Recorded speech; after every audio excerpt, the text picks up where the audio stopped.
It is like experiencing your end or your death.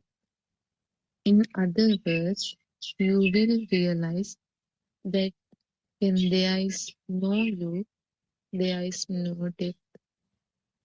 Your realization that you never existed to face death is a very pleasant feeling.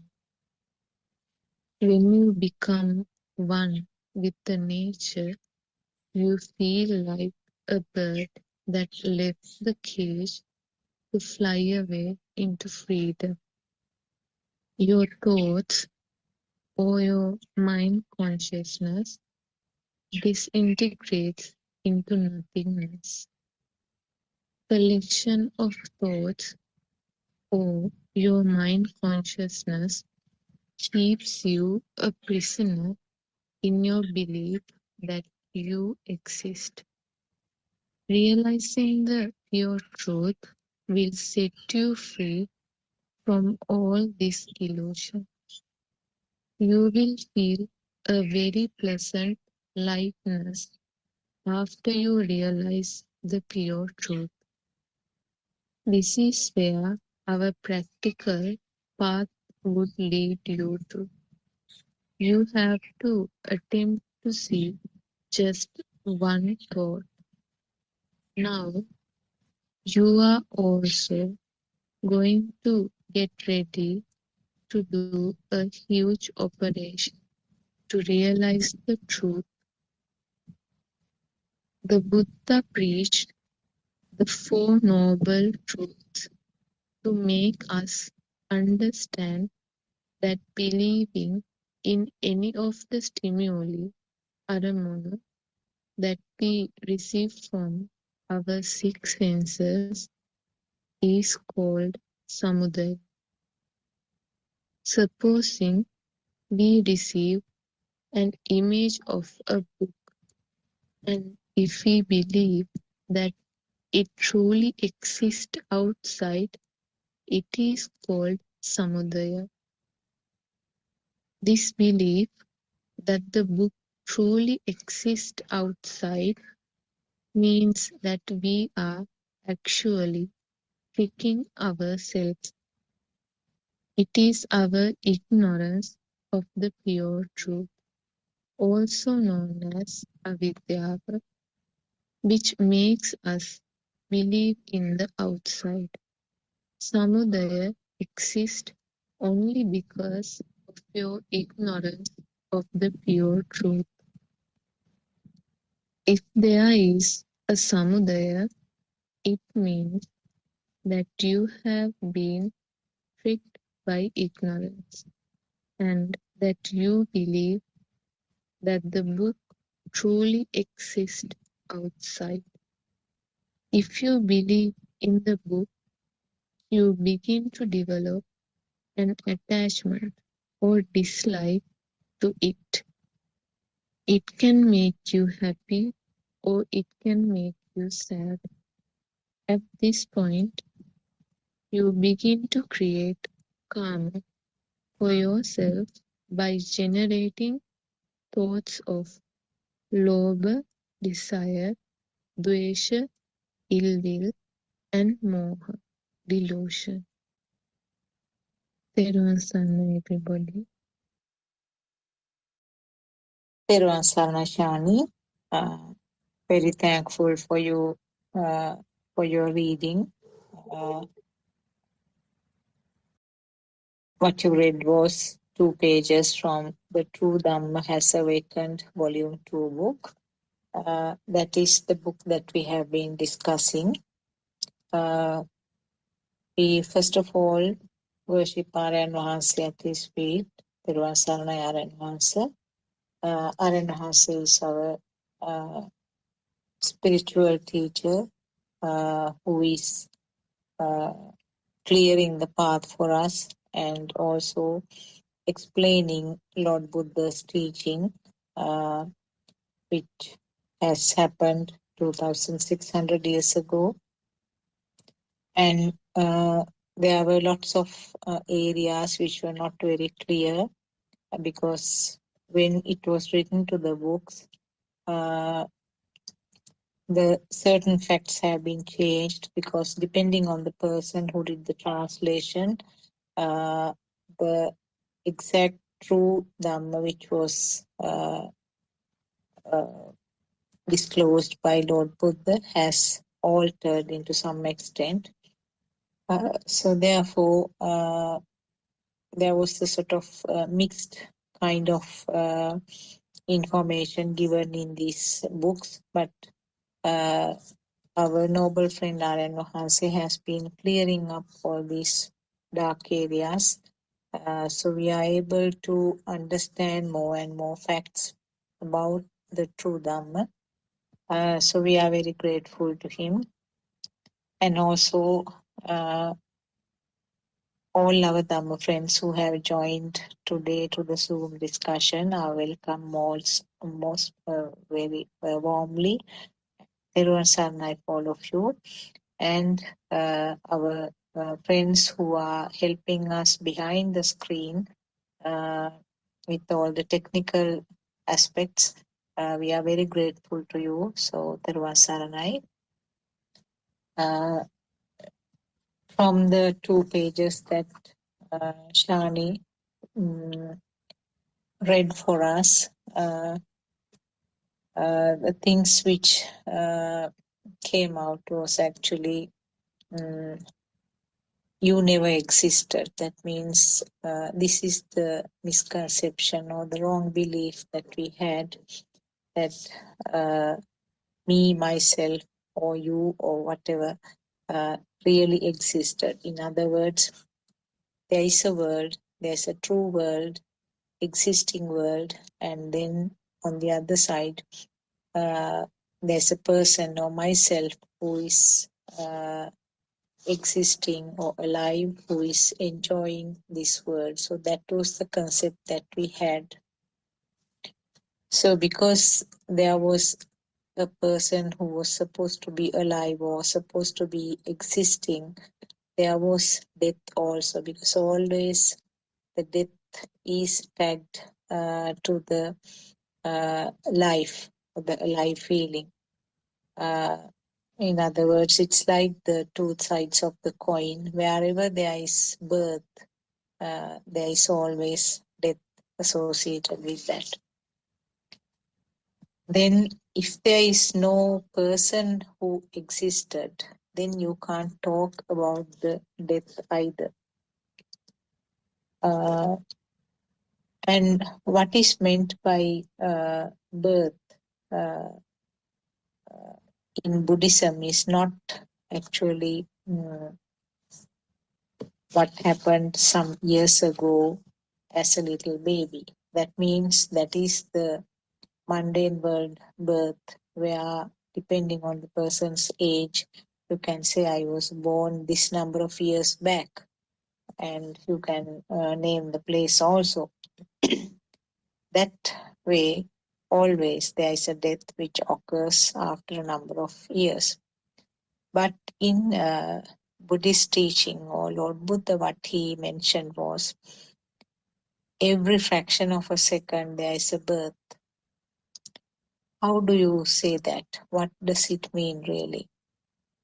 What Lord Buddha meant by the word birth was the birth of the self-feeling.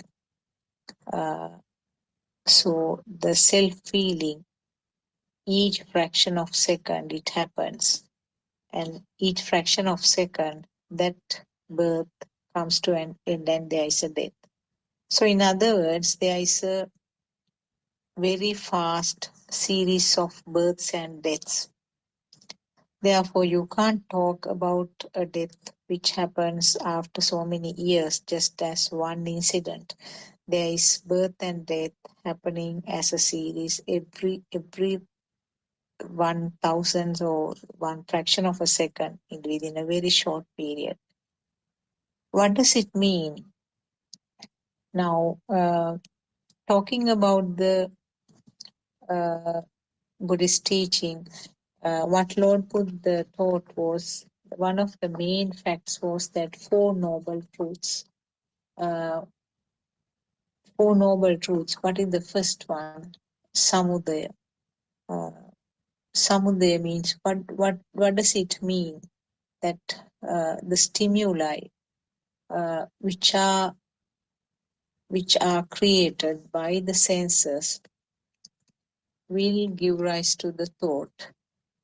So that is where the samudaya is. Samudaya means the rising or the uh, formation or the birth of a stimulus.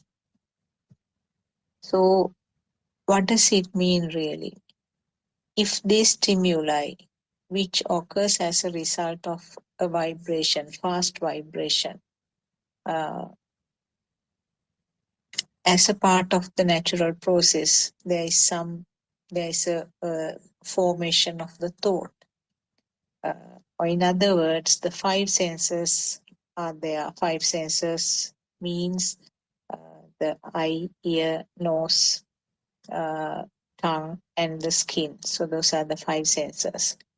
And what happens is this: in these senses, there is a function. Actually, the sensor means the function. So the function is seeing, hearing, or feeling. Under feeling, we talk about the taste, smell, and the skin feel. So there is a feeling that uh, these are there actually. Something, a light is seen, a sound is heard, taste is felt, and the smell is felt, and also the skin will feel the warm, cold, and hard sensations. This is what is described in the little baby's level, where only these feelings, these sensor functions occur. And at that age, there is no naming or there is no identification of this stimuli. So therefore, they are limited to the sensor function. The baby will see a light, but there is no idea what that light is. We will hear a sound, but no idea, no naming, no words for that to say that what is that sound. So in other words, these sensor organs are just receptive entry points only. And the sensor organs do not identify what it is. The identification is at the level of the thought formation. And when does that happen? It's a gradual process. It happens when the baby is older, little by little. And these sensor functions will come together to form the thought. So this we can talk about this samudaya only at this point. Samudaya means some form of construct or some form of formation. Now, for example, uh, we receive a stimulus. Say we can see a coconut tree, or maybe we can see an image which we call mother. Now, this is the thought. Mother, word mother is a thought because it's just a light for the eye faculty. It's just a sound for the ear faculty. And maybe the other faculties also come into action when it is the thought called mother, where the feel of the mother, when you touch the mother's feel, and also maybe a particular smell from the mother. Sorry. And maybe a small baby, when the baby is suckling from the mother, the baby will receive the taste of the milk. So all these five sense of faculties uh, come together to form the thought mother. So where does this mother, where is this mother? It's always thought is projected to outside. So there is the mother, and it's a thought. it's a thought in the mind faculty function, but the projection is to the outside. So the outside world is composed of all these components: the mother, father, brother, sister, house, flowers, dog, cat, car, everything, whatever you can name, everything is projected to outside. So there is this outside world and the other end experiencing person. So this is called duality, where it's divided to two ends.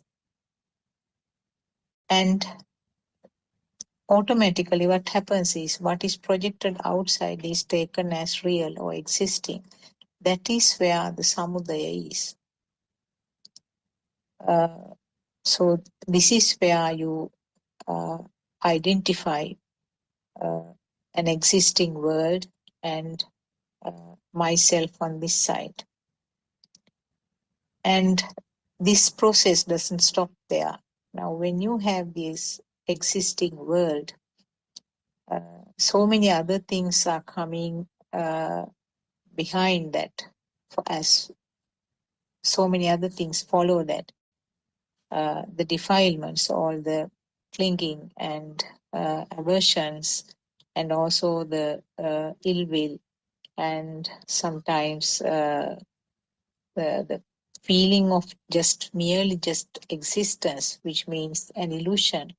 So all these things are the byproducts of this so-called existing world. So when there is existing world, each and every fraction of second, whenever the stimuli are taken as real, the birth of the self is there, and it's always followed by the death of that existing feeling. So this is happening at a very fast speed, and uh, the system doesn't recognize any gaps in between. So it looks like a continuous formation of the self feeling. And this is where the solid myself, the feeling of the solid myself occurs. Uh, so this is basically what is meant by the samudaya. And when there is samudaya, when you understand this process, that is the only way to uh, disentangle this process of uh, uh, the birth of the world. So understanding this mechanism is the most important and essential part here. So the existing world means that you have things outside. That means the thought is projected to outside, and also you have a time frame where this existing thing was there in the past and it's there now, and also it's going to maintain, or it's going to be there for future. So you have the uh, three levels of the timing also when you take something as existing. Not only that, the things that are liked or also disliked, the beautiful and the ugly, and the crude things and very fine things, like that. So many features or criteria are attached to this stimuli, which is considered to be existing outside. I can see Dr. Kokila and Surangika both have joined. I would like you to add something to what I was mentioning. Teruvan Saranai. Eron Sanai, what was the initial bit discussion from the book?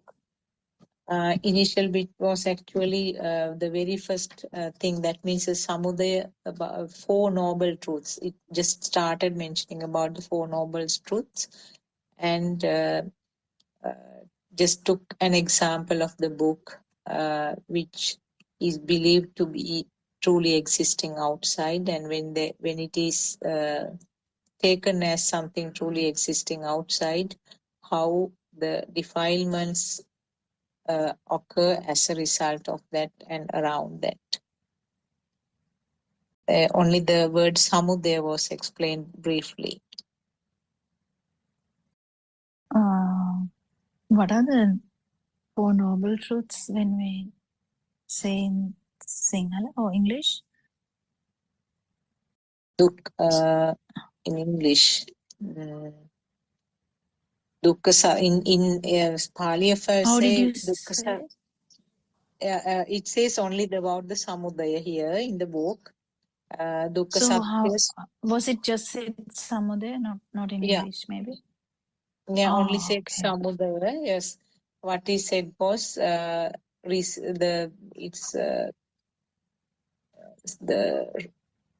that we receive from our six senses is called samudaya. I mean, the believing in any of the stimuli that we receive from our six senses is called samudaya. That is how the stimuli are taken as real. I think that is what it means. The Four Noble Truths are dukkha satya, samudaya satya, nirodha satya, marga satya. So dukkha satya means it's the suffering, and samudaya means actually how it is, how that construct comes.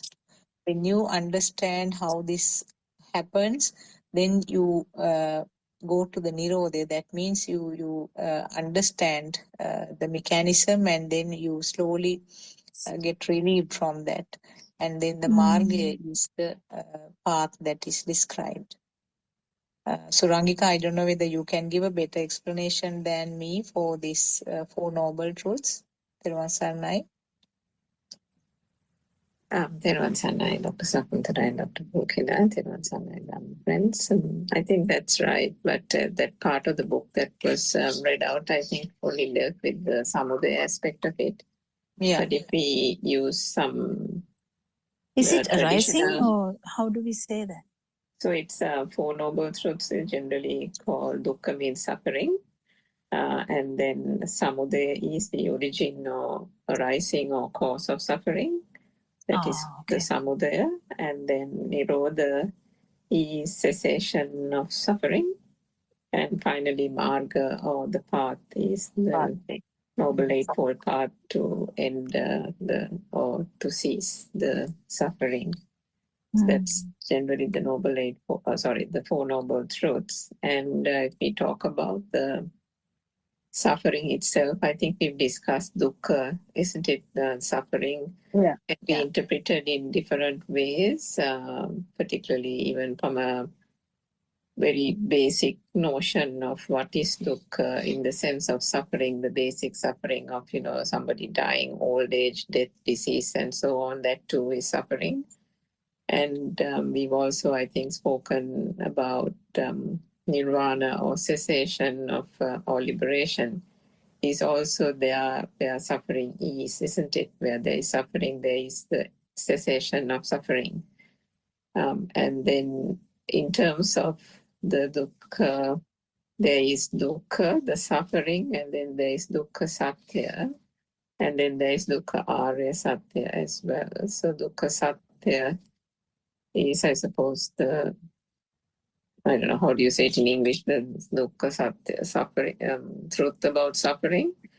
That can be by taking the external world to be real, not taking the external world to be real. So that is the second stage of ceasing to be to believing in a so-called external world, and therefore to that extent suffering is limited and suffering has been eradicated to that extent. But as long as there is still a belief that there is that the thoughts are real, then there is still suffering. So finally, the stage of dukkha arya satya, the noble truth about suffering, is what is being discussed in these forums through Buddothpado and Mahansa's discourses and through these discussions as well. and that is the final ultimate truth or noble spiritual pathway, or the true Dhamma philosophy that is being discussed, which is that even the thought is not real, and therefore understanding that the thought and how the mind is made up will finally bring about the cessation of suffering, and the pathway to that is the Noble Eightfold Path. So the samudaya aspect that you spoke of, Dr. Sakuntala, is the second stage, which is as long as the thought or the construct is considered to be real, and whatever that is getting manifested through the senses, if there is no understanding that these are just sensory perceptions through ignorance, if there is no such understanding, then there is a entrapment, isn't it? An entrapment or a betrayal almost of what is occurring in the senses, unknowingly, unerringly, not knowing that this is just a process, and because of that ignorance, a false sense of I gets created if that external world is taken to be real. An inherent self or I is born on this side, as if there is something that is being seen and that is being taken as real, if there's something being heard and that is taken to be real, then invariably there is a person who's seeing that gets created, and then there's a person who hears that gets created, and this so-called duality, where duality does not exist, through ignorance, this so-called duality arises, and with that, the suffering. So, yes, that is essentially what samudaya is about, and I think you gave a good example of how the perception of mother came about from the point of the baby in the cot, and how through the senses at that time with the radiant mind there was no self-perception as such, although the self-vibration did exist in certain levels, but how after a period of time, through a few years later and through the learning process, the thought and the construct starts, and with that construct or the mind consciousness coming into being, how this mind objects and everything associated with that starts to become real, and this external world, this facade, starts becoming a reality, and with that the pains that existed at that initial state starts progressing and expanding and evolving to be defilements, which is again just the way the suffering gets promulgated, isn't it? So understanding the true Dhamma and the Dhamma philosophy helps to unravel this whole fabrication of the mind, and then lead the person, or lead that process, or you can't say a person as such, but leads to the understanding and inner transformation gradually by the fading of the defilements to the final cessation of suffering. The pathway is quite important, and the pathway, it is in the pathway that we do need the noble spiritual teacher, Aryan Hansen's guidance, because the guidance can come only from can only come from the awakened one, the fully awakened one, as it is the fully awakened one who has completely transcended and seen to the very end that cessation of suffering. And with that sense of non-self vibration, it is an enormous support and encouragement and guidance that is being provided to followers of the path. So maybe I'll just stop there and let Dr. Kokila continue. That was Yeah, actually the samudaya part and the vaya part,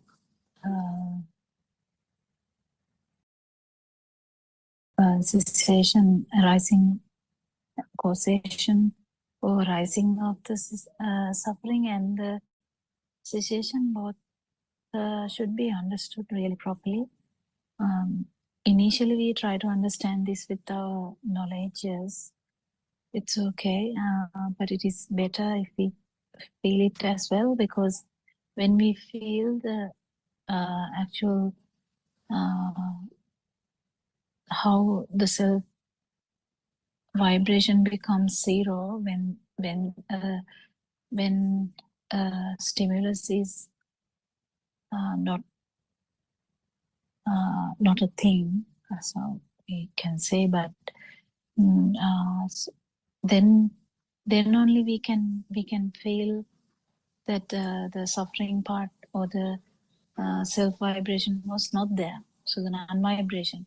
So that is the actual practical part, is that all of these things. Practical part is just somebody should feel the non vibration, then only he will properly understand, he or she will properly understand the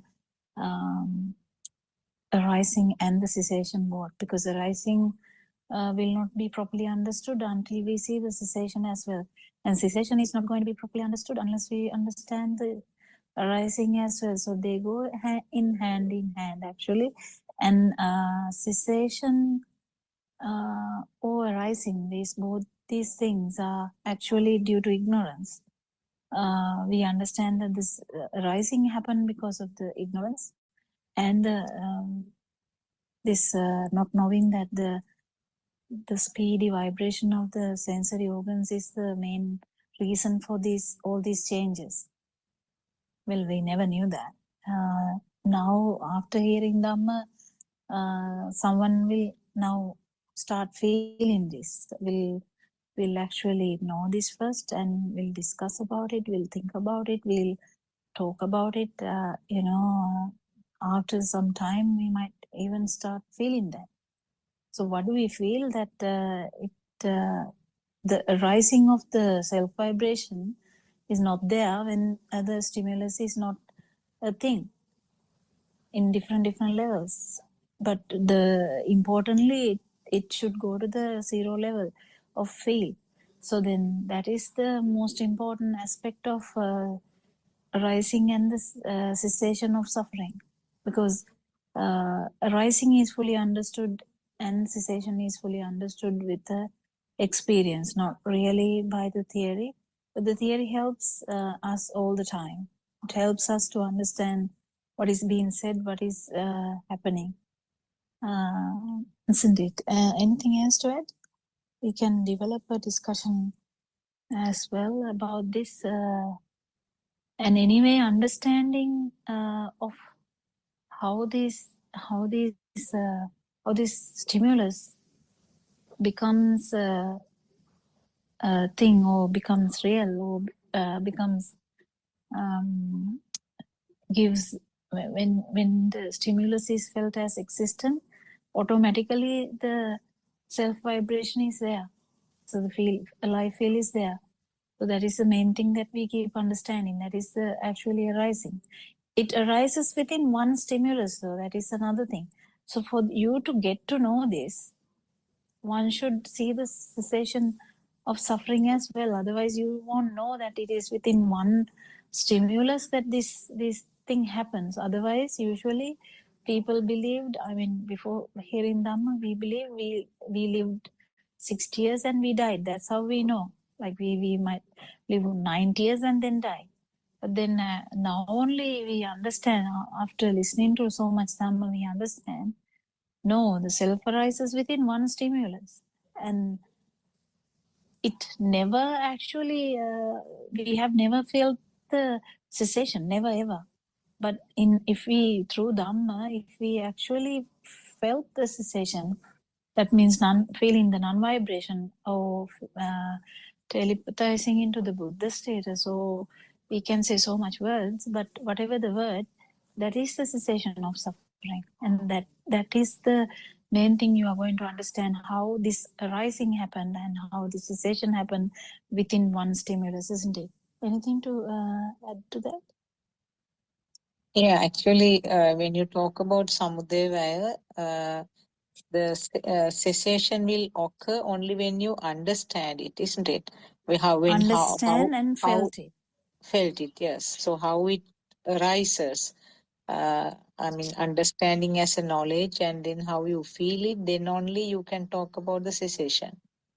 But as you said, because of this PD process, you never can see any gaps in between this. It looks like a continuous suffering, isn't it?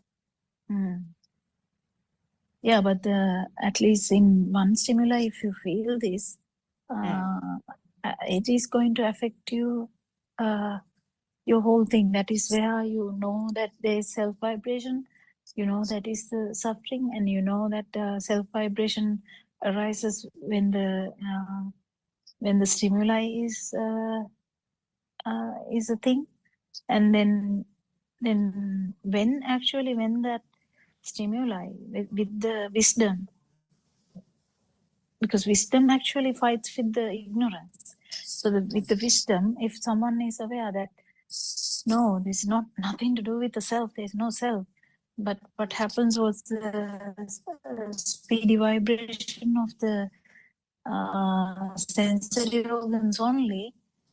Within one stimulus, you will definitely one day feel the cessation of suffering.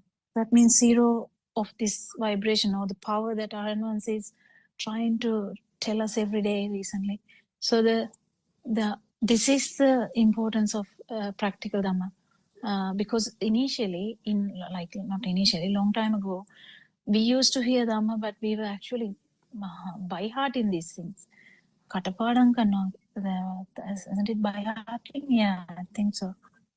Like we practice them, we tell, we chant, we do so many things, but we never thought that this has to be felt, and now it has come to the forefront. It has, I think Aranwan says, mean everyone to feel this.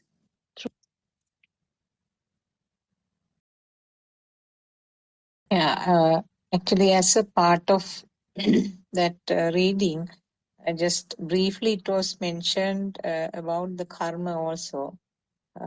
That is where when this stimuli is taken as real, as something really existing, when it is given the alive feeling, or when there is self-existence, the feeling of self-existence, that is where the karma also comes to play a role, isn't it?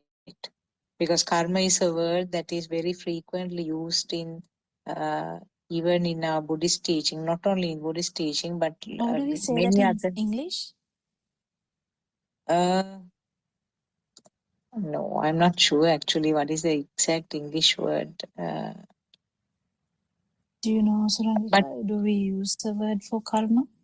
Like I know even English people say, it is karma. I know.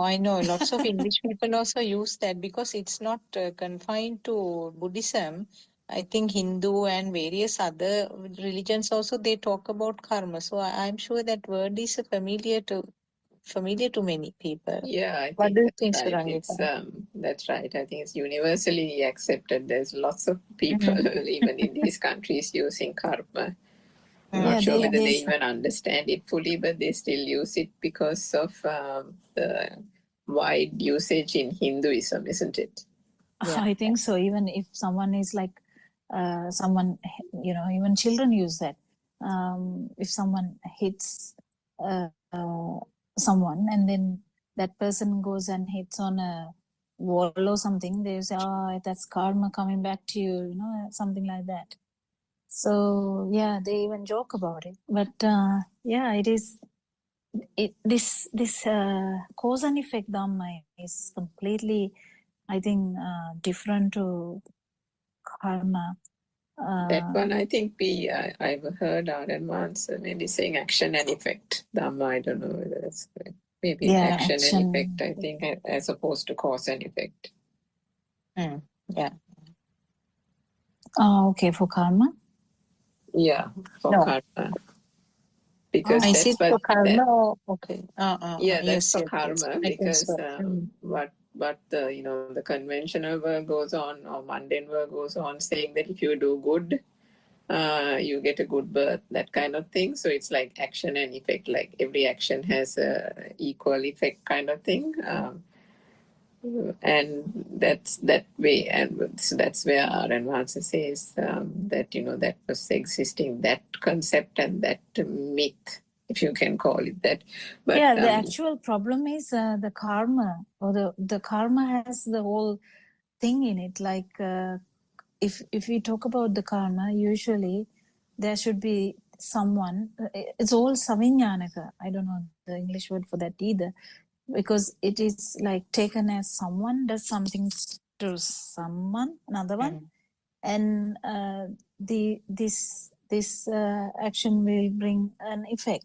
So there is always someone or something. There's never ever a Dhamma which talks about there's no something or someone. That is so beautiful, because if there's no something or someone, the karma can't do anything. Can they? It can't. It just can't survive in that context. But it is not familiar to us because it has been buried for a long time. This cause and effect Dhamma was not there. So the whole world has come to the thinking of, like, you are someone and you do something to another one, and you get something back in the another way of happening. But this is not true. I mean, we can't say this is not true, because it can happen in that mode of thinking, because the mode of thinking or the way of thinking, when it is different, of course, because you keep thinking, I did this, so the bad things will happen anyway. But the main cause and effect is mainly about actually there's no self. That's the main non-self angle Dhamma. So the non-self angle Dhamma, there's no thing also, because the stimulus has no power. The self has no power anyway. So because they are similar, the self arises when the stimuli is a thing. So then there's no someone, there's no something, there's no another one, nothing. So then that talk is actually nullified, isn't it? I don't know, the wordings are good. What do you think, Saranika? Do you have? Yeah, that's right, Dr. Kokira, because you can't have your feet planted on both sides of the equation, isn't it? No. That's what our advisor has been saying to people for the last so many years. All these years, mothers and various people, followers, have been used to this conventional way of thinking that every action has an effect. There is karma, and there is a person, there is something. And you're not only are you chasing stimuli in this world, now you're taking that and extending it beyond death as well, and thinking that you want to go to that world and this world. But as you said, that automatically assumes that there is a thing, there is a world, there are good things, there are bad things, and there's a person here who is trying to get to another life. And so all that is implied, that continued existence, a person here wanting to get to a better life, get to another better birth, better whatever, all that is then assumed, whereas this is fundamentally no soul Dhamma. So if there is no self at all the other things, as you said, gets completely invalidated, and you cannot harbor that notion of karma on the side and then do this like a hobby or something and listen to no soul Dhamma, because there needs to be a complete convincing. Can't be mixed at all. Can't be mixed at all. It's like oil and water kind of thing. It will not get mixed. But to the extent that one still is in ignorance, yes, then that samsaric cycle will invariably continue, because the self vibration is going to be there. Yeah, it is actually interesting to see how people try to put them both together as well. Even some sermons of the day-to-day life, when we hear some speeches from even spiritual teachers from any other country, they kind of mix these things and try to give some sense. It's okay. I mean, whatever the thing they understand, they talk about, that's fine. But it's actually, it's not a possibility that but the cause and effect is the final thing to actually understand this no-soul or non-self Dhamma. And importance is that this happiness will be, I mean, we can't even call it a happiness, but the tranquility or the happiness or the super happiness in that sense can't be, you can't find it in the other way of thinking. I don't think so, because we were there anyway, isn't it? We believed it. We believed karma, but still, if the Dhamma is not properly understood, we will be in that stage anyway. That's why Aramansa is trying to tell mothers a lot, like, keep doing stuff that you are doing. Don't change them. Just keep understanding this until you fully understand that, isn't it? Yeah, I mean that's the thing, and that's what we've also spoke of many times in this Zoom, isn't it? The danger or the risk of becoming stagnant on the path, or getting comfortable with the moment. You know, the feeling that the stimuli is real, and that so-called vibration, which we didn't even know was vibration, which we didn't know was the self vibration that was the cause of suffering and keeping this continued existence in this samsaric cycle. We didn't know that vibration, that feeling of wanting to be there, the sense of existence, the sense of being alive, all that was actually understood by the revelation of this true Dhamma philosophy. Then only the light was shone on it and said, that is that so-called heaviness, that so-called reality or that existent field, that is the self-vibration. And when you actually understand that, the cessation starts from that point, isn't it? The dwindling of the defilements is a very gradual process, but it is through that understanding that then you know that this is the vibration, this is the self-vibration, in order to be able to find a way out of it. So yeah, that's where the key to this whole thing is, because until such time the spiritual teacher shows that is where the suffering is occurring, through the thought and thought alone, and stimuli, and making the stimuli to be, taking it to be real. Everyone is just caught in this big maelstrom of what they think is an external world, but what is known only through the Dhamma as a thought-driven world, isn't it? Yeah, and for the self-vibration to become zero, one should understand that it is the problem, that it is the problem, the self-vibration was the issue. So then that because if there's a vibration here only, you will be synchronizing to some other vibration. Otherwise, if there's no vibration here, there's no synchronizing effect or the telepathization into another, to give another birth. So even in next thought, you are not born if it is not happening. So if the stimuli is not a thing, so it is very, very critical that the understanding of true Dhamma is should be heard by everyone, should be discussed by everyone. Like, I think anyone or whoever who is open-minded and has some genuine interest in knowing what is me, what is I, what is the soul, then it is very that will be so inspiring to know, isn't it? Then they will understand that the karma land that we were believing, or we thought we were in, was actually much more deeper than that.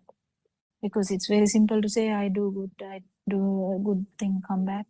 It's very simple. It's not as simple as that. But people wouldn't like to hear complicated stuff. But we invite everyone to actually try and understand this. It's not that bad. I mean, it might take you some time to understand this, because once you understand this, it's become so easy and you become Dhamma anyway. And life will be full of tranquility that you can't even explain, because you will be acting the same. Doesn't necessarily mean anything to anyone else. So, but the inside burning is not there. So that is the beauty of this Dhamma. And we know definitely that the person who killed at least 1,000 people actually attained this happiness, super happiness, by understanding Dhamma, that he exactly understood this arising and the cessation of suffering, isn't it? It's a very beautiful example. What's his name? Angulimala Thero. Venerable Angulimala actually understood this bit. What is the bit? He understood that the arising and the cessation is in one stimuli, and the arising if the arising doesn't happen, the cessation is already there. And the beauty of that is that all the things that doesn't really matter, does it? It's a beautiful example. Yeah. Actually, Angulimala Thero's story is a very good example to knock down this action and effect theory, isn't it? Because that has been there in practice even before the birth of Prince Siddhartha. So that was the theory that was taught by many spiritual leaders at that time. And in the history it says that even Queen Mahamaya, Prince Siddhartha's mother, was doing lots of good meritorious activities, including observing Sil, because that was a concept that if you do the good things, you will end up receiving good effects. But actually, the action and effect and the cause and effect, there are two streams flowing to the exactly opposite directions, because one will prolong the samsaric journey, whereas what was found by Lord Buddha, which is the cause and effect, will bring up the cessation of the samsaric flow. But as you said, many of our Buddhist preachings in our country, just forget about the other religious leaders or other spiritual leaders, but in Buddhism itself, in our country itself, if you listen to 100 preachings by different monks, at least 80-85 will give a mixture of these two. They say that do the good things and then you will receive the comforts of the heavens, and maybe ultimately after seeing the next Lord Buddha, who is going to be born after maybe I don't know how many millions of years afterwards, when he see, only we will be able to understand the nirvana. And until that time, you have to do good things and then collect as much so-called collect, like you are collecting them in a bank account. Collect the meritorious activities, and then be and have the assurance of being born in a good realm. So that is the tragedy here, actually, because they just briefly mentioned that there is something called cause and effect Dhamma that was taught by Lord Buddha, but nothing beyond that. And then mostly they talk about the action and effect aspect of it. So the true Dhamma is actually underneath. I mean, it's not surfacing enough for the people to understand it. Yeah, actually, our understanding was very poor when we started to listen to Buddothpado sermons. This understanding change. I have heard so many sermons before, like saying, "Keep wishing for nirvana." To Yeah. wish, Yeah. yeah, and that's what we did, and we kept wishing. But even my father, who is not alive today, wished for that, and they didn't know anything to do other than wishing. Yeah. So they thought it will come one day, and they had the notion of something that is that they will find one day. And but the thing is, nowadays the truth is out there, so everyone living at this moment is very lucky, so that you can understand that actually the arising of suffering is here.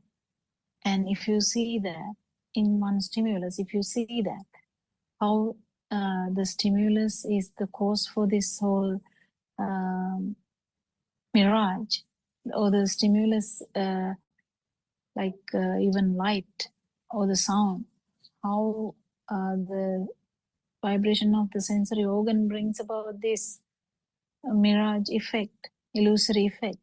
So this illusory effect or the illusion makes us to believe that there is a self.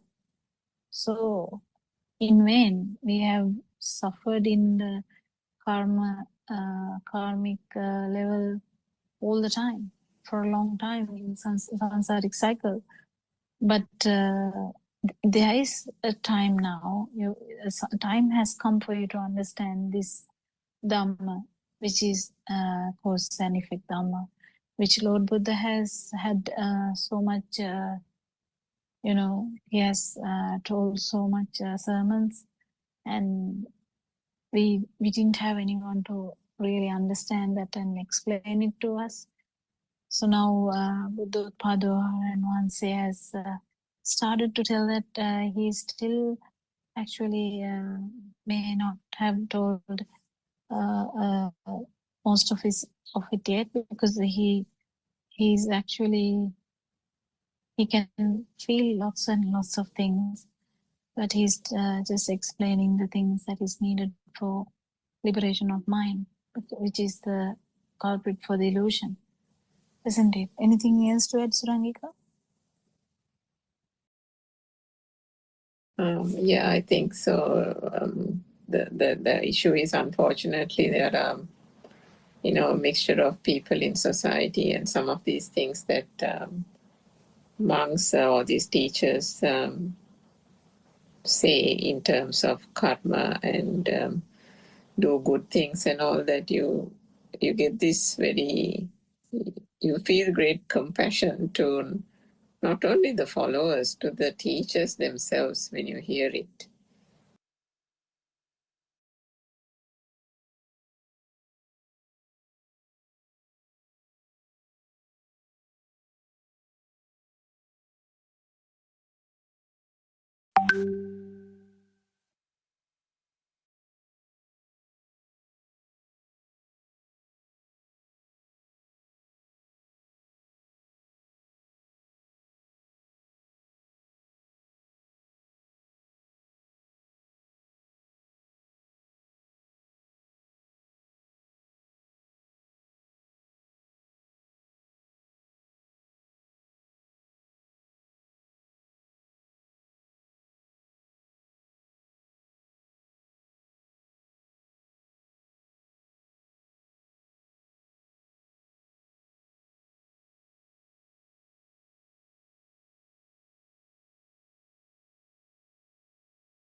May the Noble Triple Gem bless you.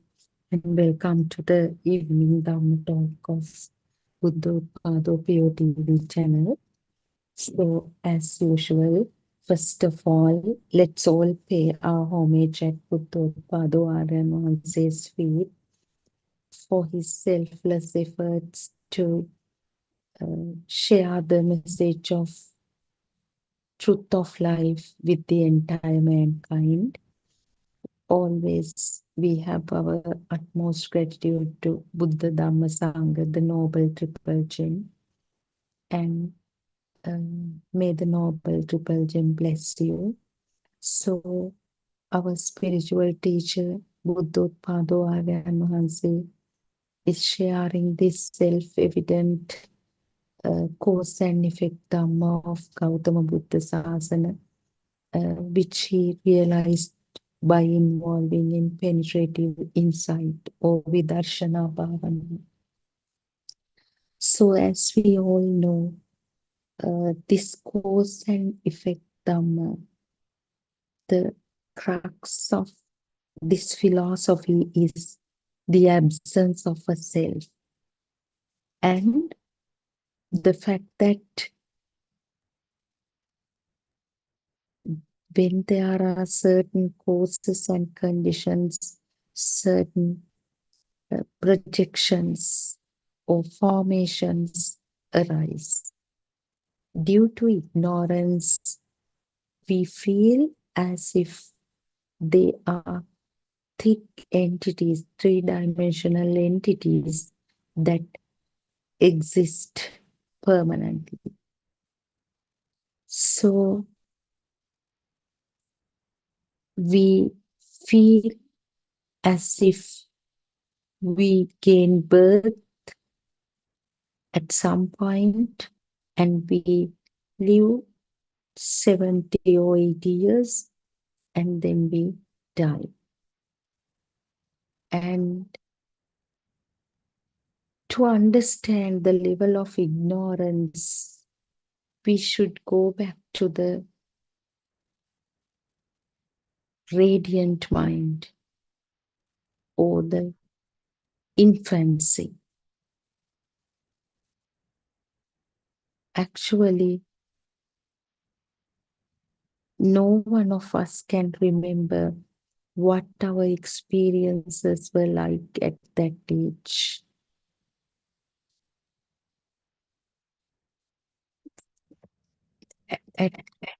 The truth is, this birth of a child is a natural process.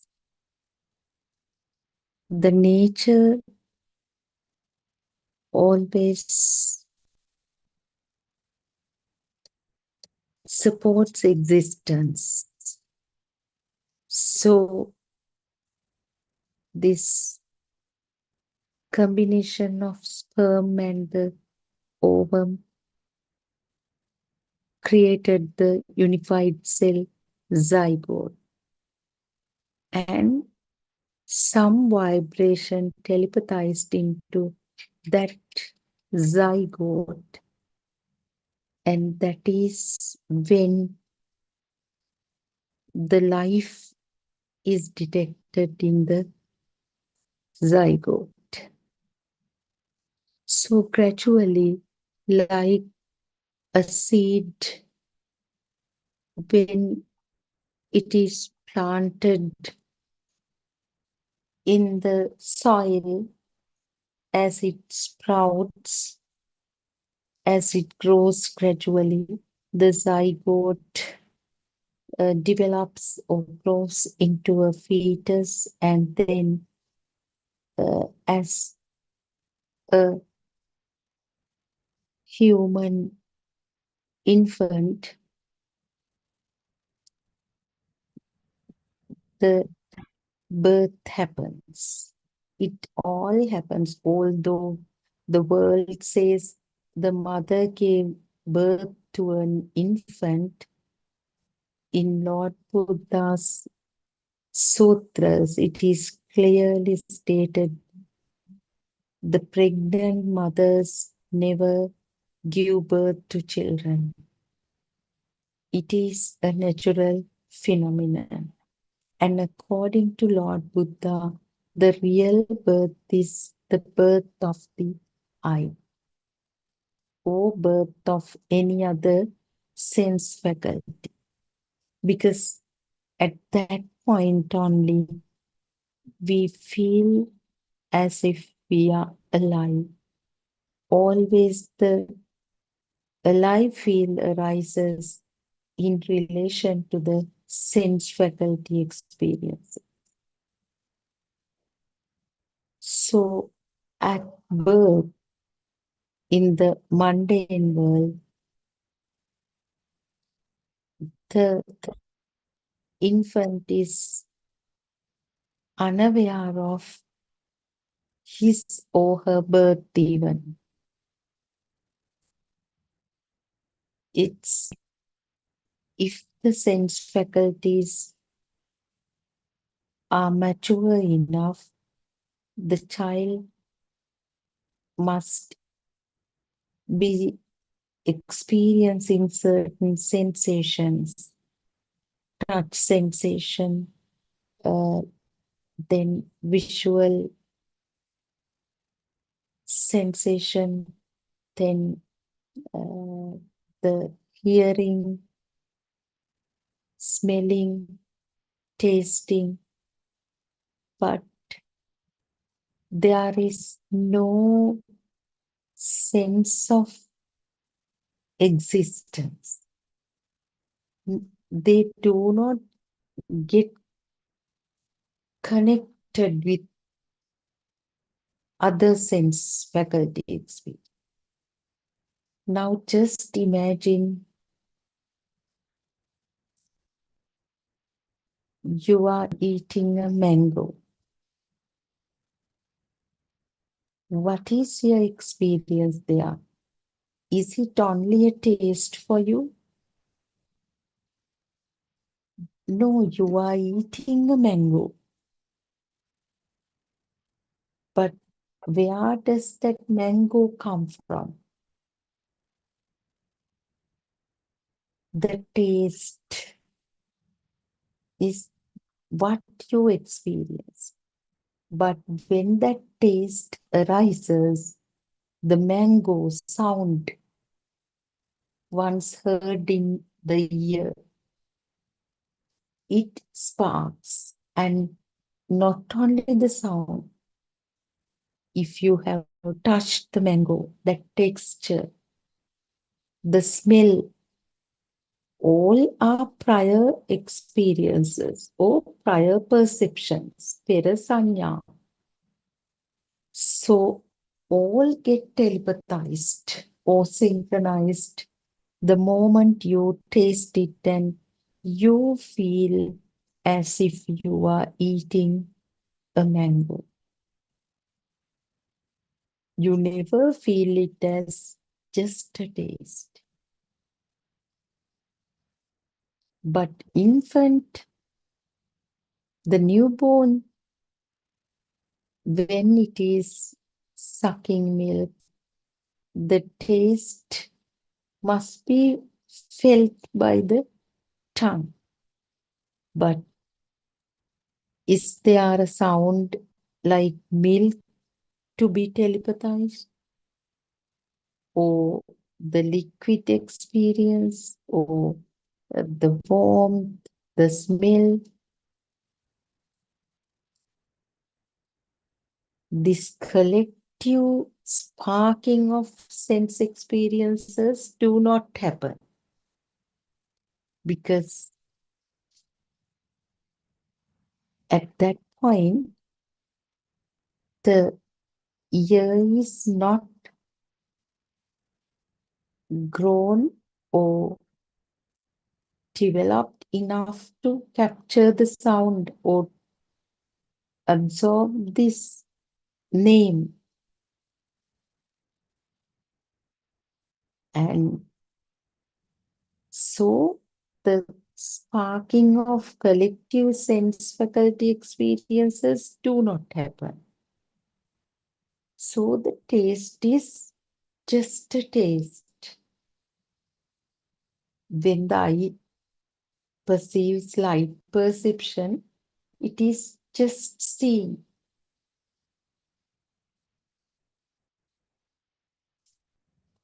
So, smell perception, just a smell on. No entanglement with a certain entity. Touch sensation is just the touch sensation on. Taste is just the taste on.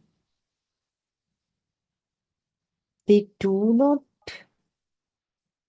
all sense faculty experiences do not arise collectively. This collective sense faculty experiences is the rising of the mind consciousness. So, at the infant level, there is no mind consciousness as such. So that illusion is not yet formed. Illusion gets created, illusion of the mango, illusion of the breast milk, illusion of the water, or illusion of the mother, father. They arise later.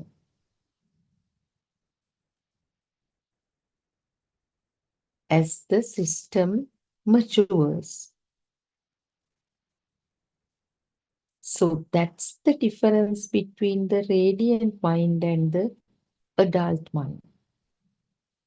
Radiant mind, although we call it the mind, it is just the arising of individual sense faculties and ceasing. So there is no room for defilements to arise because it is a taste only, seeing only, hearing only, touching only.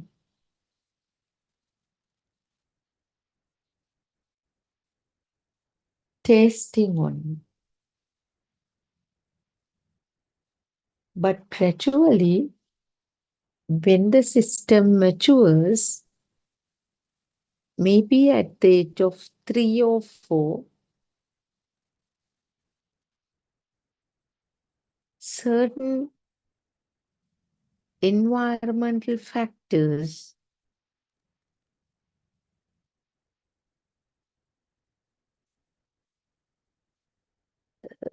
get the sense faculty experiences to connect with each other.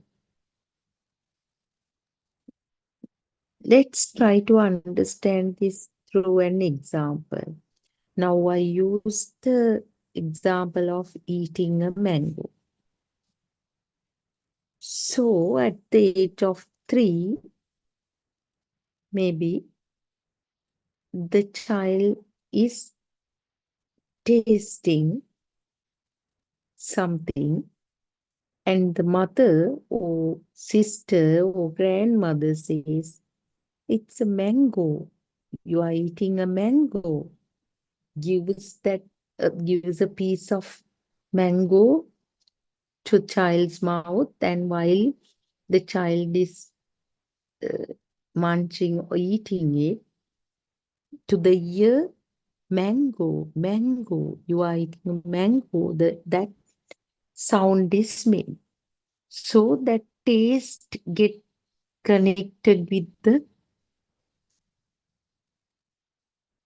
name. It is not just the taste, now the mango shape, visual image, and the smell, then the touch sensation. So the word mango, the sound, the taste, smell, and the touch sensation and the shape all spark together. All spark together and create a thick stimulus of a three-dimensional entity called mango.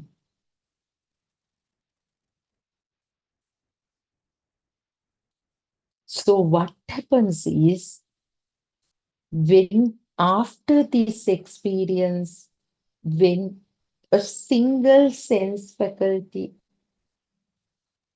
experience arises, all sense faculties experiences spark and creates the illusion of an existing mango. Now, after this introduction, somebody says mango. So the sound arises, and the sound alone gives the shape, taste, smell, touch sensation, and everything. Now just imagine, when I say pudding, don't you feel? Don't you see pudding?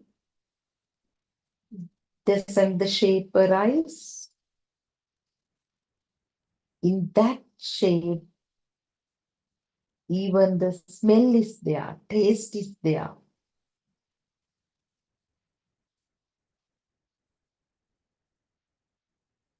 So if one sense faculty arises, in the next round, all sense faculties spark and the thick perception of an existing food item arises. But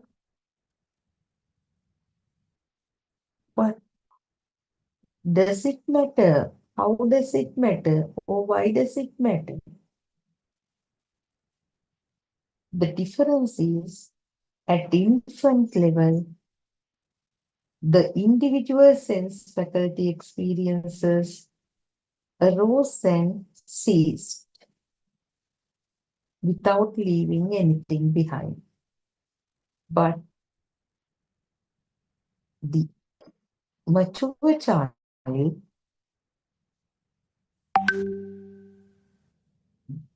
experiences a three-dimensional entity created by the mind consciousness, and this thingness of the stimulus. When the stimulus brings the smell, taste, shape, sound, and all, when they spark as a natural phenomenon, it gives the sense of an existing entity. And with that, when this notion of an existing stimulus arises, some attachment, some uh, craving, actually, craving at subtle level, a need to keep it arises. So that is existence, sense of existence, or sense of the taint of becoming. There's something and some liking to keep, craving to keep it, clinging to that arises. When there is a thing and there is a need to keep it, definitely there is a person, there is a sense of self, sense of a soul who has liking to keep it as. So that is the arising of the self-perception. So gradually, now I just mentioned the mango, just the fruit. So what about father, mother, sister, school, nursery? They are all stimuli.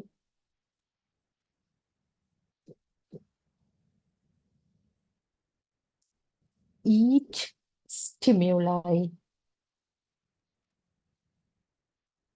arises as a thing due to ignorance. It's the same phenomenon.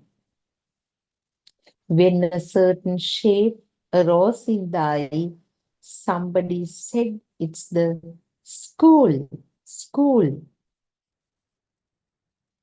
and other sense faculties like smell, taste, touch, maybe the buildings, smell, some smell related to that, connected to that. Taste, I mean, some taste that arose in that place. All when somebody says school, all those sense faculty experiences spark, and you get the sense of an existing place, and therefore the, some attachment or aversion, clinging, and then actually, although I talk about them one after the other, everything happens simultaneously. The self-perception, existence perception, or taints of becoming, taints of sensuality, or taints of self-view, or taints of ignorance. All can be seen in a single stimulus. So, what is important is understanding the truth of these phenomena. Even the stimulus of mother, the infant has the touch experience of the mother, but it is the touch experience only. But for us, my mother is touching my hand, but for the infant, just a touch experience. So if somebody said mother, mother, it's the sound only to the child, infant. But if somebody said mother to us, everything arises. Mother's shape, smell, taste, touch sensation, all arise. And we feel there is an existing person called mother. Because we feel it when it becomes a three-dimensional entity, person, we feel the existence automatically. We feel the self-existence also. So, is it a problem? What's the harm? Why can't we see them as entities or people or buildings, places? Why can't we enjoy this film of life, episode by episode?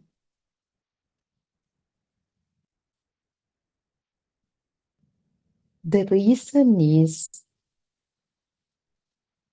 the power that goes up and up, the self power,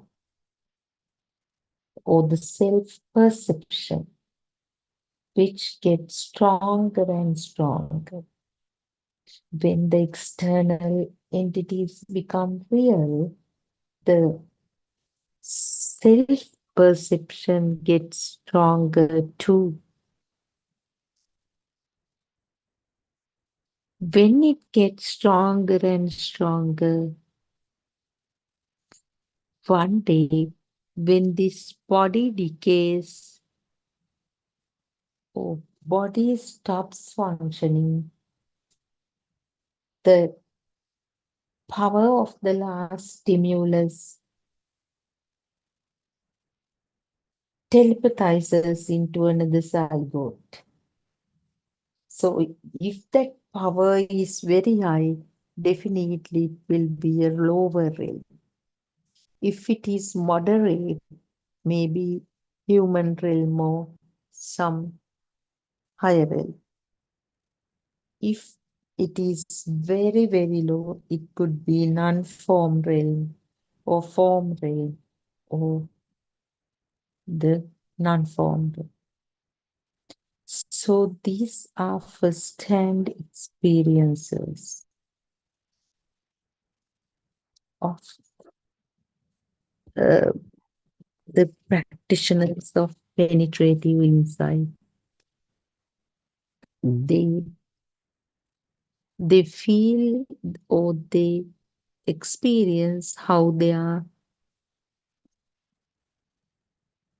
sense faculty experience, the stimuli that arise gets finer and finer with awareness. When we contemplate like this, taking stimulus after stimulus, we feel that what we experience are the mind only. We create the world around our mind. If you say mother, father, sister, bed, table, that's all are in the mind. But due to ignorance, we feel as if they are out there.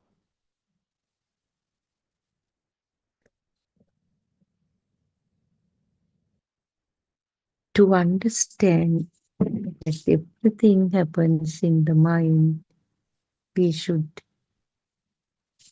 thoroughly contemplate how the stimuli are created in relation to the sense faculties. Then we can see how we think that it is a dog, how we think that it is a cobra, how we think that it is a mattress, or how we think that it is the spectacles.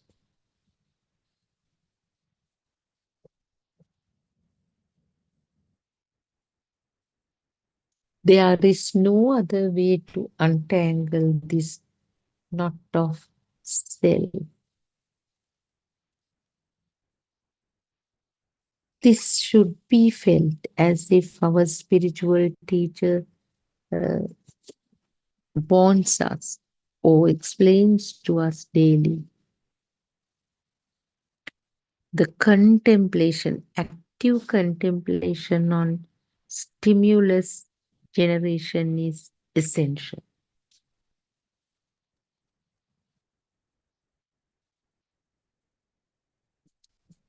So it will be self evident to you the fact that you think but not you see more than, I mean, seeing happens in the eye. It's just a bunch of colors. But isn't it the mind that identifies it as a spoon or a plate or a knife?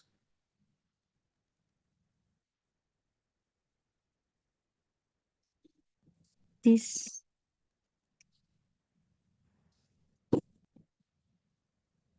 actually it happens in the mind. This mind is not, although it's a separate entity, mind is the collective sparking of all sense faculty experiences that we have to understand very clearly.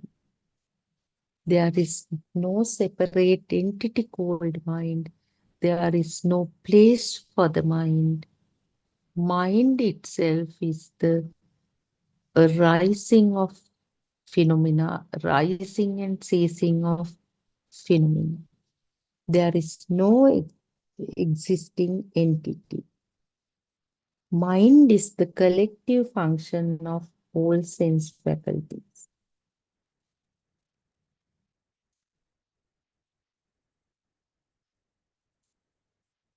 That is, as I explained previously, when the shape of light arises in the eye, the sound gets entangled as apple, and with that, the taste of the apple, smell of the apple, uh, texture of the apple, all telepathize, all spark like lightning in the sky. All vibrations spark, and the thick perception that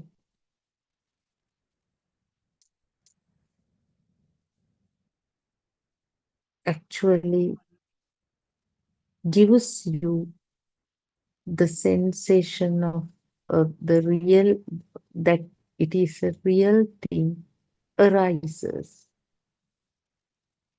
and that is the mind consciousness. So that is why our spiritual teacher always says stimulus is the thought itself or the mind itself. There are no separate entities. So, knowing this by listening to a sermon is a different thing. The challenge is seeing it through yourself or feeling it. So what happens is first we hear this message and it becomes self-evident to us too, because there is no experience of an external world without the involvement of the mind. So, Lord Buddha's very word, the world gets created in the mind. O chittena niyati loko is the absolute truth of this world that we experience.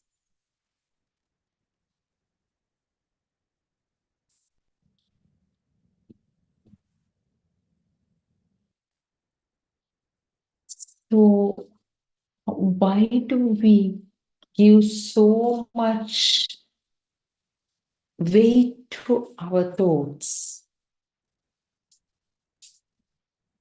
Do these thoughts consist of something?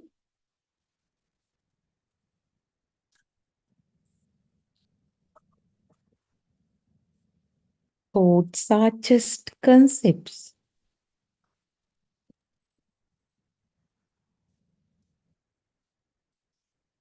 But due to ignorance, we feel that they are three-dimensional entities.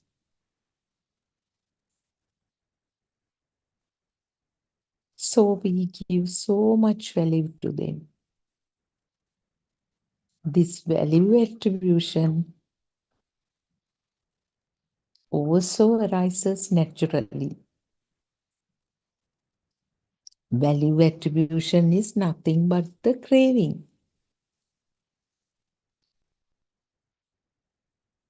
The need to keep,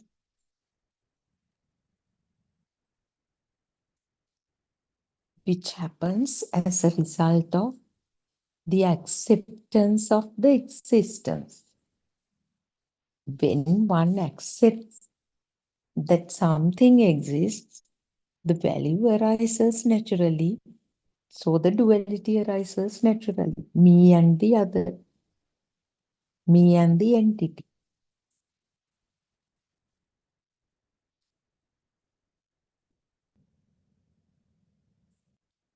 But the truth is, there aren't two entities as me and the stimulus.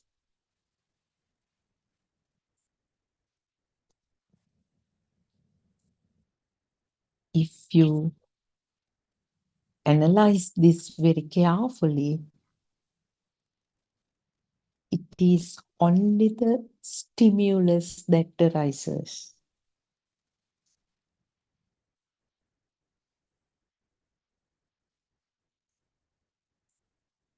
Me is just a feeling.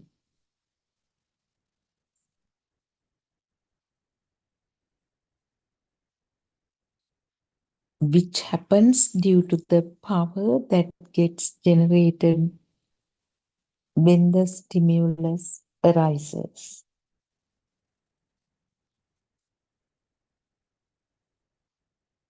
So this power gets stronger and stronger if the wisdom does not arise. The wisdom to see the truth of the stimulus.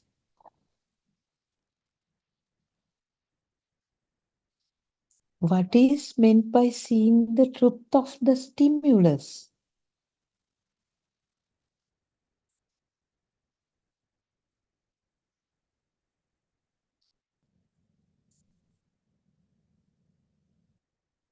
It is just seeing the two rounds.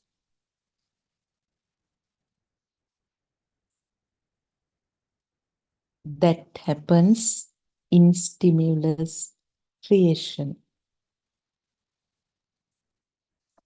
The individual sense faculty functioning or initiating and the sparking of all sense faculties resulting in the mind consciousness.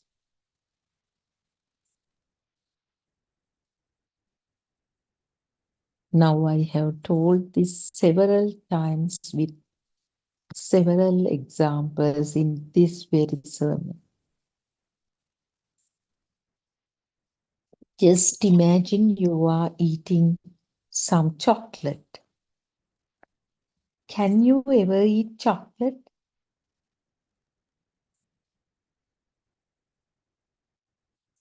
Chocolate is a sound only.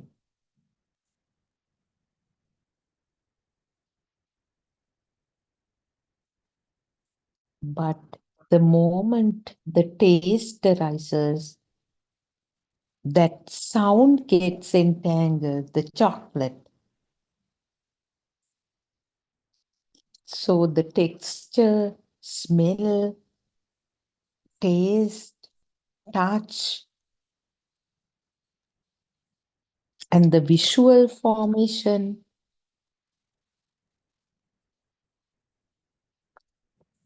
it is the taste only. But the second round of sparking of sense faculties with the shape, sound, chocolate, touch, and the smell. A spark with the taste and mind consciousness arises, giving you the sense of a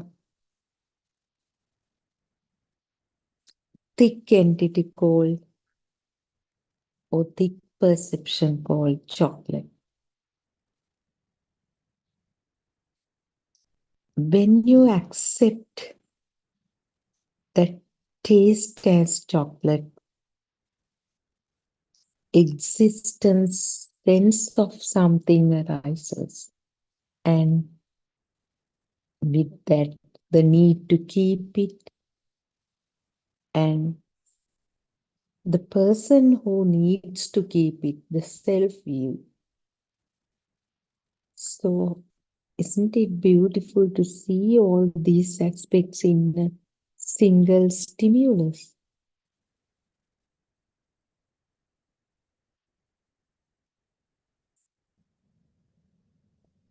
It is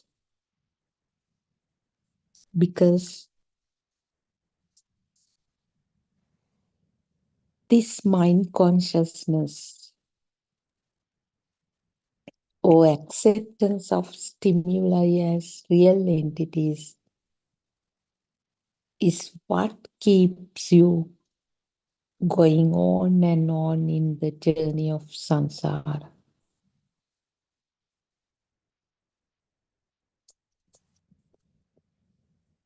When you accept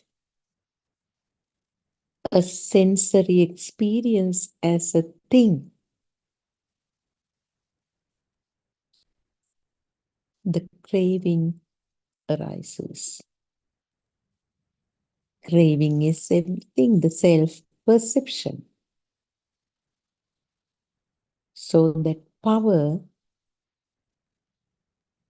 will definitely telepathize into another cycle.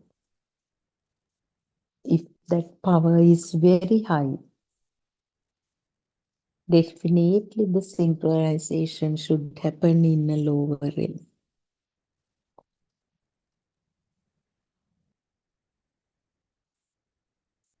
But when we see the truth of the stimulus,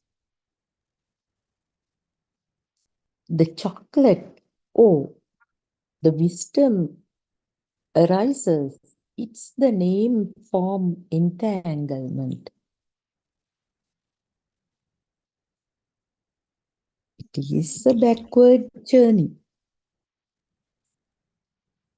It is just a name and a form, sound and color vibrations. So, underneath the taste, smell, and touch are also there, but most predominantly the sound and the shape.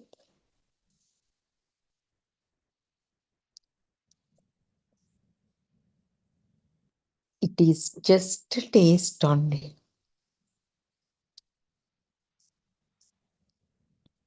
Taste only experience is just radiant mind experience. We can speculate it, but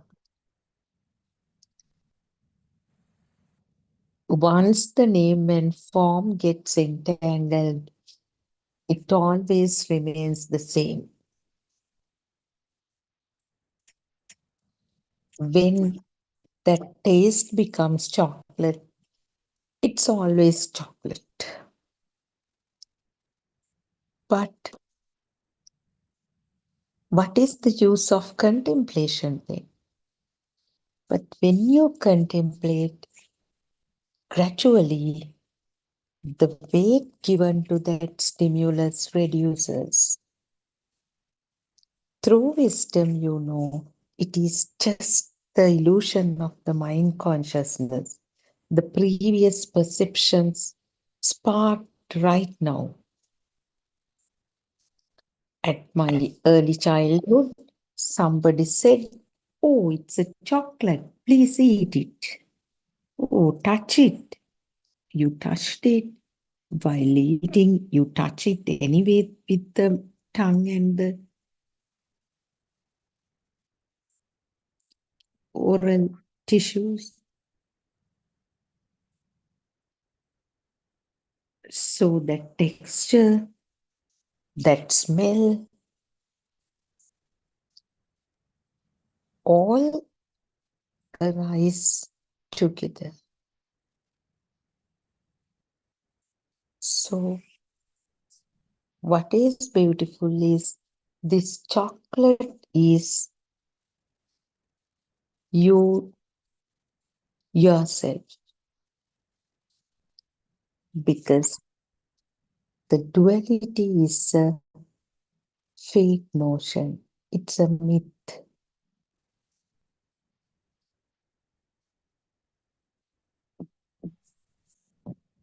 One experiences only the sense faculties.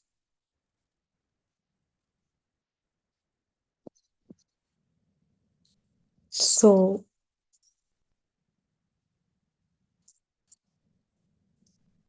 when one understands that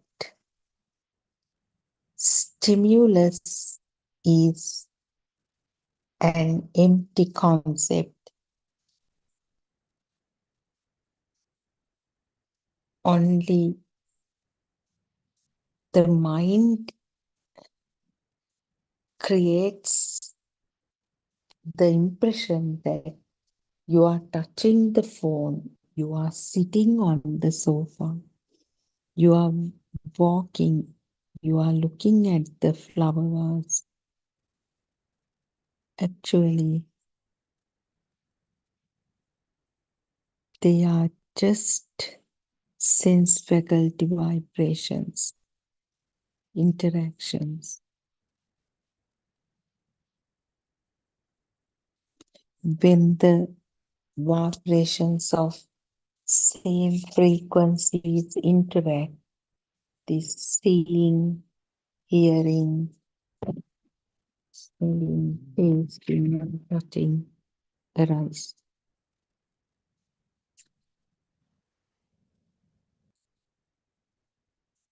They do not come from a fixed entity.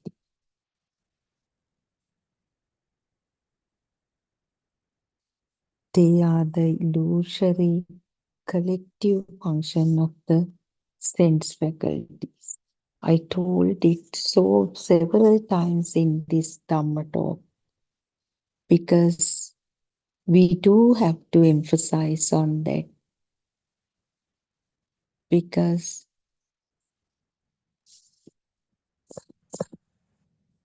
liberating from the stimulus is the liberation from suffering or the self-perception.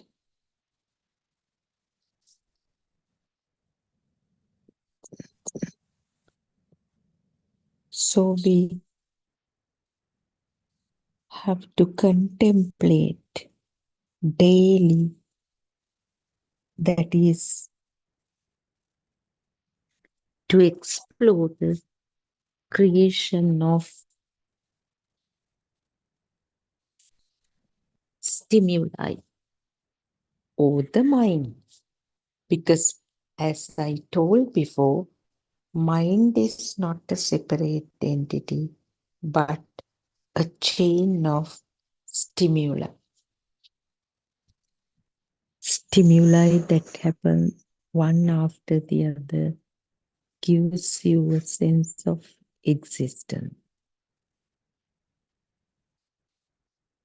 That is why Lord Buddha recommended all monks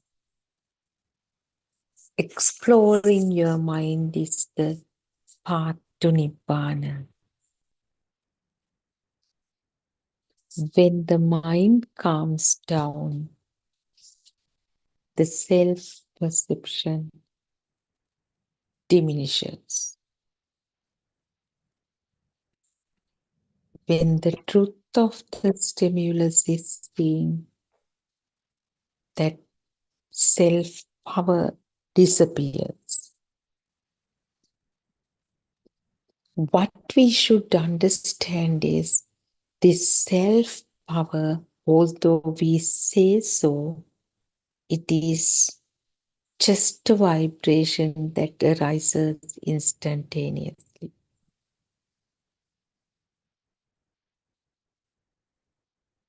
It is not an existing thing. There was never a self. All the talk of a self, all the feelings of a self, all concepts described about a self are mere illusion, because there was never a self in this body or the mind. It is just a thought only. And this existence feel comes from the power that synchronized into the zygote. So these Buddothpado sermons will definitely help anyone to see the reality of phenomena.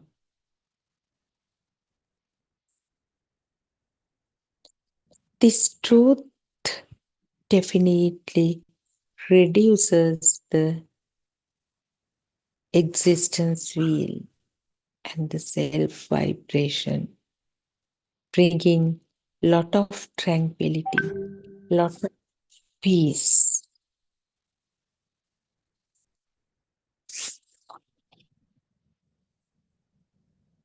When we realize how we were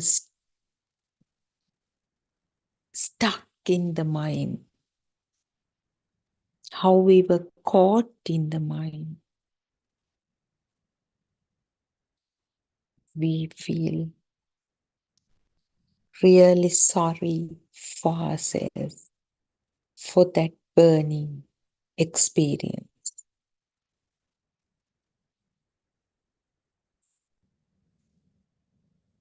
So, realizing the mind is reducing the power of the mind. So, nothing will be true for us. Now, the mind creates a film connecting incidents. Everything that we experience are mere incidents. They are gone and gone forever. But the mind connects them like beads in a string. So we have a chain of events as our life incidents.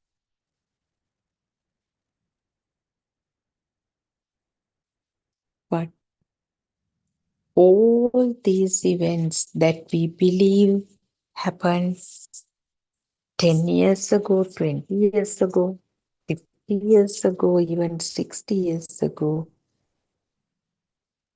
becomes the present stimulus, the current instantaneous stimulus. Whatever we think about the future, plan about the future, tomorrow, next week, next month, next year, all arise in the stimulus right now. So we relieve from the burden of the past and the future.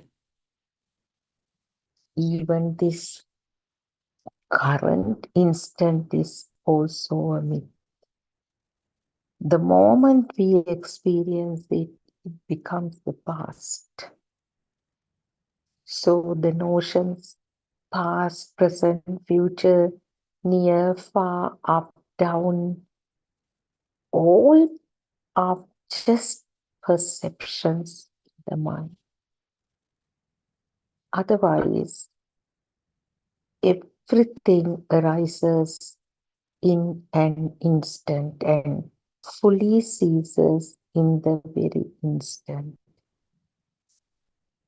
It's important to explore this mind or the thought creation or the sense faculty experiences to experience the benefit of this Dhamma,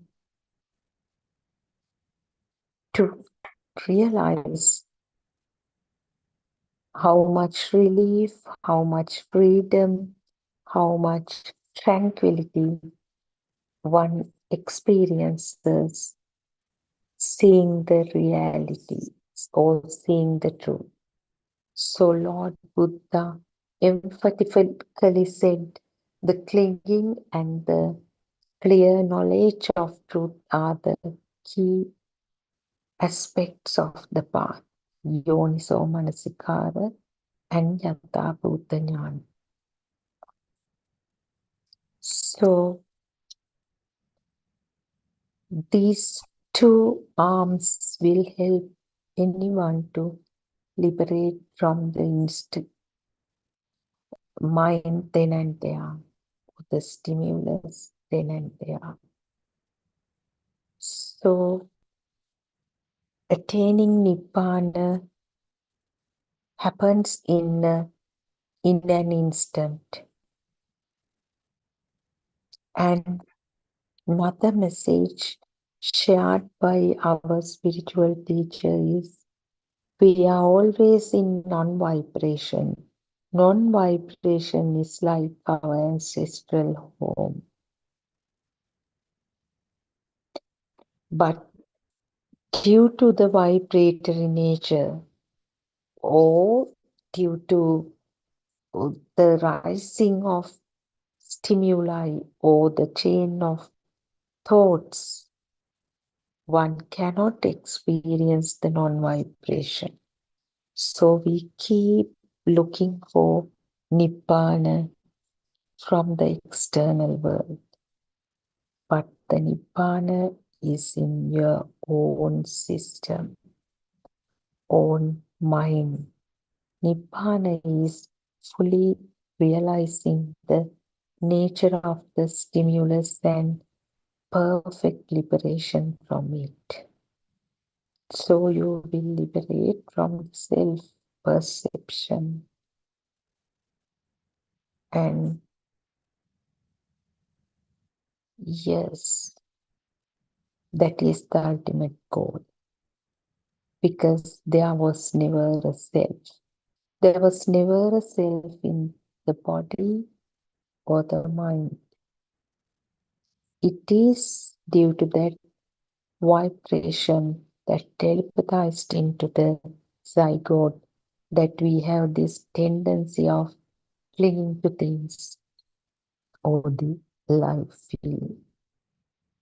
Gradually, it is energized with the sense faculty experiences, that is the power generated in the interaction of vibrations. So, show the truth of stimulus to the mind, and that will contribute to liberate from the mind. So, with that, I wind up today's Dhamma talk, and we'll see you tomorrow at the same time. Thiruvan Saranai Aryan Master. May the Noble Triple Gem bless you, all Dhamma friends, and thank you very much for uh, doing the Zoom right throughout the day. You make a lot of effort behind the screen to pass this message to the entire world. Thank you very much.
Buddothpado, Buddothpado, awakening in silence deep. Buddothpado, Buddothpado, where the mind no longer sleeps.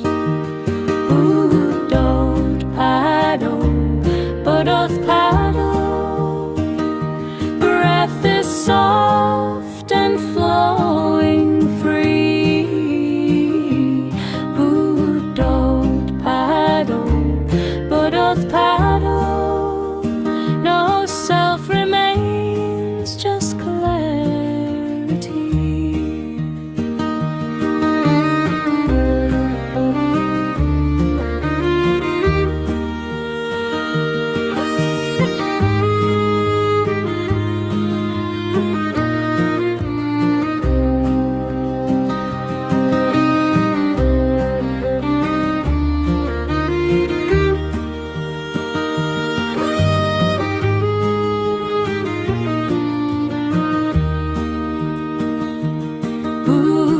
Buddothpado, Buddothpado, stillness shines like morning light.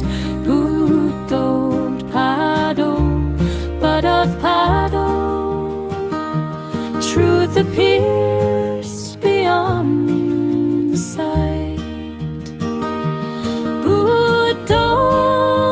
Buddothpado, Buddothpado, Buddothpado, Buddothpado, awakening, awakening.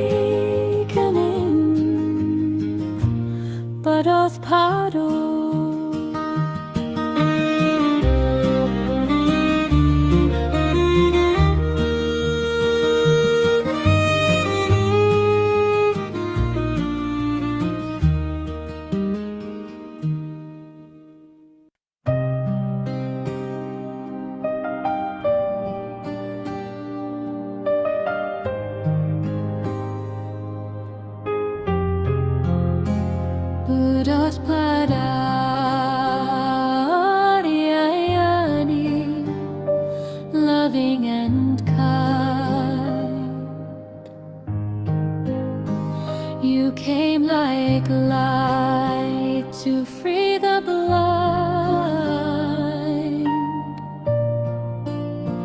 from realms of grace, from heavens above. You walked among us with boundless love. Buddothpado,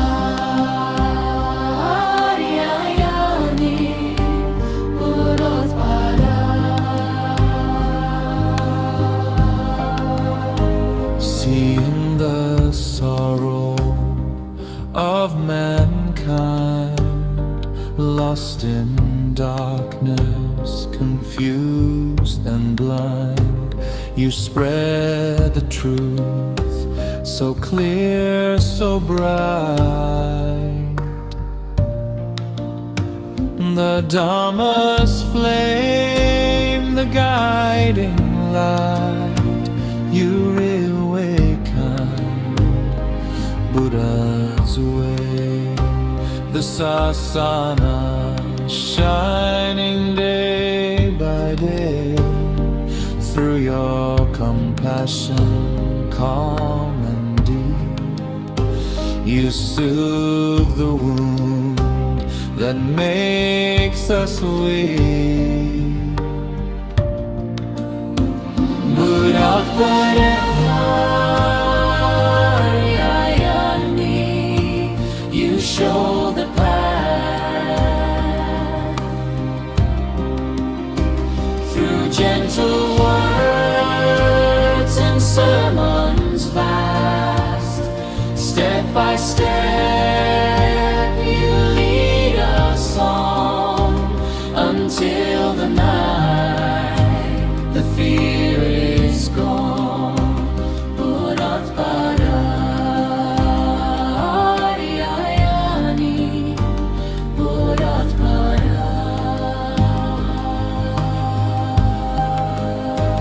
Nibbana now is not a dream. It flows within like a peaceful stream. Oh Ariyayani, may you live long. Our hearts forever sing your song. May you live long, O noble guide.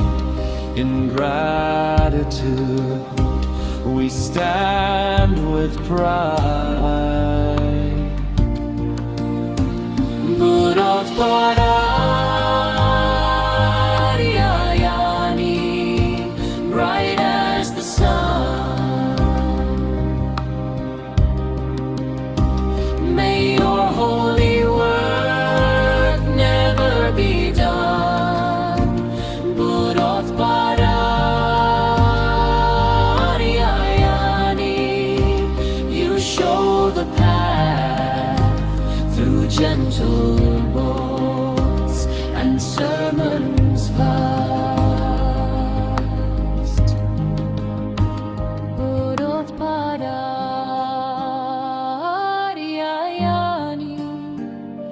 loving and kind.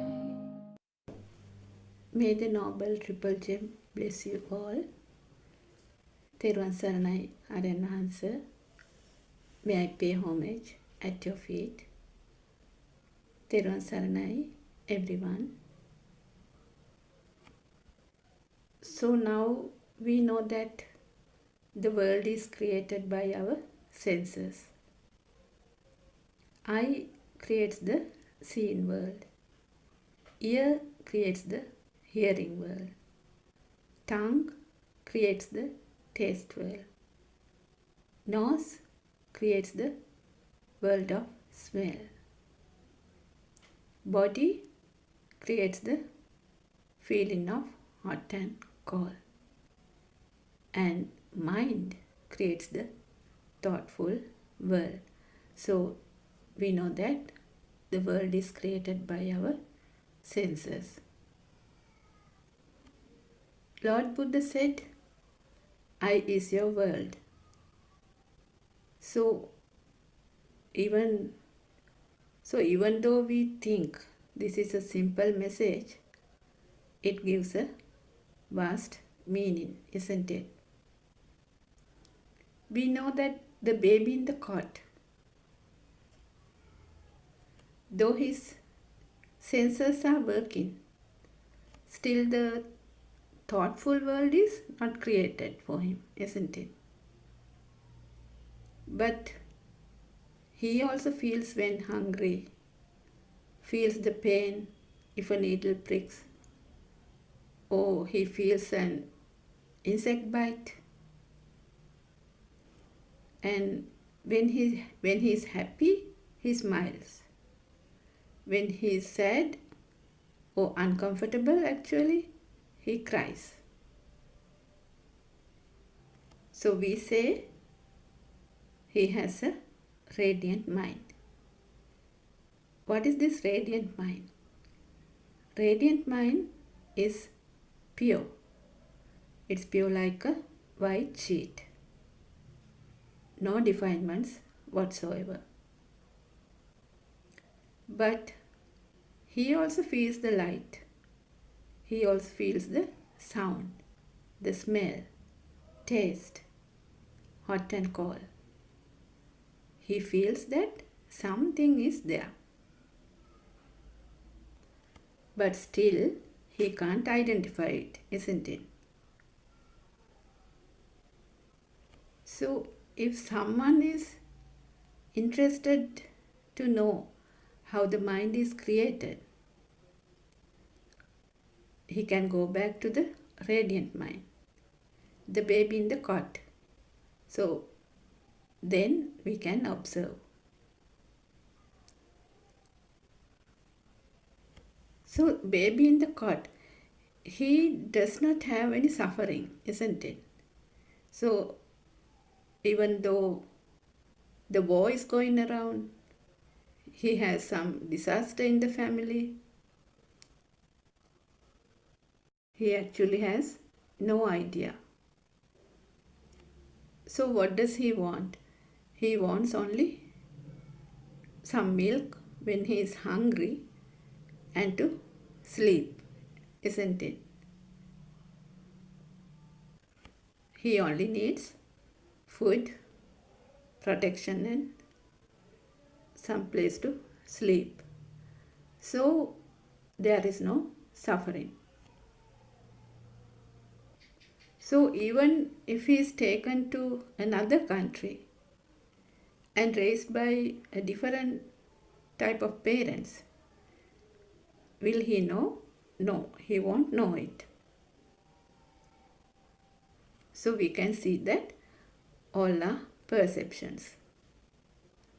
In other words, if we go deep and see, all are vibrations. Vibrations in the senses. But we know that babies do some actions later in life, isn't it? Like turning to sides, lifting the head, crawling, moving the hands and legs, sitting down, also standing up by holding to something. Though he has not given any names to these actions, he does it automatically, isn't it? So where does this power come from? There should be some power, isn't it? So this power is the Shastra power, the vibration. So now we can see that for the baby, we can't actually implement a word. So Lord Buddha said, the birth of your eye is your birth. So how does this happen? So this means the child has to identify the things to implement a world for him. For example, say we keep a phone near a baby in the cot. He will not even look at it, isn't it? But if we give it to his hands, what will happen? He will obviously grab it with both hands. He will turn it around, put it in his mouth. So if there's a music, he will listen to it. And once you try to take it back, he will definitely hold into it tightly, isn't it? And he might even cry. So that is the Shasrava Swabhavaya, or the glue for the attachment. But he does not give any value to it. And he does not know what is it. He does not know what is it at all, isn't it? So say the phone is given to a 1-year-old child. He now knows something about this. He knows actually what about toys. So he might think it is a toy. And he might play with it. Sometimes he might try to talk to it. So he also will cry when someone tries to take it back. But still, he does not give any value to it, isn't it? So he might even hit it on the ground and break it. So what will happen? The father or the mother will be very angry because they have given a value to the phone. But the child, he does not have any value. But if we take an older child, he knows that this phone, he knows this is a phone, isn't it? And he might know that his father is using it. But still he does not give much value. Maybe his toys, maybe a toy car, is more valuable for him. So what happens if he breaks it? The father or the mother will shout at him and say, "Don't break it, it is very valuable." So now the child knows it is something valuable and must protect it. So what happens at the Montessori level? At the Montessori age, he is introduced to colors and sounds and shapes. So the colorful world is created. So the color vibration, sound vibration, and also smell, taste, feel, all the vibrations merges into make a new vibration, a thought. Likewise, the thoughtful world is created. So more and more repeated thoughts makes a powerful self. Self who sees, hears, smells, tastes, feel and think. I see, I hear, I smell, I talk, I feel, I think, I taste. So the self is created. So here we can see that the world and me are created at the same moment. Moment to moment, this world is created by one of the senses.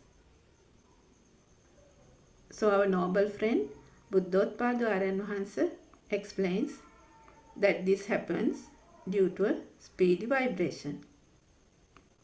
So now we know that if we take the radiant mind again, so even the speedy vibration happens, it does not merge together. So if we take the radiant mind again, so the baby did not have any suffering. Now we know why he did not have any suffering. But he felt hunger, he felt pain, and felt that something is there, isn't it? The light is there, the sound is there, he felt something. But he did not have a world created by thoughts, isn't it? But what happens once he grows up? So once he grows up and the mind sensor is created and the self also is created then and there. So then his world becomes real. He has this alive feeling. The world is there and I am here looking at trees and houses, cars, mother, father, everything. But it is very important to understand that there are no two different entities as world and you. You are the world and the world is you. Which means whatever the stimuli that comes through any of the senses, if it becomes a thing to you or it's become real to you, you are born in that thought. So if someone does not know how this world is created due to this speedy vibration, the suffering is inevitable because the world is real to him. Say example, you see a flower. If the flower becomes real to you, so the self also created. Here what we should know, how this self is created. If somebody gets the feel of the burning sensation or the fire within, so he might go into thought strings like I should pluck that flower, or I have to buy another pot like this. So it might go on and on, isn't it? So this thought, the thought power towards the flower is your samsaric journey, the fire within. You feel it. So, for example, before I listened to Buddothpado sermons, I had this experience. I used to maintain a garden. So I had this habit of collecting beautiful flowers. And I used to buy it. Wherever we go, I used to buy some plants. So if I was interested in a particular plant, I would search for it. And somehow I will buy it. But after listening to Buddothpado sermons, slowly but gradually, but steadily also, this kind of habit disappeared. So likewise, everyone has these habits. Actually, when we talk about the mind is a bunch of habits, isn't it? So, for example, some have the habit of waking up early. Some like to study continuously or do a job continuously, even after retirement. Some have the habit of reading. So you must have seen in other countries, usually in the train or the metro, they usually read a book or a paper or a magazine. And some have the habit of being healthy, eating healthy food, walking, exercising, going to gym. Likewise, some work to a timetable. So it is like a routine for them. Without this routine, they won't do anything. Some, as a habit, they are untidy. Some like to keep the places tidy and neat. So some like homemade food, a healthy meal. So likewise, we can go on and on, isn't it? And sometimes these habits interferes with other people's lifestyle also, isn't it?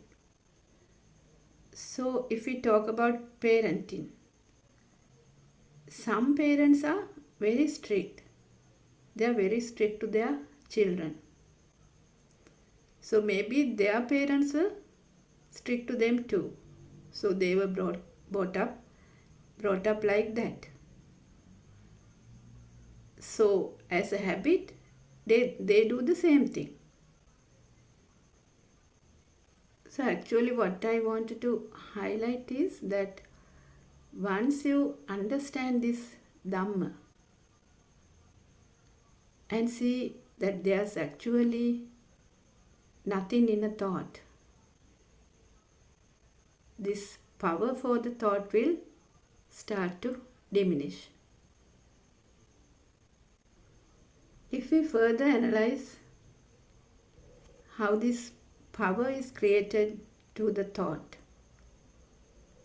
So for example, if we take a wall which is in front of me. So I see the wall. With the wall, me is also created.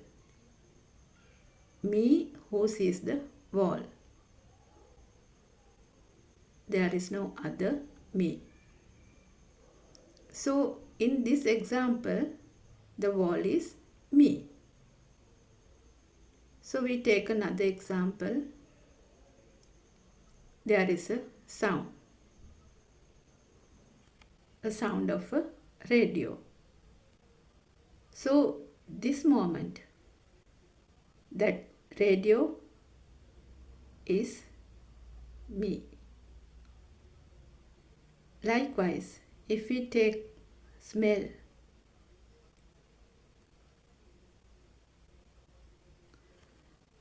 I get the smell of jasmine flower. So at this moment, jasmine flower is me. So say I am thinking of the war now. So the war is me. So what I wanted to say is that what you see, what you hear, what you smell, what you taste, what you feel, what you think, it is me, the self. Me, my mind is born in one thought. in one vibration. Say if the particular thought becomes a thing, say the sound of the radio became a thing, and you feel a burning sensation within.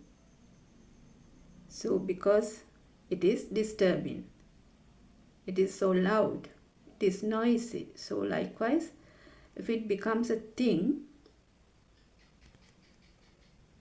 that is the power, the self-vibration. So if we further analyze, if there is a thing, there is also a me. Both creates at the same time. It's like the two sides of a coin. Me who sees, me who hears, me who smells, me who tastes, me who feels, me who thinks. Likewise, the me also creates. So Lord Buddha said, if there's a thing, there is you. Which means there should be something relative for me to be born. So likewise, if there is something to see, then there is me who sees it. If there is something to hear, then there is me who listens to it. If there is something to smell, there is me who smells it. If there is something to taste, then there is me who tastes it. If there is something hot or cold you feel, then there is me who feels it. So likewise, if there is something to think, then there is me who is thinking. So how much value you give to that thing, there is a powerful me as well in the other side. In other words, if the world is real, to you, there's obviously me there. So this Satya Jnana part is very important. How this me is created, how the soul is created. So if you take something as real and give it a value, that is me. We should know this. This is very important. And actually there is no separate entities as outside and me. It is the same. So we have to contemplate on this. Otherwise, one can't attain Nibbana. Because Nibbana is not something one has to go and find somewhere, someplace. It is within you. At this moment,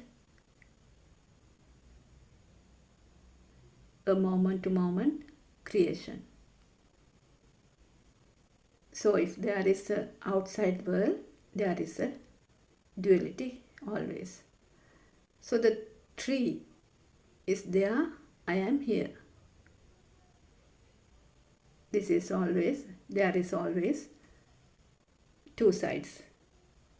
If there is two sides, there is no Nibbana. Etang mama in Pali, which means I am there. So for example, if we take the tree, we know that the tree is created with sound and colors. And if we analyze further, sound vibration, color vibration, taste, smell, feel, everything merges to create this thought of tree. And the same moment, the me is also created. So what I wanted to highlight is that the world is a thoughtful world, which means whatever you see, hear, smell, taste, feel, or think, it is the world. So the mind consciousness is such that it always creates this duality. It is the illusion. So to see through this illusion, one needs wisdom, because this mind consciousness creates this duality always. So our noble friend Buddothpado Aryan Mahansa explains that as long as there is a duality, there is a current, which in other words, it's the power. So in every vibration, there is a power.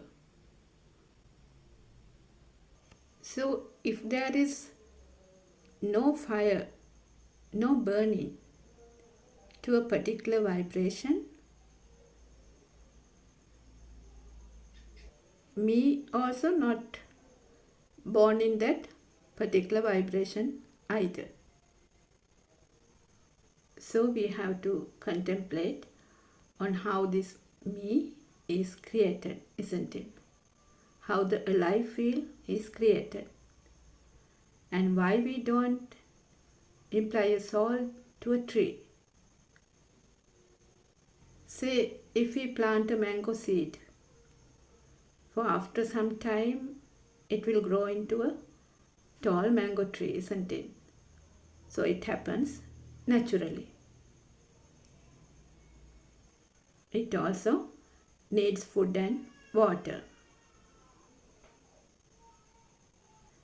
It gets water from the roots, food by photosynthesis. Old leaves falls down, new leaves comes up, flowers blooms. It also bears mango fruits. If we see, all this happens naturally, isn't it? It's a natural phenomena. So even if we pluck the mango fruits, or even if we cut the mango tree, nothing will happen, no? It does not have a mind consciousness. It does not have a soul. But in humans, we know how the mind is created through senses, how the power is created. So as we know, the vibrations of the senses merge into create the new vibration called the mind sensor, which means the mind power. So the me or the soul is created. We have the alive feeling because of these speedy vibrations. So this power gives the feeling of liveliness. So there is a living me. There is like a current. So this feeling that I am living, it is the current which runs underneath. So that's why we feel that everything is existing. So how this power gains? So when we were small, we didn't have a child, husband or anything, isn't it? But now we have a child, husband or a wife. So when it repeatedly comes, it gains more and more power. So we want to keep it. That is the power of the soul.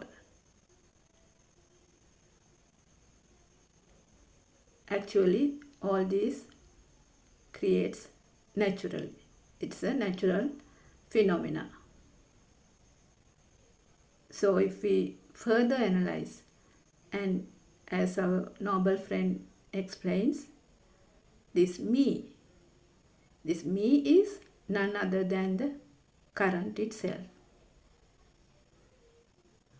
So actually there is no soul, it is a current. So we know that Lord Buddha has preached a never heard before Dhamma, isn't it? That is cause and effect Dhamma. So if the things we see, hear, smell, taste, feel or think becomes real, becomes a thing, it means that moment to moment the cause and effect Dhamma is creating. Cause is the thing, effect is the bhava or becoming. In other words, if it becomes a thing, automatically the samsaric circle is creating then and there.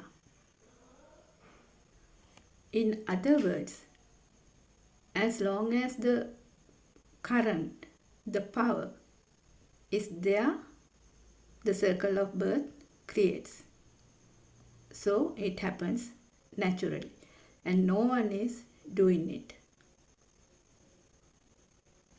And also no one can stop it. So the Sabbha Sankara, all the volitional formations created by words, actions or thoughts creates this power. So what can we do? We can only understand this process. How this mind is created due to speedy vibrations, how the power is created, how the soul is created. It is only a creation. Actually, there's nothing called me. It is a moment to moment creation, a current. It is the soul. So we feel like we are living due to this power, which happens due to the speed. So every vibration has this power. So we feel that the light, sound, smell, taste, feel, all are existing. So we feel like the trees, houses, mother, father, children, husband, books, cars, sun, moon, all are existing. Imagine you are in a deep sleep, or you were given general anesthesia.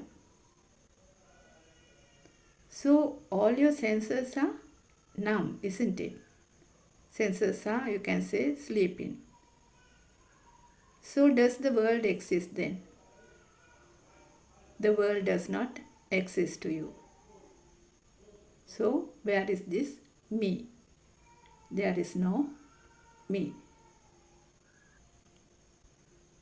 Imagine somebody meets with an accident and was unconscious for a long time. If he wakes up, sometimes he forgets everything, isn't it? Including his name, his immediate family. Even he forgets the time. Anything, his name, everything he forgets. So what happens?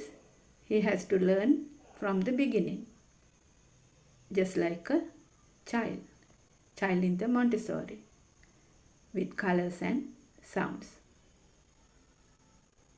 Say he is a soldier who was found in another country, say in China. So he has to learn the Chinese language, isn't it? He will be given a new name, a Chinese name. So can we find a me there? No, we can't find a me. So just like the child, he has to learn everything from the beginning. So something very important that our noble friend Buddothpado highlights is that how the light and sound is creating. So light and sound also creates due to this speedy vibration then and there. No one is doing this. So nahidan attakatam bimbam, nahidam parakatam agam, hetum paticca sambhuta, hetubhanga nirujjati. If there is a cause, things get created. And if there is no cause, there won't be a creation. No one is doing it. It is a natural phenomena. So like the creation of 4 seasons, creation of action and effect, creation of a germination of a seed, and the creation of the mind is a natural phenomena. It is a system, a process. So when we contemplate on this, we can feel that there is nothing called soul, but it is only a current or a power. Because of this current, we feel that things are existing and we are living. It is the self-vibration. It is a natural phenomena. So this me is a current. So once you deeply concentrate and see through insight meditation, you will know, like everything else, the wall, the tree, the book, the phone, dog, animal, anything, me is also a creation, a current, which creates moment to moment. Actually, there is nothing called me. If there is a thing, then the me is also there. So what we have to understand is that there is no separate me. If the tree feels existing, then me also there alive. Otherwise, the tree is me.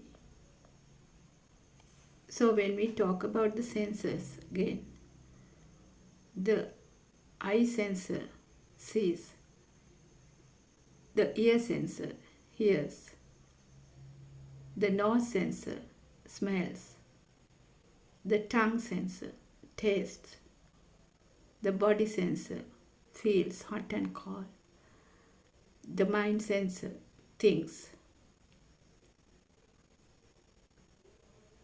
So that is their duty. So imagine we are eating a mango. We have the taste. We get only the taste. But the thought comes as, I am eating the mango, which is a sound and colors, which is a thought. I am eating mango is a thought, isn't it? So likewise, whatever we feel, say, those are thoughts. So to any thought, we tie this me as well, which becomes I see, I hear, I taste, I smell, I feel, and I think. So if we have eyes, we see. If we have ears, we hear. If we have nose, we smell. If we have a tongue, we taste. Likewise, if we have a mind, we think. So it all are natural phenomena and a system working. So imagine one is blind. He can't see. So he does not have the world created by the eyes. Say someone is deaf. He can't hear. So the world created by ears is not there. So imagine if someone's nose is blocked. So the world created by the nose is not there. If someone's tongue is burned, he can't taste. So the taste world is not there. Likewise, if someone is unconscious, the world created by thoughts also not there. All the senses are not working. So this also shows if there are no senses, the world is not created. And also a me also not created. In other words, as long as the senses are working, only that current, the power, is generating to function, isn't it? So where is this me? There is actually no me, isn't it? So one has to understand this through wisdom, that there is no self at all. So what happens once somebody sees that there is no self? So then the power which was created by the senses, through the senses, it will start to dissolve. And once you truly understand this, the illusion, the thoughtful world begins to break down. But actually it happens slowly. The power becomes less and less. And the wrong visions that everything is existing also breaks down. Also, the thought of wanting to keep things also diminishes, which means the self vibration diminishes. In other words, the me, my, mine, or the soul also diminishes.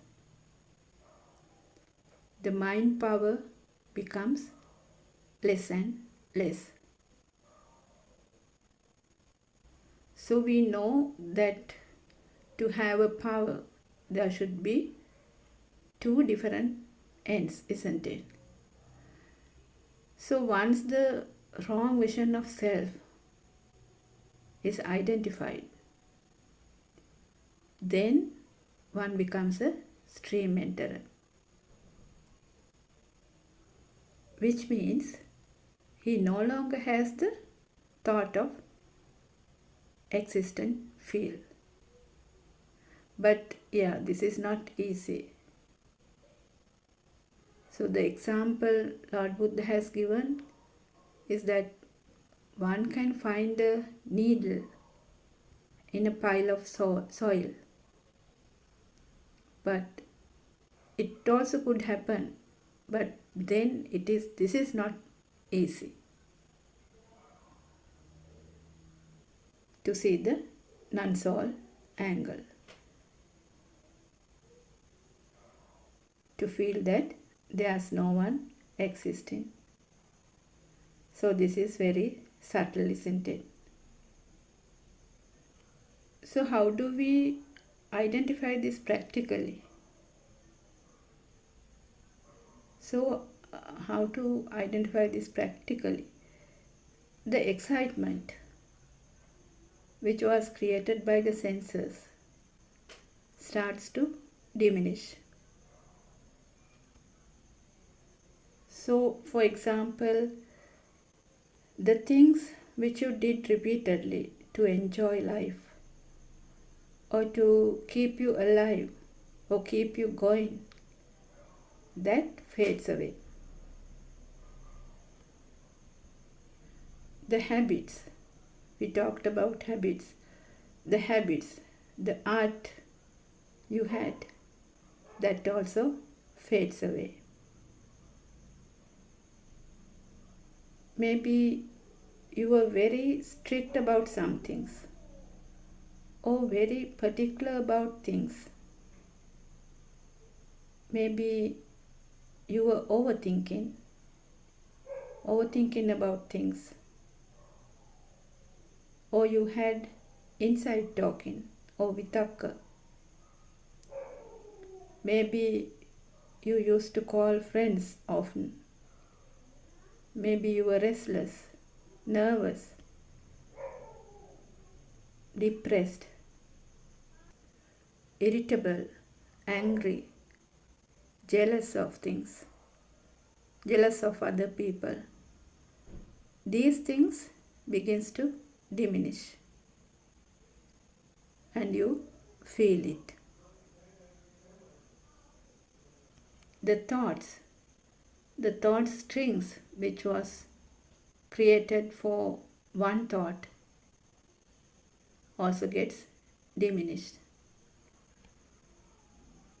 So as I said, the desires, ill will, hatred, jealousy, the defilements starts to fade away.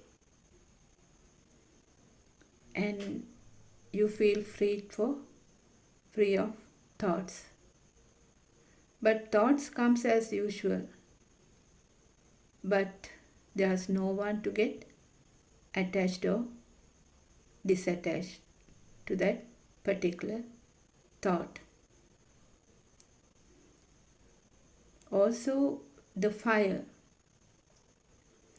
the burning sensation you had also disappears gradually, but it happens gradually.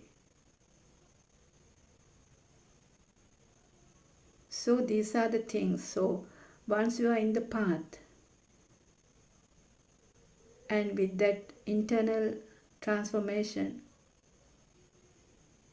especially you feel that the burning within is fading away.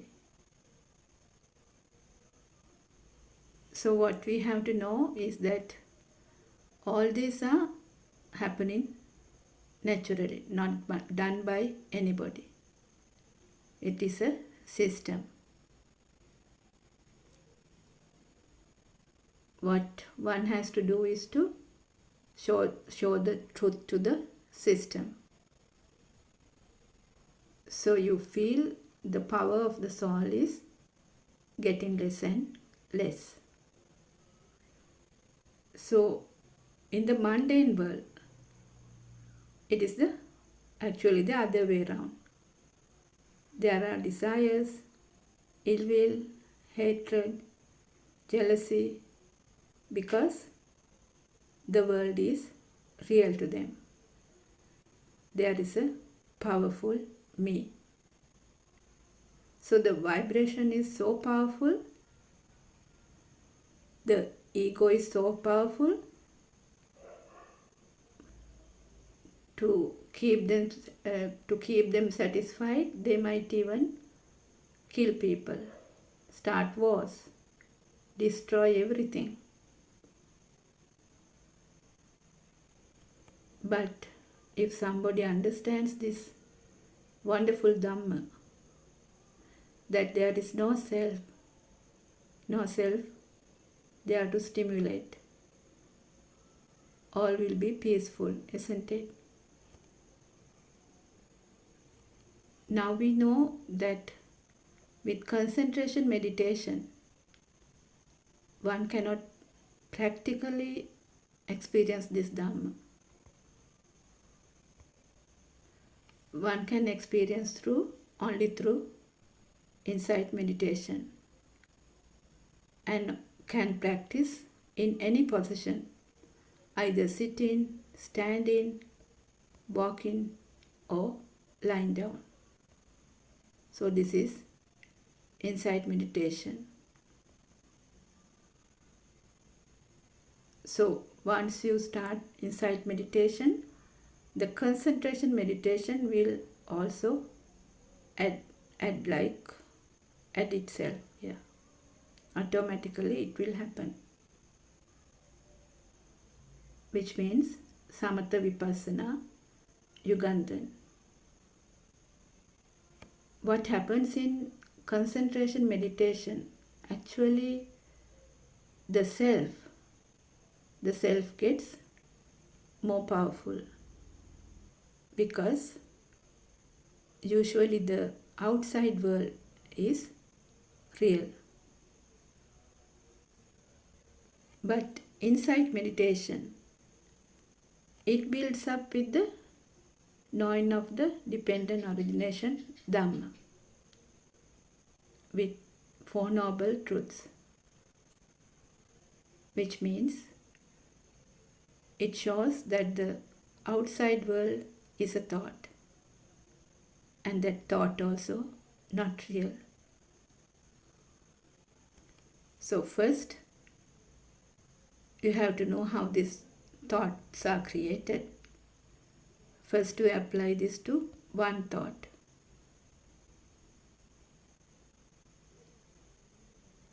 And you will know that all the thoughts are created the same way, with colors and sounds. The example our noble friend Buddothpado Aranwahasa gives is the mango's fruit. Once you cut open, you will know that the inside is white, isn't it? And after that, you don't have to cut all the mango's fruits. Likewise, you have to see the truth of only one thought. Then you will know that all the thoughts are created the same way. If we talk a bit about the three worlds, the sensual world, form world, and the formless world. The sensual world, where everything is happening. Everything has a value. The thought power is more. There are desires, ill will, hatred, jealousy, and all the defilements are there. The duality is there. The form world. Form world is where we know that the world is created by senses, but it's a thoughtful world.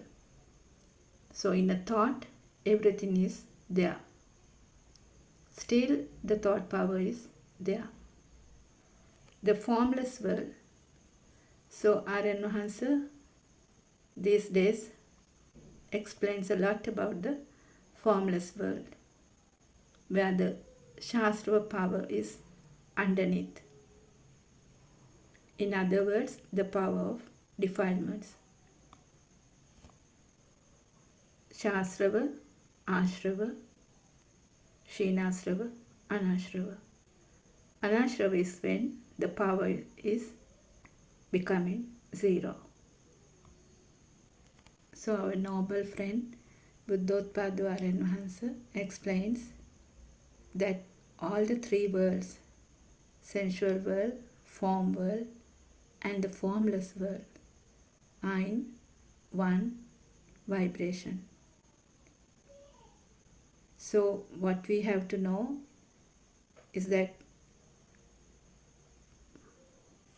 as long as there is a vibration, there is a suffering. Actually, there is no self to suffer. So as usual, we invite you all to come and listen to Buddothpado's sermons and endure samsaric journey, endure suffering. There are about 12,000 sermons in the YouTube. We also have 24 hours BTV and PeoTV English. Also many Zoom discussions where you can join and ask questions. So we are very grateful to you, Aranwahasa, for giving this wonderful Dhamma to this world. Therwan Saranai, Aranwahasa, may I pay homage at your feet. Therwan Saranai, everyone.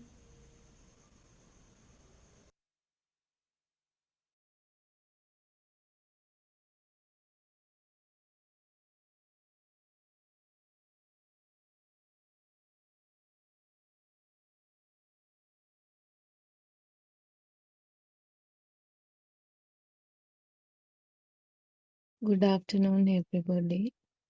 Therun Sanna Aranwahasa. Therun Sanna, everybody. Let's continue with the book reading. The Truth Dhamma Has Awakened. Volume 2, page number 26. Even though you have this knowledge about how you don't exist, you do have another problem. And that is How are we to realize this pure truth?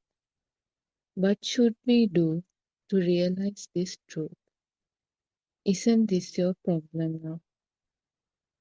Many people request me to teach them a practical method on how to analyze the formation and the cessation of the five aggregates or the skandha. They want to know how to develop the Udayavaya Jnana. Therefore, we are going to teach you how to go on the path. Now, we are going to reveal to you the way we practiced the analyzing of the Udayavaya of the thought. Even though we present this to you in a day, we had to practice this for a very long time before we realized the truth ourselves. We realized that our I-ness and our mental fetters dissolved a lot during this time period of our practice.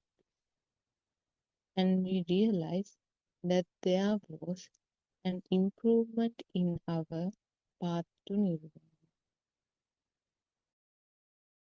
Now we have realized the truth. Therefore, we are able to let go of the thought. We are at ease with our thought. We know how to let go of the thought. But at your stage, you might not find it so easy. This is a very deep and complex philosophy which is difficult to understand. We are going to teach you how to end this endless cycle of rebirth, the samsara. Now you are going to get ready to end this endless cycle of death and rebirth. All these years you had always created a cause, hetu, to give rise to a thought. This time you will remove the cause that gives rise to any thought, and you will awaken to a supreme moment of the truth. Awakening to the moment of truth is an auspicious moment. It will be an end to the illusion that you exist. Therun Sana, everybody. Therun Sarana Shani. May all be blessed by Triple Gem. Therun Sarana, everybody. We all worship our Aryan Mahanse, who is our spiritual teacher, who is guiding us. We all worship him at his feet. Therun Saranai, everybody who have joined the Zoom discussion, as well as who are listening to us in various other methodology. So thank you, Shani, for reading those 2 pages from the True Dhamma as Awakened, Volume 2. So we are moving forward with 2 pages each day, and we are trying to understand the Dhamma disclosures done by R.N. Mahanse, and R.N. Mahanse has found out the truth which has been reached by Lord Buddha 2600 years ago, and it was actually not very clear for some time because there were so many other teachings and other influences from the other religions have been mixed up, and we were listening to a kind of mixed teaching until very recently, until uh, Aranhase started revealing all these things, and also he was proving those from the sutra which has been preached by Lord Buddha thousands years ago. So we are going to discuss some simple facts, starting from the simple facts over the next 1 hour and 15 minutes. And we will try to explain what is being read. Actually, we were discussing about the thoughts, how the thoughts are formed. Last few days, we have been concentrating on the same fact. So basically, Aranmase has been researching all by himself.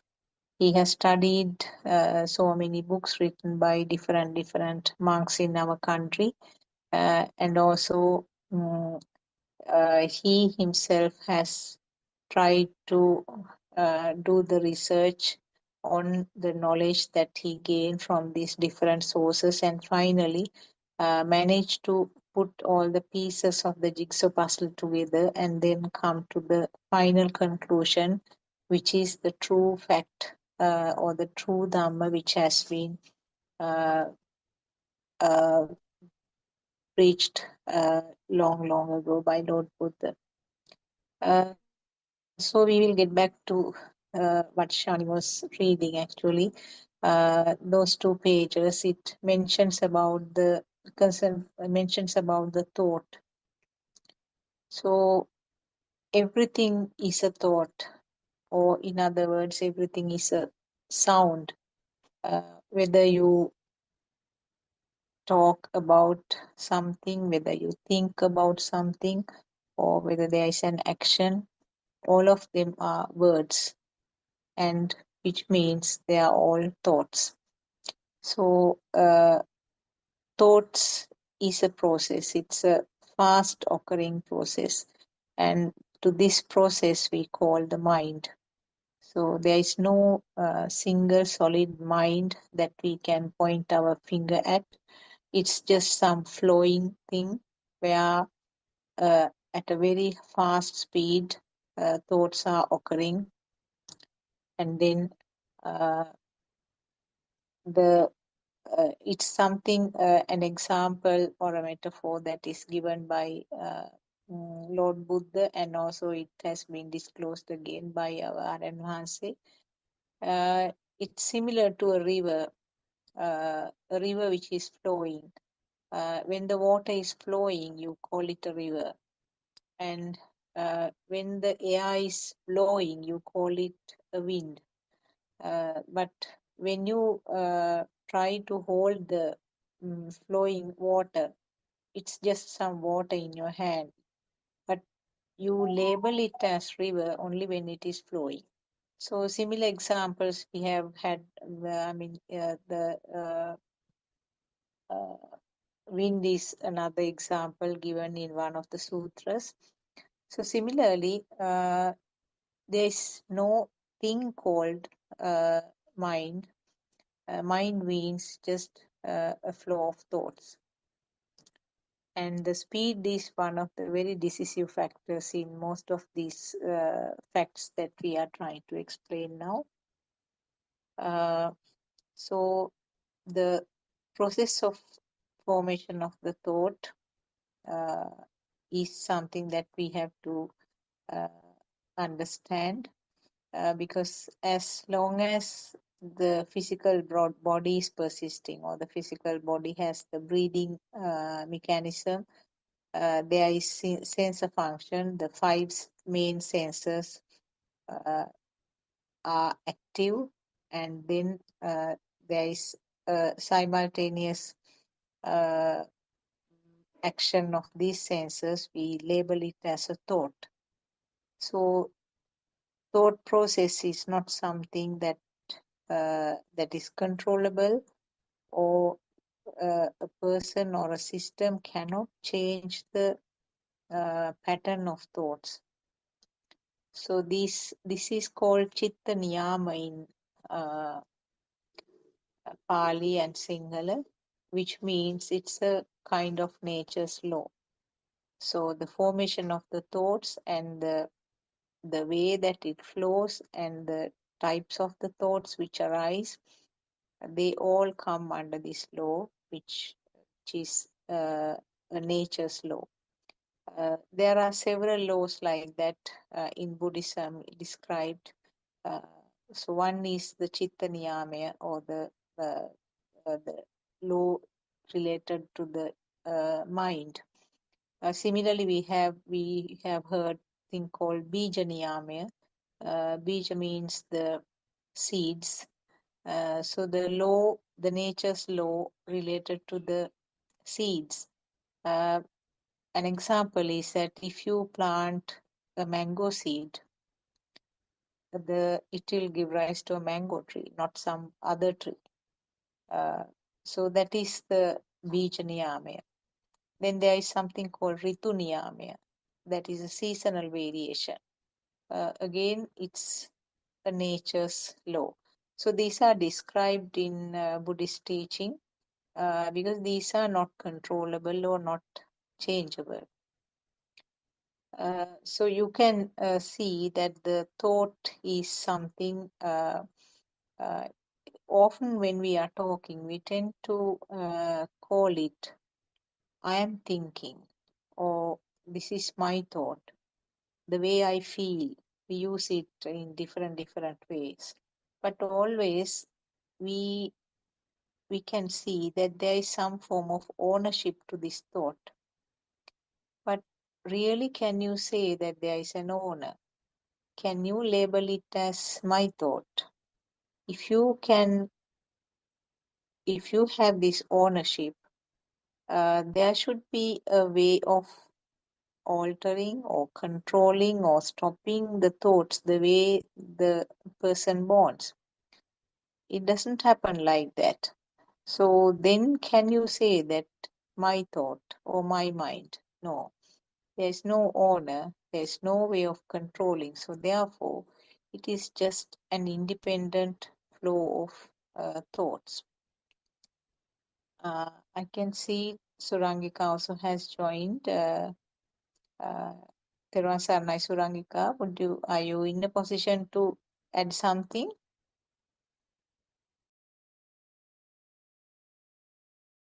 Therwan Saranai, Dr. Therwan Sakuntala, and Saranai. Therwan Saranai, Dhamma friends.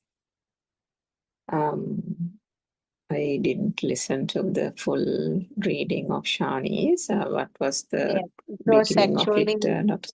very basic things about the thought and the fact that Avaran Mahase has been sort of researching on that for a long time, but didn't start about the proper mechanism of forming thoughts. It's just some very basic facts about the thought. Okay, right.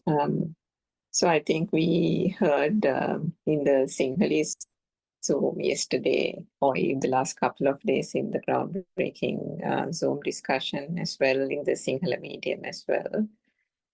Quite a lot of profound explanations and an expansion of the true Dhamma, isn't it, in the last few days. And I think even today, R.N. Mahansa, our noble spiritual teacher, always elaborates and gives us a very deep and meaningful talk on this aspect of how the mind works. Is there any such thing called the mind? And the identification through ignorance with the thought culminating in this false sense of I or ego or self. So that is fundamentally the teachings of Buddhism, by understanding, as R.N. Mahansa, if ever he comes onto the Zoom discussion, he starts off with just two things. He says, who am I and what is the truth? The two key questions that you can ask anyone is, for one thing, everyone is entitled to the truth. It doesn't mean that it is for Buddhists or for for a particular type of people. Everyone in this world is entitled to know and know the truth. So it's irrespective of religions, caste, creed, and so on. And the simple question he asks is, are you in the body, or are you the body, or are you in the mind? And if you're not the body, is the body you, or is the mind you? And he always says that, can you control anything? Can you call any aspect of your body yours? Is that anything within your control? Old age, sickness, and death, and so on. That is the fate of this physical so-called body, as we call it in a conventional world sense. Is there anything there that that is within your control? There isn't. And then if you think about the mind as well, the thought process, Dr. Sakuntala spoke a few minutes ago about the fast occurring speed of various factors, which through misconception we name as, for example, the wind. The fast moving air current is called wind, but is there anything called the wind? There isn't. The fast moving flow of water is called a river, but is there any such thing called the river? There isn't. Similarly, it is just the flow of thoughts. If you think about the word mind, it is just a terminology used for the fast flowing thoughts occurring in a series at such a rapid pace. But you call them your thoughts. You say, I think, or I thought that, or I this is what I think, and this is my opinion, so on and so forth. But if you actually try to control your thoughts, if you try to sit down for meditation and say, no, I want to now be silent, and my mind needs to be silent so that I can concentrate on a particular object, so on. Can you actually do that?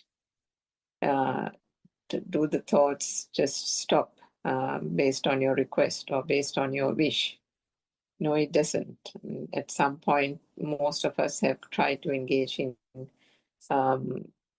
silent meditation or through concentration meditation, and we have always grappled or been challenged with the thoughts, the fact that they constantly disturb, and they are irrational, they are random, they are unpredictable, and whether you want it or not, they keep streaming through, and they keep coming at whatever time, at whatever pace that it does. So in that sense, can you actually call those thoughts your thoughts if it is not within your control?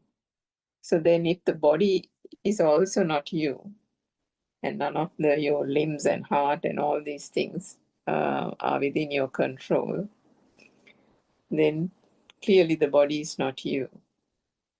When you take the thoughts, so are the thoughts yours? If they are uncontrollable, if they are unpredictable, if they are random, is there any control over it? And therefore, can you actually say that you own your thoughts? You can't. So if the body is not you and the thoughts are not you, this is what our noble teacher always asks, then who are you? How did this identification of you or me or myself come into being? That is the whole thing that is unraveled through this true Dhamma that is being discussed through these Buddothpado English Zoom discussions. The thought and how the thought comes about, how the sheer speed of vibrations manifesting in our senses and sense faculties bring about basic light consciousness, sound consciousness, touch, taste, and smell, and so on, to form what we call the mind consciousness, i.e. the thought, is the way we unravel to find out how this whole thought pattern occurs. When these thought patterns occur, these thoughts bring about what we call or make a reality of this external world. What is only made up in the mind, and the mind consciousness is projected out to the external world, and suddenly there is a world, and suddenly there is an existence feel, and a sense of being alive, and a sense of self or I or ego is born. This identification is the result of this sheer vibration that is happening at a speed, but only through our sense faculties. This false ego is the thing that is driven, and that is driven only through ignorance. There isn't anyone actually doing it. It is just a process, it's a mechanism. To understand it, one has to have a full understanding of the sense faculties and see how this whole mind consciousness comes about. The identification, or when one actually considers a thought to be real, in every thought, it is actually a mind object, whether it is your mother, whether it is your father, whether it is the chair, the table, the house, the car, your favorite, I don't know, your favorite football club, whatever it is.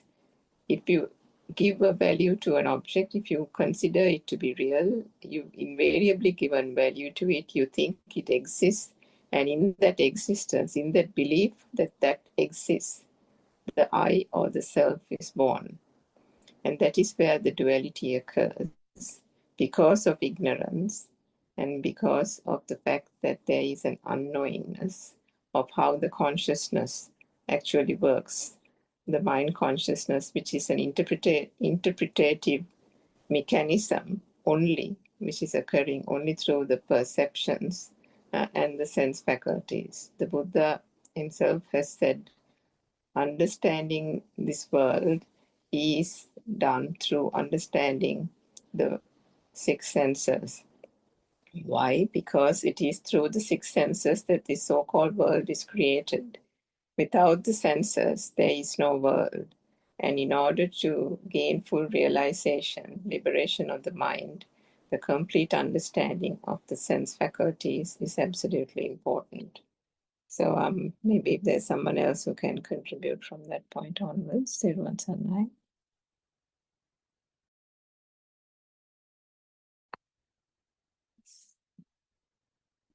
I see Dr. Kokila has joined. Everyone's online. Yeah, is it the topic more towards the latest Ramahansa's discussions, or was there a topic as such? I think it was just the thoughts. Thoughts, yes. Oh, okay. Yeah. Anything to? I actually joined a bit later. I'm sorry.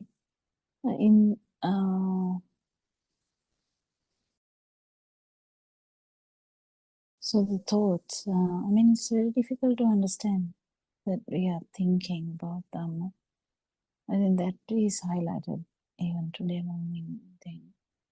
I heard, I couldn't finish it, but I heard how Nancy was trying to tell some others how, you know, when mother is talking, that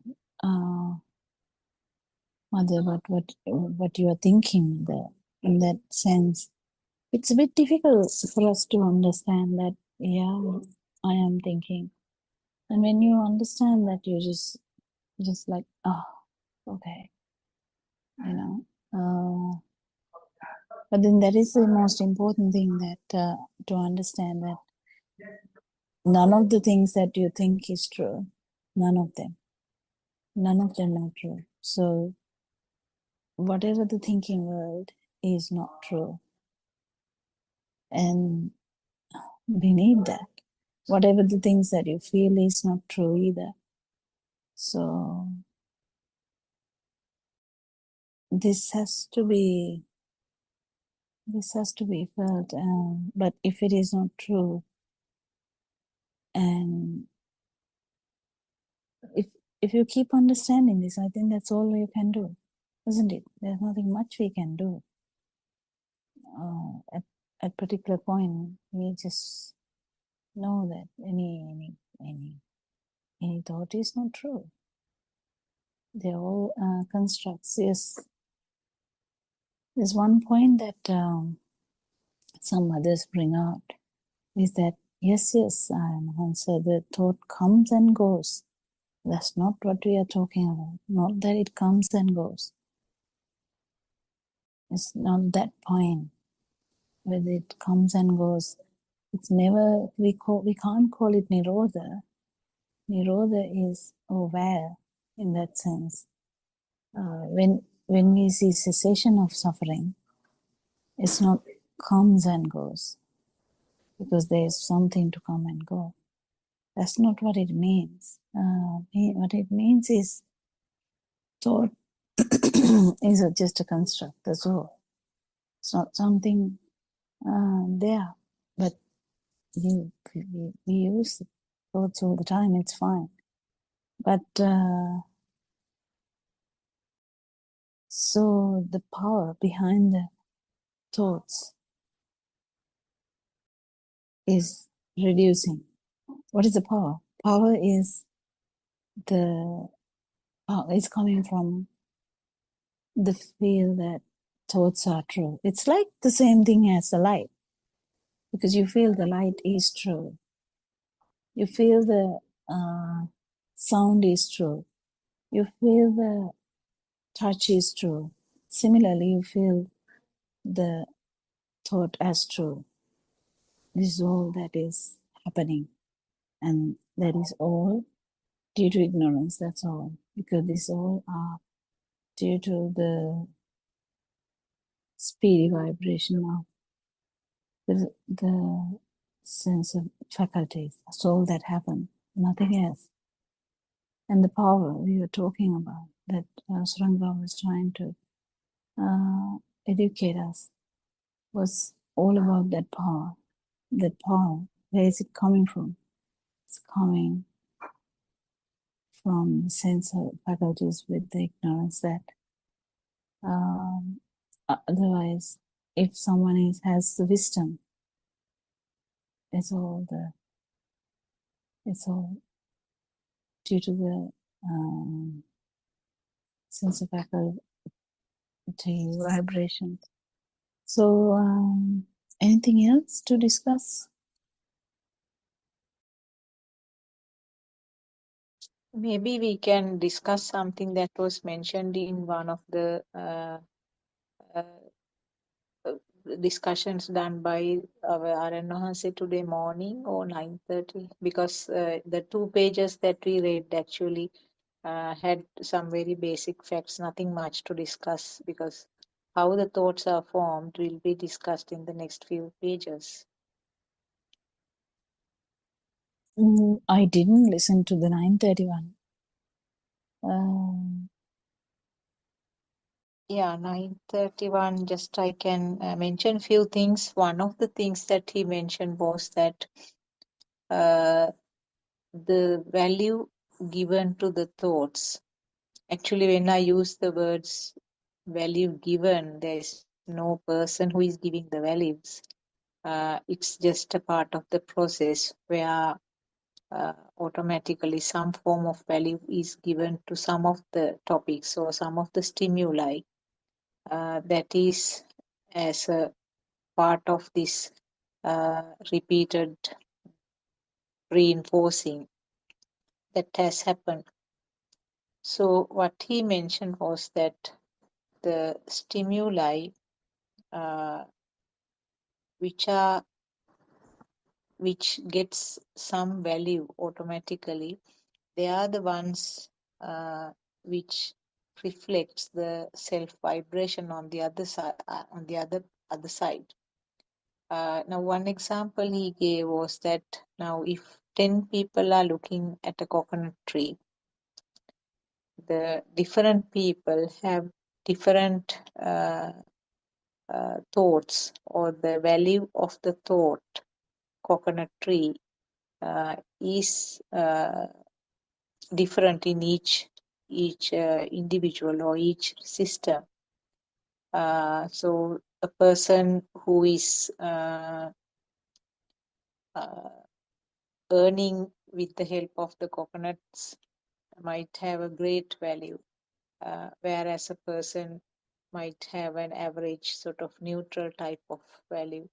And maybe another person, even a person who is not consuming coconuts, will have just very basic value onto the same stimulus.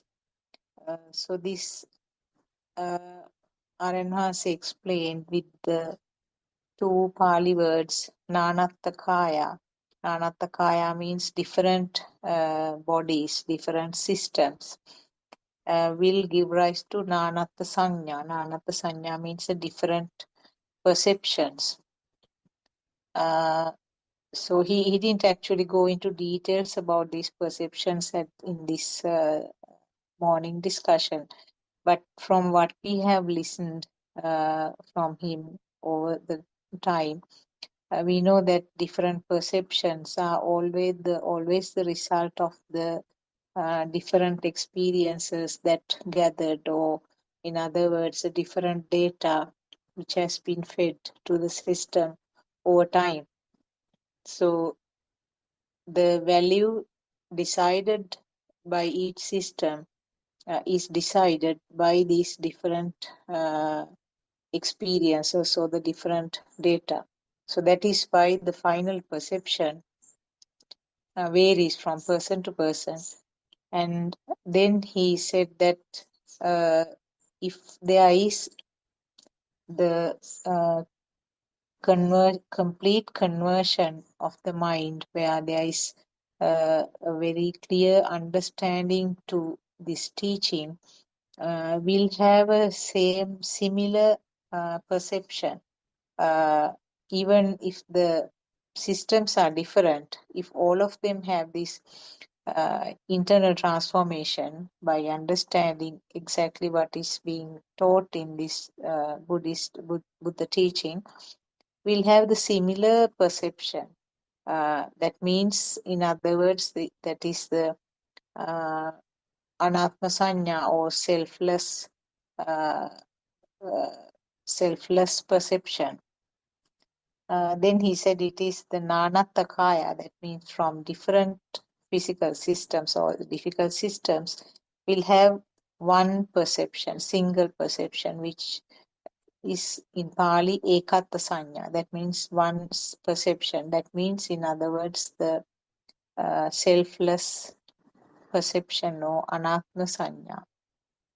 That was one of the things that he explained, which can be related to what we are discussing.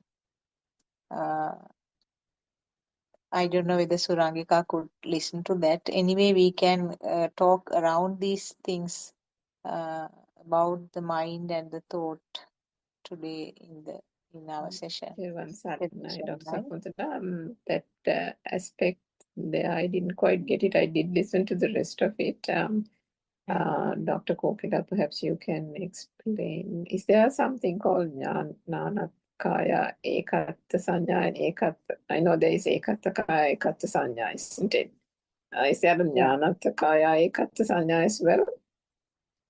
That is what I mentioned. Nanatta Kaya Ekatta Sanya means when there is internal transformation, when all the systems, the people, Okay. now this was, all of them sort of come to this internal transformation. All of them have similar this non-self vibration, similar, isn't it? yes. That's what he said. But is there a Ekatta Kaya, Ekatta Sanya as well? Because I know there's a couple of them there.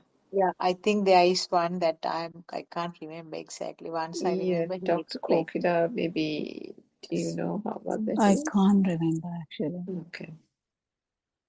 I No, can't we can remember talk because around these same topics about the thought and how the thoughts are behaving, or the mind behavior of the mind, Yes, something and I around that. think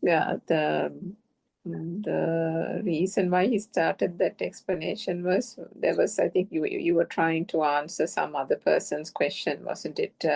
Yes, And I think it was revolving around there can be thoughts where we don't really pay it. There can be thoughts or mind objects where there is no real attention being paid to it, and if that is the case, are those thoughts actual volitional formations, or was that also part of the discussion? Because I think at that point R.N. Mahansa said if you are focusing on something that then has a volitional formation or an abhisankarana, isn't it? And the person can perhaps feel as if there can be other thoughts that are coming, but there is no focusing on that. So therefore, those are kind of irrelevant. And what is focused on is the one that becomes the volitional formation, and in that there is a self vibration, isn't it? Yeah, that's what he said. Yes, only when you focus, it becomes a volitional formation. And also he said, now as a reply to what I asked, he said that different levels of now when you focus on something, the value given to that can vary, and not only from the same by the same person. If you say, for example, if you are seeing different objects, the value given to the different objects can vary. So depending on that level, the self vibration also can vary. I'm talking about one single system, one person. Yes, that's why I don't know whether the that's clear. 31 planes is there in every thought. I mean, in a thought, and then depending on the next thought, it can be another course vibration, isn't it? Yeah. Maybe Dr. Poplar, you can elaborate on it. Yeah, actually, I have to listen to it because I have listened to this before, but it's not in at the moment. I can't get around it, because if I say something, it should be really relevant to those words. But anyway, apart from those words, like the Pali words you said, yes, we have so many thoughts in that sense. The value is so different. Imagine your family and a neighboring family. But the neighboring family also can get so important if there is anything happening with the neighboring family. Imagine something like having an argument about the margin of the lands. Then suddenly the neighbors are very important now. Unless that time, neighbors are not important. So this the amount of importance, or the amount of attention can be very very difficult to understand. And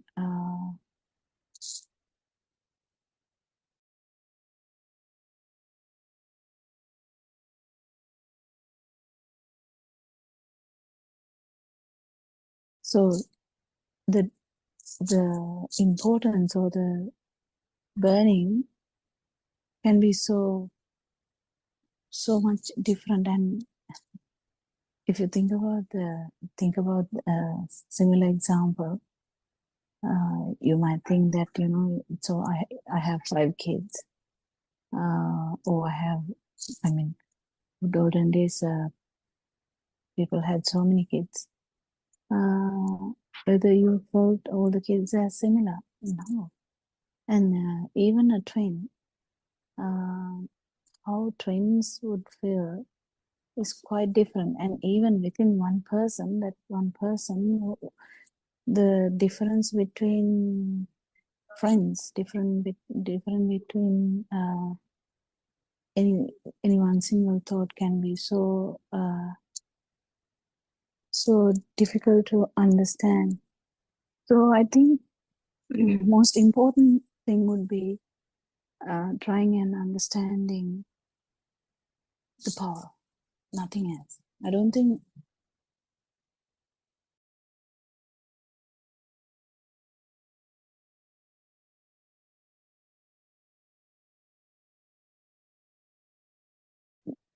think nothing else does matter, because the power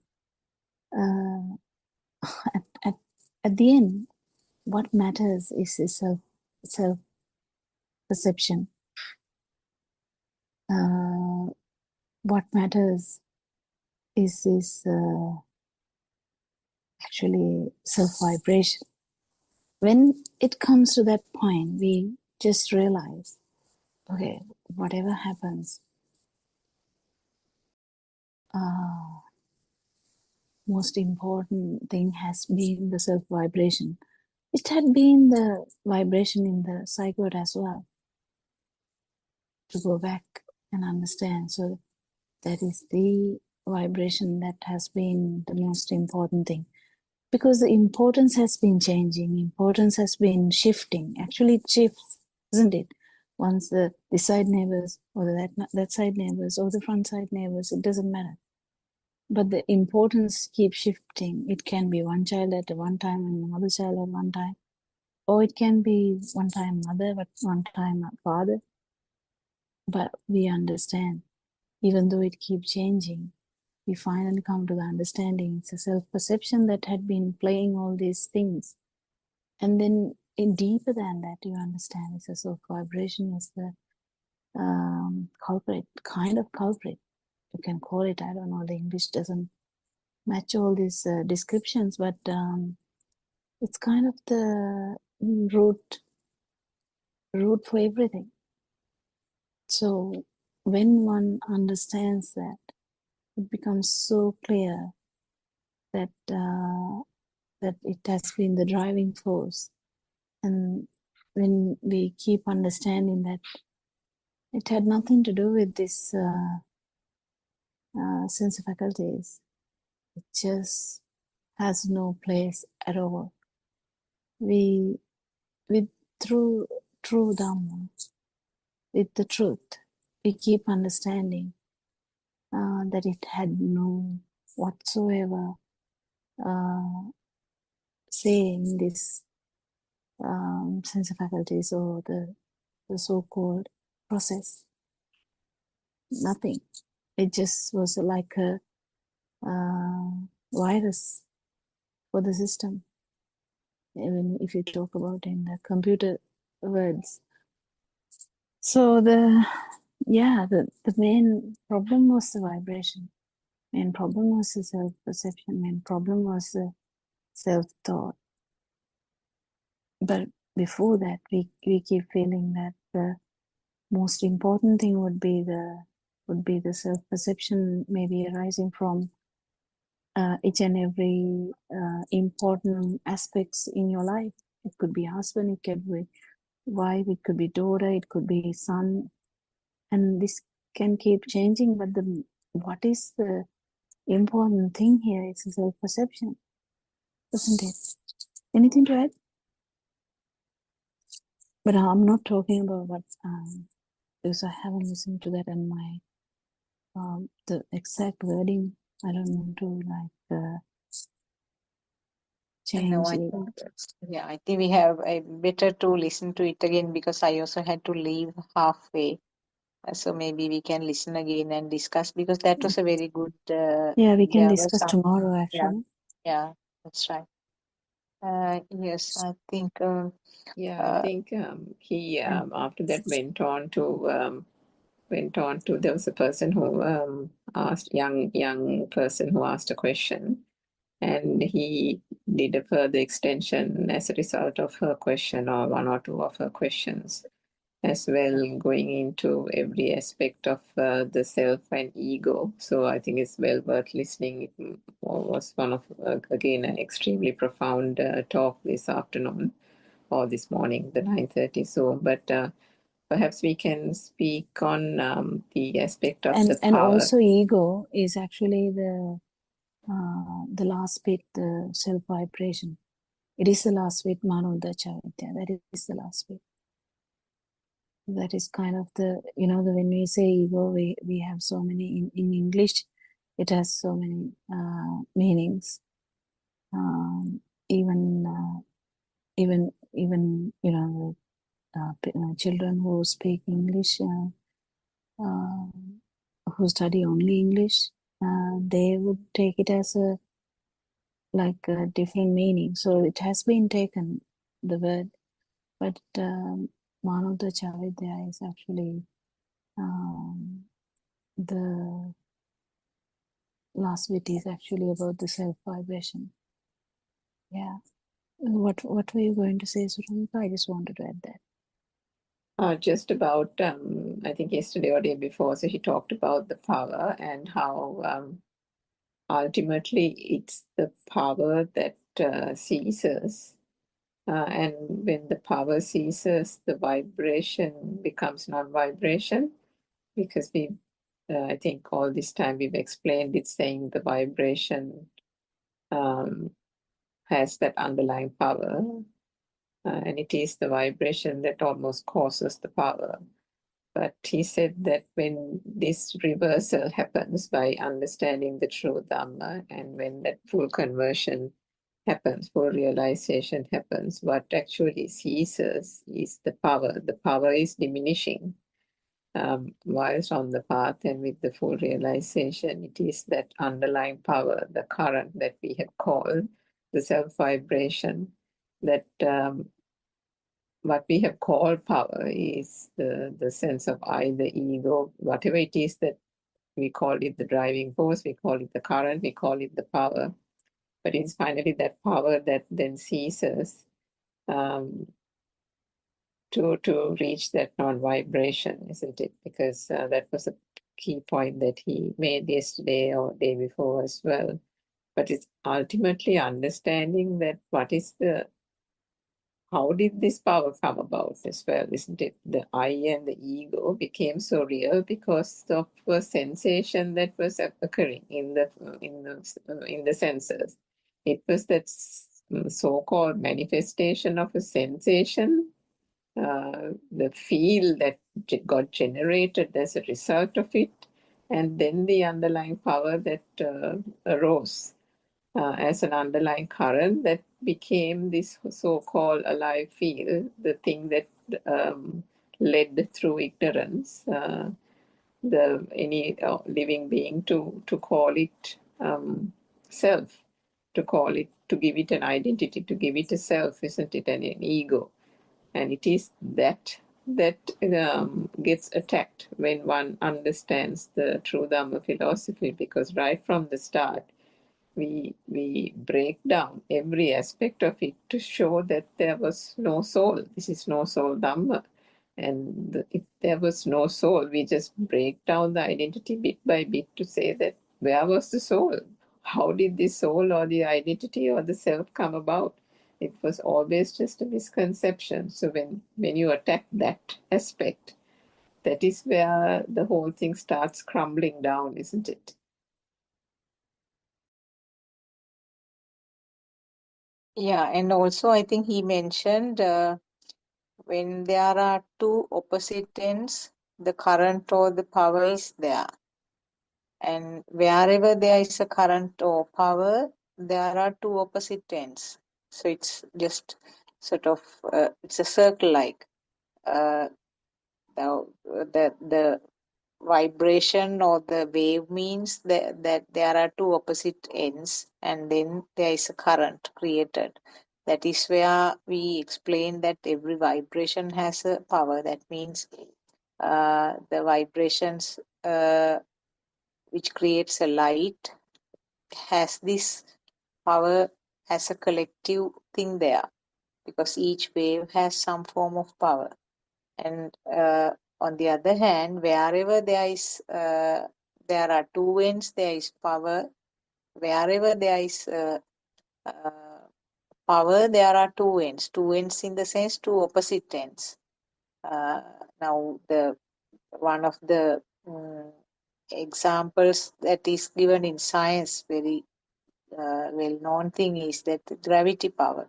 So gravity power is the result of the two opposite ends of the earth, the northern and the southern ends. So likewise, the mind power is, again, there are two opposite ends, two ends, which means the feeling of existence and real non-existence. So it's like the two ends of the battery. Again, the power is created when there are two opposite ends, the plus end and the minus end. So similarly, for the thought power, the two ends are that the feel of existence and the real truth, which is the non-existence. He explained about that duality. I think in the same the Deshana that you mentioned, Surangika, the duality means, in other words, when there are two opposite ends, the current or the power is there. So the feeling of existence or this self-feeling is a result of the two opposite ends. Am I correct? Yeah, it has to be felt though. This is the thing. It has This to has be to be felt. felt. Yeah. So Yes. the out of mind experience, kind of, we can say like that. And when it exposes the vibration or the feel, when the power is not there, you can definitely feel that there's no two ends. Not Yes. at all. Not at all. So this has to be felt. That is the challenge, I think. That is the challenge. So the importance is knowing these things helps you, but knowing these things will not necessarily lead you there. The main thing is to let go and be quite open to your sense of faculties and be open to what you really feel, because the things that we think, the thinking process actually can mask this feel, because actually the feel or the consciousness or the sasava, or the vibration, we call it, because we have to call something, the power or the, whatever we say, you can see when it is a thing that it has two ends, and when it is not a thing, it has no ends. It's so beautiful. It should be, it can be understood thoroughly, deeply, when there is an experience about that. And that's the beauty of that, I think. Yeah, there's so much background here, I'm sorry. But anything else?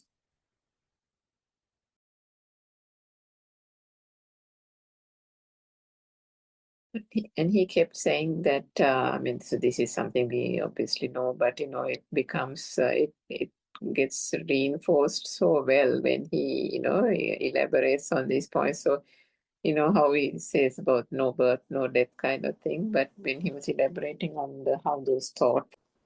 After kindergarten time, that's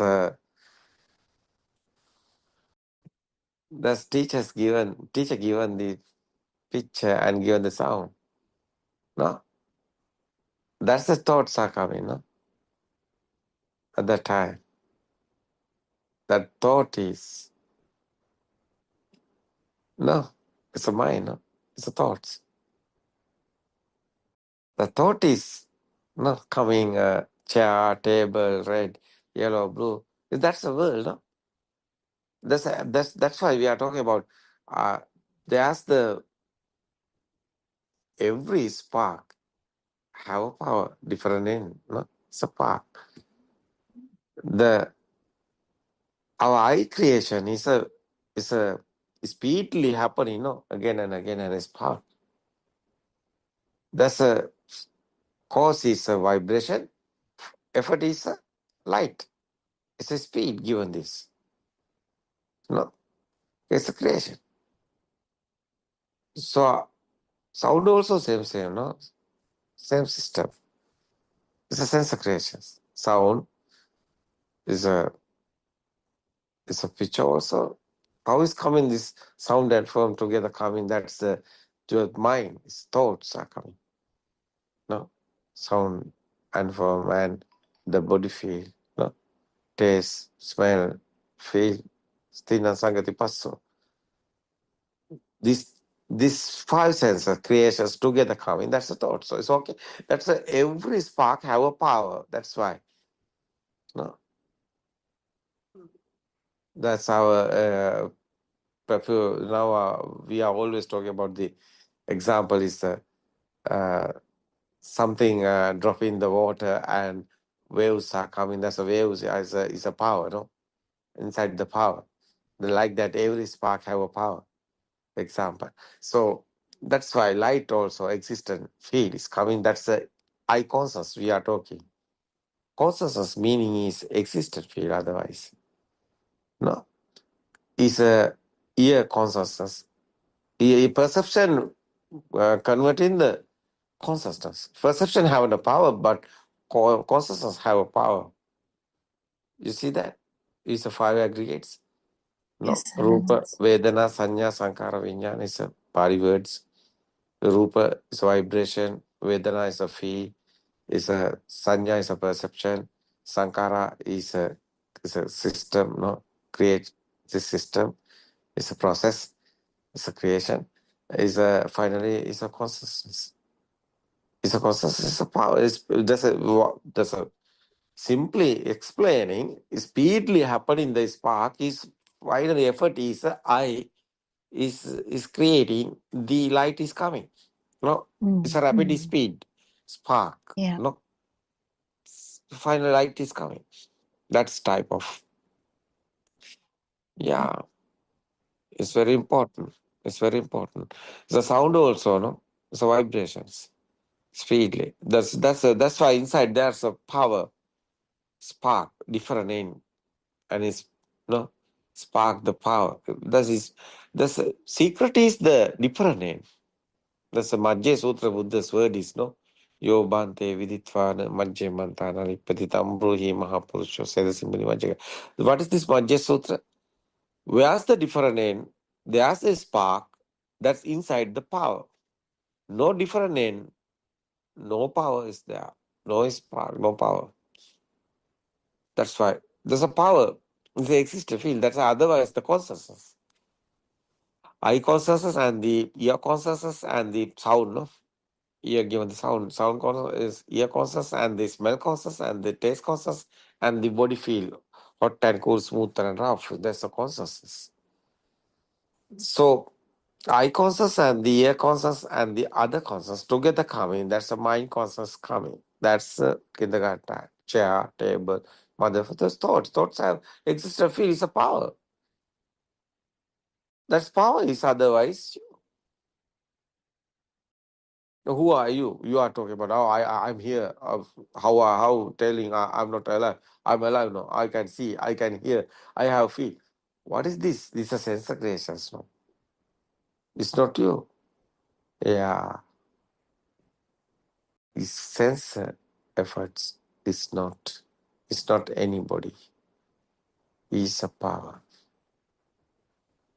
The sense given this power. It's the thoughts, thinking. Every thoughts have existence field. Otherwise, that's the power. That's your life field. So, someone is outside is existent something. That's the kindergarten time existent field. No, chair is there. You are also here. Chair is not there. You are not here. That's why world is other side is you. You are otherwise the world. No, that's power. Existent field is you. Existent field, otherwise alive field. No?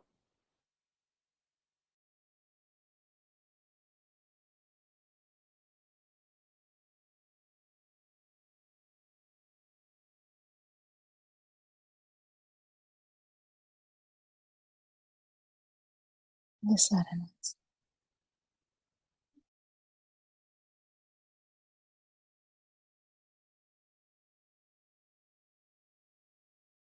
Do you hear me? Yes. Now. What do you think about existent field, otherwise alive field? Yes, The Saranam. the case is now the field. No, what is this field? Normally everything is happening, no? Someone eat the spicy, is hot is coming. But nobody is here. How is this experience? Nobody is here, hot is there. No? Has to be felt. How is that one? So spicy is hot, no? So but no one is here. How is telling this? Yeah, it's okay. Because the sensor not working is not spicy here. Not hot here, no. Because sensor given this hot. No.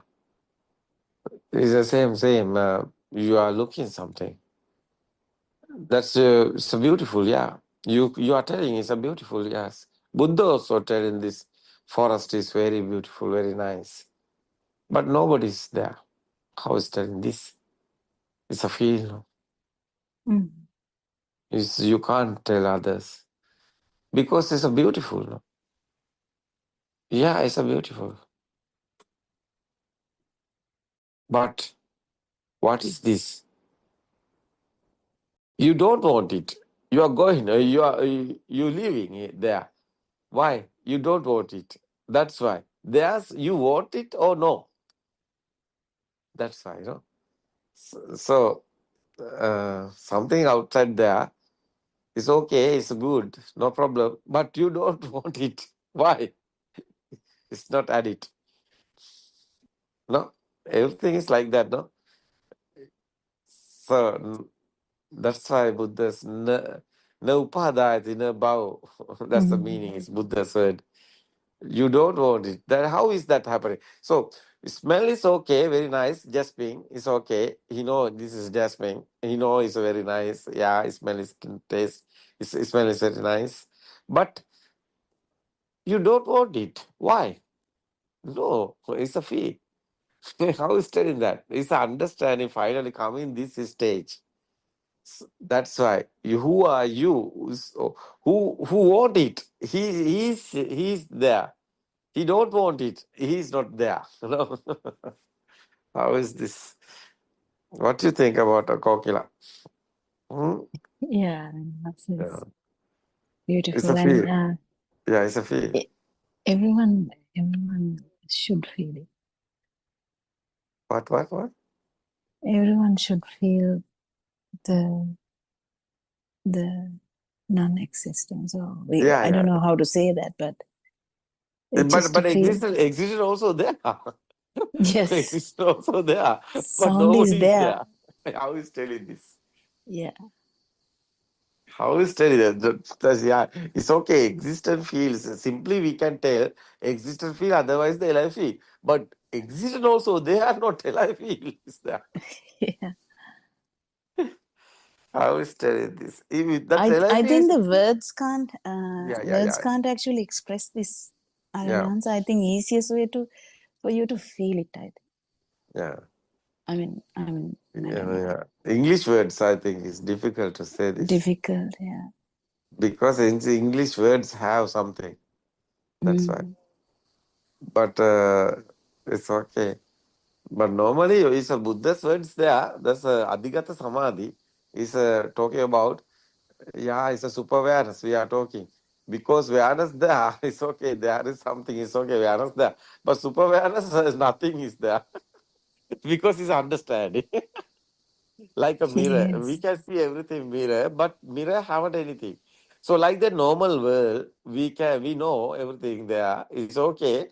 We understood the truth. This normally world is okay.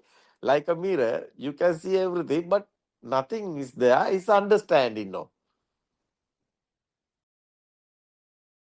Yeah. Yeah, it's understanding, no. It's a inside meditation. Is understanding, no. It's a very deep meaning there. Understand,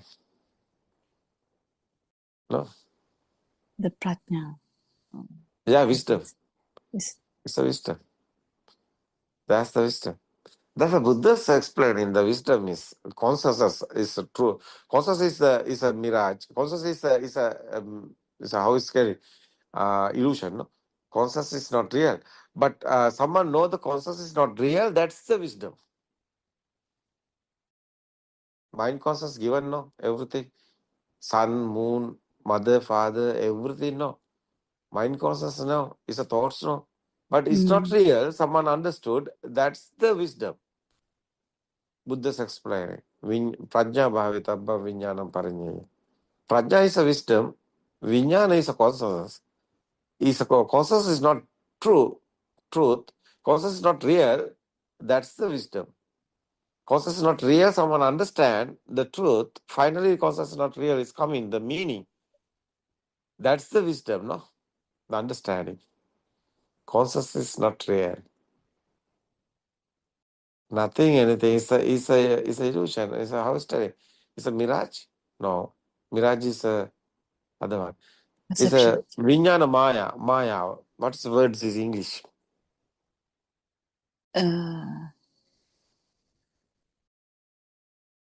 Vijnana maya. So miracle is a mirage, no? It's a perception. It's a mirage. It's a consciousness is the vijnana maya. It's a Buddha's word.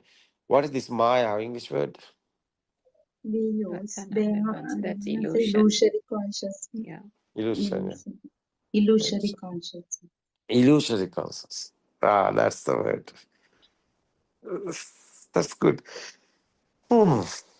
It's understanding. That's the inside meditation. So inside meditation given you to that's the world is normally here, but you are not here. It's a final effort is this. What is this experience? Tranquility, no? Because no any pain, no any reactions, no. Normally, reactions also there, but no any pain. How is telling this? None is none. Yeah. None alive. So none alive feel no. That's a Buddha's explaining. Is nobody's here no. System is working no. Normally everything is there no. That's why. How is that telling? That's that Aaron answer the apatitta vijnana, non-manifestative consciousness. Yeah, it's the words only. It's a feel otherwise. Yeah. Otherwise.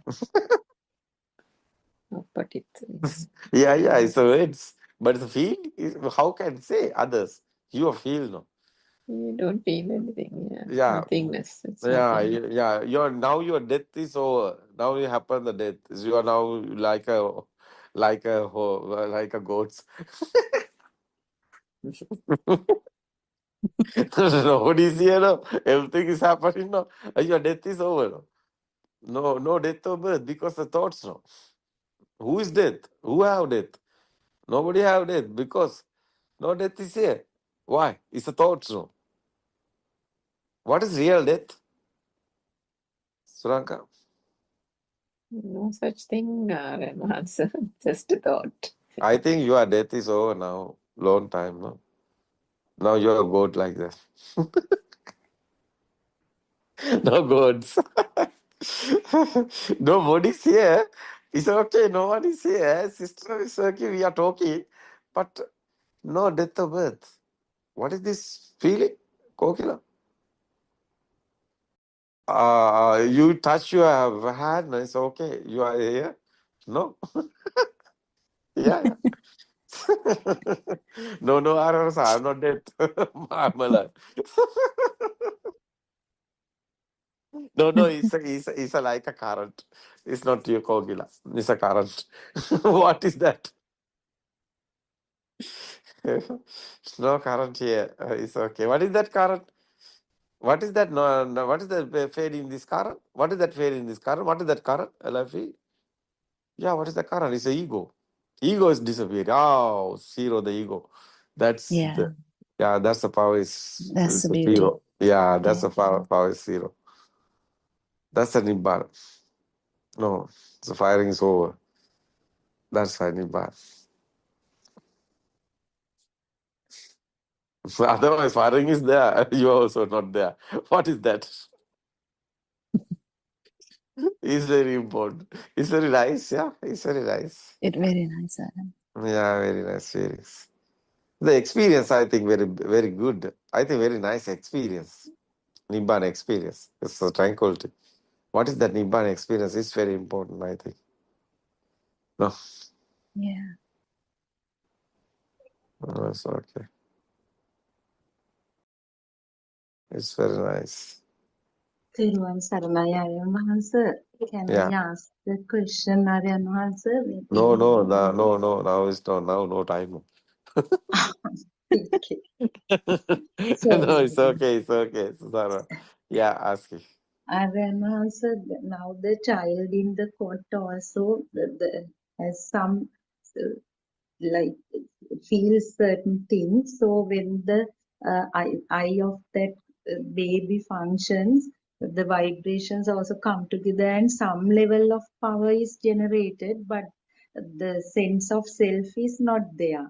Some minimal power anyway is automatically generated, no, at that point also when the child sees the eye functions, No. Radiant mind is a court. A baby in the court have the power. Not a defilements there, but yes, it's a cause is there. yes. Yeah, cause is there because no defilements is okay, no problem for that. But power is there because asa is there. The power is there because something you can give the little baby for no something. So he don't give on you again. Why? He's attached. What is that attached? Is a power. Is there? There's the power. That's why asa power is there, but not defilements there. But power is there because is the before is a situation before coming this defilements. No, after this kindergarten time is sense creations. The thoughts are coming. That's the defilements are there. Without thought, we can't talk about the defilements because thoughts given the defilements. So Thinking power. that's why you say that the son has 5,000 watt power in the thought, whereas the father has 30,000. So, Yeah, is yeah. due to Yeah. Abhisambara. No. That example is the little baby. It's a kindergarten. No, is after that. Baby have little bit datas. Datas is a 5,000. Yeah, we are talking about defilements. Is 5,000. Defilements is coming. The thoughts coming after that.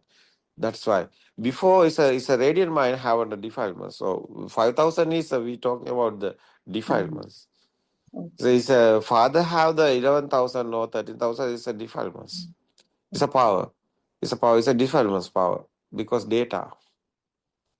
Data, no, sun, moon, mother, father is a data. So that's the words. It's like a film. So that's a thorough. The data there. That's why father have more power. Well, it's okay. Yeah.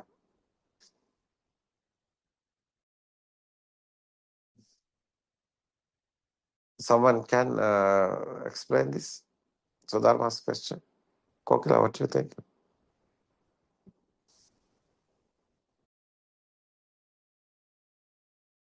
Are you there?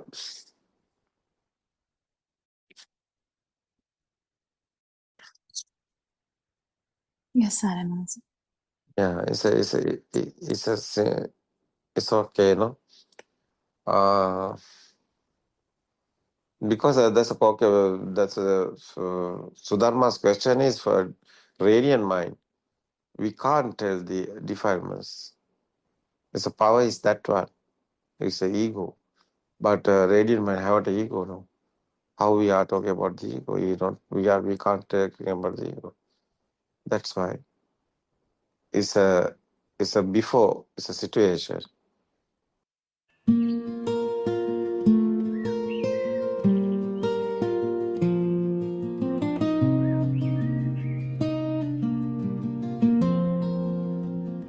It's time to open your eyes and see the truth beyond the lies. Do you hear the cry of a broken heart and feel the ache that's tearing apart? Buddothpado will show you the way. Buddothpado will show you the way. Buddothpado will show you the way.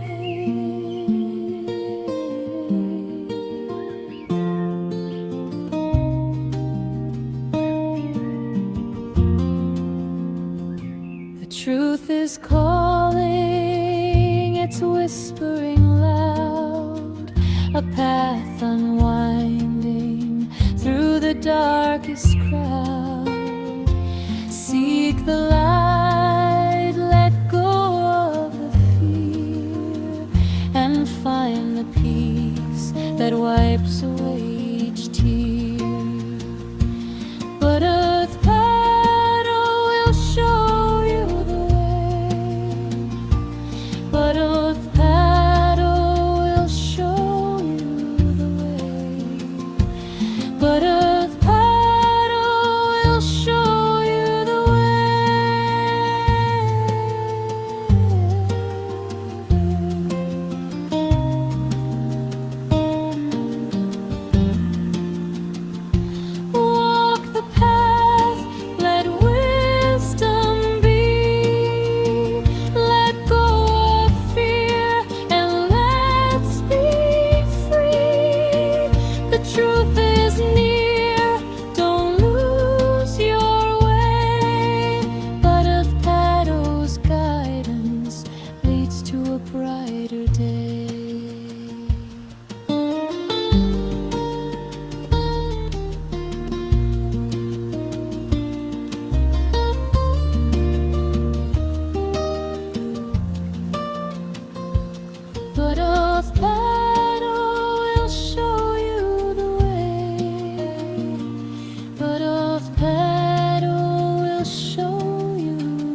I was trying to be someone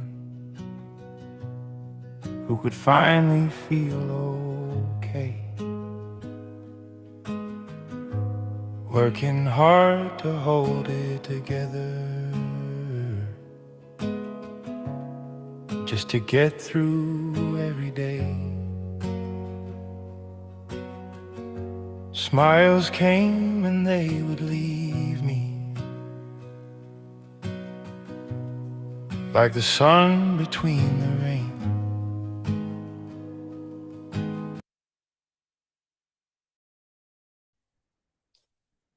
May Triple Gem bless you all.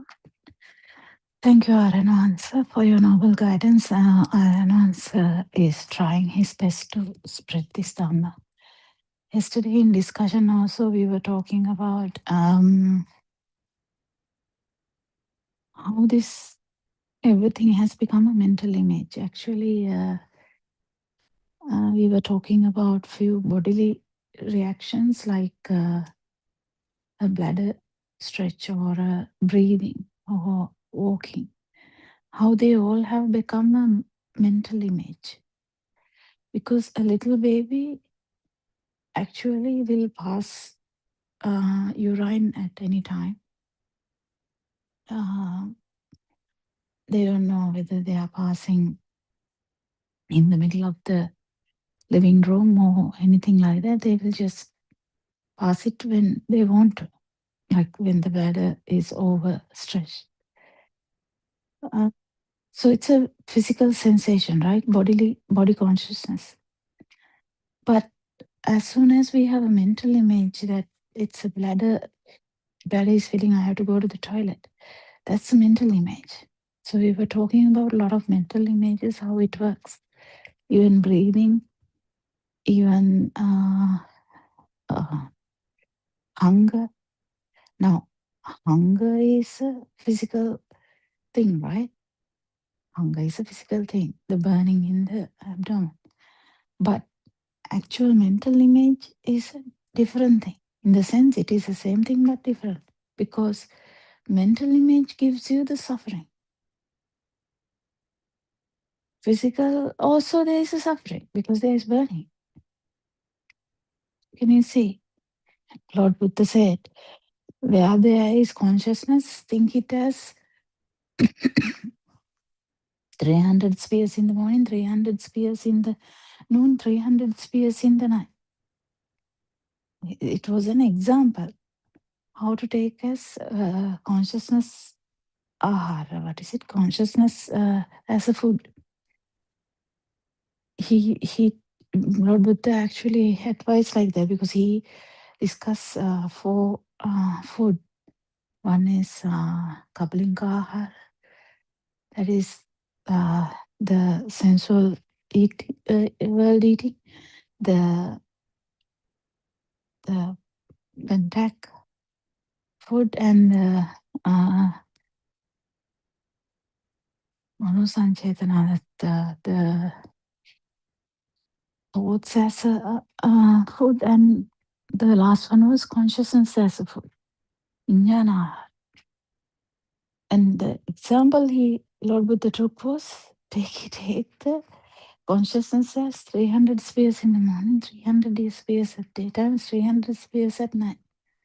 And he was talking about a wise man who, if there is any wise, if there is a wise man would not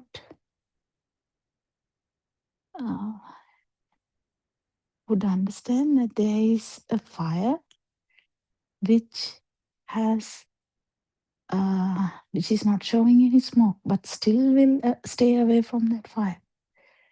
So this consciousness is there because of the sensory organ is there. If there is any entertainment in that, it's a suffering. As soon as you realize that it is just a sensory organ, it's not me, this entertainment will go away. Anyway, sensory organ entertainment will go away. The hunger, the actual burning of the inside of the bowel, the stomach lining, is what you tie with the mental image. Hungry.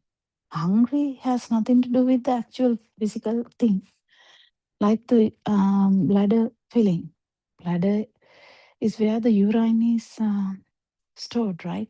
When it is fully filled, you feel the stretch of the bladder. And then you have now a mental image as I have to go to the toilet, pass urine, I have to wee. So this whole thing, just understand what the mental images are. Same thing with the I, me, mine. But it is easy if you take something like, just say breathing. Breathing, actual breathing, the baby didn't know about anything about a breathing, right? Baby didn't know anything about a breathing. But the as soon as a mental image comes, now he or she will know that I'm breathing. Breathing is a mental image. So tree is a mental image as well. Like when you look at something, that is also a mental image because you can't see a tree. Can you see a tree? No, because tree is a sound. So you actually can't see a tree, but we talk about seeing a tree, seeing a TV, seeing a city, seeing a fan, seeing a dog, seeing a ball, right? Yeah, those are mental images. What is a mental image? Mental image consists of everything. As the Suddhastaka story is coming from that because all the sensory organ inputs are there, vibrations are mixed, and new vibration has formed. This new vibration is the mental image. But what's the problem now? Problem is not the mental image, but the power of the mental image because of the self view. That is why Lord Buddha said, everything starts from Sammaditthi. If you have the Sakkaya Ditthi, if you have the idea that there is self,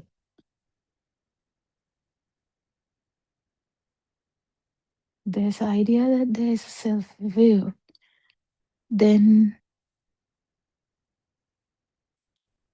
actually there's the words are wrong in that sentence. If there is an idea of a self, that is self-view, if the self-view is there, everything is taken as experienced by me, I, me, mine, then that's this power is never going to go down. Whether you synchronize with the Arupa Dhyana even.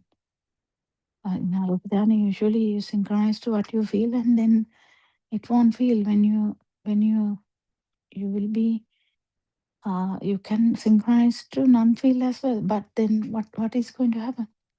As soon as that power is gone, because to maintain that also there is a massive power now needed.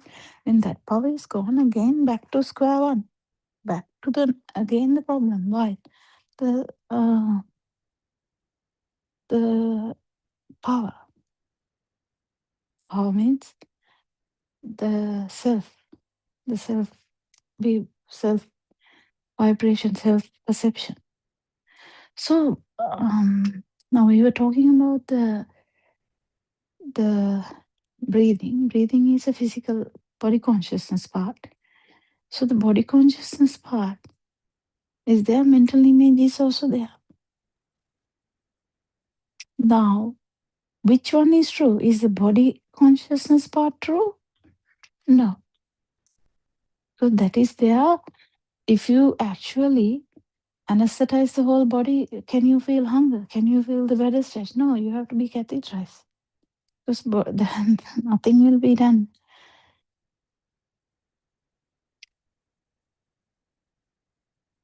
Someone has to be fed. If they are anesthetized for a long time, comatose for a long time, you have to put a tube to the stomach and feed the whole system until, if we are to maintain the body, right?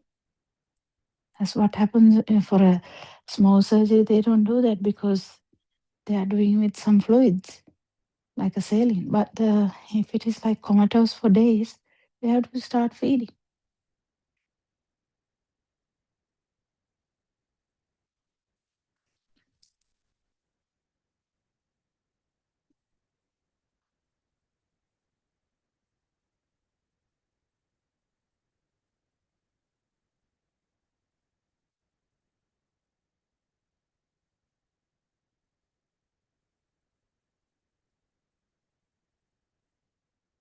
So, which part is suffering then? Suffering is actually taking this as real. Body consciousness is not real.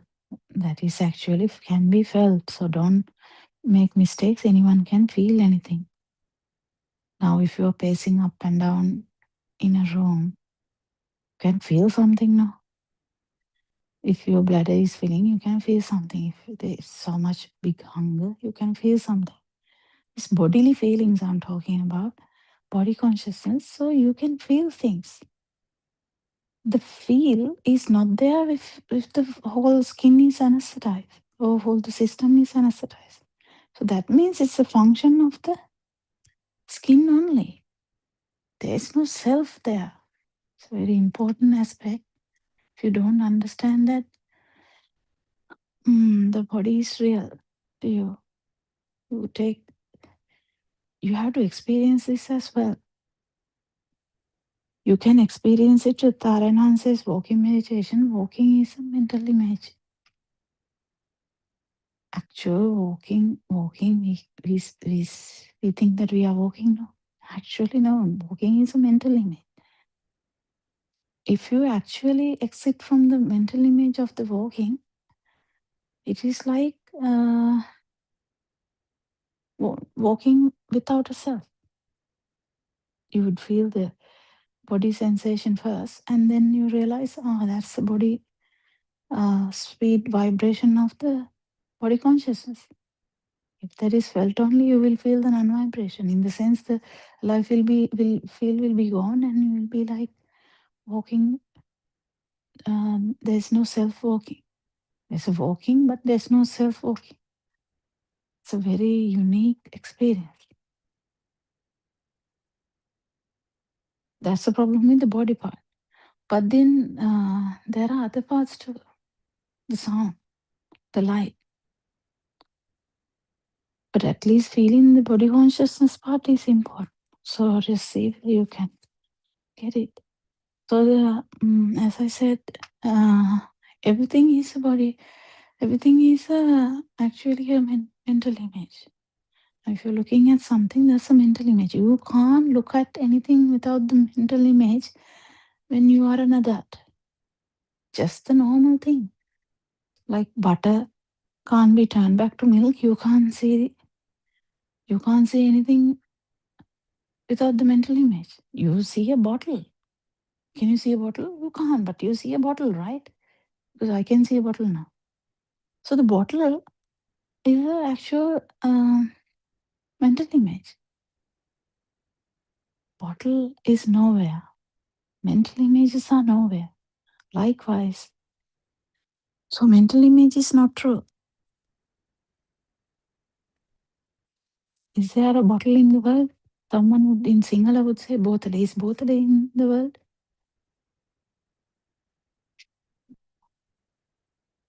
So then the mental image is not true. It's a very, very difficult area when it comes to mind consciousness.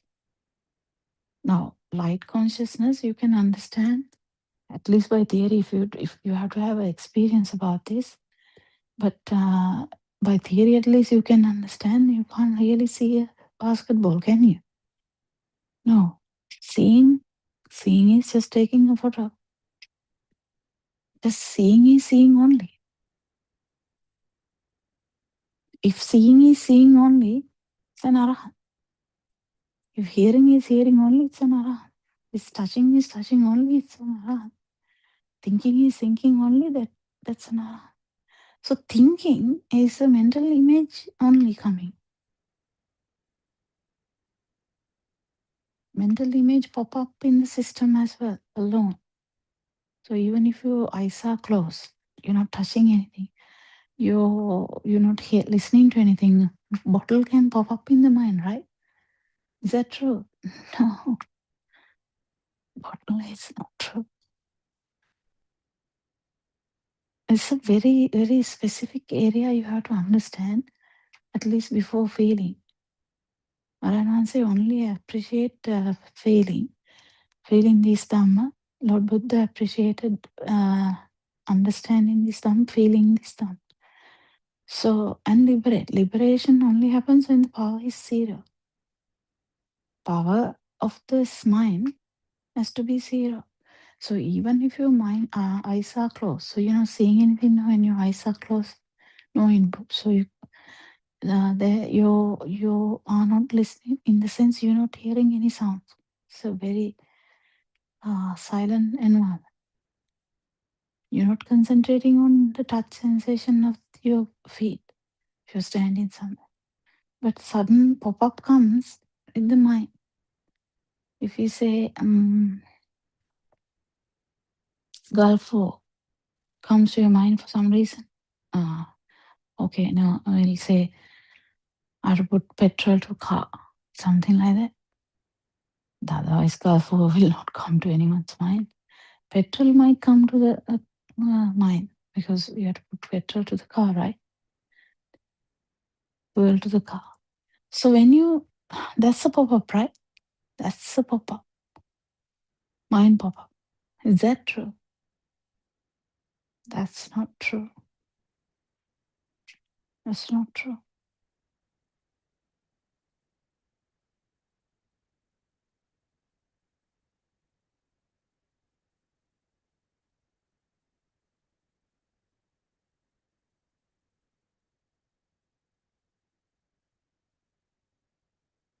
None of these mind pop-ups are true. Then what about the things that you keep thinking? None of them are true.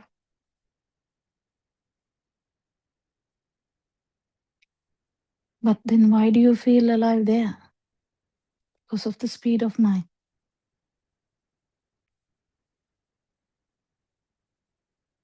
Why do you feel alive when you keep looking at something? That's the speed of eye or the light.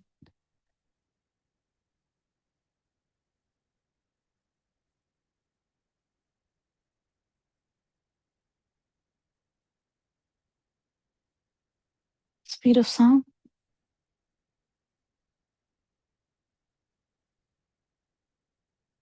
So which part is the problem? Problem is not even the speed of sound, speed of light, or speed of extra power is the problem. Did you find that? Did you find your sasa? Extra power in that.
What do you think? Which part is true now? So is the eye consciousness true? Eye consciousness, you can't prevent eye consciousness until the eye is working. Right? You would feel that until your eyes are working, the speed of eye or the speed of light, the same thing.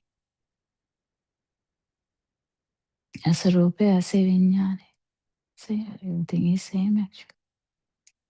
You can't have as a rupa, as a vinyana in a separate thing. So the eye consciousness, eye and the light, it is the same thing. We just separate it with the ignorance.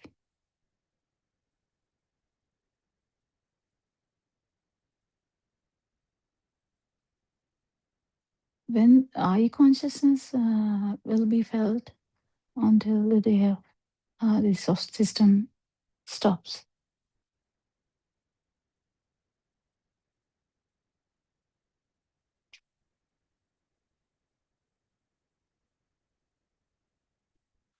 Sound consciousness is the same thing. Sound consciousness, you will feel like sound is different, ear is different, sound consciousness is different. Now, actually they are one.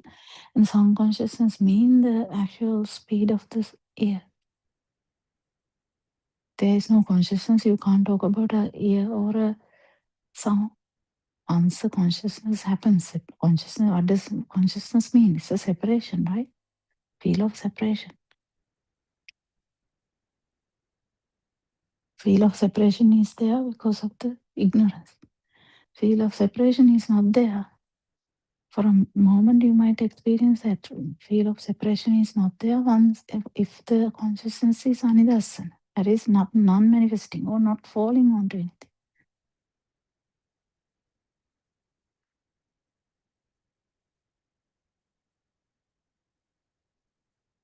So the eye consciousness falling onto something, that is felt as separate.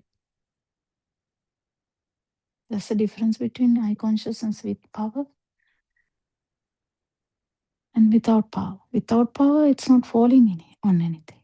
It's non-manifesting conscious, eye consciousness. It's not falling anywhere. Why not? Because, there is nothing like that. In the sense, it's a sattva.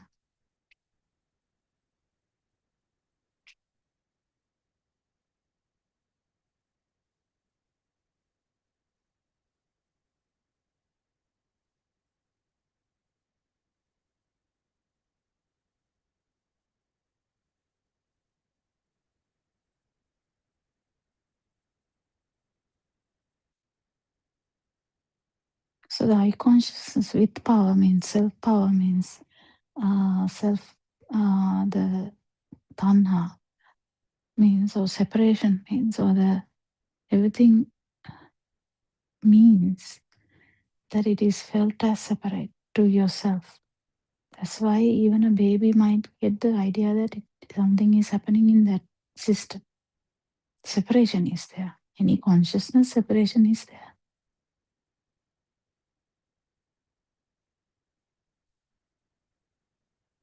Because you feel it as it's fallen in that system. But once it is anidasana or appaditita, that means it's not falling anywhere. You have to feel this. That means it's not, the alive feel is not felt.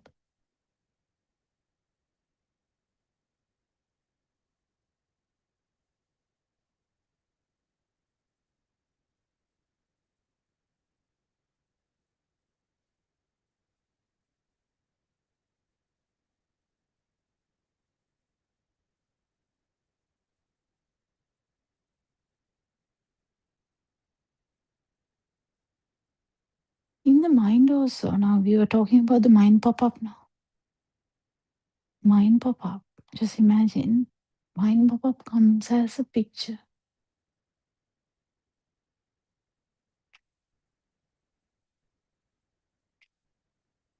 Or mind pop-up can come as a sound.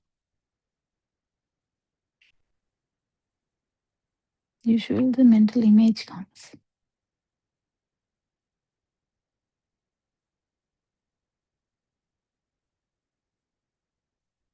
This is not going to stop.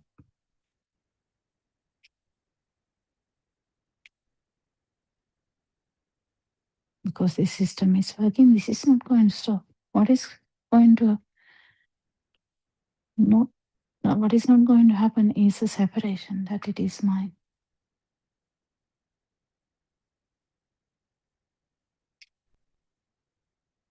Mind consciousness not falling anywhere is a massive thing, because this self perception or the existence perception will not have the power at that moment. Why? Because if the tree perception is separated, only you get the existence perception. If the tree perception is separated, only you get the existence perception. When you get the existence perception, only you get the self perception. When the tree perception is not separated, in the sense,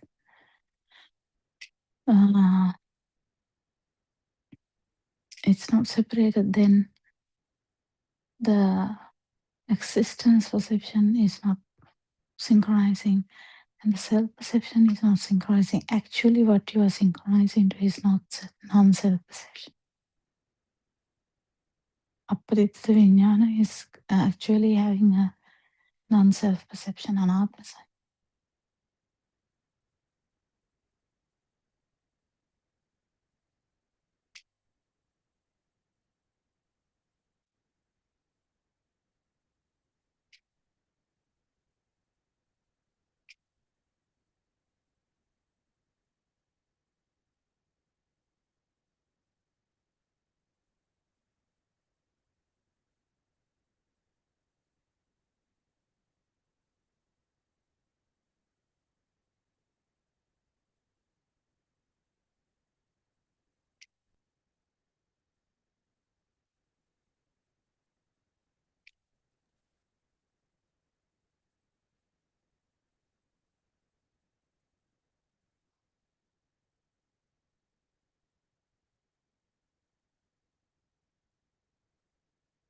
Self-perception is only manifested when you are in the mind bubble.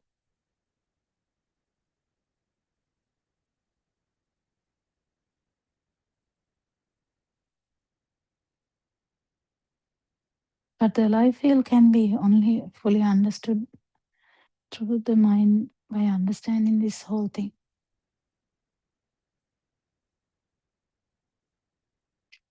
Because baby, a little baby, or the worm, or single like unicellular organism, they can't understand this one. They have the life field and that's it.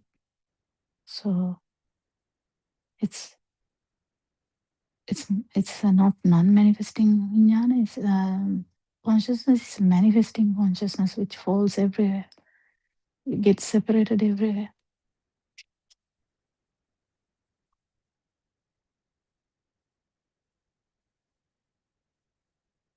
Once it's separated, the touch is separated, temperature is separated, stretch is separated, pain is separated.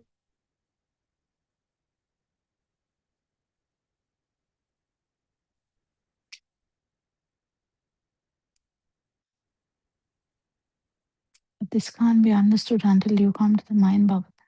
Mind bubble is the main area that the humans have the power to understand this as well as liberate. When you come to the mind bubble is now very powerful.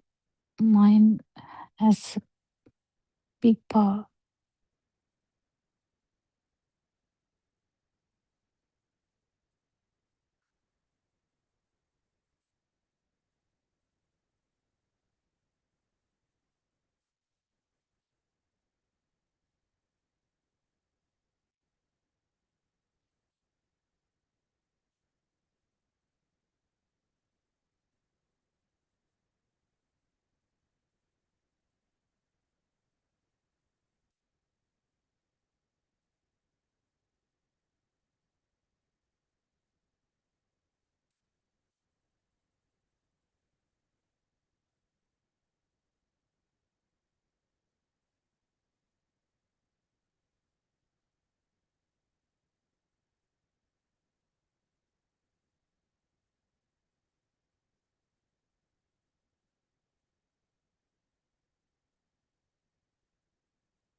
So the consciousness or the separation is a problem of the sensory organ and the ignorance. So, yeah, ignorance.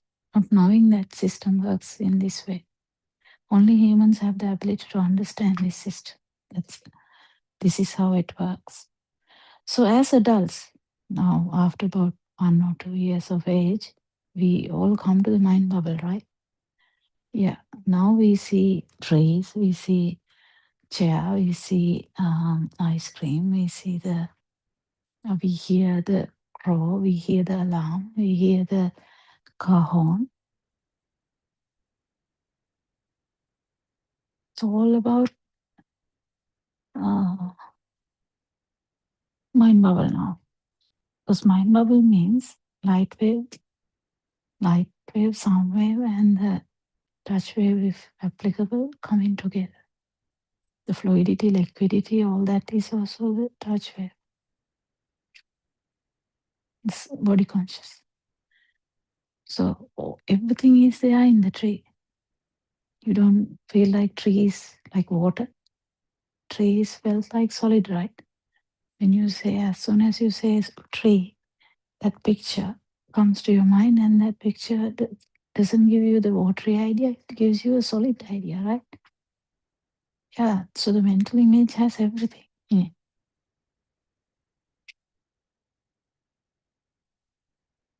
Even in the dream, if you hit a tree, you know it is hard, even in the dream.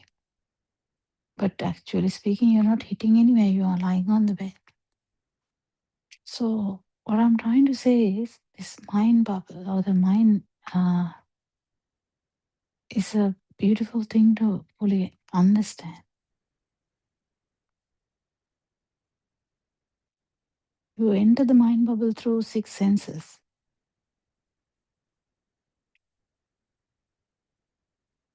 6 doors. You enter this mind bubble through 6 doors.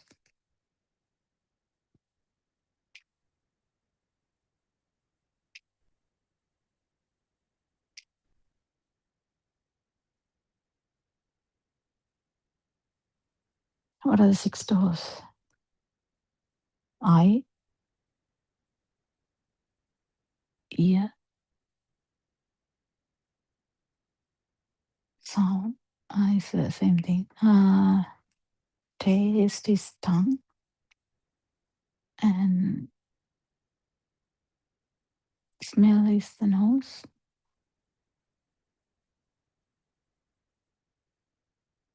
Body consciousness, that's the skin or the stretch or whatever is the area. And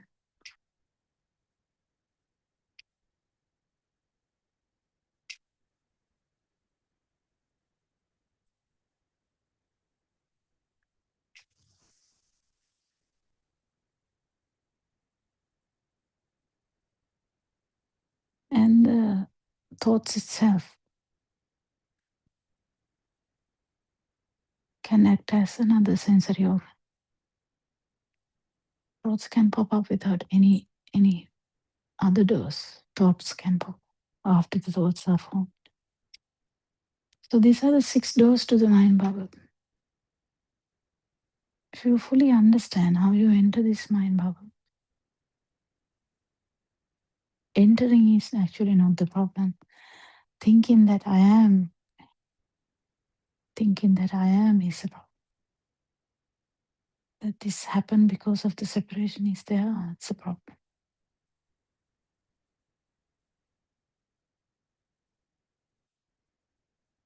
You get entangled in 6 ways in this mind.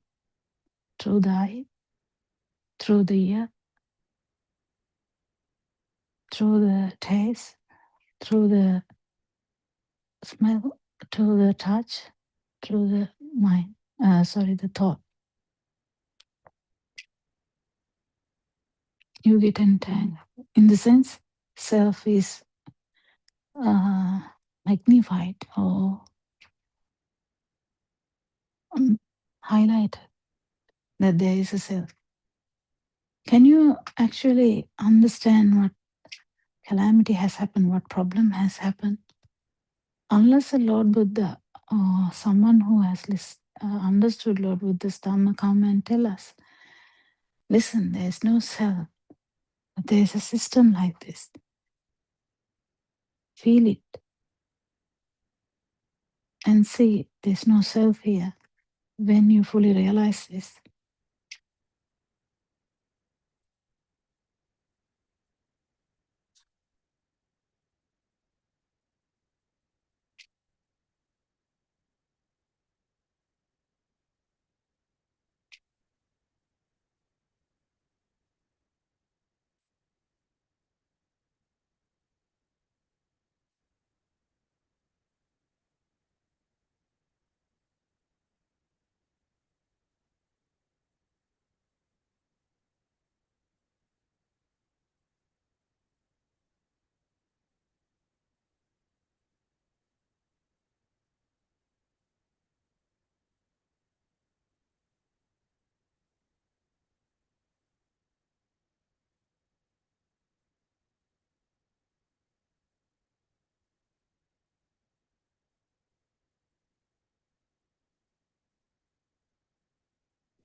so experiencing no self vibration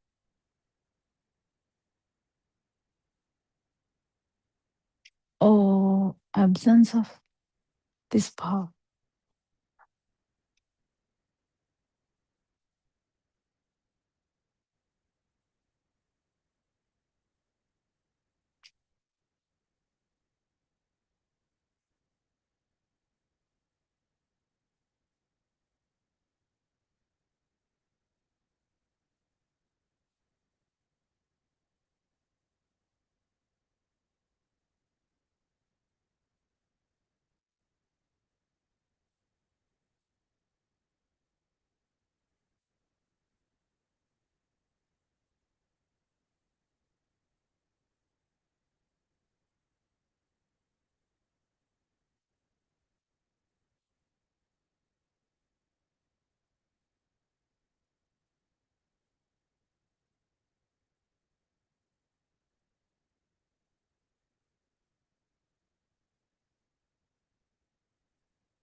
So it's everyone's ability. Or the word the kusala is used there. If you are able to feel the non-vibration, can be through any door. Mainly it's body consciousness, because mind can be understood only through these windows, actually, the doors, because mind pop-up happens either through the sound, either through the light, either through the body. Mind vibration can't exist alone. It's always with the other windows, other doors. So experiencing this needs some effort. All of you have to understand the Dhamma first. Have a very good discussion. You can discuss it in Sinhala language with Aranahas.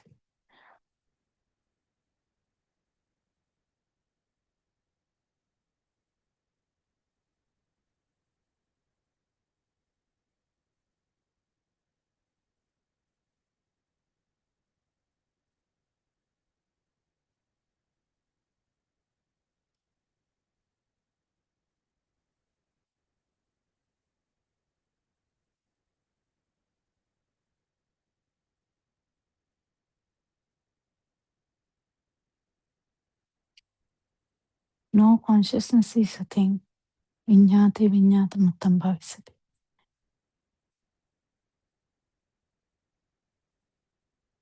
If you exist on mind consciousness only, you can feel this light consciousness, sound consciousness, and the touch consciousness. And understanding that the mind consciousness is not a thing, is a must. If it is not a thing only, you will exit that anyway. And you have to fully realize all the aspects.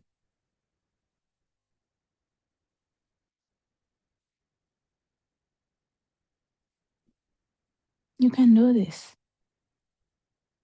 Everyone can do this. In the sense, if you keep understanding that there is no self, but there is this process of eyes, sound, eyes, ears, body consciousness, and which in turn forms a mind bubble, mind consciousness. The speed of these sensory organs make you feel a bit like alive. And if you fully realize that, the craving for alive feel will be gone. Craving for you to be in the mind will be gone. Craving to feel be in the any consciousness will be gone. Craving to be in the mind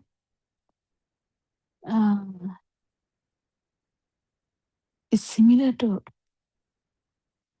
the level of ignorance.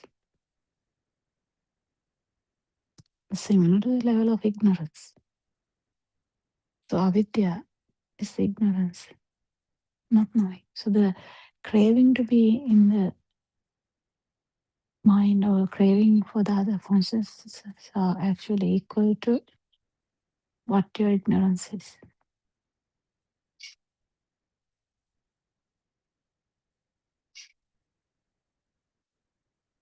So hopefully you will go through Dhamma more deeply and try to understand fully. Thank you, Aranvansa, for letting us know this Dhamma in such a beautiful way. Thank you so much. Thank you, Dhamma friends.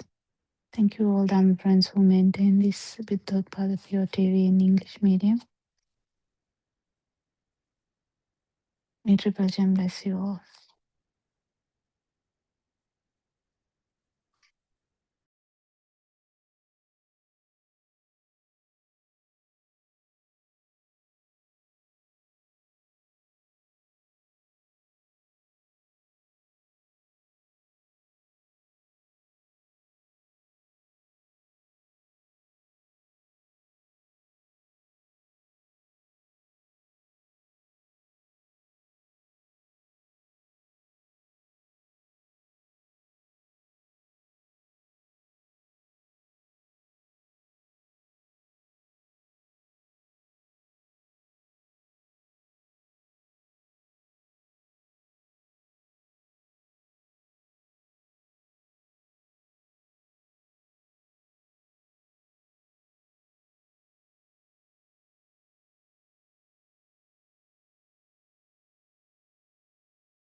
Every time I thought I'd found it,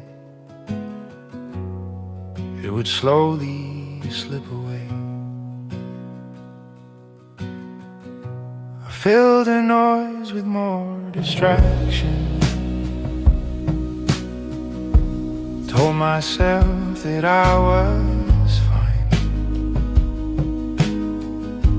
kept on chasing better moments, hoping one of them would last this time. But the weight I carried with me showed up everywhere I'd go, even in the quiet hours. There was nowhere left to go. Then I met a quiet teacher who said, look at what is happening now. See how every thought is forming. See it clearly, just see how nothing out there calling itself a thing. No one here that must defend. Just a quiet seeing of it. And the struggle began to fade away. Buddothpado, showed me what I could not see, not by faith and not by belief, but by looking quietly. Buddothpado, change the way this life is known. Nothing added, nothing taken. It was truth we'd never seen.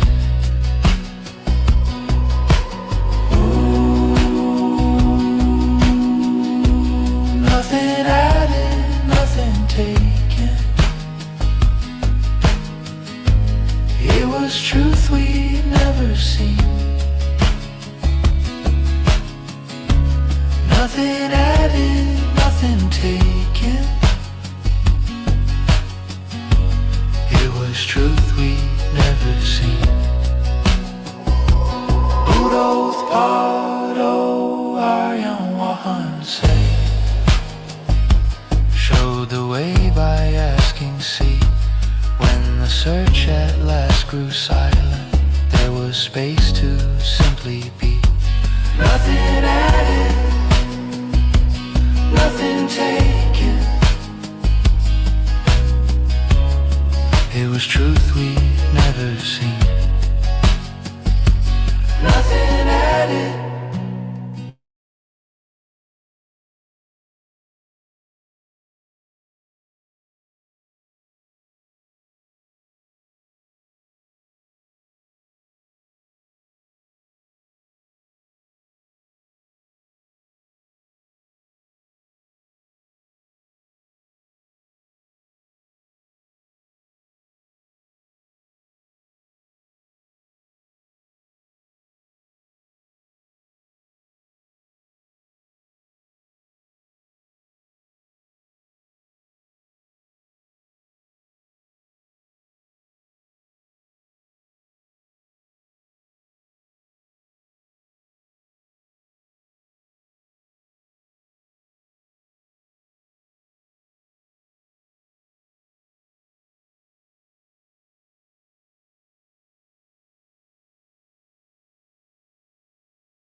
The spirit is the same, and we are trying to look at it from different angles, because this is something like swimming upstream, where opposite of what we have been doing all this time, not only in this birth, but throughout our samsara journey, birth cycles, we have been going downstream. So what Lord Buddha understood was unique and very special, not something which was discovered or taught in any other language, any other religion. So I will start with some simple facts until our other Dhamma friends join. Any person who is listening from the YouTube is mostly welcome to join the Zoom. And if you have any questions to ask, we can try in our best to explain. And if there are any things that are not uh, clear enough for us, we can always ask our Aran Vahanse, our noble friend, and then give you the reply. So what is the true Buddhism? What is meant by the Buddhist philosophy? It's not a belief. It's Lord Buddha always said that you don't have to accept simply because I am preaching it. If you understand it the way, and if you feel that your defilements are getting less and less, then you can accept it. And it's always something that is understood by the self. So you can't do it by force, and there is no way of doing it by an external resource. The person has to understand the Dhamma himself. It's like, I mean, you can take the horse to the water, but you can't get the horse to drink. So like that, we can explain the Dhamma facts, and also out of our RN Vahanse's nearly more than 10,000 Dhamma discussions which he did over the last 5 years.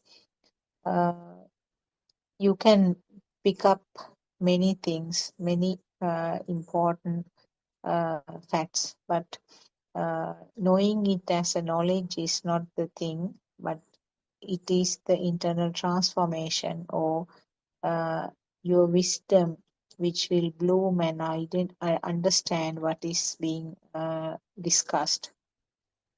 It's called Dhamma Chakshusha in Pali.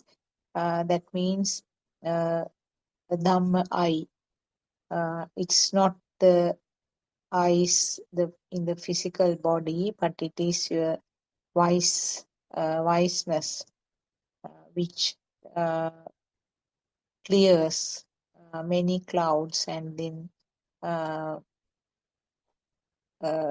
give you the clear picture of what is really happening. I will just brief what we are talking on most of the days. Actually, in Buddhist philosophy or the true Dhamma teaching by Lord Buddha, the basic facts are that the physical body is manipulated by the thoughts. And thoughts are a part of the process. And the process, the flow of thoughts is called the mind. And the biggest pitfall here is that there's no concept called myself. That is the biggest pitfall, and everything else is around that point where there is a misconception about a figure called myself or me. and automatically every action, every word, and every thought is centered around this misconception of myself. So in Buddothpado Deshana, it's beautifully explained how the thoughts are formed. How is this concept of myself comes up, and uh, also the fact that there is no responsible figure or there's no responsible authority uh, to this me or myself concept. It's a part of the system, part of the process, spontaneous process. So therefore, there is no one to be blamed about. Now, simply if you take things like getting angry or feeling sad, always that tend to be tied up to the so-called misconception of myself. I got angry, or I feel sad, or I am very happy. So these things are automatically tagged to this so-called self misconception.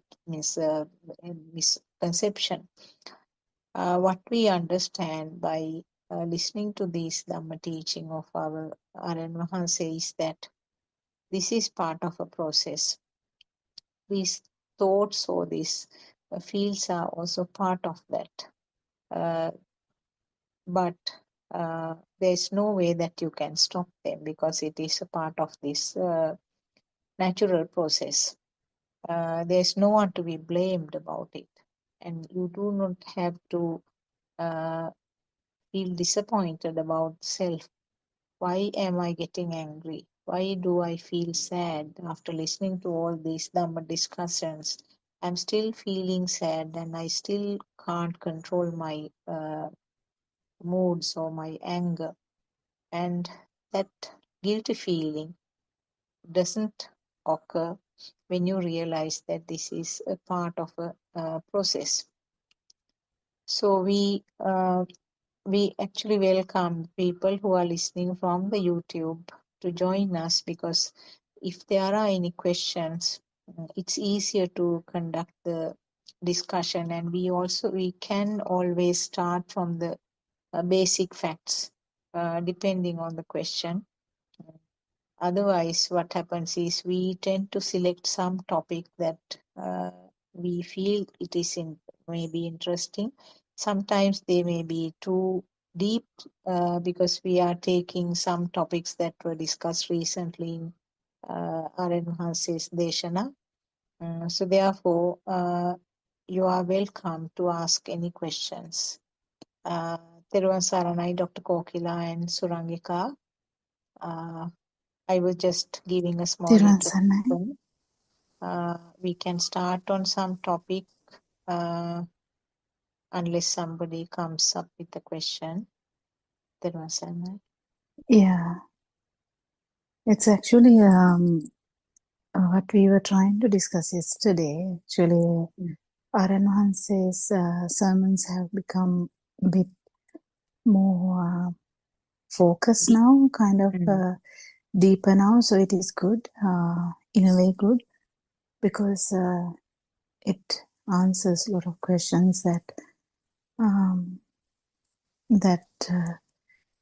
a person who has listened to this Dhamma for a long time. I think that there was a sentence that you used, like very practical point. Why do I feel sad? Why do I feel happy? Actually, when there is no self-view, which is the most important factor here, when there is no self-view, the happiness or the sadness is there. But it doesn't really matter whether it's the sadness or the happiness, because sadness and the happiness is an innate feature of the mind senses.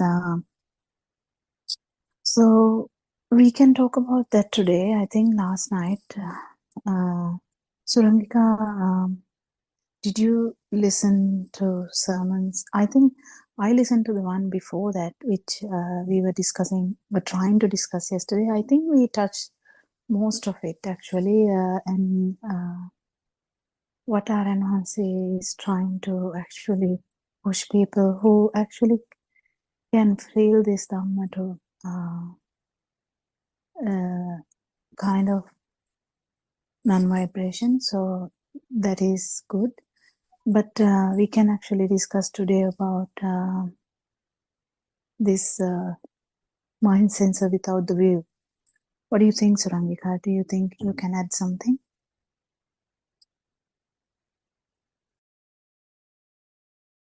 Or we can develop a discussion actually. Yeah. Tedwan Sanai, Dr. Kokila and Dr. Sakuntala. I didn't actually get what you said. So mind sensor without About the view. Yeah, about the mind sensor works. The happiness that Ranvatse use, what is the word he uses in Sinhala? Deyak Dukak thing. Yeah, that thing. So actually, when the view is not there, when the self view and the self perception is dissolving, self view will not be there anyway. And when the self perception is dissolving, the mind senses will still work. So we have to get around this idea how to. Because this is very practical, very practical. So, but at one point, when the other sensory organs are also covered, there would be no much situational crisis like that usually. But in the beginning, someone in the path will just feel about this because the happiness or the sadness is kind of an early feature in the mind sensor. So because there is a mind sensor, there are like an output, like emotions, where we call them as sadness and happiness. So just trying to talk around what Aranahansi is talking these days actually. So going to go in parallel with Aranahansi's their sermons. So he was trying to discuss this yesterday, and it was, the දෙයක් නොවන සතුටක් දෙයක් නොවන දුකක්. How do you say that? Do you have a better vocabulary, Surangika? Well, I think how one can say that is. That's why I said the happiness without the self view, the mind sensor without the self view. But there must be a better way of saying that. No, I think you used that earlier also, and that seems appropriate, Dr. Kokila, because as we've discussed several times, this language and the English language particularly doesn't do justice to the wisdom that we are trying to express, isn't it? That comes with the dissipation of the self-view. So one has to use, unfortunately, the words. So in that sense, the vocabulary can be limited, but also I suppose it can be limited by the degree of understanding or lack of or limited understanding as well. So if I think the more the understanding is there about the sense faculties, how they function, and that is all there is, and that each of those senses have a function, and it is that function that actually activates itself or is basically that's what's happening. Then there is a relegation of everything or anything through the senses. What has happened all this time due to ignorance is that now you just mentioned a few minutes ago about I feel sad, or somebody said, why do I feel sad? Why do I feel depressed? In that sentence itself, we can see that through ignorance and this wrong self-view coming into the picture, we try to own the happiness, isn't it? We try to own the sadness. The realization that happens when one is on the path and through the true Dhamma is that the understanding of the sense faculties becomes complete little by little until it is 100%. We can say that just for the sake of discussion. And I mean, the Buddha has said that the world that is created is only through the sense faculties, and understanding that itself will bring the cessation of the so-called world, because the so-called world gets created through the senses, and if one understands, if there's a complete understanding of the senses, then there is the confidence, even as Aryan Vansi also said, the confidence to let every experience, relegate every experience to a sense of function. And that is what is difficult to do. That is what is challenging to do for anyone who still holds on to or has any kind of self-vibration. I mean, it's a process, but as long as the process is not understood as a process, the ownership, we always try to put the ownership into it, isn't it? We always try to attach the self-view to it, attach the ego, attach the I into it. But the more we understand how this mind works and how the thought creation works, and then gradually, as Aryan Vansi has tried to do over the last so many months, he says that the burning, earlier we kind of separated the burning and showed that as that is the self-perception. It's not that that's wrong, but that was actually quite easy to be able to identify this is Atma or this is self-perception, isn't it? By taking that burning thing separately and then analyzing it.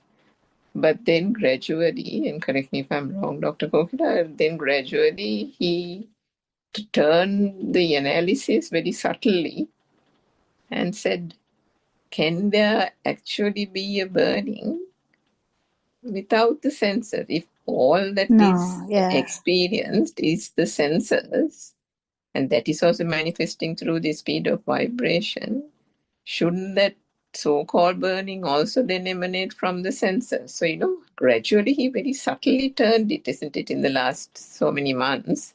And now he's slowly bringing it to the fore. So coming back to the mind consciousness or the mind sensor or the mind consciousness, we've talked about emotions in the past, isn't it, on these Zoom discussions, and the understanding that the emotions is part and parcel or a feature of the mind sensor. And if one then is completely relaxed, as you have told me, also several times, Dr. Kokila, if you understand it truly, right through and through, then you relax to the point where you relegate that emotion or whatever, the burning or the value or whatever that you put to the thought, to the functioning of the mind consciousness. And once that is done, to the extent possible for every sensor, then one realizes that that burning doesn't exist without those sensors, isn't it? Is that correct? Did I put that right? Yeah, I think the last sentence, just the one last one, I think we can actually highlight that if someone is fully able to become the sensor, that is how I can say. I mean, we have so many difficulties in this trying to give the message, because any sensor, we have that kind of duality in a very subtle way. So once you become the output of that sensor, there is no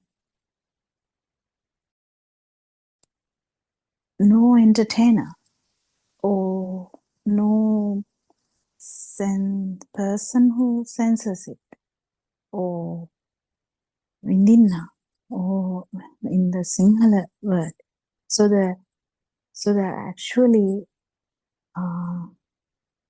the sensor function is there, yes, but the kind of duality is not there.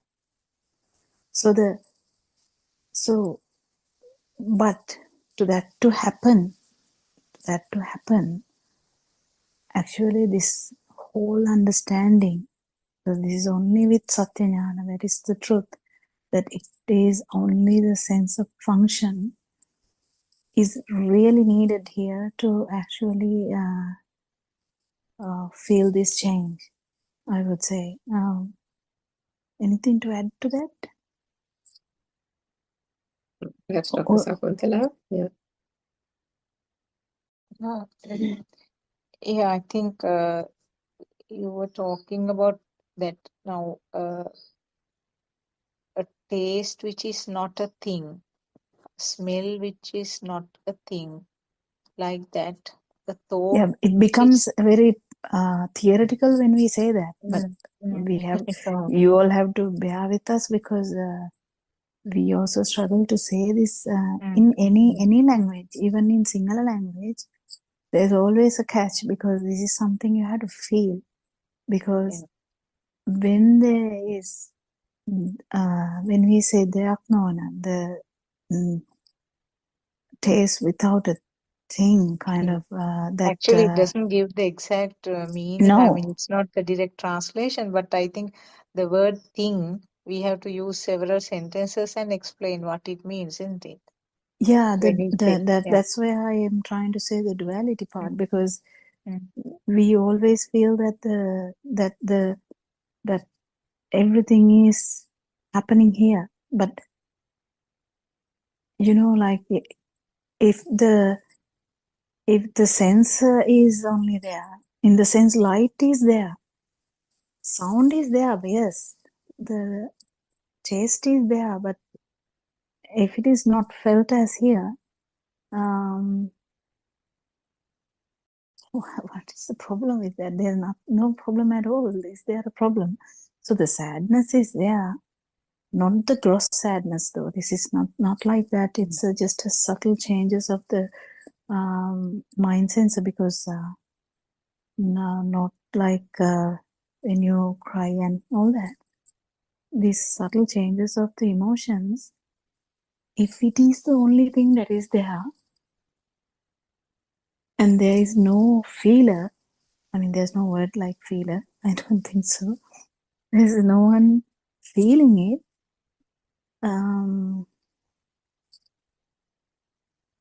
There's no problem. Is there a problem? No. That is the thing. This has to be felt. So when someone says, like, you know, the Aranwansi uses these different examples, different times, try and say these things, you know, like so much similes, like you become the sound. How do you become the sound? That doesn't mean there is you and you become the sound. That's not what it means. Actually, what it means is the feel that you have, that had always this sidedness, like the duality, that it's feeling here, and but then that is lost. When that is lost, there's no much story. There's no much story that it is happening here, and so story anyway. If you feel this only once, it doesn't matter. The story starts to die down from that very beginning. If you feel this change at least once, it will start to die down, because this is a breaking of this samsaric feeling of self-vibration. Because the self-vibration, any moment, any sense of function, you vibrate to the self vibration. It's very easy then and there. It is there's no gap in between that. Just like it happens.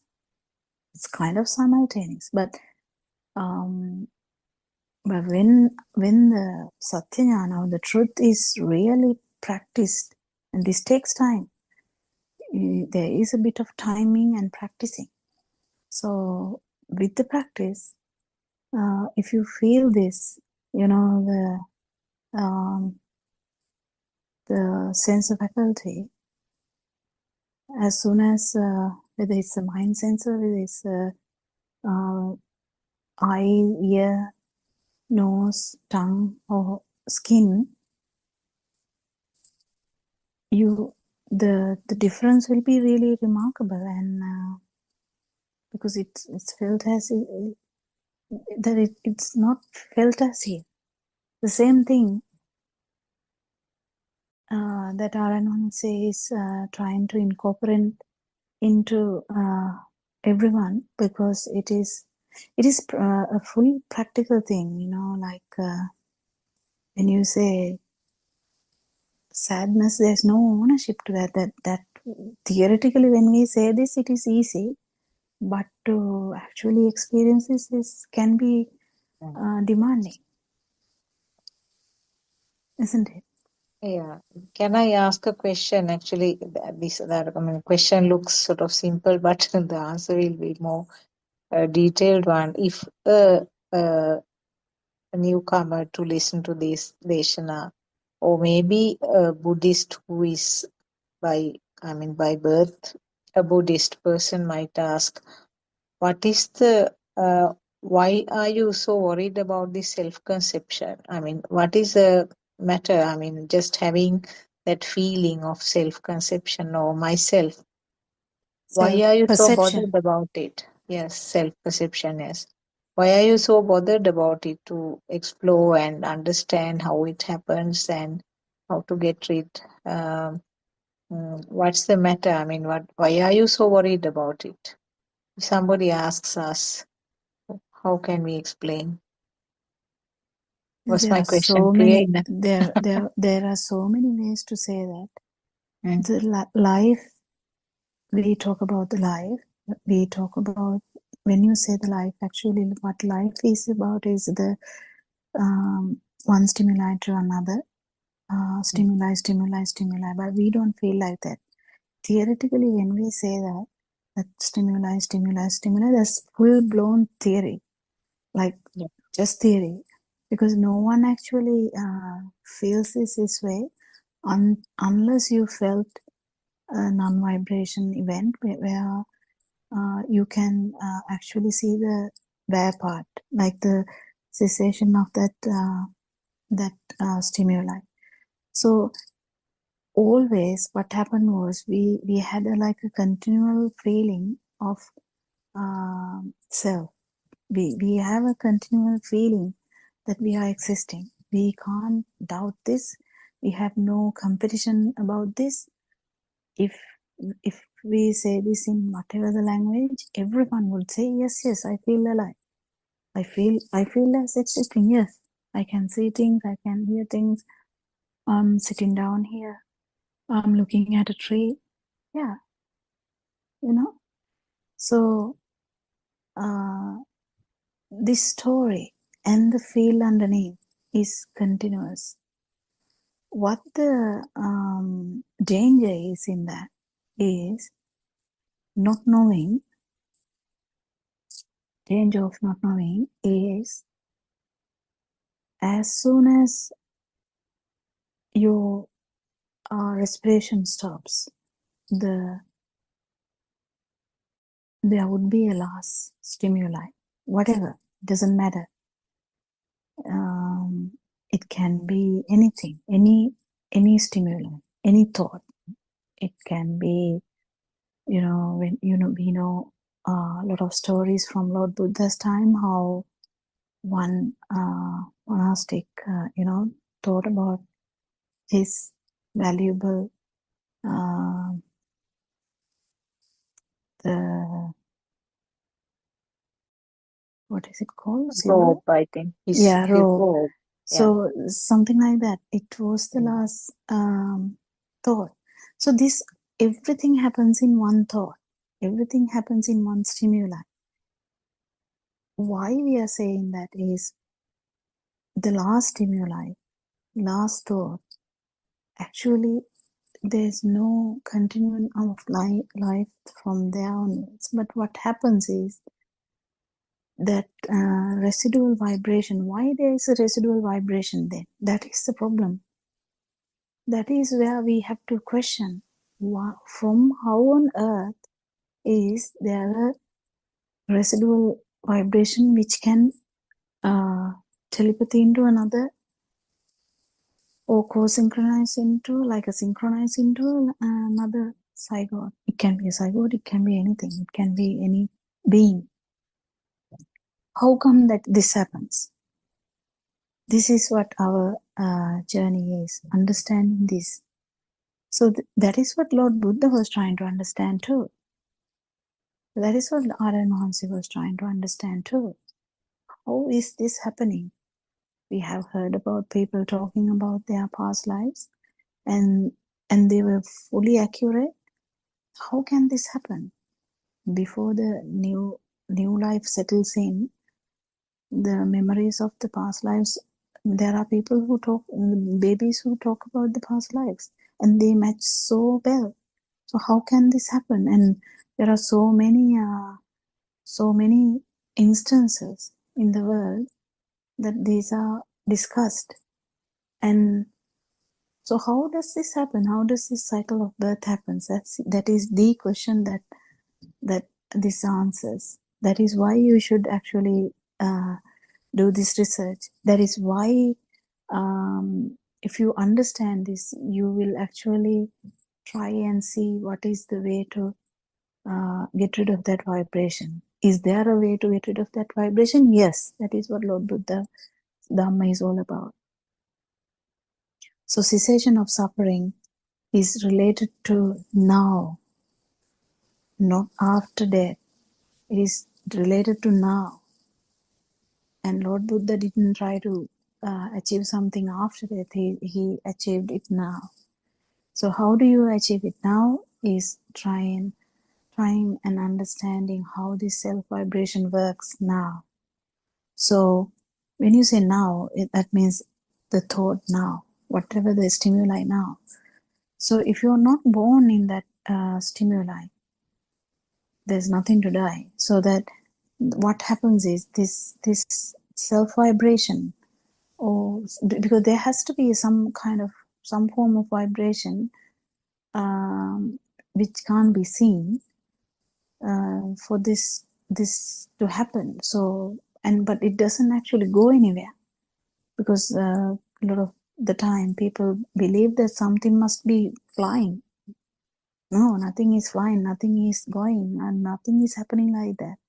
Actually synchronizing of the vibration, what happens there. So the why there's a residual effect if the whole sensory functions are gone here.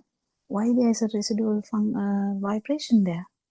That is the vibration which has nothing to do with the sensory vibration, because it is a vibration which happened due to ignorance, that that when the sensory functions work, we get a perception that it is actually there, and that is actually what is that vibration which is having this effect, synchronicity. That effect is actually from that, and this develops into the self perception again. It can be subtle in a worm. It's very subtle, but still it's there. In a human, this is massive because it goes into the level of thinking. So I'm not sure whether I actually answered the question properly. Do you think you can add something more? Yes, as I said, the question is simple, but explanation is going to be sort of much more complicated.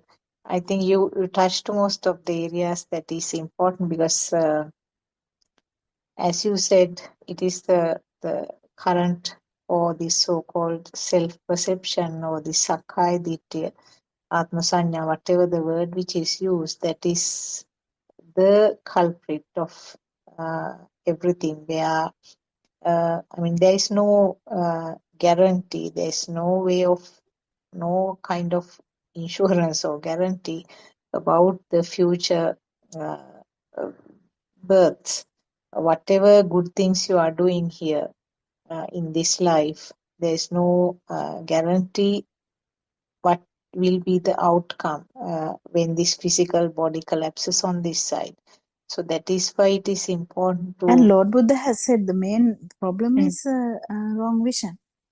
yes, And yes, when there that's is right. wrong vision, anything can happen. Because even if you're doing good things, imagine now from today onwards, I'm going to keep doing good things. Just imagine with Mm, wrong vision, you have that kind of the wish that this is going to do good to me. I'm a good person. So the Lord Buddha has once told that the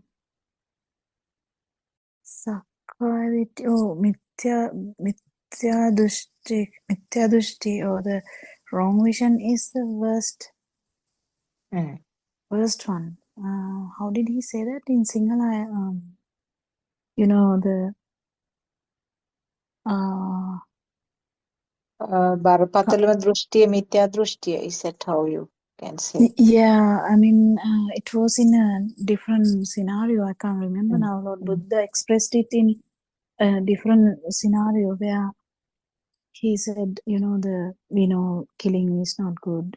We know so many things that is not good, not good, not good, not good. But then the most problematic thing here is the wrong vision, because when the wrong vision is there, whatever the good thing or the bad thing, this vibration which we talked about just now mm. is going to be high. So this, you know, the tanha or the craving for something good is also the same.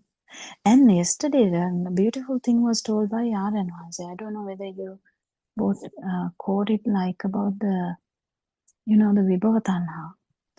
I don't know what to say it in English. Actually, I'm not sure at all. It's a craving for nirvana kind of, but he actually put it in a very subtle way about the, you know, the craving for the non-vibration. It was so beautiful. I thought it's so beautiful. I think these things should be discussed so that everyone's eyes open, in the sense, not eyes, the eyes open to the truth, you know. Yeah, and because how we get trapped, how this self vibration works, how tricky this self vibration is, how it's fights for survival. It's really interesting and funny in a way, because this is kind of a long journey we are talking about. How we hear this Dhamma is really miraculous, I would say, isn't it? What do you think? Yeah, you mentioned a beautiful sentence. I mean, self feeling or the self vibration uh, fights for survival, you said. Yes, that's true. Yes. Sometimes it's in very fine ways. Now, what Aranahasi mentioned as Vibhava Tanha also was, as you said, that feeling of this relaxed sort of feeling or light feeling which you experience at some point in this Dhamma pathway, and you have a fine craving or like to have it, like to maintain it, that again is another different phase of the self vibration. Yeah, Similar thing can happen about the nirvana also. Yes, if somebody is aiming at nirvana and trying to get at it and yeah, having it as a that goal. is in gross way. Like when we target nirvana or target non-vibration in a thought, that is really gross. You know, we can Yeah. have this in a thought also, but it is so subtle. When Narayan said this last night, I can't remember what time, but he discussed this in a very, very simple sentence or two, that how this in non-form world, because there's no story there. It's Yes. just a fight. It's just a fight. It's just a fight. Actually, you can't even use the word fight here, but I'm just saying as a simile how this survival mode works. You know, how the craving works. Craving is everywhere, and Lord Buddha has told everything, isn't it? I mean, I don't know how to worship Lord Buddha anymore now. It's so difficult to even get around the wisdom of Lord Buddha and even Maranvansi in that sense, because it's so beautiful. It's so beautiful. I mean, the word beautiful has no meaning here, but I just use that. What do you think, Suranika? Do you think anything to add?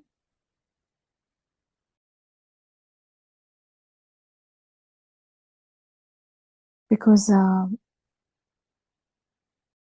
we can talk, but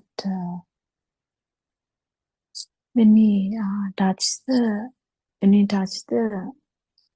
how subtle these things are going to be, is really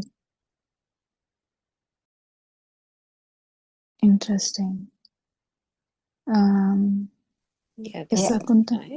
I think what happens is the craving, the gets so refined that we talked about stagnation yesterday, about people stagnating in particular points, and that is even unknowingly, unerringly, the sense of feel of comfort, isn't it, in the non-form or the formless world.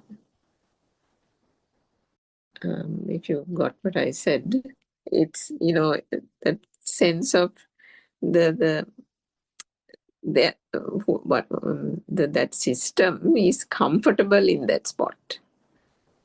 So what is System not realized is that is also a very, very fine form of craving. Except I don't know if you can call it craving. It can be something beyond that actually, because I remember some time back Aryan talked about Raga Desa Moha, and the example of the parallel railway tracks. So the defilements cease from one side, and then the inner awakening arises in parallel to the fading of the defilements. But even after the fading of the defilements, there is still the self vibration in its finest form, which still needs to gradually dissolve. And it is somewhere there that thing that Aryan is trying to bring out, saying you all seem to be stuck somewhere there, being happy with this so-called sukha or supra happiness. We can't use that word happiness, because the word happiness feels as if it's very like obvious, whereas here Gross, yeah, isn't like it? superficial or Yeah. something like that, but it's not. So because it's not, and it is that sahelu or that inner sense of, I don't know what to call it, that calmness that is there within, no matter what kind of thing that happens in the superficial level, the senses are still functioning, the emotions are happening, and so on and so forth. But because that there is that inner calmness, like the waters in a pool, at the top there can be ripples, but the water at the depths of the pool or the whatever can still remain calm and unperturbed, undisturbed, isn't it? So it's like that super happiness or the sukha. So there is that sensing that is there, and there can be even a notion coming very even unknowingly. Yeah. The thoughts are very deceptive, that it almost gives the sensation that this is good enough kind of thing. So that good enough thing is the thing that Renvas is trying to say, that the good enough part is also a form of being stuck Self-vibration. on that formless realm, isn't it? Is it the Yeah. formless realm? Yeah. Yeah. In the formless realm, there's no story, but actually, if someone has come to the path with actual getting rid of the wrong vision, or with the right vision, samadhi, then there's no risk. Actually, there's no risk, because he or she will definitely will understand the status, or understand this deceiving, will keep not there and there, with the help of the noble friend, the actual this will go on. And in the field level, I don't think even the I don't think the thoughts are going to help it, but I think still because it started with the right vision, right? The Arashtangika Marga. Aranwansa has also joined today. Theron Sanay Aranwansa. Not sure whether he's free to talk. Anyway, so when the right vision is there, there's a very less chance of deceiving. But still, it's a long path, because deceiving happens in very subtle way, as Suranka said, isn't it? So, is there anything to add anymore? I think the most important part is to understand the sensory organs, because when we keep understanding sensory organs, how mind sensor work, how the eye works, how ear works, there's nothing much left, because they are just functioning until your respiration is there. And because the self view damages, the damage that self view does is really high, and that is not, when that is not there, when the right vision is there, right view is there, then everything aligns well. Everything aligns well. I think that is the important thing, and no one is really guessing there, even though there is a little bit of that in every step. So yeah, there are caveats everywhere, there are pitfalls everywhere, we kind of get into trouble, but that is, I think, the beauty of these Zoom discussions, is how Varanasi keeps talking about these pitfalls, I would say, isn't it, Suranka? Yes, that's true. It's yeah, it becomes more and more difficult to grasp because it becomes so so refined, that sensation or the feel of being able to. But I think that is where this mind sensor, the mind consciousness is the thing that the more the understanding, as you said, of the sense faculties and particularly the mind consciousness, that is where there is that understanding how the burning arises through the thought and the thought alone, and that there is no burning separate from the thought. That I think is absolutely key, which if one is explained that aspect earlier, one wouldn't even grasp, as we discussed earlier, because you almost feel that no, that is separate and that is the self view, and the thought is separate kind of thing. But the more there is that understanding, the linkage is clear, gets clearer and clearer, isn't it? Yeah. Yeah. I think maybe Aram is busy. Anyway, the morning, as we Yes, said, Aranas is Therwan here. Sarna. Yeah, Therwan what's the Sarna, question? There was no Yes, question, Therwan. So we were actually trying to go parallel with your discussions last few days, and it was so beautiful, and it's so nice, and we were trying to go parallel to your discussions. Not that we can do much, but still we try. And yeah, nothing much, answer.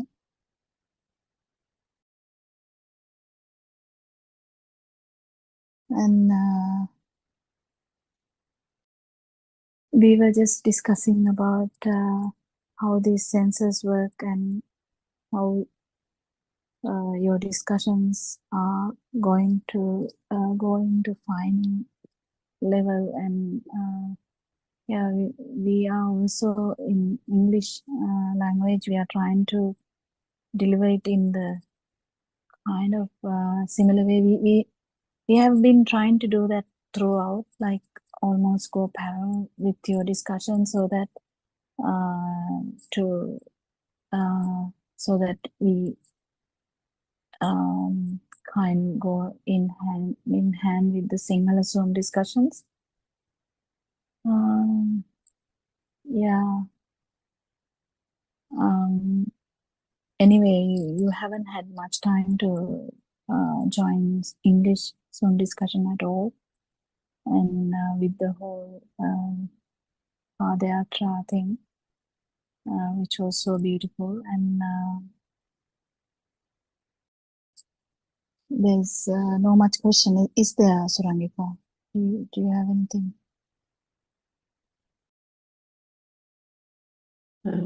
No, I think the last few days, particularly, even through the talk at Kelaniya and various other places are advanced. So you've been bringing out very fine points of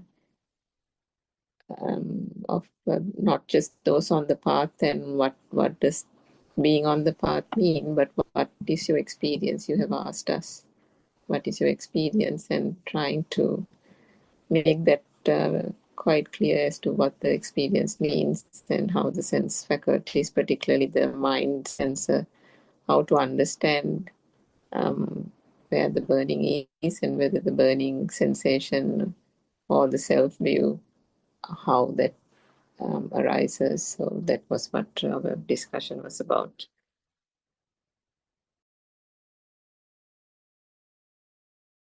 I think yesterday's discussion at the Andolnatmaka Desana was also really good, Aranhans, with Harshi Kavinda and Swarnamali. Those points were very, very important. That was brought out in the discussion between yourself and all those people. It's very important to understand those experiences so that then one can, there is a resonance with those experiences, because as you said, some people have that experience but don't know what that is. They can't figure it out. So it is, in that sense, it's quite important.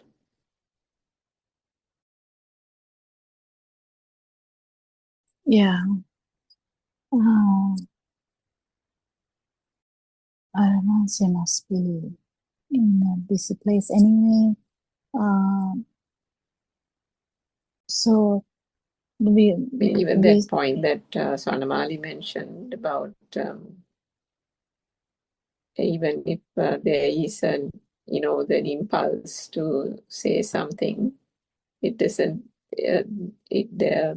no, even if there is a thought to say something, the impulse doesn't follow, isn't it? Sorry. Sorry. Yeah. I mean, out. Busy here. Silence is coming. That is why I'm in silence. Yeah. That's okay. But yeah. I've not heard that clear what you said. Yes, Kokila. What is going on? Discussion. We were discussing about the mind sensor and how these sensory functions work. Similar to your discussions these last few days, Yeah. They were Very so good. important. Yeah. I think you heard that, no? Yes, You 100%. Yeah. It's very important. What is that LIF? How is LIF is coming? No, it's very important. Who are you? Is the question. Body is not you. Mind is not you. Who are you? That's the power. No, that's the. Otherwise, it's a feeling. No, it's a craving or like that. That's the power. Otherwise, no? That's the existent feel. I'm talking about how is calming existent feel. Otherwise, who are you? The question is not the mind, not the body. It's a power. It's how is understand this? How is feel this? What do you think about Kogila?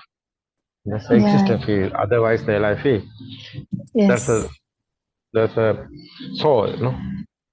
Yes. Distinction between these is the Dhamma, I think, Aranasi. That is the thing that everyone should feel.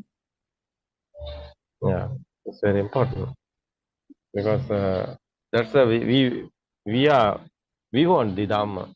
No, we want perfect one. We want to introduce in the others. Anybody can research this. Anybody can realize this. What we are talking about. It's very important, no? Who are you? The question is very important. It's not a mind. It's not a body. It's a power. But this Dhamma, someone understood the truth here. How is this power is coming? This power is fading. That's the defilements are fading. No, that's why I feel also fading. It's very important. This final tranquility is coming. How is tranquility is coming? Power is zero coming. No, neutral. No, power is fading. It's very important. This one. What is the experience? It's very important. The experience. No. Yes. That's why. Eipasiko is Buddha's word. Is come and see. It's not a thinking. It's not a words. It's a feel. Otherwise, the wisdom is there. The real wisdom. No. We are talking about super awareness. Super awareness is nothingness. Otherwise, everything is here. You can see, you can hear, and body feel also. Everything is here. Normally, everything is happening. Otherwise, but nothingness feel is inside. It's very important. This feeling. That's experience is very important. It's not easy. Yeah. No one is here, no? Nobody is here. System is No. working. Finally, that one. That's the cause and effect Dhamma. What is the cause and effect Dhamma? No. Effect is nothingness here. But it's not nothing, anything. Everything is here. Yeah, very difficult to say this. No? Yeah, I don't think words can actually words can help, but words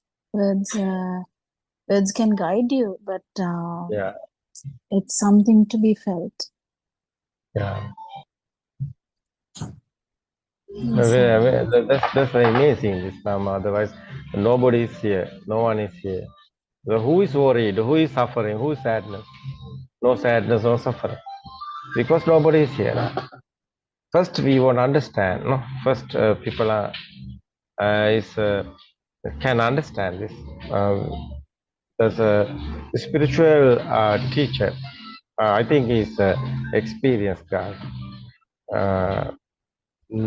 So how is telling this? Someone haven't this experience, he can't tell you this. So actually, the experience is very important. No, it's not a believing. It's not a class. It's not book reading. It's the experience. Nothingness experience. It's very important. Yeah, inside meditation is here. It's understanding. Finally coming the experience. It's very important. Yeah. yes, Yeah, I think our Dhamma friends, Buddothpado Dhamma friends is very lucky, I think, because this opportunity have. Because I've given the really experience is others. My side, my experience. I'm given the message. You can try. One day you have this experience, is okay. No? yes, Yeah. That's why Sahandhitika Kalike Pasikopaneka Pachupana Dhamma is very important. The real Nibbana today open in the world. I think is Buddothpado Dhamma discourses a very important whole world, especially the Buddha guys, Buddhist. Buddhist guy, yeah, Buddhist guy, because whole world is struggling, Mahayana and Hinayana, Theravada and everybody in the struggling. Many people think in the concentration meditation, but it is not the Buddha's way. This inside meditation is other one, the understanding. Finally, inside is defilements are fading. Is how is defilements are fading? Is someone know the truth? Is senses are working, system is working. How is senses? How is system is working? That's very important. That's very important. This is senses, how is working and how is creating and understanding, and the experience is very important. So no living being, unbelievable, like nature. No death or birth. Otherwise, these are thoughts. Yes, system is working. This system unbelievable. Understand? I think everybody wants the truth. There's someone don't know the truth. He's like a blind guy. He don't know the truth. He's thinking after death going heaven or hell. Yeah. So someone thinking after death everything is so, but it's not. You don't know the truth. You don't know what happened. It's a believing. It's a trust. So you have experienced this. It's very important. It's not trust. It's not believing happening. So we won't know the truth. So we won't know what is the heaven, what is the hell, and how is happening that. We are not talking about the not heaven or hell. So it's your someone is thinking it's not a thought. It's your mind creation given you to this heaven and hell. It's a cause and effect. It's very important, cause and effect. Action and effect, Dhamma is creating the power is generated in the unknown. Someone don't know the truth. It's a power is generating the thing.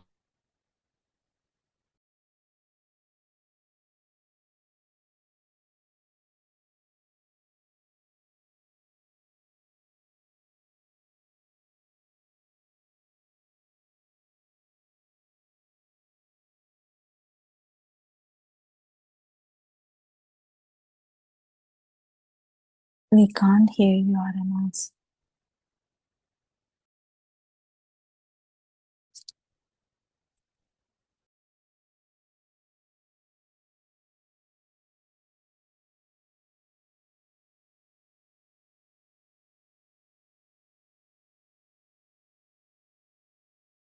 It may be the connection effect because the mic is working. Yeah, his phone got disconnected. That's okay. That's okay. Yeah, it is. As Aramans said, just mention, or everyone in this world. I think we have reiterated this multiple times. How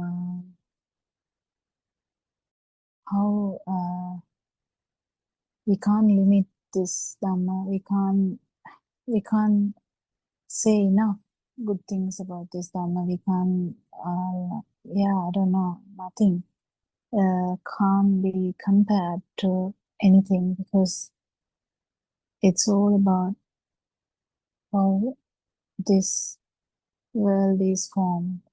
If you keep understanding about non-vibration, you keep understanding about vibration as well. So you kind of feel or know all the vibrations, and if you associate a noble friend who has felt the non-vibration and who has become that, that is actually such a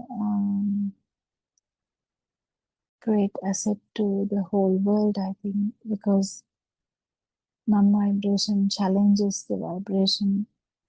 Even though vibration, as we discuss, try to survive. Yeah, non-vibration power. We can't really call it a power, but non-vibration has also a power, so that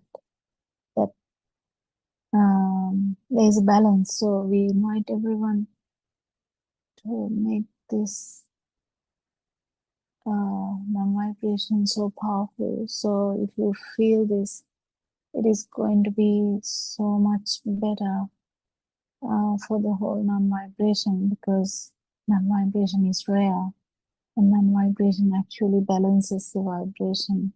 And this is just a phenomenon which happens from time to time.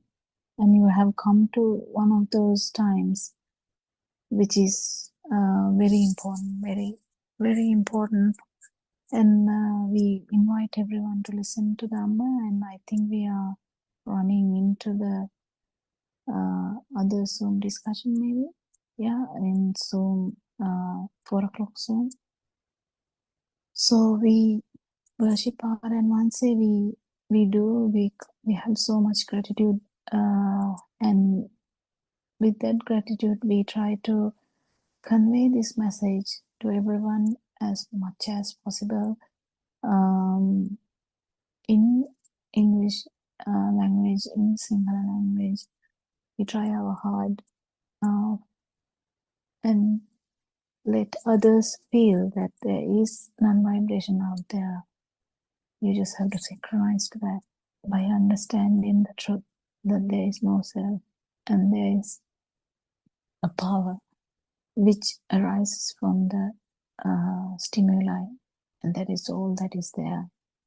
not something permanent. If there was something permanent there, you will never be able to actually win this vibration.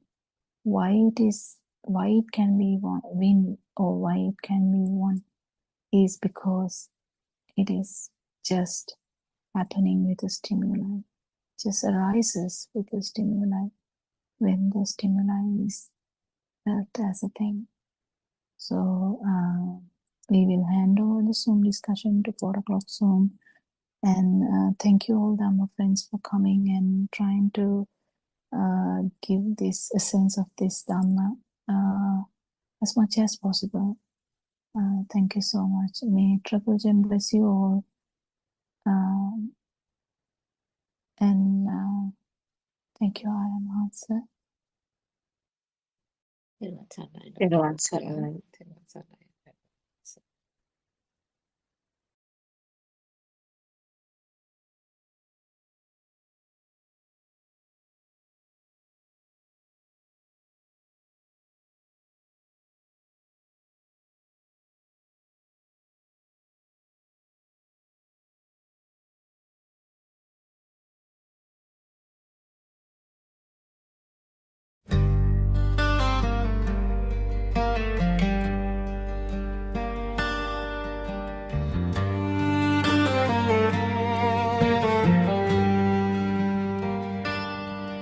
In the dark of the dreaming mind, a bell of truth is calling near.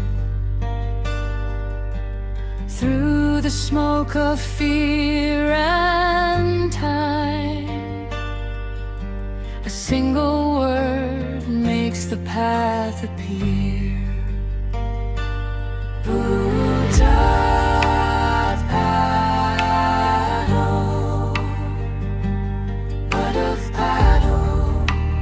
Buddothpado.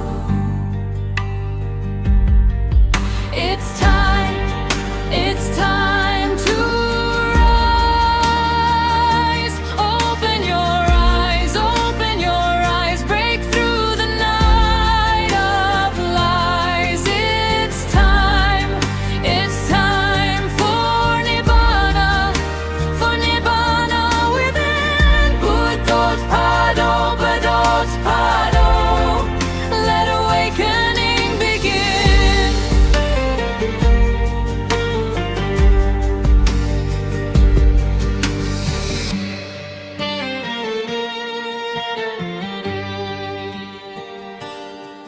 When the last breath falls in peace, the storm of the self grows still. With Buddothpado on the lips, the heart returns to silence and will.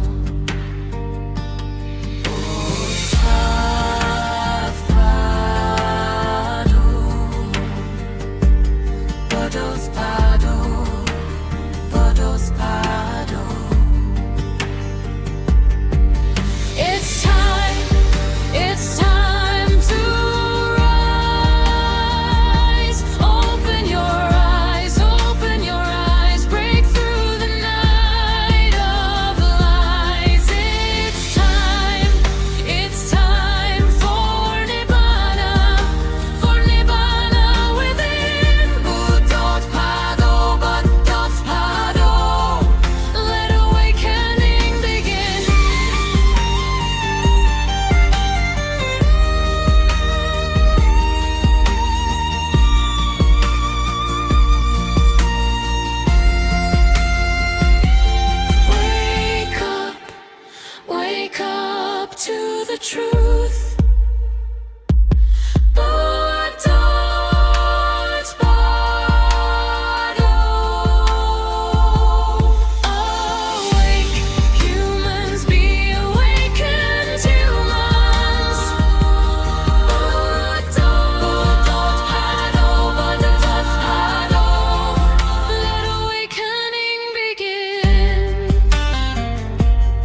loving and kind. You came like light to free the blind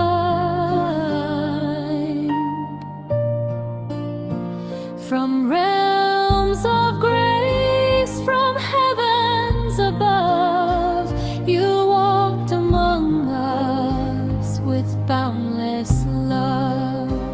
Buddothpado,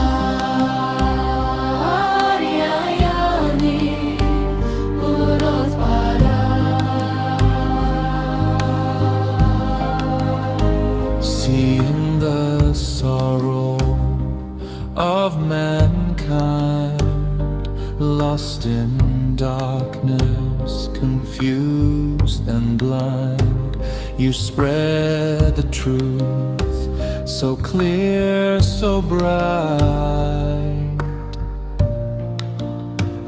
The Dhamma's flame, the guiding light, you reawaken Buddha's way. The sasana shining day by day, through your compassion calm and deep. You soothe the wound that makes us weak. Buddothpado, you show the path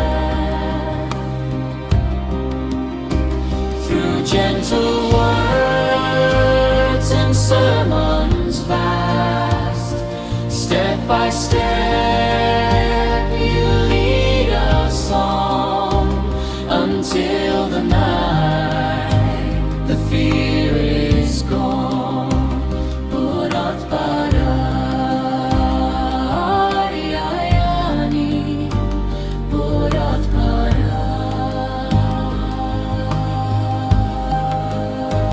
Nibbana now is not a dream.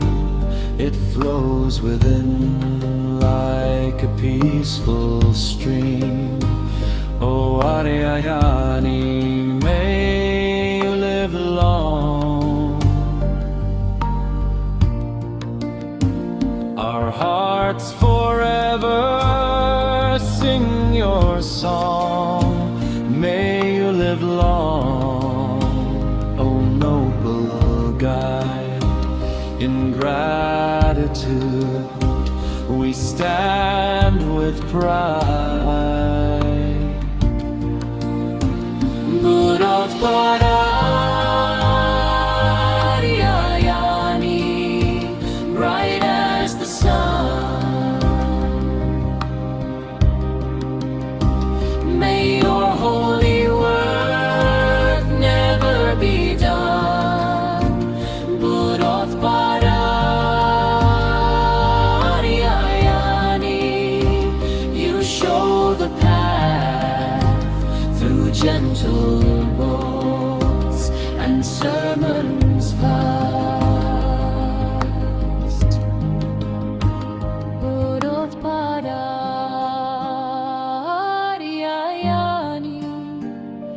loving and kind.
I was trying to be someone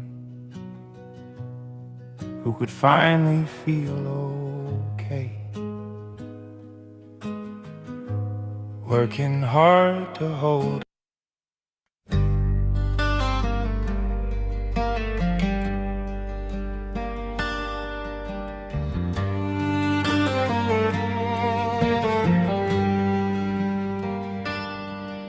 In the dark of the dreaming mind, a bell of truth is calling me. Through the smoke of fear and time, a single word makes the path appear.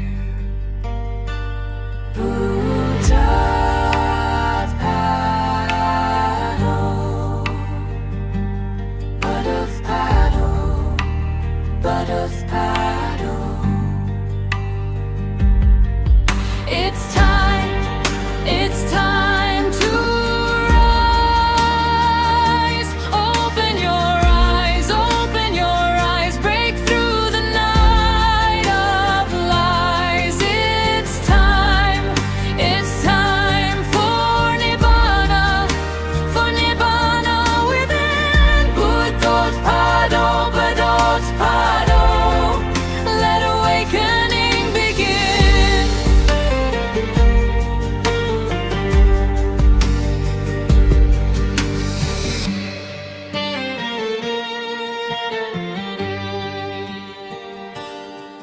When the last breath falls in peace, the storm of the self grows still. With Buddothpado on the lips, the heart returns to silence and will.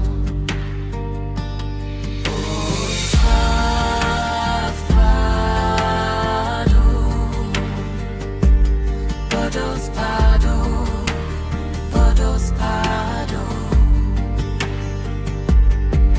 It's time to rise. Open your eyes, break through the night of lies. It's time for Nibbana within. Buddothpado, Buddothpado. Let awakening begin.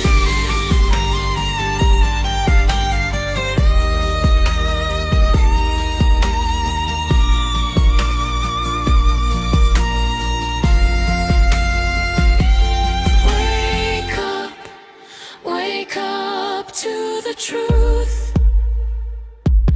Buddothpado.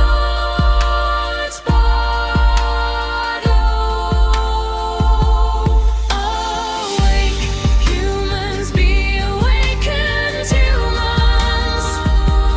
Buddothpado, Buddothpado. Let awakening begin.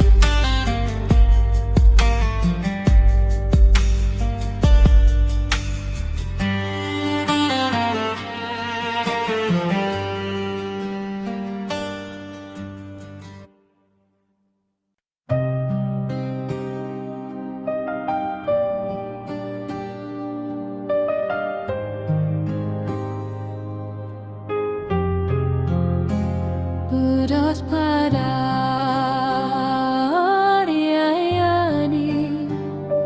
loving and kind. You came like light to free the blind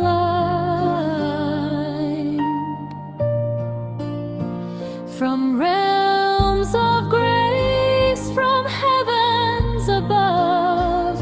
You walked among us with boundless love. Buddothpado,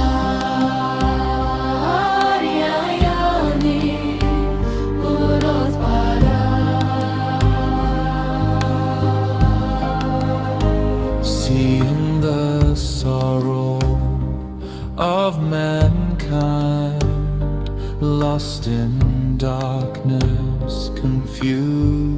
and blind. You spread the truth so clear, so bright.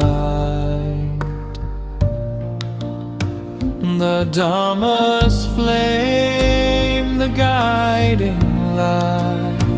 You reawaken Buddha's way.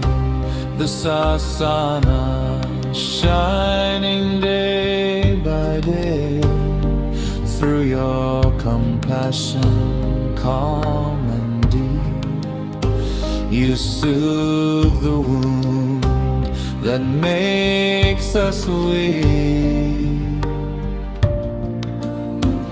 Buddothpado, you show the path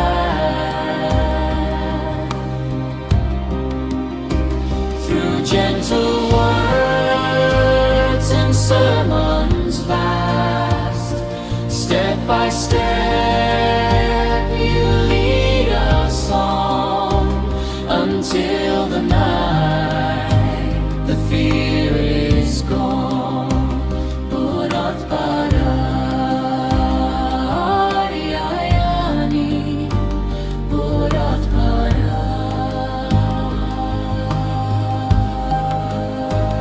Nibbana now is not a dream.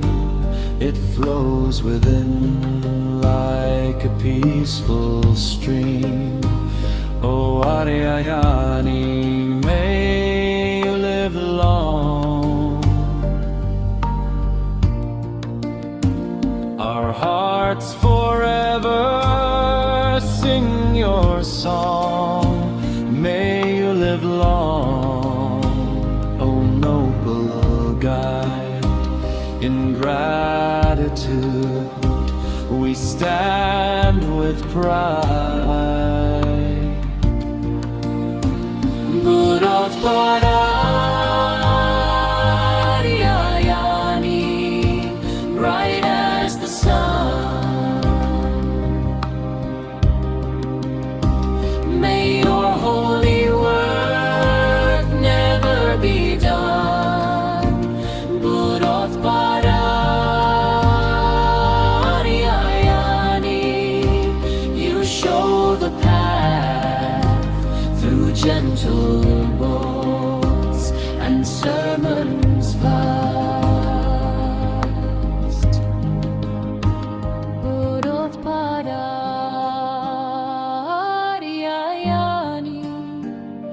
loving and kind.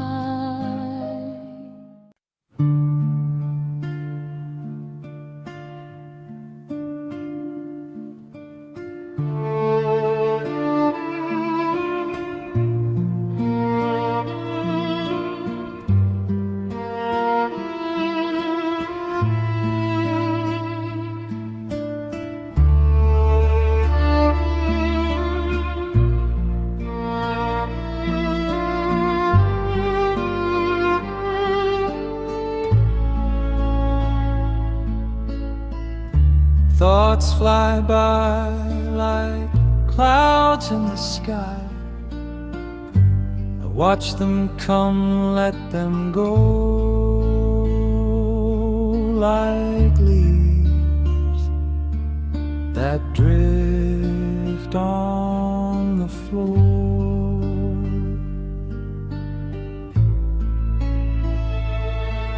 I try to escape from the cage, to run wide, to be free. But the door is locked, there's no escape.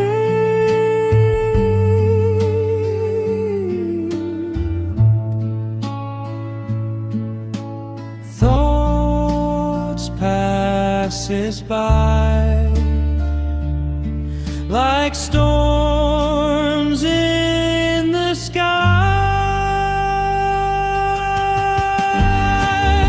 I see a bright light calling from outside.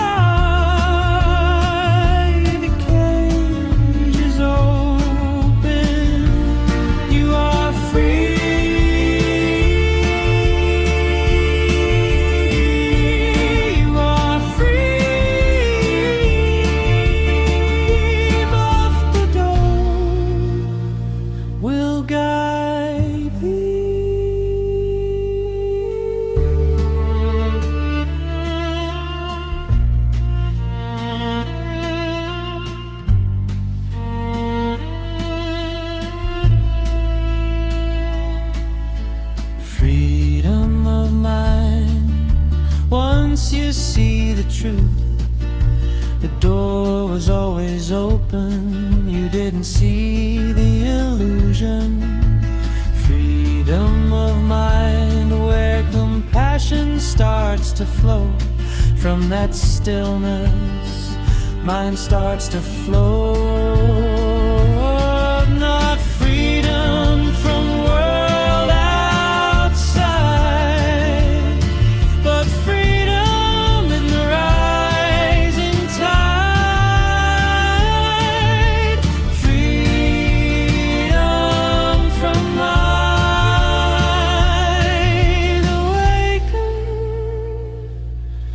Awaken to this blissful moment.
You have to keep in mind that the outside does not exist and that it is only an illusion. You also have to know that the thought is a lie. The above practice of seeing that there is no truth to the thought means observing the udayavaya of the skandha that forms at every moment.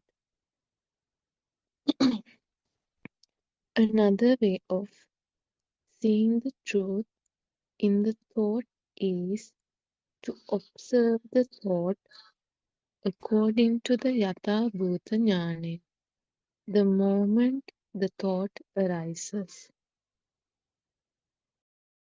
You also have to keep in mind that the outside does not exist at all, and that the outside is a lie. Keep in mind and see that even the thought does not exist at all, that the outside is a lie, that thought is also a lie. The Buddha said, Tatra Tatra Vipassati. This means to observe the thought the moment it arises, on the spot. Sile patitaya naro sapanno chittam pannanga bhavayam atapi nipako bhikkhuso imam Vijayataye jatanti. If our mind is not calm, we cannot see these thoughts clearly. If we can see the pure truth in one thought, we would be able to overcome this illusional death and rebirth. The above stanza means that we need some discipline in the mind to enable us to closely analyze a thought. When we begin to go on the path, we clearly need to see how one thought arises and how it immediately ceases to exist or how it disappears. Even after we live for a long time in this life, at the end we would only have one thought just before our time of death. Even while living, we have only one thought at a time. The last thought that arises just before we leave this mundane world is known as the Chutisita. Seeing the truth in this thought means you see the illusory nature of the thought. You see that there is nothing in the thought and you let it go. At the end, at the last stages of your life, you would do the same thing to the last thought that arises in your mind. You would see the truth. Therwan Sanna, everybody.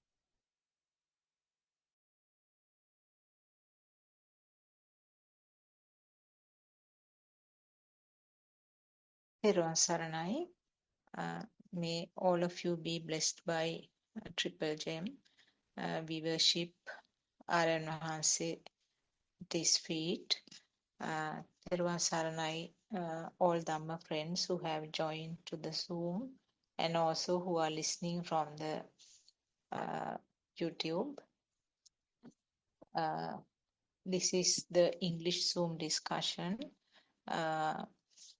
and we will be discussing the facts that Shani just read from the book, The True Dhamma Has Awakened, Volume 2. So we were discussing the facts read from yesterday, and then it is a continuity of what was mentioned and discussed yesterday. As a summary, what she read was all about the thought formation and then how it happens as a result of the five senses. As long as the breathing is there, the five senses will be activated. Five senses in the sense the eye, ear, nose, tongue, and the skin.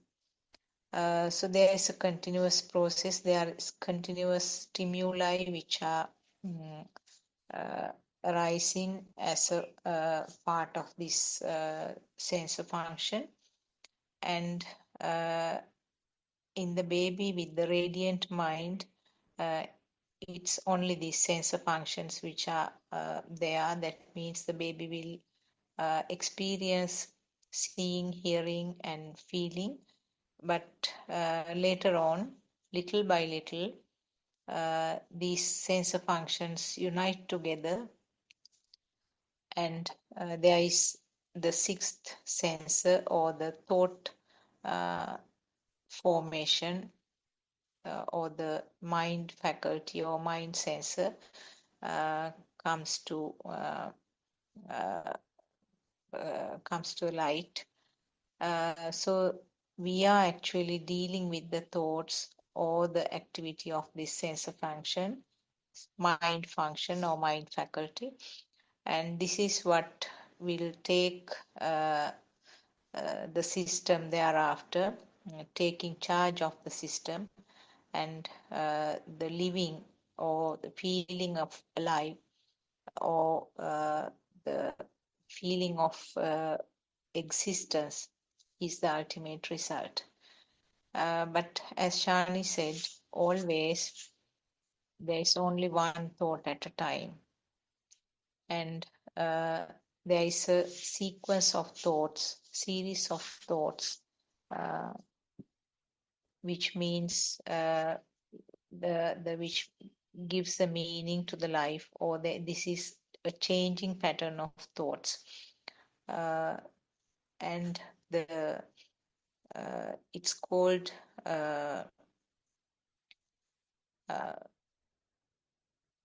abhisankaranaya, or changing pattern of the thought gives the feeling that I am alive.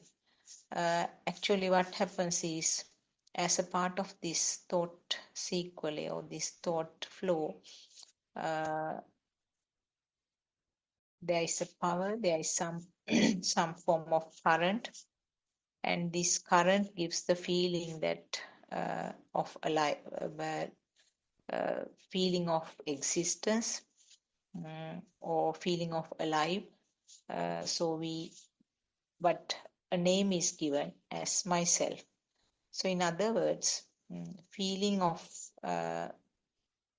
living or feeling of alive, feeling of existing is simply a current, which is the ultimate result of this cause and effect series. Right at the beginning, it's a function of the sensor function of the 5 main faculties, and then as I said, it's a thought which is the collective result of the other 5 sense faculties. And also only one thought at a time. And this thought has all the components contributed by the other 5 senses. So in other words, a thought has the components of a shape, that means a light, and then sound, and the things like, depending on the relevance, things like taste, smell, and also the feeling of the skin, the tactile feeling. So all these components are there in one thought. And also now, at the time of the collapse of the physical body, at the time of the so-called death in the mundane world, that time also there is only one single thought. So depending on the current, how strong the power of this thought decides actually what happens next. So that is called the Chutisita, or the thought that occurred at the last, as the very last thought of the life on this side, just at the time where the physical body ceases to function. And depending on that current, how powerful, how strong that current is, it's decided where it will telepathize. So this whole process is something beyond control of a self, and there's no particular specific plannable way of happening, and this continues. If the current is not, if it doesn't come to the 0 level at this end, it will synchronize somewhere else. So that is the danger of this, that is a danger, or the fearful fact about this a current. So I can see Surangika and Lalana also has joined. Would you like to add something? Teruvan Saranai. Teruvan Saranai, Doctor. Teruvan Saranai, everyone. Yes, Doctor, the most important thing we have to understand the how the current, the power of the current, how it has come through. So when we analyze our five faculties, it is the main reason to have a thought to become real. So when we analyze it carefully, so we know that current makes us the world and our thought becomes real for everyone. So without analyzing it, how the thought has formed, we won't be able to get rid of the thought. We are unable to see the truth of the mind. The mind is a thought. Thought is not real at all. So the powerfulness of the thought starts due to the sense creation. So when we understand this reality, the power of the thought will diminishing little by little, gradually. So the existing field also, we know it is not true due to the speedy occurrence of these senses. It gives us the picture as it is real even. So it is not real actually. So when we understand this reality, it may take time, but Doctor, this truth we haven't heard before. So when you are doing something, you feel it. The thought is not real. But when you understand the reality of the thought, we can do our things leisurely. Whatever happens to us, whatever comes to us, we know how to handle it before than earlier. So this thought makes us the world. That is 100% true. Our advance is always highlighting the power of the thought. So this power makes us the world. The gravity of the power depends on our samsara journey. So I think every one of us know this true. But to realization takes time. It doesn't matter. But when you experience it, the thought is not real. You can do your things leisurely. And you may feel, no one is feel it. The happiness, not the happiness, the freedom that you are experience is cannot be explained even. The more freedom you feel, because whatever you do, wherever you go, it doesn't matter for you. You can do your things leisurely because the world does not become true for you. So that feel increasing gradually. So I think that is the most important part in this true Dharma to understand how the power has formed and the formation of your mind and the thought. So when you understand this reality, it's very easy to live without any doubt. Not even a doubt. Your suffering, your sorrow will diminishing gradually, Doctor. That's what I want to say, dear Saranai. Yes, Teruvan Saranai. I would like to invite Dr. Kokila or Surangika also to. Sorry, I missed the first bit. What was the initial bit, like the topic? It was actually about the thought formation, and then briefly talked about the Chutisita. And it was explained that From the book? Yes, from the book, yes. Oh, okay. Only one thought at a time, and then that effect of that last thought is what is called the Chutisita, and the current which is there at that moment will decide the next outcome. That was, yeah, there was some. Yeah. Actually, yeah, Surangika can join the discussion if she can. Or this, I can see few others also, they can join as well.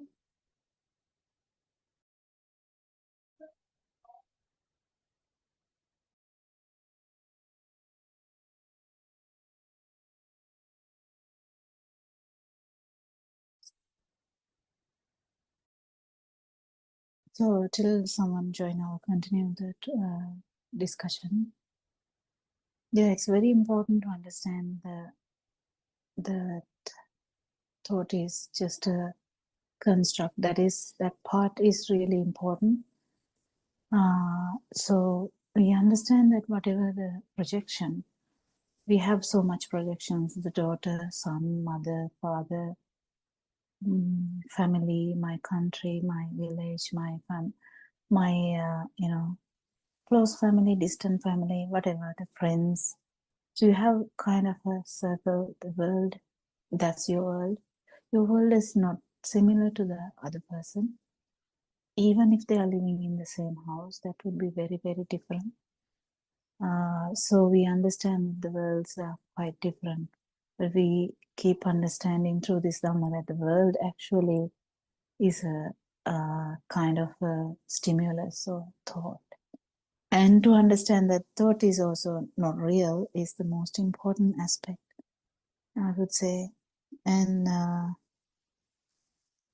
yeah, and when we understand that it's only one stimulus at a time and one thought at a time, and the power of that thought which underlies the thought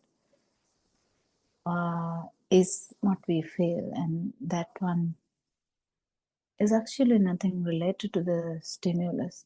That is why when we talk about that, we understand that the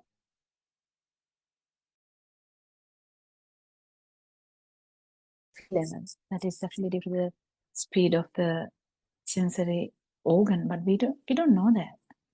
We don't know that. Even the,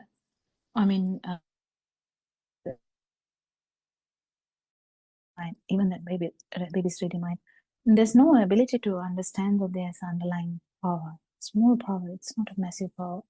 It's very small, but still, to detect that, the best way to detect that is to understand your thought process and the thinking patterns. There's so many different thinking patterns, and we can understand one person will have a different, and the way you think is the magic power that you end up with a really bad kind of worse vibration than you are born. That's the usual pattern. Usually most of the humans will end up in lower realms. That's what Lord Buddha suggested. Your home is usually lower realms, not upper realms. But rarely you can get some upper realms too. But the main important thing is the correct vision. Anyone else who can join the discussion? The formation of mind, or formation of one thought, or formation of this and the continuation of this vibration is the main thing that we keep understanding. Any practical points also you can ask. Anything else, Suranka? Do you have anything to add? Terun Sanai, Dr. Pokilan, Dharma friends. Yes, I think the point about various emotions and various realms being touched by this one thought is quite important that you try to bring out. We've heard about the 31 planes of existence and the conventional or worldly interpretation of this, thinking that, there are actually different planes of existence, or when one dies, one goes to heaven, when one dies, one goes to hell, so on and so forth. So those have all been based on misconceptions that have been carried on over the years through various teachings. It has been through the What Buddothpado. Suranka said, was it similar to everyone, or was it me? Maybe it is me, actually. Sorry, Dr. Popula. No, I couldn't hear part of what you said. Was it only my problem, or was it same to the No, others? I just said that in terms of the thought and how important it is to analyze the thought. And as a part of that, to understand that these 31 planes of existence. Sorry, can you hear me now? Yeah, we can hear. Okay. So as part of understanding the thought, that it is also equally important to understand this so-called 31 planes of existence, which if we didn't come across the true Dhamma, there was this notion or misconception that those actually existed outside somewhere, and that one has to die to go to heaven and might die and go to hell. So therefore do good, do merit, and so on and so forth. So through this true Dhamma, we understand by analyzing the thought and the volitional formations that I think Dr. Sakuntala, you touched on earlier, as well as in the book.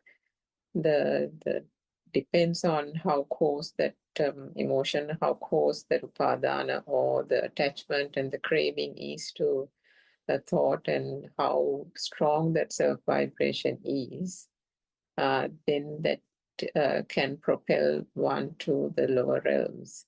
If it is finer and finer and the volitional formation becomes less as the defilements fade away gradually, then the realms can be the higher realms, because the thoughts are not as coarse and not as heavy as it used to be because of the understanding of the true Dhamma. But despite it being in different planes, so I'll come to that in a minute. The other thing that even Narayana Vahansa, a noble spiritual teacher, says that another misconception is people think that, the dog is in the dog world and the cat is in the cat world, and then we humans, we are in the human world, and therefore we are, higher than them and, more superior than them kind of thing. But if you take any kind of example of different people behaving in different ways, or even with our own experiences,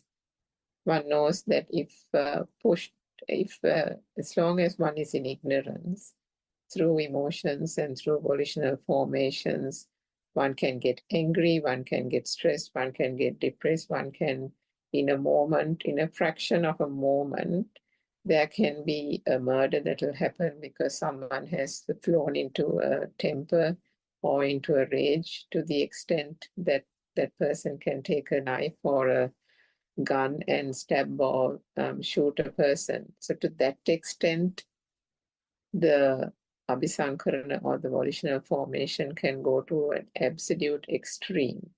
So if that happens, and the rage that even consumes the person, one can see from that itself, when one analyzes the thought and the process behind it, that the realms of hell have come about through that act, through that volitional formation.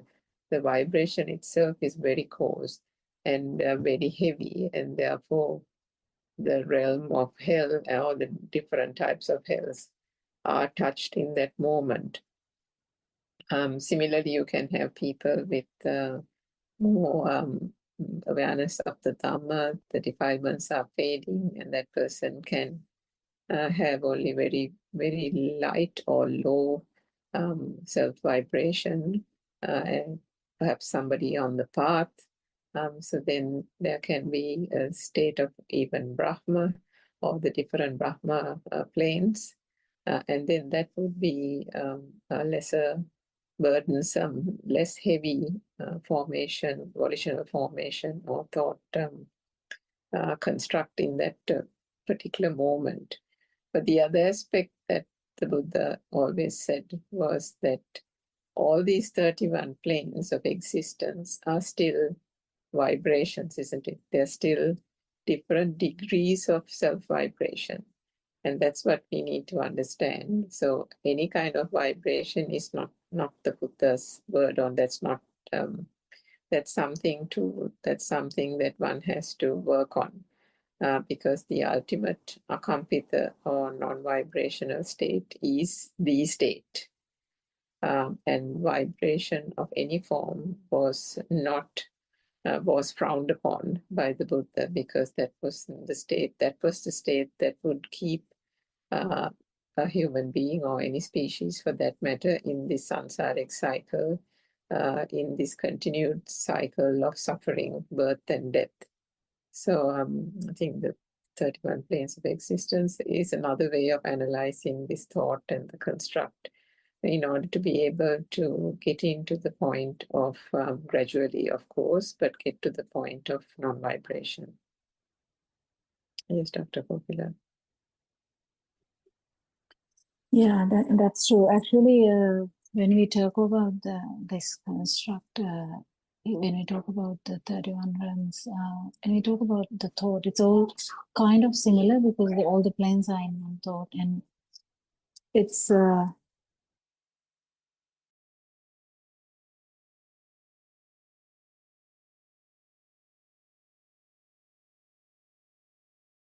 sorry, I had to mute a little bit. There's so much sound down here. So what I was trying to say is, like, it's bit difficult sometimes for us to get around this idea of 31 realms in one thought, but actually what it means is the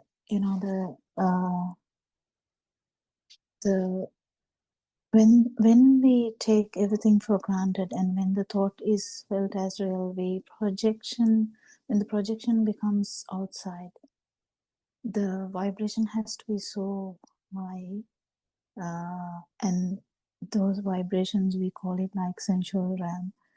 Sensual realms has the 4 realms of the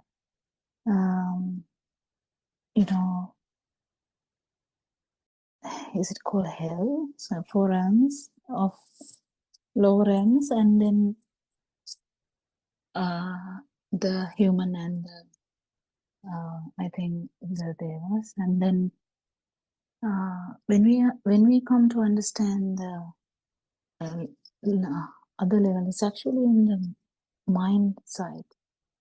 Not understanding the fully Dhamma, I'm just talking about someone who has not understood Dhamma. When one actually is in the mind side, or in the field side, it would be the non-form level. So can you understand that? How can you actually feel this? Because the baby is actually the start of the baby's life is an example that you can feel this very well. So the baby, or 6-week baby, if you take an example for a 6-week baby, you can understand that how this feel level would be. It's a non-form level. Can you understand that non-form level, how that would be actually? There's no even thought in that level, in the non-form level. But when the thoughts are now already, when we talk about someone in age like more than 7 years or so, there's already the thoughts are already formed, and thoughts would be showing the kind of all these levels. How? Because the feel level, then the perception level. Perception is just the form level. There's no projection as such, but you have all the kind of perception in the basic level, like you will have the idea of idea of something. But then when we go on, when it happens again and again, a lot of things will come together, and then projection is getting stronger and stronger. That's the thought level. So when we understand this, now when we talk about someone and trying to understand this Dhamma, this thought is already formed. This is a very classic feature of humans. It's in human thought only we talk about these 31 realms. So in a human thought, you can understand that human stimuli, or just one stimuli starting from maybe if you just sit down in your garden and you hear noise and you understand that it is a sound of a crow. So sound of the crow, how did that happen? Sound of the crow, the sound. And how does the sound perception come? How does the sound perception come, and how does the sound of the crow comes? You know, but when the sound of the crow has already happened, you can't reverse it. Lord Buddha said this nicely, that you can't reverse it. So it will be the sound of the crow anyway. But then when you hear the sound of the crow, all the realms are there. How come is that? Because you had the feel. You had the feel. What was the feel? Feel was the nature feel that we had. It is already here in the sound of the crow. That vibration, the vibratory nature of the ear is already there. Let alone the vibration of self. Because in a normal human who has not understood any Dhamma, it would be misinterpreted as self anyway. But when we interpret this now, it becomes a bit different. But just trying to say the crow of the sound. Sorry, sound of the crow. What am I saying? Sound of the crow. How that had these all three layers: the feel, the vibration of the ear, and then the actual perception, and then the story you have about it. Because the sound of the crow can bring so many things to your life. You have already have an idea of he must be asking for food, or here come it is. I will not be able to sit in this garden without, I just wanted to sit here peacefully. Now these crows are shouting here, something like that. This should go on and on. How does that happen? So that's the important thing. So how this humanity, or the most important human life, how this one thought is having all these features, and what actually happens with this self view is you just misinterpret everything. The misinterpretation of the feel is the beginning, because you never know that it is just a vibration of the ear. It's already been misinterpreted, or misconception is there that it is felt here. So you felt when something is felt here, you immediately take it as it's felt something like me or mine or myself. Everything is there now, and even the perception crow. It is the continuation of what you hear, what you see, what you. I don't think anyone will try to catch a crow and touch, but you know, of course, how it will be feeling, because it's a bird. So this story goes on and on. Story goes on and on. So what happens when you die? So the thought will stop. What does not stop there? There's something which is not stopping. What is not stopping? The power.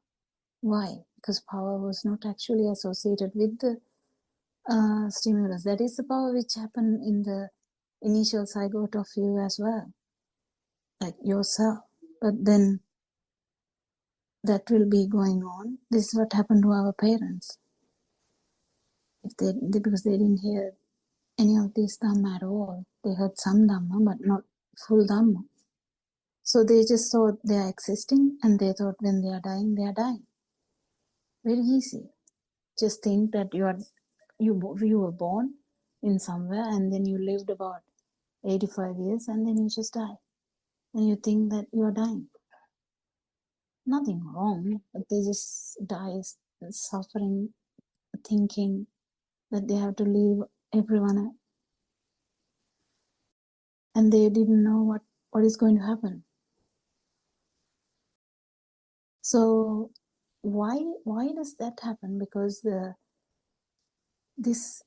power which initially happened is surviving. There is no way that power will go down. Why? Because as we know, living is called, what happens is the constructs are going to get more stronger and stronger. So the power is going to get stronger and stronger. So the more you have the data, more you have the power, because they all give you a sense of living, a sense of self. So this sense of self has nothing to do with this sensory organ vibrations, but due to the ignorance, this continued to play a part in everyone's life, isn't it? Anyone to add something to that?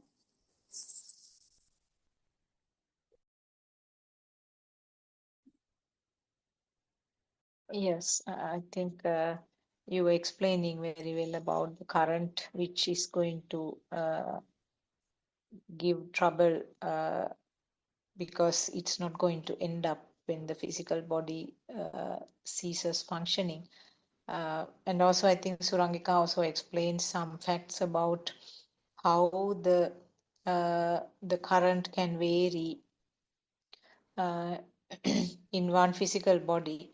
I mean, a person who gets very angry for some reason has a very powerful current or very powerful mind vibration at that moment.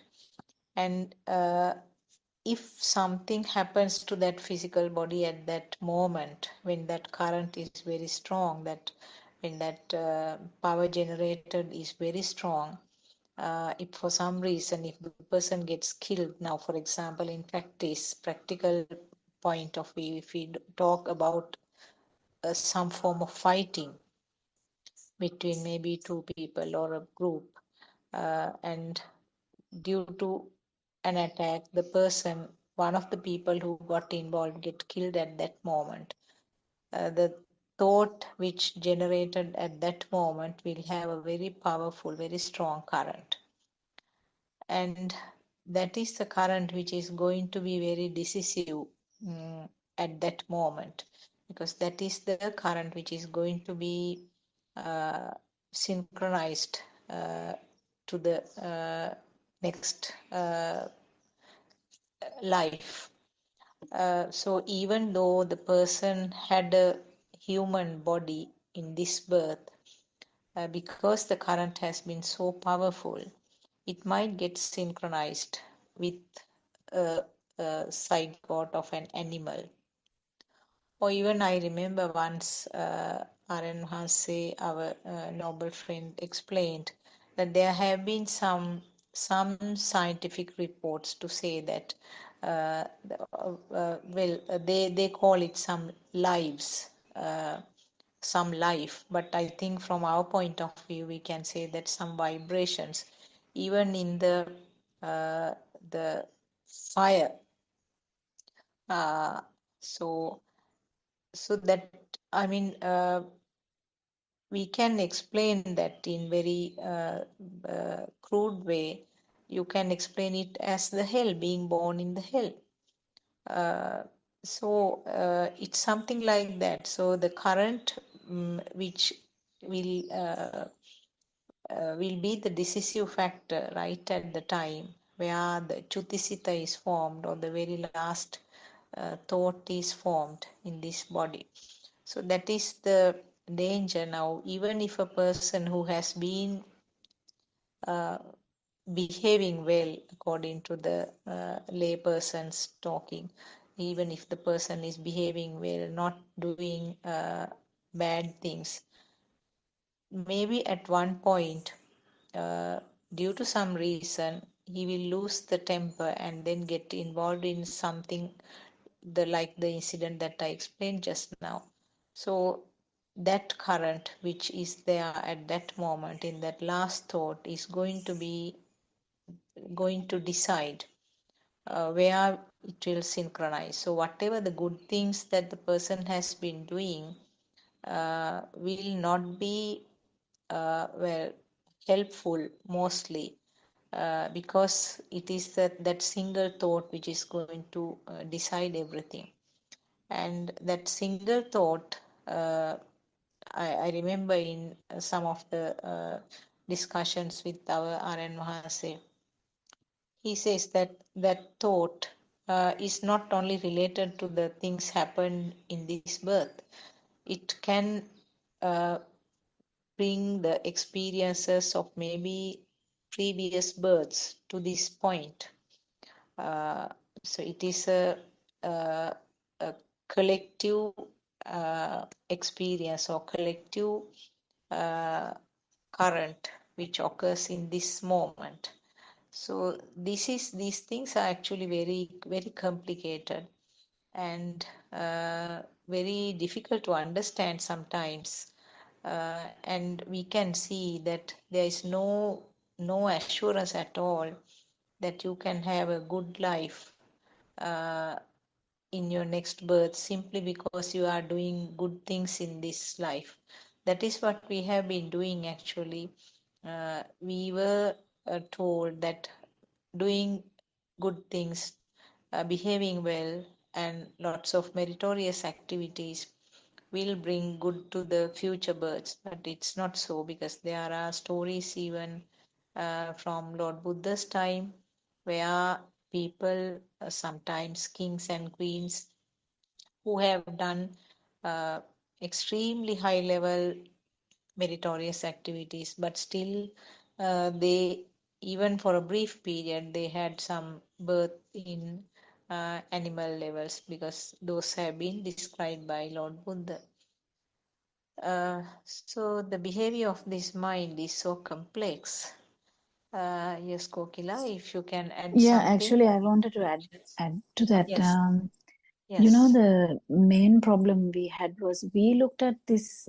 I mean, even if someone tells us any of these things, we used to look at this whole scenario with the self view, and also scenario with the view of consciousness, or the view of being alive, kind of like, I don't know how to say that, because we never thought about it as like a vibratory effect, and just nothing, you know, like it's nothing specific, but we felt something specific, because I know even these scientists would understand this, but the main problem here is the way they look at this is with the self view. And but what Lord Buddha discussed was looking at this from non-self perspective, isn't it? Because someone, a scientist, can definitely sense this and say, yeah, there's no you know, there is some kind of you know, consciousness everywhere. Yes, there is thought formation. Maybe thought is not actually real. Even that point, they might say, but they all are stuck in this vijnana, or the you know, the consciousness level, because they don't really go beyond that. They can't go beyond that, because they they have not explored it beyond that, because they can't do it in the lab. They can't really understand anything beyond consciousness at all. So that's where the abhinya or someone's extreme feel level into the non-vibration comes very important, because this is something you can feel only. You can kind of discuss that and say that, but that's why it is called Sambitika, because basic consciousness is the basic thing everyone would agree. They agree that consciousness is something which is universal or something like that. They will stop there, because they can't really understand anything beyond that, because beyond that is only a field. So even the consciousness is a field, but then beyond, how can you understand that there is something beyond consciousness, like non-vibration? That is the problem. And also looking at this, saviññānaka and aviññānaka, I don't know whether there's an English word for this. Actually, Suranga might be able to help there, whether there is a word used somewhere.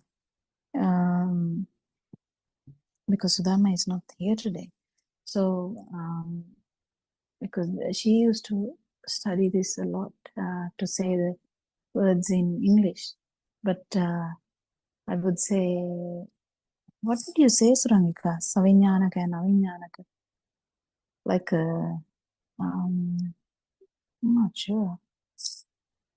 I think it's just taking the self vibration to be real, isn't it? Because there's I don't know a particular term for it, but the consciousness or the Saviññānaka view that you were trying to explain is the that's taken as a base, and that is almost like that's a given for everybody. That's the default, because for the conventional world, they cannot absolutely fathom anything where the consciousness is not there. And when I say consciousness, it doesn't mean consciousness as a word or consciousness as a term. Consciousness exactly the way we interpret it, because what is consciousness, as Arden Master says, and we have understood through the true Dhamma, is the feel, isn't it? The feeling of existence. But what the conventional world and the lay people don't understand because of ignorance is that even that feel is a construct. So that's the thing. The vibratory nature of everything, and the speed is the magic of this problem. Speed is the magic. Speed has nothing to do with the self, by the way. It's just the nature. But the problem is, with the speed, you feel as alive, and you feel as, existing. You feel as something is happening. So that is the problem that is misunderstood from the beginning to the end. And even to discuss this, I think, is such a beautiful thing, because you can't get around that idea much. Just to discuss this, or let alone feeling this. Even to just understand this, that this self is actually a misconception or misunderstanding due to speedy vibration of whatever the organ. It doesn't matter what the organ is. And finally, we are able to actually, just hand over. If you want it, you just keep it. Hand over it to the I. I mean, if we understand that the I is impermanent in that sense, who will like to crave for impermanent things? No one. No, not a person who has a kind of a good sense, normal sense, common sense, would go after something which is a construct. I mean, as children, we went after sand castles. We don't do that anymore. Do we? Isn't it? Anyone? Yeah. I mean, it is funny. to say that though, because we all had that idea, isn't it, Suranka? We all had that idea. We went, I mean, I can't really, if I start to say about how I went after this self vibration, this Zoom, I don't think that the Zooms will end. I mean, Zooms will continue. Because if you take one by one, how arrogant we were in believing that there is a, how foolish we were believing that there is a, how craving we were thinking that there are things to crave for. It's weird. I mean, now only that it feels weird. And that is the problem, isn't it? I mean, when we talk about this consciousness, because of that alive feel, that is why it's so difficult for the people in the mundane world to understand, because they'll say, what are you talking? What nonsense are you talking? I can feel it. You know, Yeah. I can feel the world is there. I can feel myself here. I can feel that. I can feel this.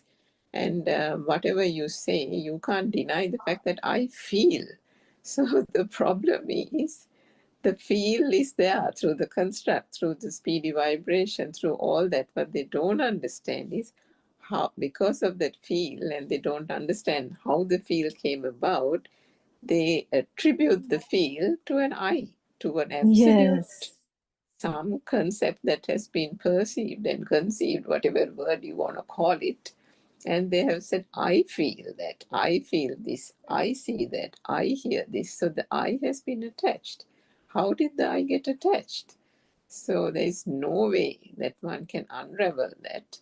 And until such time one can unravel that through this true Dhamma, there is always that attachment, there's always that linking to the I, to the ego, and to the identity. And as you said just a minute ago, nobody will want to accept the fact that there is no I, that there is this is an anatma or no self Dhamma, that there was never an I or a self here, and it was just a wrong self view. Because I mean, you can't blame them if they have not, fundamentally understood how this whole process, this mechanism works. It is impossible to unravel the I, isn't it? The illusion of the I. In the other way around, once you understand this, it is very difficult to say the other way around. Yeah, exactly. Yeah, and then we are like, who am I? Who are you talking about? Who are you? And then as Aranwanse says all the time, I mean, I can understand how Aranwanse must be feeling, because we used to talk to him all the time in the Zoom discussions much, I mean, before, and we used to like say, Aranwanse, I understood this, and I can feel how funny it would have been to him, like to see, oh yeah, did you? And then, like to feel that you have to go a long way, how it is. And we are still here. We are still struggling, to get around these things, to talk about these things. And, that confidence he has, that, it comes with this non-self feel, the confidence. It's so beautiful to be able to associate a noble friend, I would say, isn't it, Suranka? And Yeah, to I mean, get around that idea, what he says, how many years we have taken to understand him, and how many more years would it take to become him, like him, not him, but like him. We never know, but we definitely know, what we definitely know is it has begun. Definitely it has begun. So if someone starts saying that no, there is self, no one would believe that anymore. Especially Buddothpado says the people who listen to his sermons. And even if someone come and tell there is nirvana, we would be like, really? that would be funny, because like everything is a thought. But definitely, yes, there is non-vibration, because that's the thing. Yeah, and I think even he has said, and the Buddha has said so as well, that if someone comes around and now tells, now says that no, you know what was told to you, what was explained was wrong, and you know there is a person, there is a self here. There is no way that that person is going to take it, because it's now self-evident, isn't it? The experience is there, and there is no turning back, isn't it?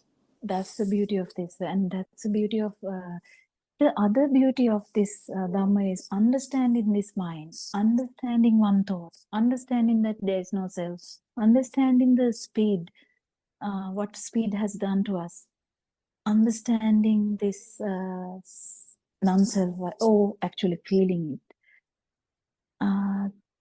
These things have their own pattern as well.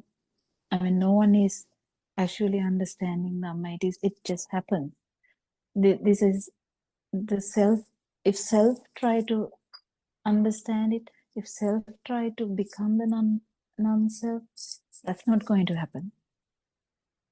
But what you can do is just listen to Dhamma, discuss Dhamma, and try to understand Dhamma. Think about Dhamma, that's fine, the truth, and see what happens. That's all. You just try to get around the idea of what has happened here. And when you understand what has happened here, this vibration, which was fighting the whole samsaric time, is going to die down. It's going to die down. Definitely it is going to die down. And the power you had, the suffering you had, the beauty, the other beauty is the suffering you had is gone. The mental suffering. The physical part would be there, but even that, you wouldn't suffer mentally from the physical part of it. So there is no,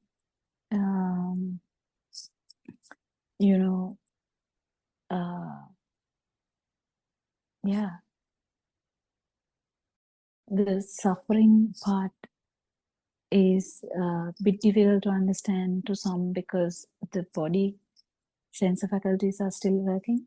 Yes, if you burn yourself, you might feel the burn. If you cut yourself, yes, you will feel the cut. Until your sensory organs are there, you will feel that. But you will feel that without a burning inside. That's the beauty of Dhamma. And I think we invite everyone to come and listen to this Dhamma in Sinhala or in English. We try to do our best. But if someone actually comes and asks a question, trying to actually understand this would come out much better than this, isn't it, Ranka? I think this Dhamma will come out much better than this if it is an actual question, trying to understand this. Yeah.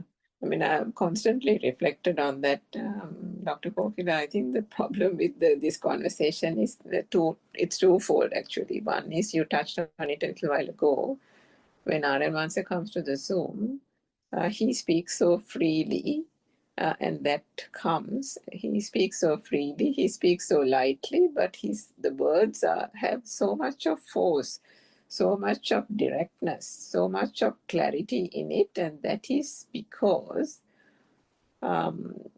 it's coming from that non-vibration. It's coming from a point where there is nothing to hold back, where there is nothing to, I don't know, there's no inhibitions, isn't it? And because of that, it is free. The words are used to convey something, to convey the truth, and that's it. But I mean, just even if you compare that, and he says that, your conversation is dead, you're like half awake. That is because a couple of things. I think depending on what stage on the path each person is, or if you can just call it that for the sake of the conversation, there is, on one side, there is a respect for the Dhamma. And now even that is a thought. No, now we think that, oh no, we have to talk in this particular way because we have to be respectful. And then the other part of it is there can be certain aspects that we are not sure, so we don't want to go, gung ho, pell mell, and say it as if it's a statement. Yeah. So we are more cautionary in our approach in the way we describe it, so on and so forth. So each person, if you just look at, listen, reflect on the Zoom conversations, each one does that thing. To a certain extent, I suppose that cannot be helped, because if the complete non-vibration has not been reached, then that is the case. But that point of confidence that Aryan Mahansa speaks also comes from that non-vibration, isn't it? Yeah, So that's it's so amazing. beautiful. Yeah, that's so beautiful. And the way he changes the vibe is so amazing. That's right. He changes it quite suddenly and quite amazingly.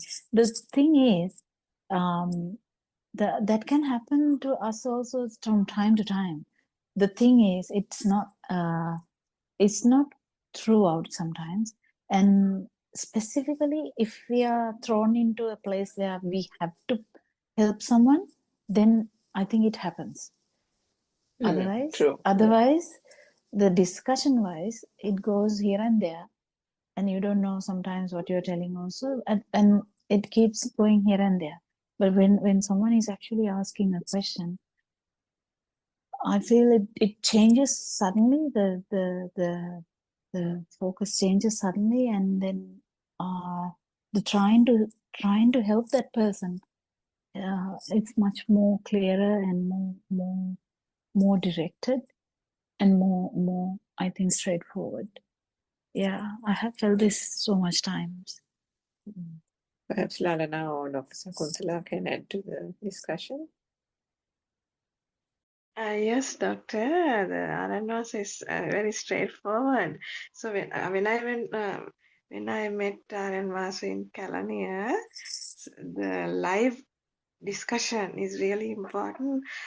We feel it better than in Zoom, doctor.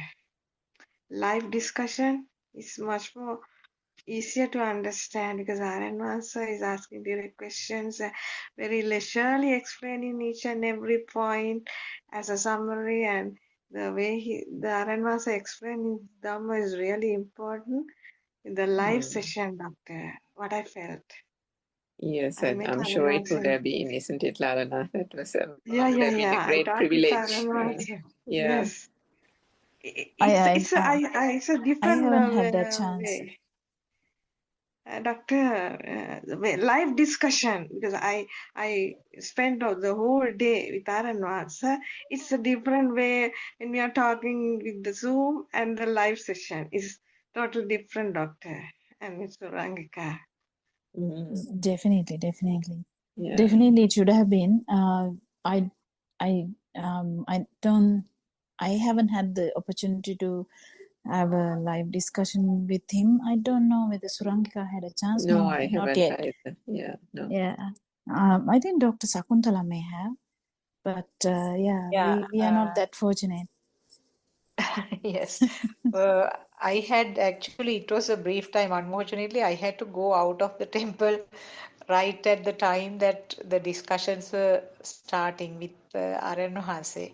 For couple of essential things, I had to get involved. So, but I listened to one of the discussions which he had that time. Actually, he didn't ask many questions, but he sort of kept his eyes also closed, and he did a kind of deep discussion in the sense deep deshana, some deep factors, and after that I had a very brief time to talk to him. It was actually very energetic. You can see how energetic he is, because when we had this procession from the main road up to the temple, he was organizing everything from the start to the end. He was walking and correcting the things and ordering, giving advices. So complete thing was under his supervision.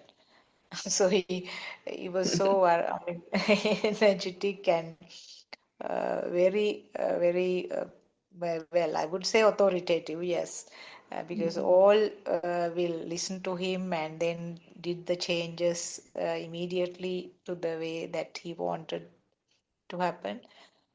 So everything happened in a very smooth and very beautiful way. Talking about these thoughts, I think I can apply that very well to me, because especially when I was joining the Zooms, uh, I could feel that the thoughts are manipulating my words. So always there were sort of self-imposed restrictions. No, this shouldn't be done, and this should be done. This should be the way that it is. It has to be explained. So so on and so forth. And it was a sort of bundle of thoughts at the end, not something mainly coming as a feel. But I think from Aryan Vase's discussions, everything is coming from the feel, isn't it? Yeah. Yeah, it's so beautiful. Doctor, and even small children also, they were very interested in asking questions and all.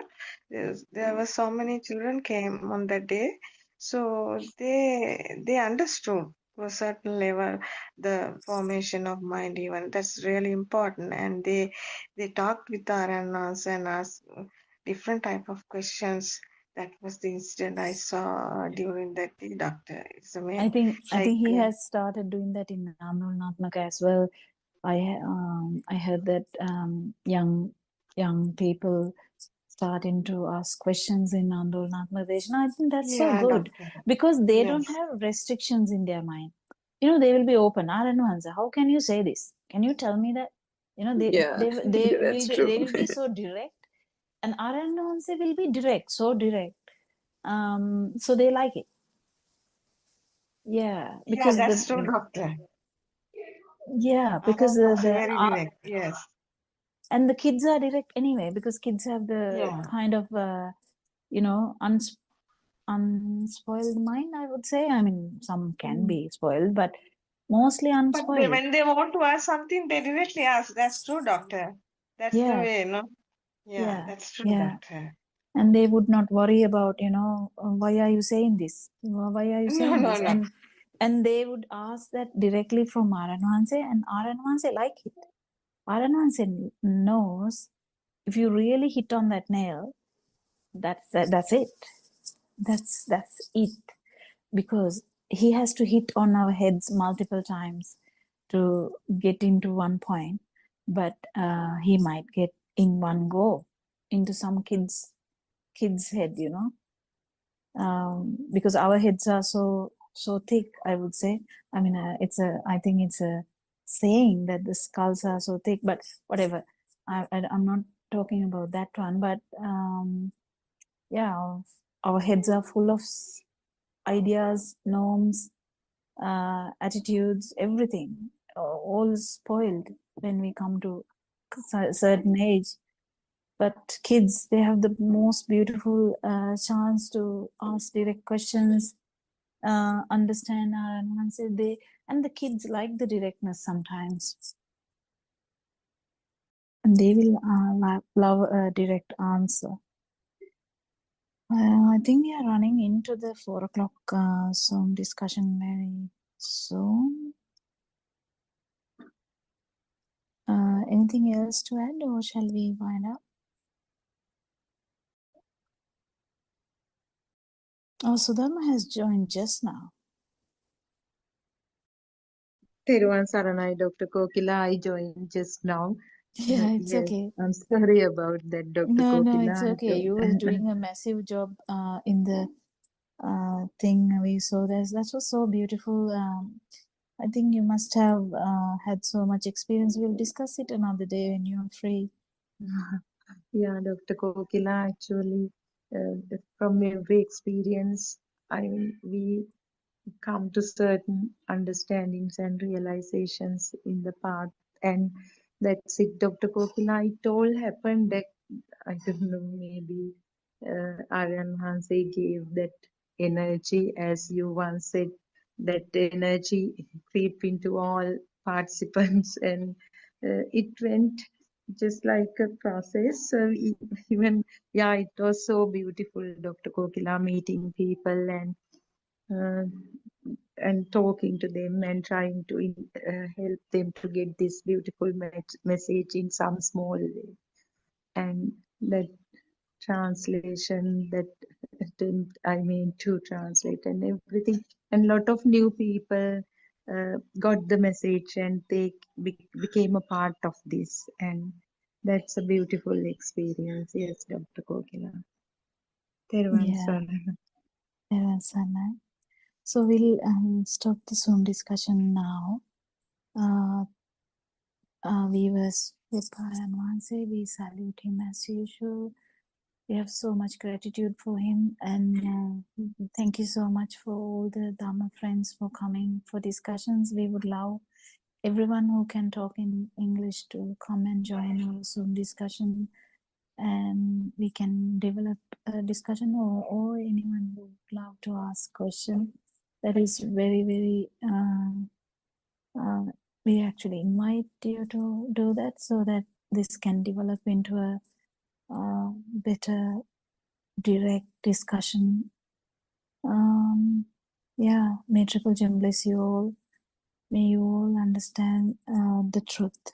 Thank you so much. Therwan Sarana. Thank you so much for Therwan inviting me. Sarana. Therwan Sarana. Saranai.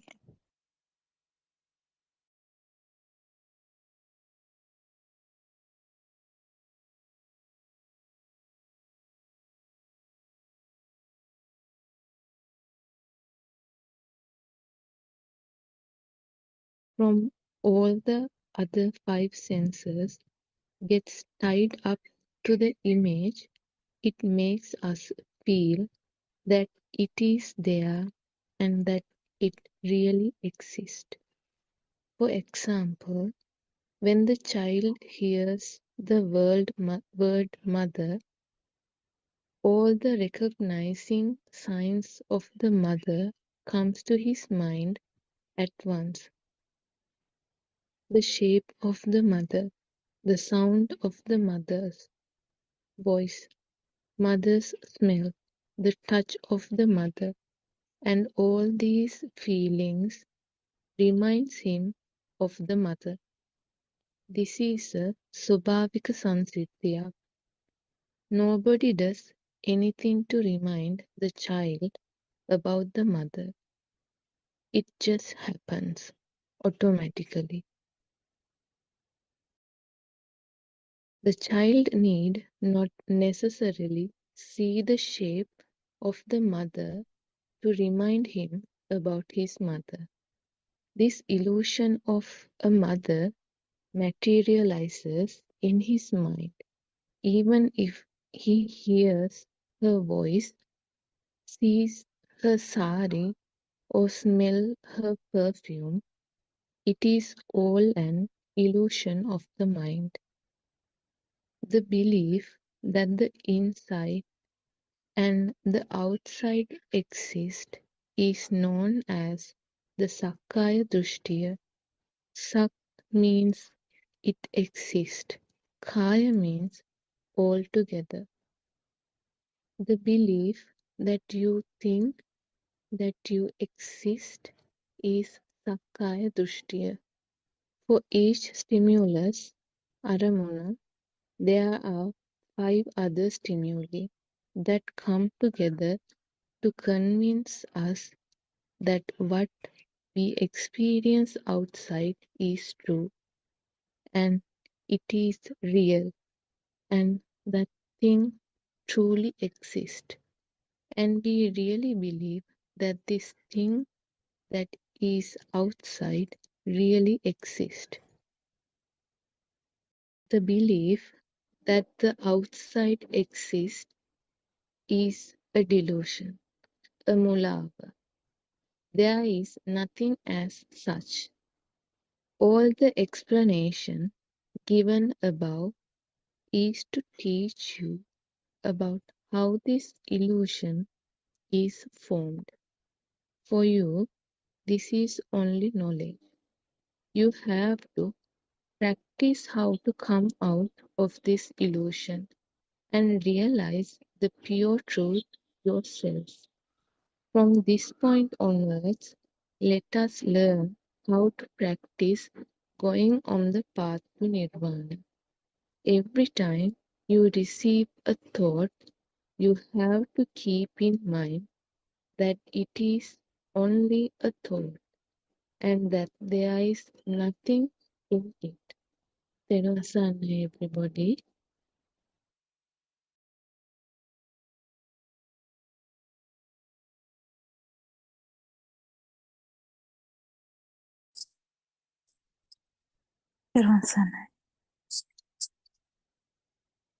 May Triple Gem bless you all.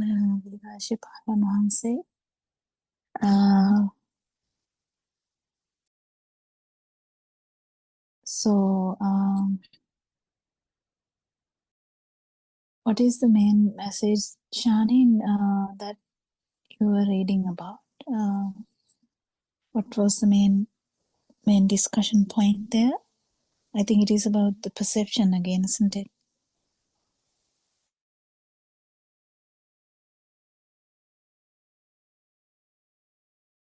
Yes, it's how this all stimuli from the senses come together and make the mother. Mm. Yeah. Yeah, so how the mind sensor forms and how it goes on and on. Yeah, we can start the discussion around that topic. So we have discussed this a lot, but in the sense of the when we trying to read the book, we can go along that nicely. So we can talk about it again. So this is actually going back to the actual how one thought is formed, and when we try to understand how a baby, specifically baby in the cot, like for an example, a 6-weeker, how a 6-weeker would feel, not think. 6-weeker would feel a lot of things, but not think. But the perceptions are going to happen slowly. They might start with the hearing, they might start with the feeling, because or even the smell, because usually mothers smell, the smell of the milk, mother's smell, all that is kind of familiar to the baby from the beginning. And even though she doesn't know that it is mother, there's a familiarity, recurrent exposure to same stimuli is happening, so that the smell would be felt as a thing, as well as it, when this exposure to mother is happening, even though we call like that, what actually happens is the function of the eye, function of the ear, function of the skin, function of the nose, function of the tongue.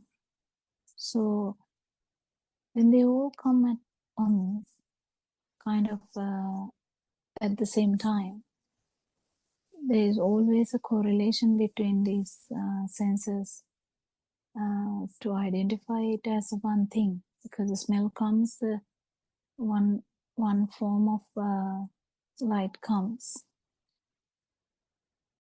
and also mother's voice might come, because mother may be talking to the baby or singing a lullaby.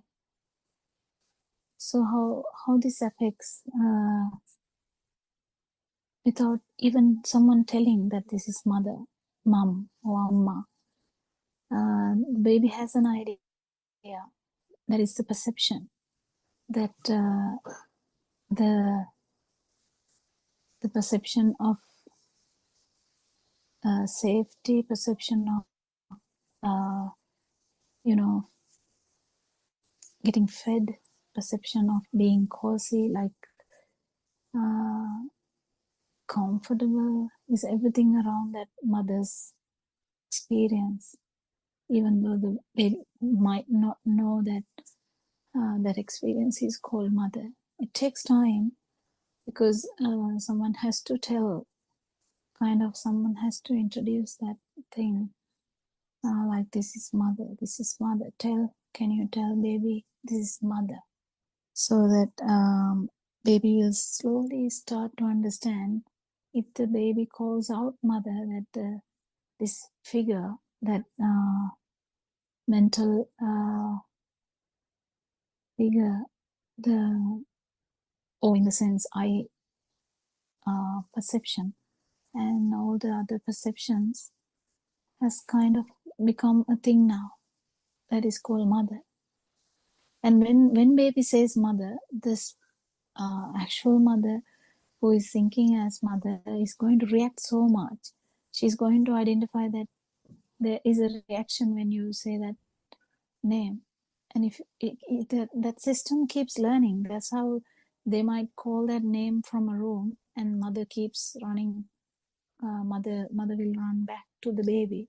So they keep understanding, okay, if you want to get milk, if you want to get that soft feeling of mother, in the sense, even if she's not knowing that it is the mother, she will learn slowly, because these humans are actually very pretty quick to learn.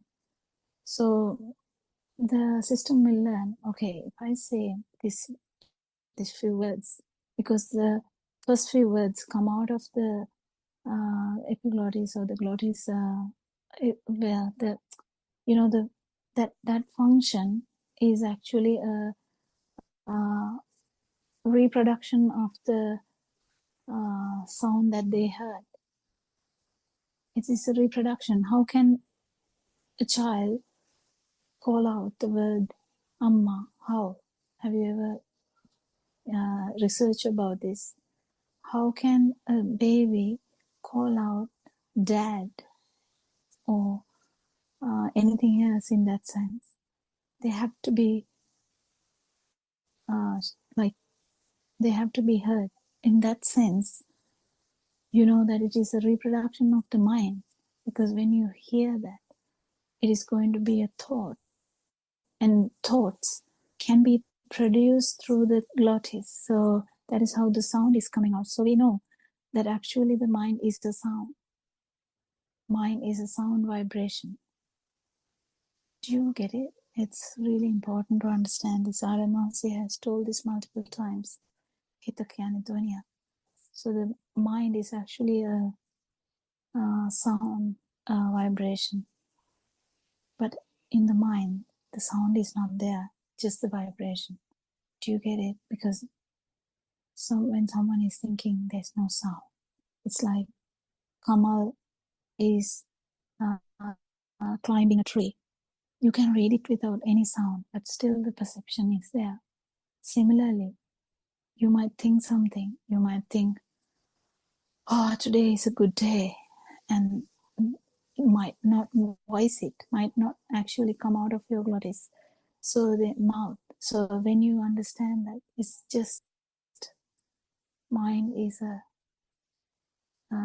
sound, and this sound vibration has no sound in it. So do you understand this, how things keep changing when you start understanding Dhamma? That actually these perceptions have no power, have no meaning whatsoever.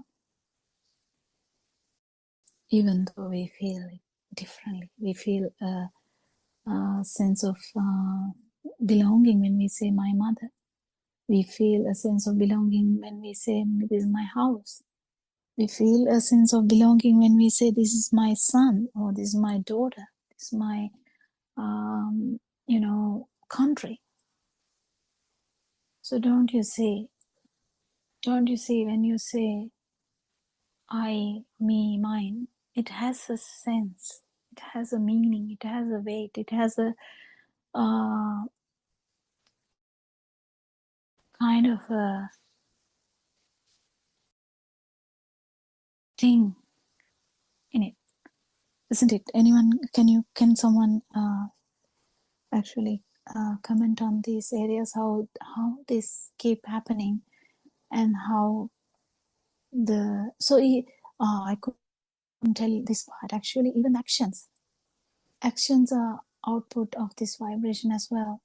So the child stands, and mother is shouting, child learns standing through example, because they might see it, because whenever you see something also, you can copy that. Whenever you hear something also, you can copy that. So these actions will come out of that, because the child is going to see how other children or the parents are going to stand, but they can't stand. But then when the mother or father is helping them to keep the legs in the straight manner, and kind of force them to keep few steps, the mother shouts in happiness, father shouts in happiness, saying, "Oh, the baby is walking." They don't know that the action is walking yet. The word walking, they are not familiar with the word, but the action has a picture in it. Action has a picture in it, and they slowly learn the word as well. So when you say stand up, they have an idea of what it means. So likewise, all the actions, all the words, all the thoughts have this specific area that you can understand. Actually, there's nothing in it but the whole lot of perceptions, isn't it? Anything else to add?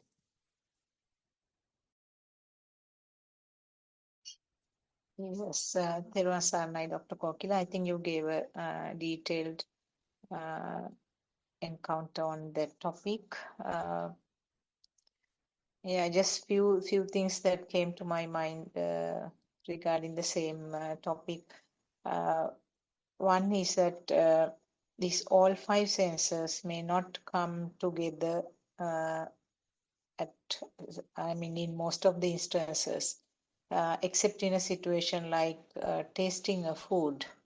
Now, for example, sorry, if a chocolate is offered to a baby, like maybe the baby is about 1 year or 1.5 years, if a chocolate is offered for the first time, mother will say that like to taste this chocolate, like that she will make some comment and give it. So the eye faculty will vibrate, and the baby will get a picture or a shape, and the sound, ear vibration, the name chocolate comes along with that.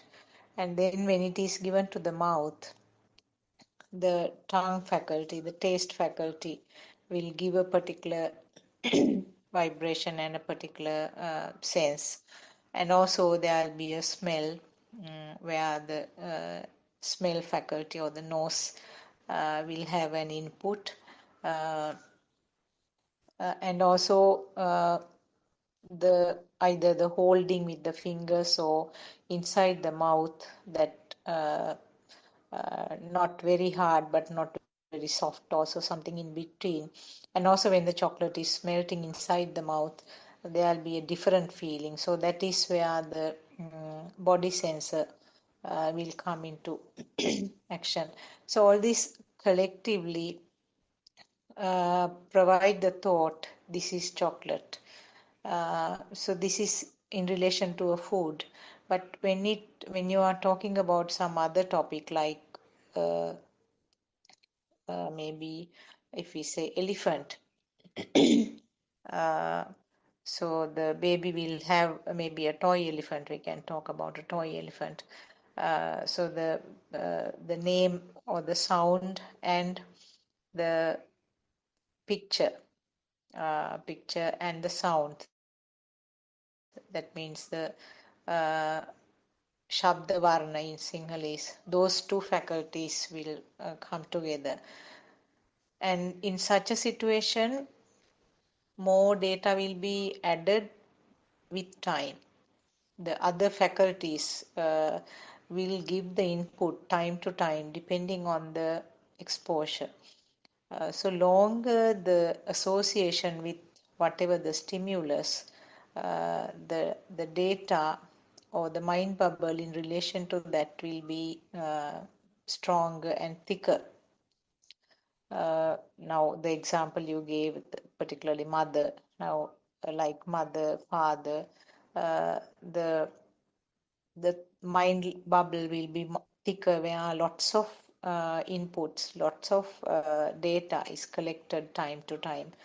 The love and care of the mother, mother's behavior and the way she is dressed, the way she is calling and her affection, and the times that she's trying to punish or warn you on something that you have done wrong. So like that, all the data will be collected time to time, but all of them are just one thought, just one spark. The very same spark will have all these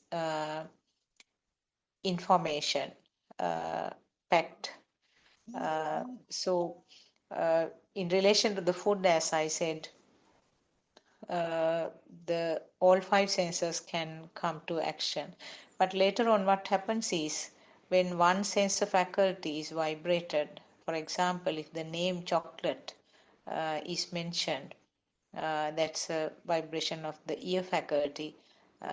Every detail that the child knew or as an adult knew about chocolates, the types that the favorite brands and the places where they bought or the types that they enjoyed with some others, and maybe everything related to chocolate also, chocolate biscuits or various types of puddings or whatever you mentioned.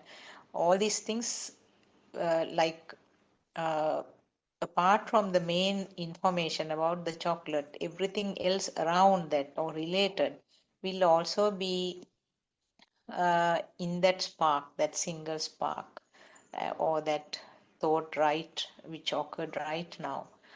And also, you mentioned about the actions, you mentioned about the words, and also not only that, even the thoughts, just a thought alone.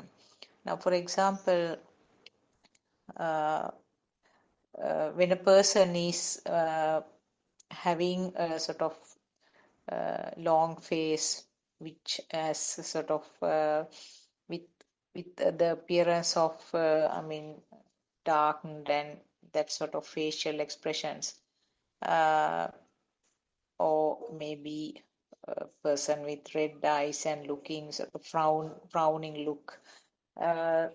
Sometimes the child doesn't know what that sign or what that perception represents. So a mother or an adult might say that he has got angry, he's angry. And now the child will try to tie up. Well, I can't say the child will try. This is a part of the system.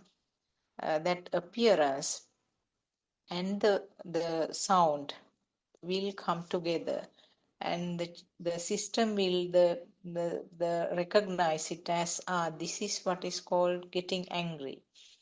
So like that, this is actually this sensor function is so complicated, and also it happens in such a speedy manner. It's very interesting in a way to see how the thought is formed right now with all the data related to that with all the exposures that happened time to time. It's not memory. I mean, it was called memory earlier, and now we know that there is nothing called memory where this is stored somewhere in the brain. Brain is needed actually as a background organ, but there is no storage anywhere. This is the mechanism called synchronization or telepathization, where that previous, whatever the exposure, whatever the information that received time to time, will spark as a single spark right now, which we label as thought, and uh, the late term will be, yes, I know it is chocolate, or I have tasted chocolate, or something. The way that it is expressed is like that. But what happens is this mechanism, where no one is doing and no one is responsible. It is a part of the natural process, natural system, and the spark will be individualized, highly individualized. Each system will have a completely different spark depending on the exposures that happen time to time. Anything else to add? We can see Surangika and Sudharma also are there. Anything else to add? Thiruvan Sarnai.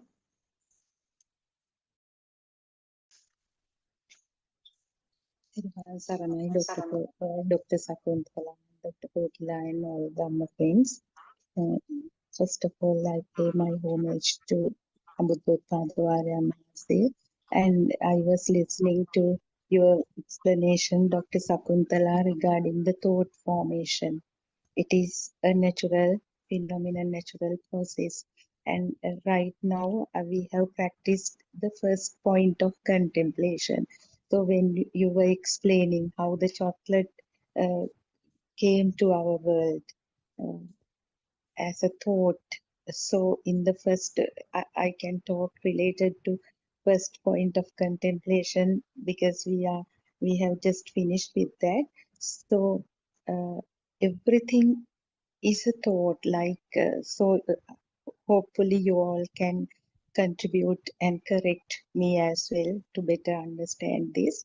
And so everything, now we believed, as ignorantly we believe that we live in a world that exists, and one day we will leave the world sadly with the death, and the world will still be there.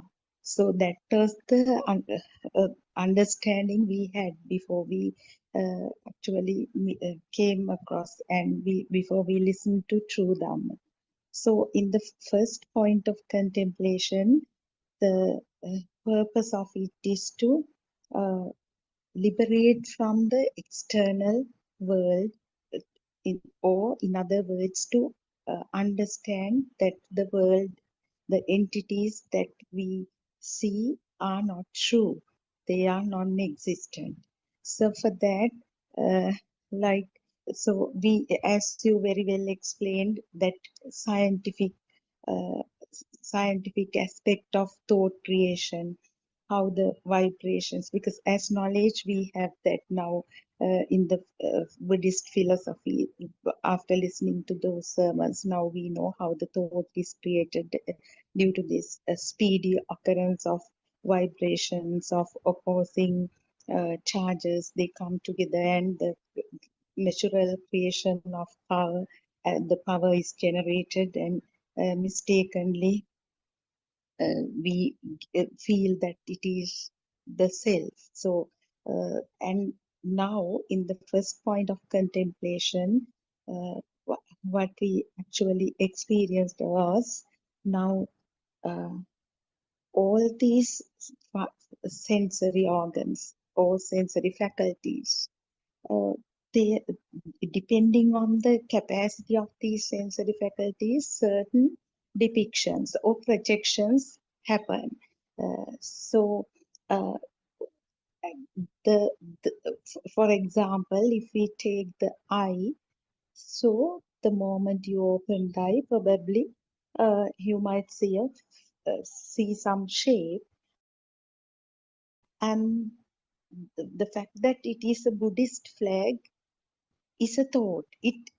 The moment that projection comes, in no time that label comes, but it is a thought. It is not that the Buddhist flag is out there, but the shape uh, at once get entangled with the name, and then if you see the projection, or the moment the eye catches another shape, the label, the jack tree or a kumbuk tree comes, then another shape, paddy field, and a sound, a bird sound.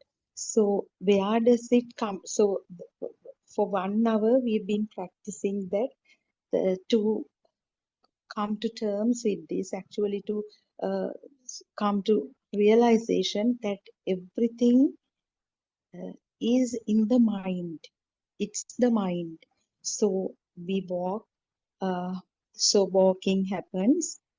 The moment some sensation comes, some hardness is felt, and the thought occurs. It's the ground, it's the grass, it's the concrete floor, it's the tiled floor, or so on and so forth.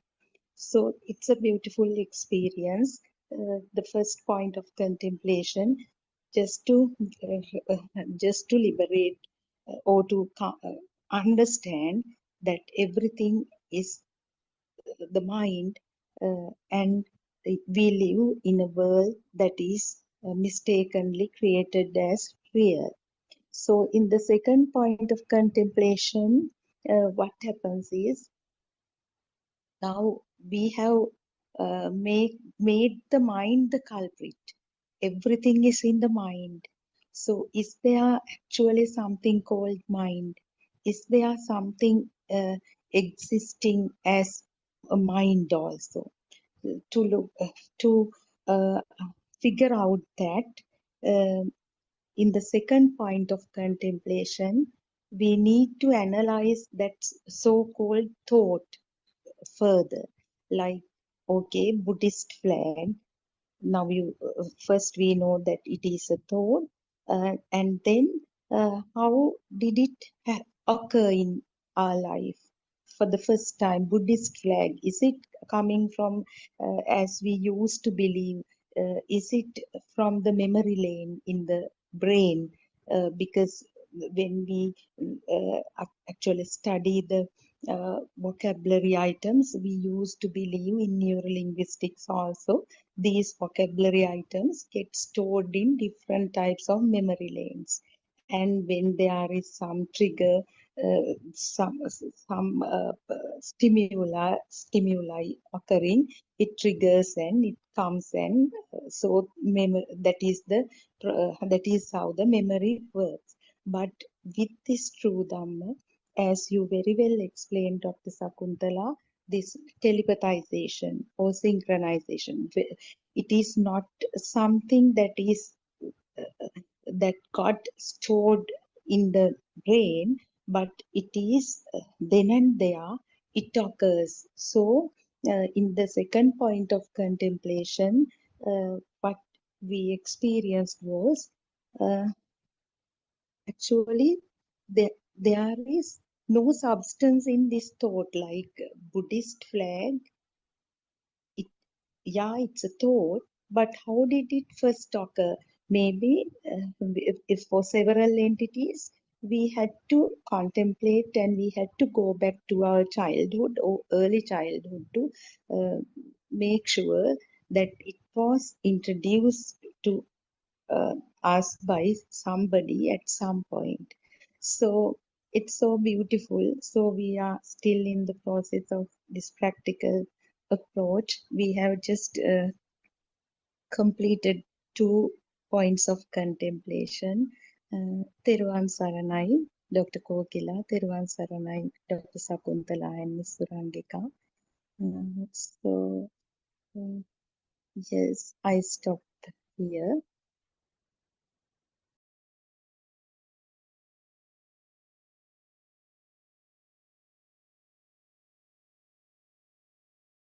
Yes, Theruvan Saranai, Sudharma. I think that was very good timing because you have had a practical session and then you could explain what you were experiencing, what is meant by thought. Everything is in a thought. Would have been very sort of easy for you to explain also because you just had the walking meditation and experienced how it happened as a flow in the thought. So this is actually these 4 steps that you were trying to explain. The first 2 you explained. That is the beginning of the pathway to understand what is this self-perception or this Sakkaya Ditthhiya, which is a thought, which means the self-existence or the self-feeling, self-perception, all are used for the same meaning, the feeling of self. So that's a thought. That is something that is new actually for a person who is newly listening to these Dhamma discussions. How can myself be a thought? How can the world be a thought? How can my mother be a thought? How can my house be a thought? So it's something new. We have to sort of dig deeper into that. When you understand, when you listen to these Dhamma facts, then little by little it helps to shed some light to the darkness that we have been in, which we call the ignorance or avijja in Pali. Because without realizing that these are creations of the senses, depending on the nature of the animal or the human being, the world created by these senses is taken as real. So that is when the world is taken as real, when you do not realize this huge illusion or this huge magic that we are covered with, when you realize that, when you do not realize, what happens is this real world or the real myself is taken very seriously, and that is where the all the defilements start. That is the root cause for the defilements. Would Surangika like to join with some inputs? Theruvan Saranai. Theruvan Saranai, Dr. Sakuntala, and Theruvan Saranai, Dhamma friends. So I think the 2 points of contemplation was very well explained. And I suppose it's the second one that is the most challenging. Well, you can't actually say that every aspect is challenging for beginners. Just to understand the first point of contemplation can take a long time, depending on how much of inner reflection and penetrative insight one exercises in that, and being diligent in putting it into practice. It's one thing to listen to the true Dhamma philosophy, and that listening to it intently with focused attention is also a key part of this whole process. But then along with that comes the practical aspect of it, which Sudharma just mentioned. And that's why this whole practical program is so important as well, because you have to, what you do in the one-day practical program, that is just a a training, a coaching with guidance and assistance from the spiritual teacher or those who have or those advanced practitioners who can guide people to navigate that first point of contemplation during a practical program. But then it's up to the follower to then use that as a guidance, but then adopt it in the day-to-day daily activities as well, and continue to see how that how the external world, how that is not a reality, and how that this is just a construction of the mind. And even the second point of contemplation, as you progress to the second point, to understand how whether there is anything in the mind, as Sudharma mentioned, is there anything of substance? You know, we talked about the mother, we talked about the chocolate. Is there actually chocolate in the thought, in the perception? Isn't that just a perception? I mean, if you think about the gooey nature of the chocolate, is there a gooey nature? Is there a liquidity? Is there a solidity in the thought? The perception of solidity, there is no solidity. The perception of taste and perception of chocolate, even taste for that matter. Is there such a thing in the thought? No, it's just a perception. So keep on unraveling this is very, very important in order to completely see through and through this whole falsity, isn't it? This whole mirage of perception that species or beings or humans, everyone kind of gets trapped in. And then if we come back to the practical program and the next step, which you will probably get to in the afternoon or at some point, is once there is that realization that the external world is not true and that it is just a conceptualization in the mind consciousness, and then the mind or the thought itself, there's nothing of substance, it's just a perception.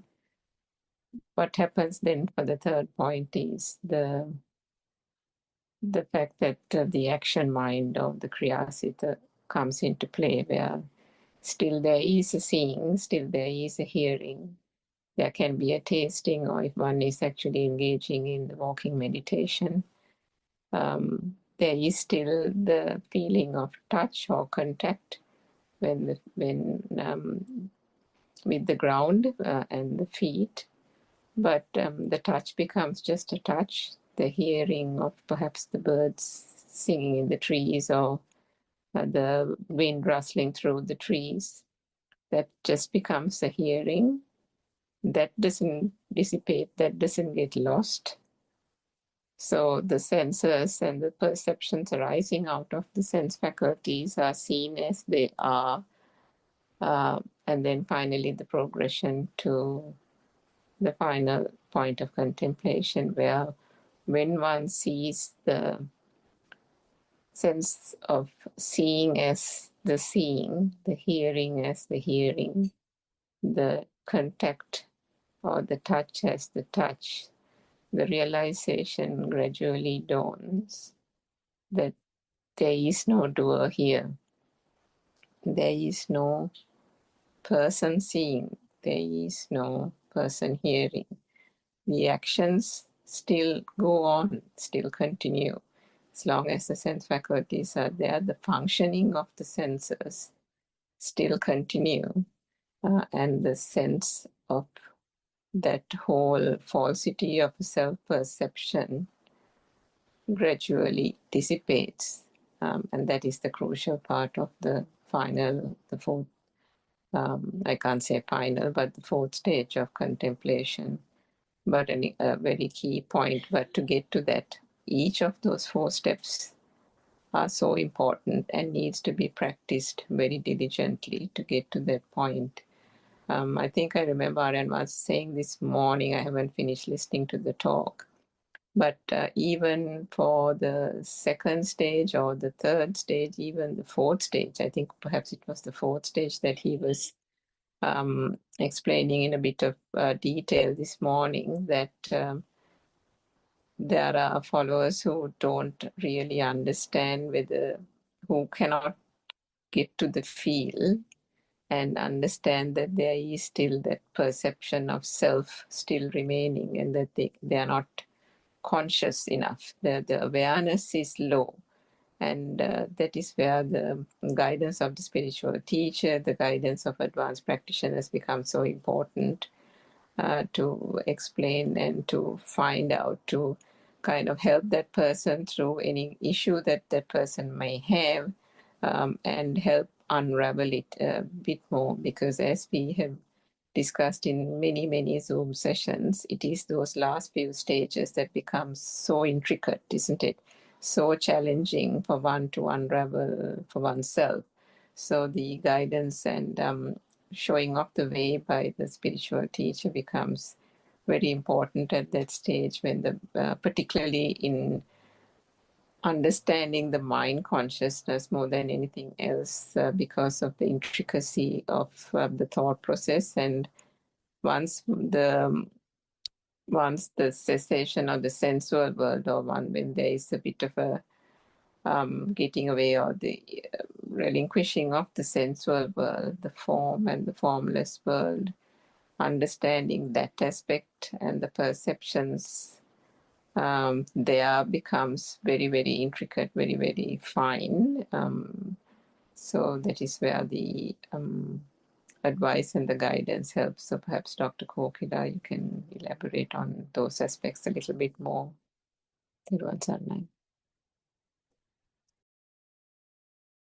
Yeah, actually, practical aspect is the challenging part, I would say, because the theory part, actually, the knowledge part would be, or to think about this is easy. I mean, even that may not be easy, because sometimes you can't really get the idea of it. But then once you get hold of the idea, still there's a challenge of feeling that true. It's always known, will be felt by that system. So it is sandiktika. So it's very difficult sometimes to actually understand. But the way we understand would be the noble friend. Noble friend might feel the way that whatever the vibration now, when if we are talking about an event, how the vibration is that about now, or if whether the angle is wrong. So there are aspects that we can catch on. But that's the importance of a noble friend who has finished this part as well, because it's very important to guide someone till the end. And if someone has not actually felt the end, or in the sense has become the zero vibration, it might be a bit difficult to comment on that. But that person may be able to help for the beginners. So that's how it goes. And the mainly is about letting go, and letting go of self, in that sense, you losing you, that once we said. So you losing you is a bit difficult, because we are very, very happy to lose other things. I mean, we are not, sometimes we are not happy, but still it's okay for us to lose other things. But you losing you is a new phenomenon, new concept, which we haven't understood fully. And once it happens, it is very clear. But to even become that would be something that you keep understanding that you can't do anything about it. So to a level, the feel will be just changing very slowly according to the defilements, how thick the defilements are, isn't it? So it's everyone's everyone is having a challenge here, and the noble friend is there to help you, so everyone can join a Zoom discussion and ask Aran series. So he's back with the 7 o'clock one as well, and I heard him talking about another Zoom discussion as well. So he might actually keep Zoom discussions for 24 hours. So yeah, it's just matter of just coming into a Zoom discussion and asking a question and divulging yourself, in the sense divulging how much, what vibration you have, and that might completely help that person. Whoever who talks actually will get this better. I think will get this better and faster than a person who doesn't want to talk or want to discuss these things, and who is open-minded. That's so important, because if you're not open-minded, and you might get trapped in the thoughts, even though the value will be not there. You might trap in the thoughts, or you might trap in the fear. Who knows? It depends on what level you have gone into. And noble friend main function, I would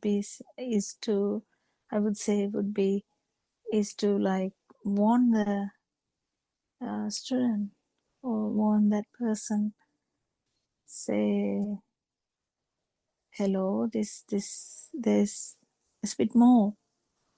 Or in the other way around, Lord Buddha once came and said to Sariyut Swaminathan,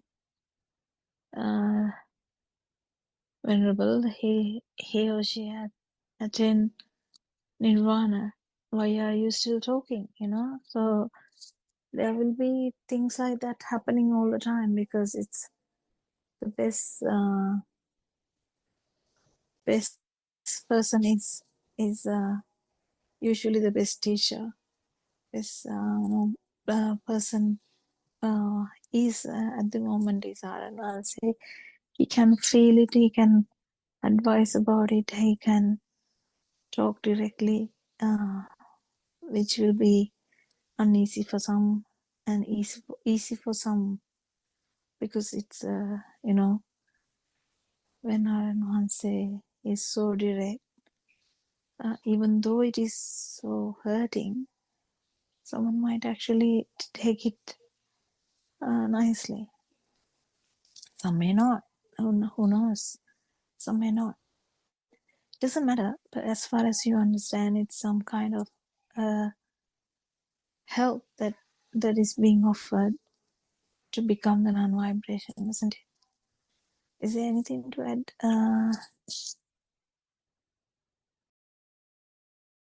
Just just one thing I thought I'll bring out, which Aaron Mansi raised this morning, which is a really good point. That's say it in Sinhalese, the Dhamma Udachaya, which means the knowledge that we have. I mean, we talked about first understanding this true Dhamma, because that is the first part, which is absolutely essential. But then there are followers who have listened to it for a couple of years, and instead of or they might be even thinking that they're doing the practical aspect of it sufficiently or adequately, but maybe it is not enough. Maybe the application of it is not enough, or the way they have understood or applied themselves. So what happens is the interest in the Dhamma, the Shraddha, or all those things are there still. And the person is absolutely intent in following the path, listens to every Zoom discussion, maybe even participates and so on. So becomes quite knowledgeable, as we said, Dr. Kokila, the theory aspect of it. And I think, I'm sure, speaking from experience, that some of us may have already also experienced that. Our favorite topic is the Dhamma, isn't it? The worldly things, to a great extent, have faded into insignificance, isn't it? All the things that we held dear and valuable, the things that we chased for years and years, have now, one can't even remember that those were of any value. What has come to the fore is the Dhamma, isn't it? This beautiful Dhamma, as we always say. And then we analyze it in all kinds of angles. We look at it in different ways. We look forward to the talks. All this happens. So everything is well and good. But then, as our advancer says, are you going to continue to be listening to the Dhamma? Is that the purpose? Is this just a syllabus, he has asked so many times on the Zoom, isn't it? Is this something that you will learn like just another subject, just another degree? Or is that the purpose of this Dhamma? No, it isn't. It's the liberation from all things that is holding holding this vibration, so-called self-vibration, tied down to this samsaric cycle. That is what the Buddha wanted people to understand, by understanding the mind and liberating from this, by truly understanding and realizing the truth and coming to the non-vibration. So that aspect is quite important, because if there's any listeners, and particularly we know that even in the Western societies, there's quite a few people who really like to analyze the Pali, the Tripitaka, and the Pali canon, and so on, and they know lots of stories and all about the Buddha's days and various ascetics, this, that, and the other. But is that itself good enough? What is the ultimate aim? And then we've heard about, Parva, if that is the canoe or the raft. Ultimately, that is only a means to get to the end, isn't it? That is not a means by itself. So that message is really key to Buddothpado followers, because if anyone has taken, you can't say anyone, but if any, just for the sake of saying it, if anyone has put effort, the maximum possible effort in cutting through all these various things that have been said about so-called Buddhist teachings, and cutting through to the core and showing the truth, it has been Aryan Mahansa over the last 5 years with over 10,000 discourses. So if one misses that key message, it's a real shame. It's a crying shame, actually, because all the purpose and the intent of the noble spiritual teacher and everybody else who is participating in these talks and conducting the talks is to get the followers and get people onto the path, but not to continue just talking about the Dhamma, but actually realizing the truth, isn't it? So that message is key, and not just listening to it again, but taking that to heart and then actually seeing, being aware of where the defilements are, being aware of where one is stuck on the path is absolutely crucial in order to clear that pathway further, so that that liberation can be attained.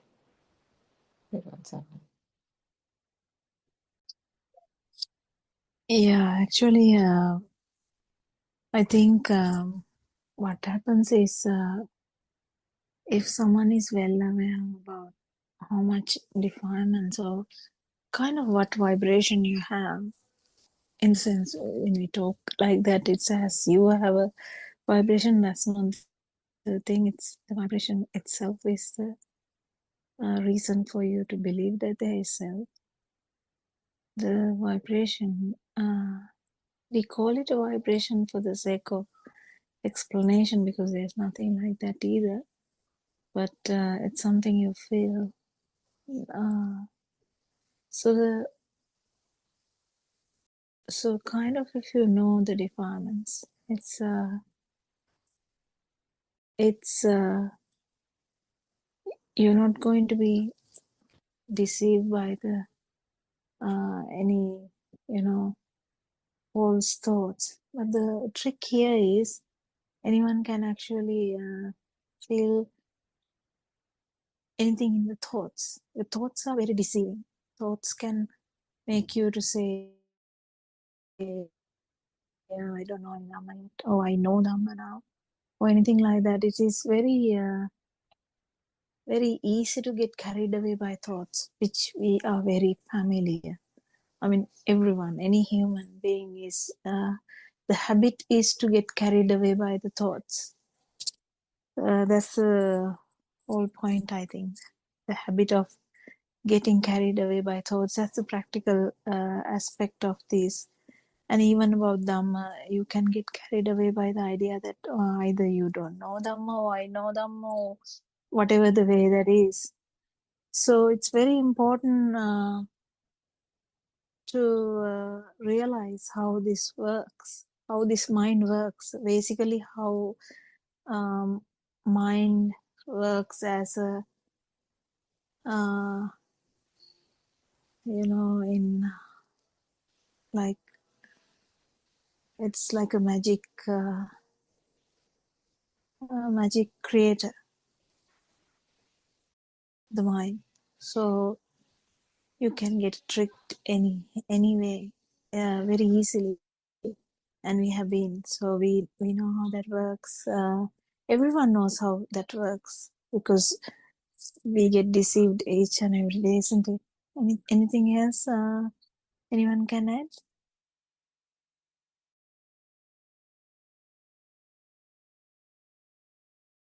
Yes, Yes, Kokila, what is the going on? Just now I coming. Yeah. Yes, Kokila. I don't know. So Shani read a piece of the, not Yes, piece, a part of the book, and yeah. and we were discussing about the perceptions, and then the discussion went on in several angles. That's all I was. Yeah.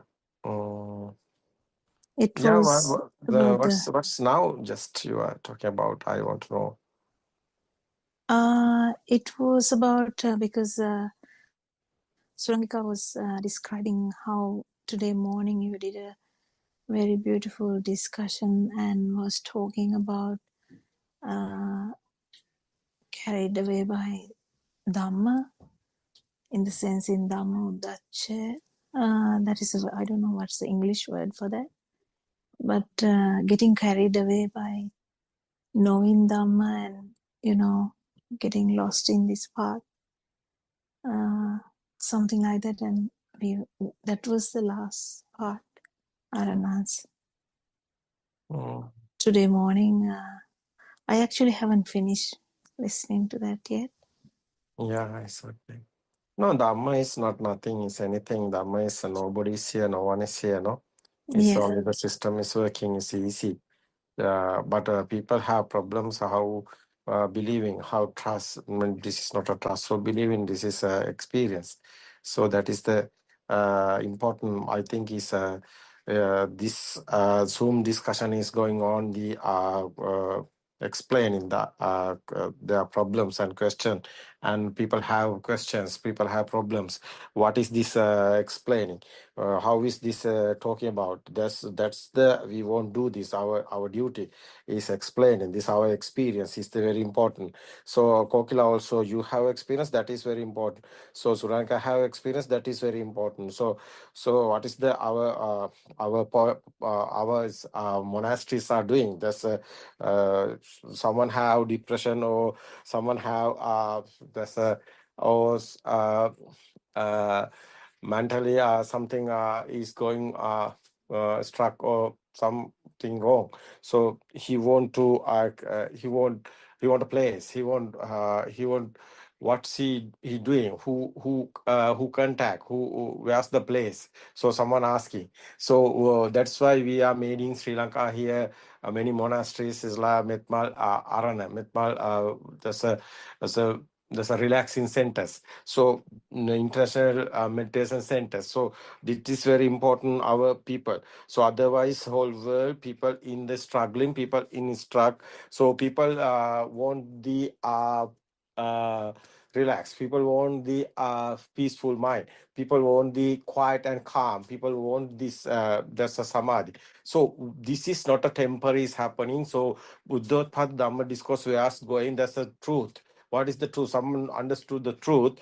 That's defilements. That's fading. No, it actually is happening. So otherwise, sadness and suffering is not coming again because he know the truth. He know nobody is here. No one is here. Actually, what is this life? What is the birth? What is the death? So people don't know the truth. It's just a nature like that. So we can say this easily, but it is actually is the happening. So we want to explain how is happening. What is this world? So there people have alive feel. People have soul, but people have the feeling. So what is this feeling? What is this alive feel? How is telling nobody is here? We say everything is happening. No. So we are here. No. So someone asking the question. So we want given the answer. So we have experience. No. That experience is very important. No, the practical side is very important. But first, you want to know that the knowledge is coming. It's okay. Nobody is here. No one is here. Body is not you. Mind is not you. Who are you? You are the power. Power. What is that power? Is mind power. How is this mind power is coming? How is this mind power is constructed? How is this is happening? So it's very important. No. It's very important. This Dhamma discourses is going that way. This Dhamma explaining is going that way. So today morning and the that's not only the morning. That's at 9:30. Otherwise, the yesterday that the Andolanatmaka is the it's 7 o'clock Sri Lankan time. That's Sri Lankans know this. This is very important. This Dhamma discourses. So new generation, new guys. So how is this Dhamma is getting? What is the point? What is the first we want to do? What is the explaining is the first. So it's very important. That's why these days I'm going. I try to doing. So it's very important, no? Kokila, what you think about? Yes, Saranam. So Yeah. it's actually really important because there's so much other talks in the sense there's so much various types of Dhamma out there, like they call it Dhamma. But is they calling Dhamma? There's a religion like that. It's not. It's not real one. So this is not a religion. This is a truth. What is the truth? Buddha's explaining the truth. What is the truth? What is this world? What is the truth? Not two. Not two. So one is the truth. What is the one is the truth? I ask him that we don't want the religion or anything.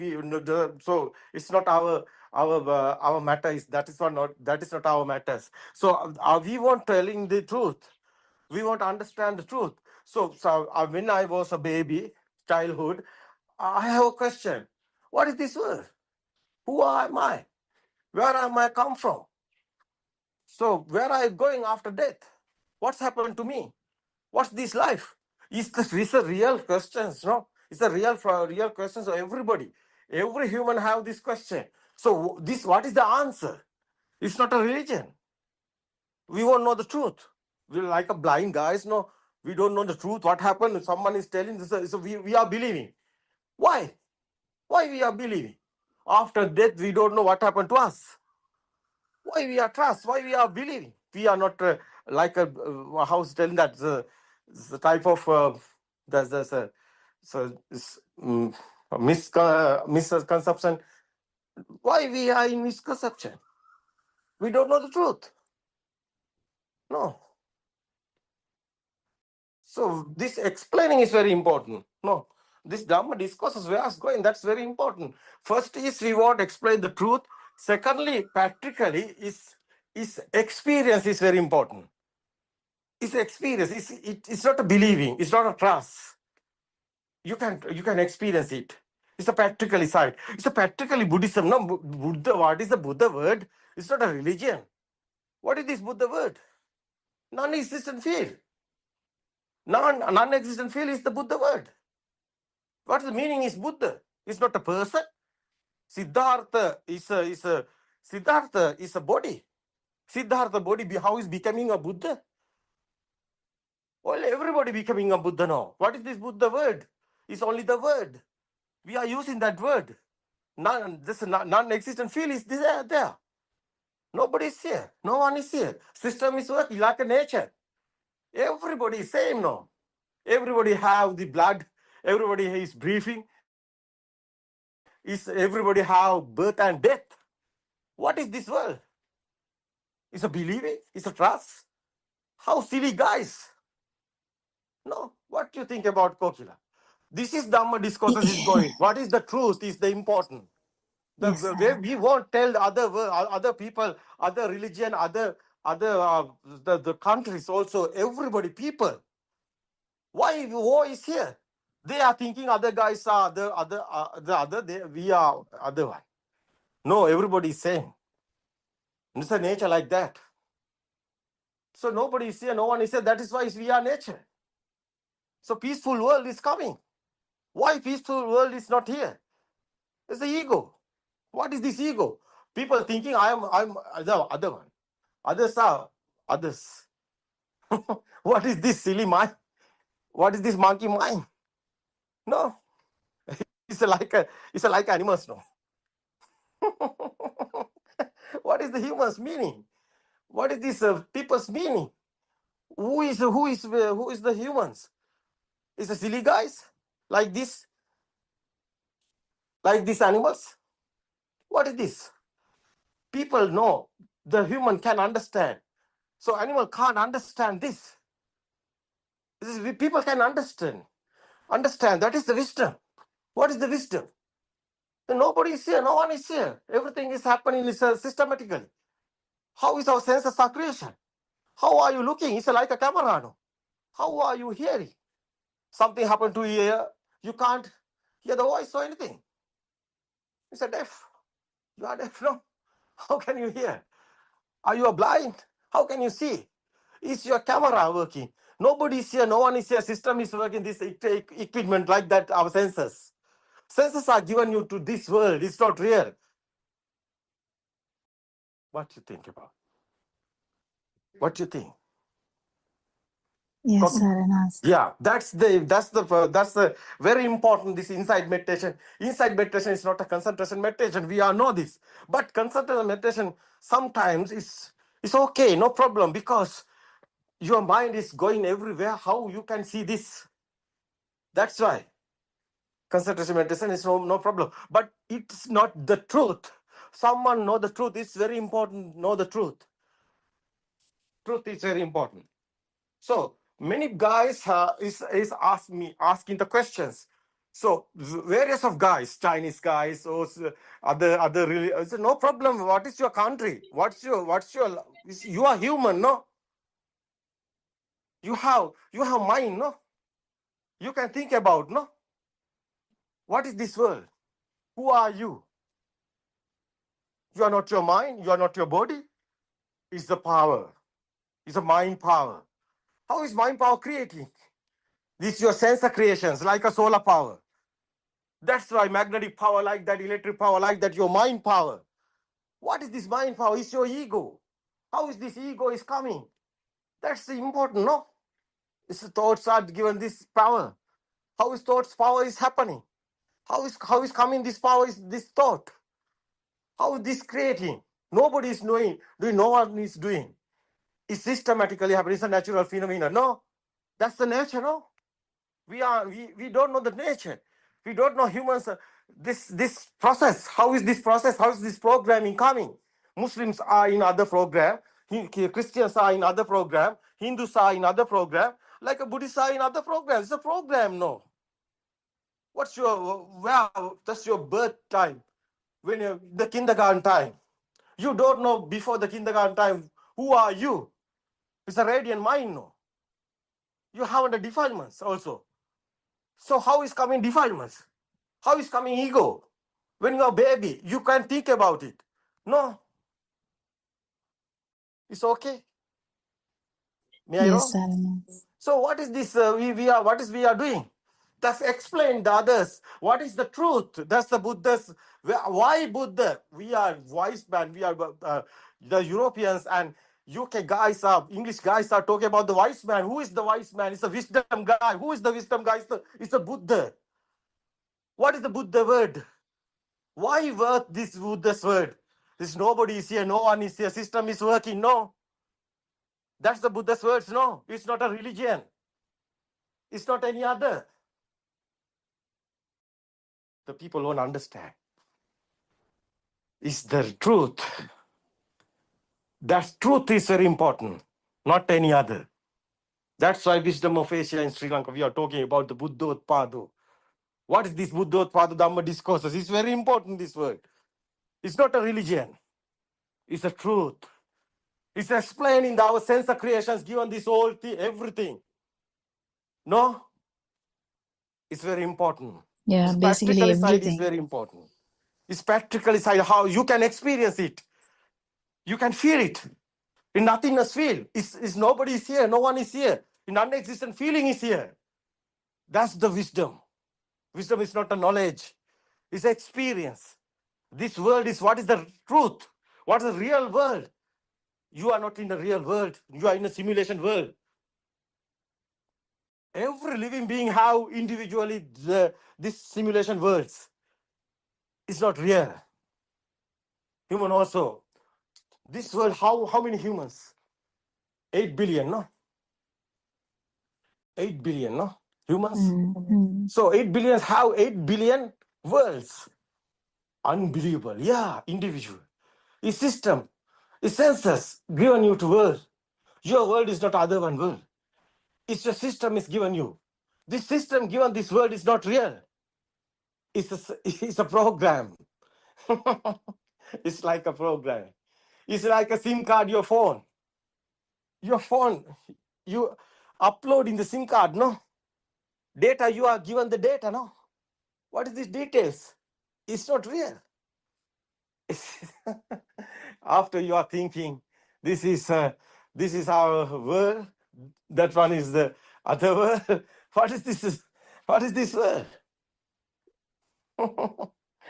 Your picture world, your sound world, it's your sensor world. It's a sensory world. No, that's why Buddha is talking about. This world is not real. So someone is thinking that this world is real. He is in this world. So you know this. This light is how it's coming. It's your eye creation. How is your sound coming? It's your ear creation. So this light and the sound and form together coming, that's a thought. Thought is not real. So where's the goal? Where's the goal? No, anywhere. Where's the iron? Where's the red, yellow, blue? Why kindergarten time babies is studying this? Teacher given the picture, eye given the sound, ear, red, yellow, blue, oval, rectangle, and apple, orange. What is this programming? Is this real? No. It's a program. It's a upload in the data. Finally, you have a film. You are in the film. But if someone know this program, he is not in the film.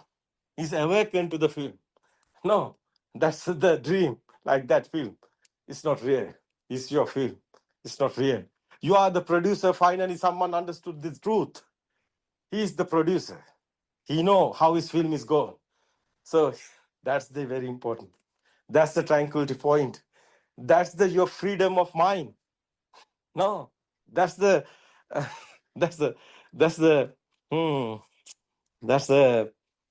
free mind is coming finally. It's a tranquility. No, it's a peaceful mind. Because this world is not real. You also in the world. The world is not real. You are also not real. This death and birth are also thoughts. So who is death? Last breathing, exhale and inhale only, happening like a robot. What is this? System is working. Your thoughts also come in systematically. How is this happening? It's okay. We can talk about future. Tomorrow. It's okay. What's going on? What's the Kogila thinking? This is your night time. You have a dream, no? It's a Christmas day. It's a Christmas. I think it's a present for you. No, everybody. It's the Santa, no? Yeah. It's okay. It's okay. That's the real part. Someone know the truth. He is the happiness guy in this world. It's okay. Endless Yes. happiness. Yeah. That's the I think is the price. It's the best price is truth given this world. That's the jingle bell, jingle all the world. It's nice, no? It's nice feeling. Yes. That's Best to do. best price. Best I think is this world on the truth. Yeah, it's very important. That's your happiness here, endless happiness. It's a truth given to you. It's very important, everybody. That's the Buddha's present. These people. It's very nice feeling, no? Finally, you like a sky, you like a wind. This is a radiant mind like that. It's nice feeling, no? Yeah. Why are you worried? Why are you suffering? Why are you in struck? No, you can't tolerate. Your thoughts have value. It's given you to headache. It's nothing. What is this? I think anyone who is open-minded will get this. It's just they have to listen to this or hear this by chance. It's a wrong vision. People in the vision, that's why. Misunderstand. The misconceptions. That's why. They are. People can't smile. Because machine like that, they are working. They want money. Yeah. They want foods. They want job. Yeah. Everything. It's your body. It's a maintaining, no? This is your life.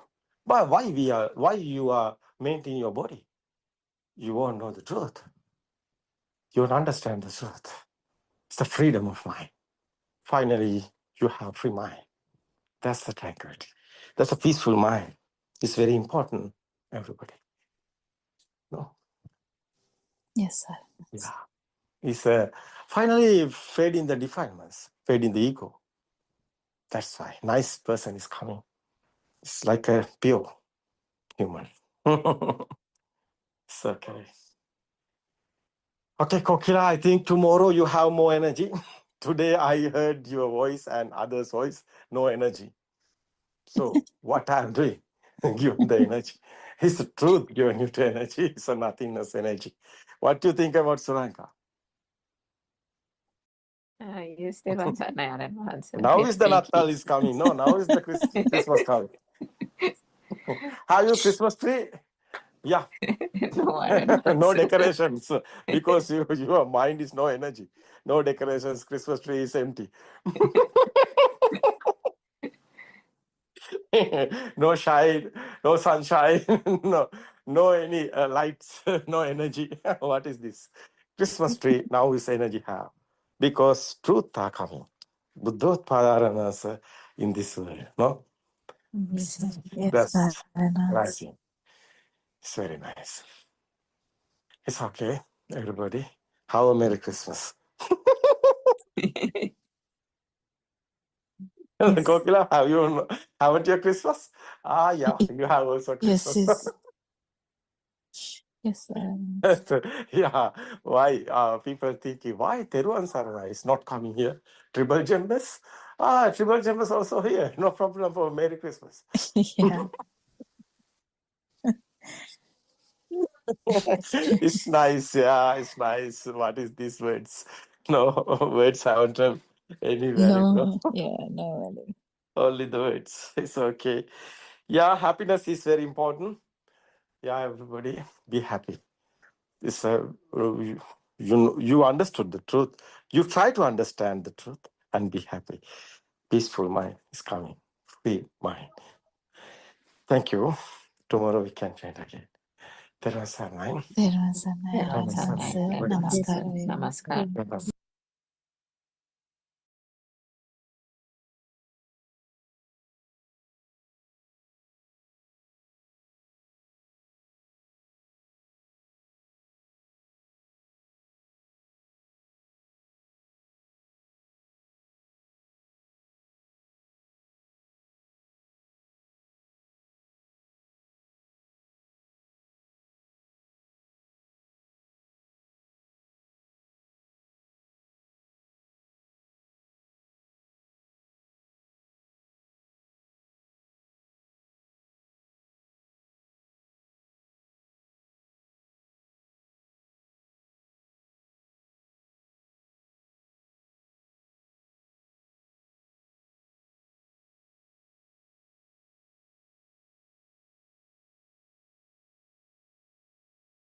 Yeah, there's no much.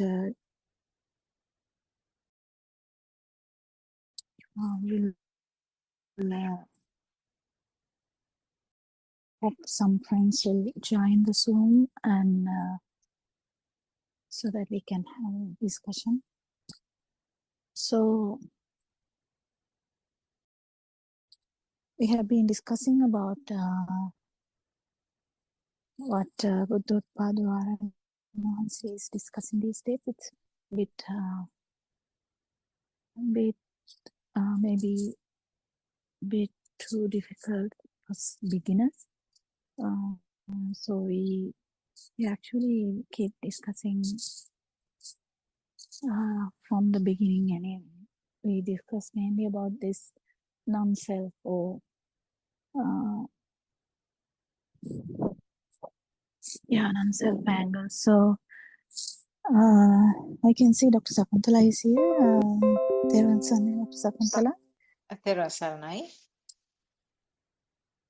Yeah. Do you have a topic? Anything we can discuss today or suggestions? We were discussing about the, why we should bother about this self-perception, why it's so significant, isn't it? And you gave a detailed complete sort of discussion and complete description of why we are worried about this so-called Sakkaya Ditthi or this self-perception. And you explained how it carries. It doesn't stop in this life, in this body, physical body, but the current which continues. And that is why we are born here as we are now, because of that current.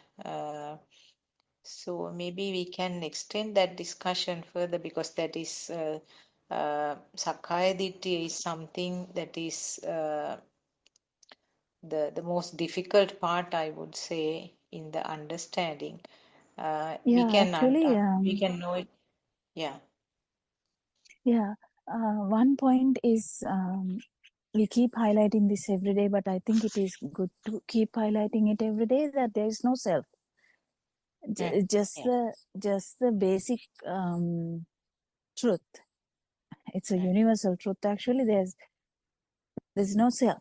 So, but then the problem comes. Then what is the thing that we feel then, that as a continuity or the duality, or how do we feel that? We feel something happening here. So how does that happen? That is the thing that we keep trying to understand, and then we understand that it is due to ignorance that we have attributed this sensory organ like we have sensory organ vibration, and that we have attributed the sensory organ perceptions, and how the power actually originated, in the sense now we are born with that power, kind of, because always for a zygote to start functioning, we all already know that even though the genetic parts are from the ovum and the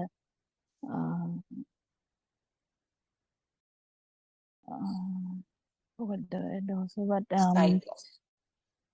yeah, Sperm and the sperm and the ovum, even though there is a genetic part from that, there's always a very good understanding that if you have two babies in the same, even the same time born, everything same, even looking same also, that they are the actual vibration is different. So how come this happen is because the vibration which has telepathized into that vibration in the zygote is different. So how does this happen? There is a vibration of the zygote, yes, and telepathization happens because there is a vibration here. And now, what is then, what are we going to understand here? How do we stop this happening so that it will, as when this system stops, in the sense respiration stops and the mind system stops, how does like how we can make sure that there is no underlying power or a vibration that can telepathize into another zygote? How does that happen? So there are so many questions here, so many aspects here that we don't understand. So we keep on trying to understand how this cycle of birth or cycle of life has happened. Because cycle of birth, when we say, we kind of figure out like automatically that about a baby, and then baby growing up, and then becoming old person, and then dying, then again another baby is born. We are not talking about that only. We are actually talking about how we have had this problem even now, kind of, even from one thought to one thought, how this power is being telepathized all the time. So this has happened from the beginning, inseparable kind of way of thing, because of the ignorance and this vibration makes it so much difficult for us to understand that it is actually only something that arises with the vibration of the sensory organ. But when we keep understanding this, we come to a point that actually what happened was only the sensory vibrations or the sensory organ vibrations, nothing else. But due to the ignorance, we have felt something different all the time. So we can start the discussion something like that. And yeah, I think because there's no much participants, we just have to keep having input ourselves and output ourselves, I think. Yeah. Yeah, as you said, yes. I mean, the current is at negligible levels in the small baby. You can't say no current because there is something from the zygote level. So this, the current, so-called current, or the self vibration is at very negligible levels right at the beginning. But with time, it gradually becomes stronger and stronger, and then at beyond certain levels, strongly, I mean, there is a person, and person who is dealing with the world. So this current, in other words, current is felt as me. So how this current occurs is what you were trying to explain, because everywhere there is a speed playing a very important role. Because of the speed, something is created, something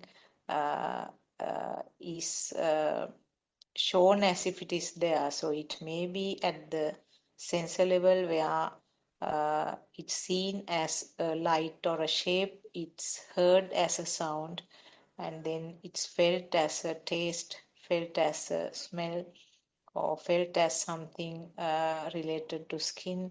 So it's a creation and it's an illusion. It's simply because of the speed. So if the speed is not there, this creation will not be there. Then the story will be completely different.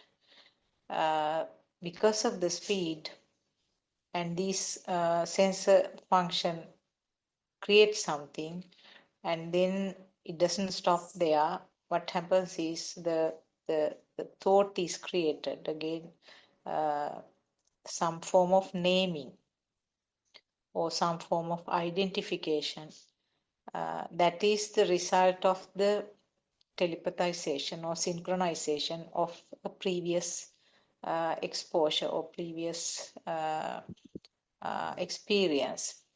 So this is a series of telepathization actually, which goes on, and we call it living, or we call that this is the life, and this is the alive feeling, and this is the existence. So in different ways it can be described, but this rapidly changing pattern of synchronization of telepathizations goes on, and we describe it as I am living and myself.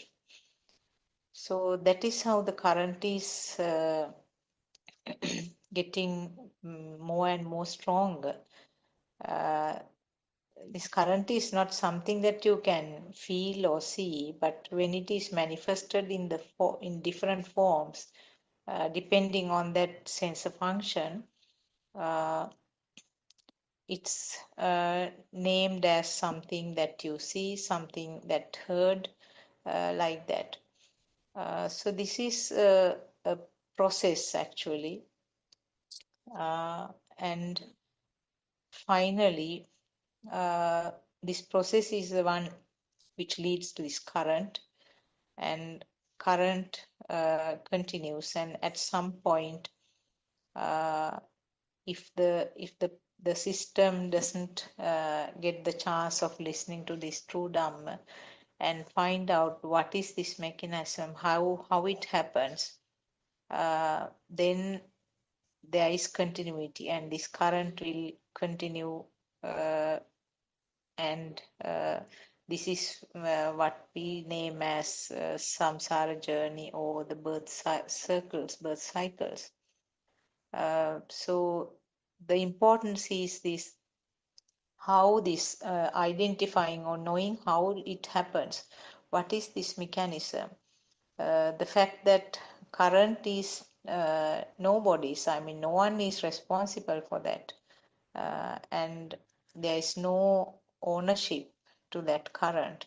When you realize that this is something that happens like that, when you when the system understands how this current occurs, that is the only way that the current will get less and less. Only how it happens, only the ability to identify the magic work, magician's performance, then only you know that there is nothing to be surprised of. There is a story from Lord Buddha's time that a magician who is performing at a right at a junction from where four roads are meeting together, and the people are surprised to see the magic. All sort of verbs and exclamatory marks, shouting and laughing, all because they don't know how it is happening. So Lord Buddha has said that this mind, or the mind sensor, is something like a magician who has a very super performances, and we the people in the mundane world, I mean, who has no idea about this Dhamma, will be taken away with these performances. When you realize that how the magic is performed, or when you realize that how the thoughts are formed, what is this self-perception, what is the mechanism of this activity.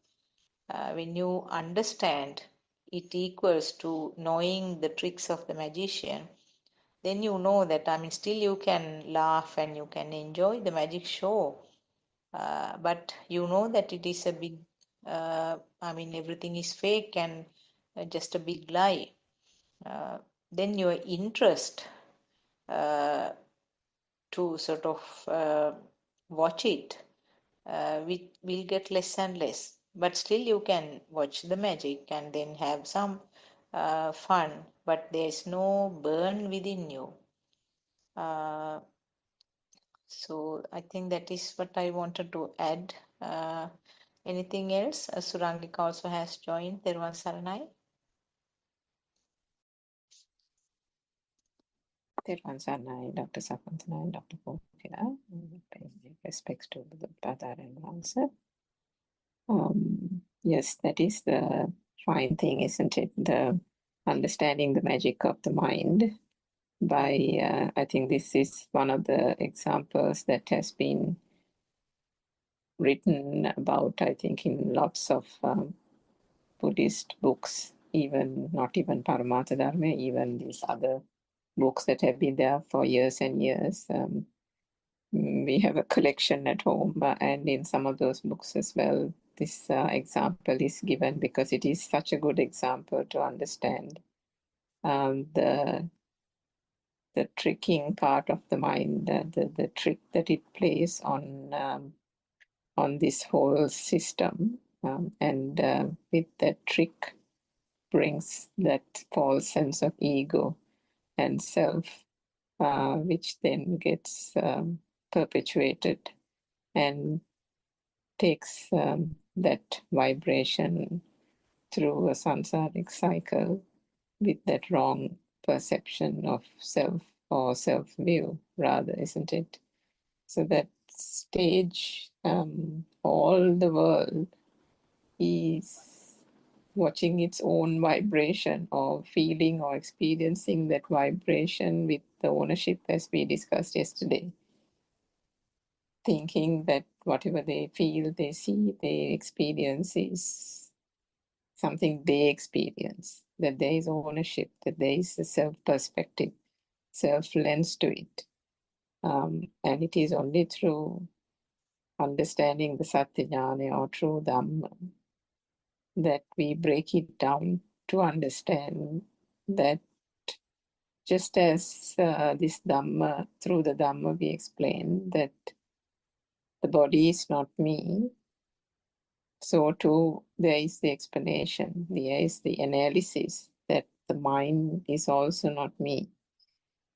So in order to get into the deeper realms of that understanding that the mind is not me, that is where this whole Dhamma philosophy has to be unraveled by understanding the three types of wisdom, Ubbenivasana-sati, Chuttapata, and Asavakkhaya Jnana, how the past minds get created.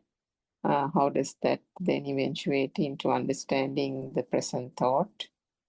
And then how through those understanding, how through the understanding of those two types of wisdom, the defilements start gradually fading away. So together, these three types of wisdom will shine the light on this whole ignorance that has shrouded one's analysis to falsely believing that there is a self here.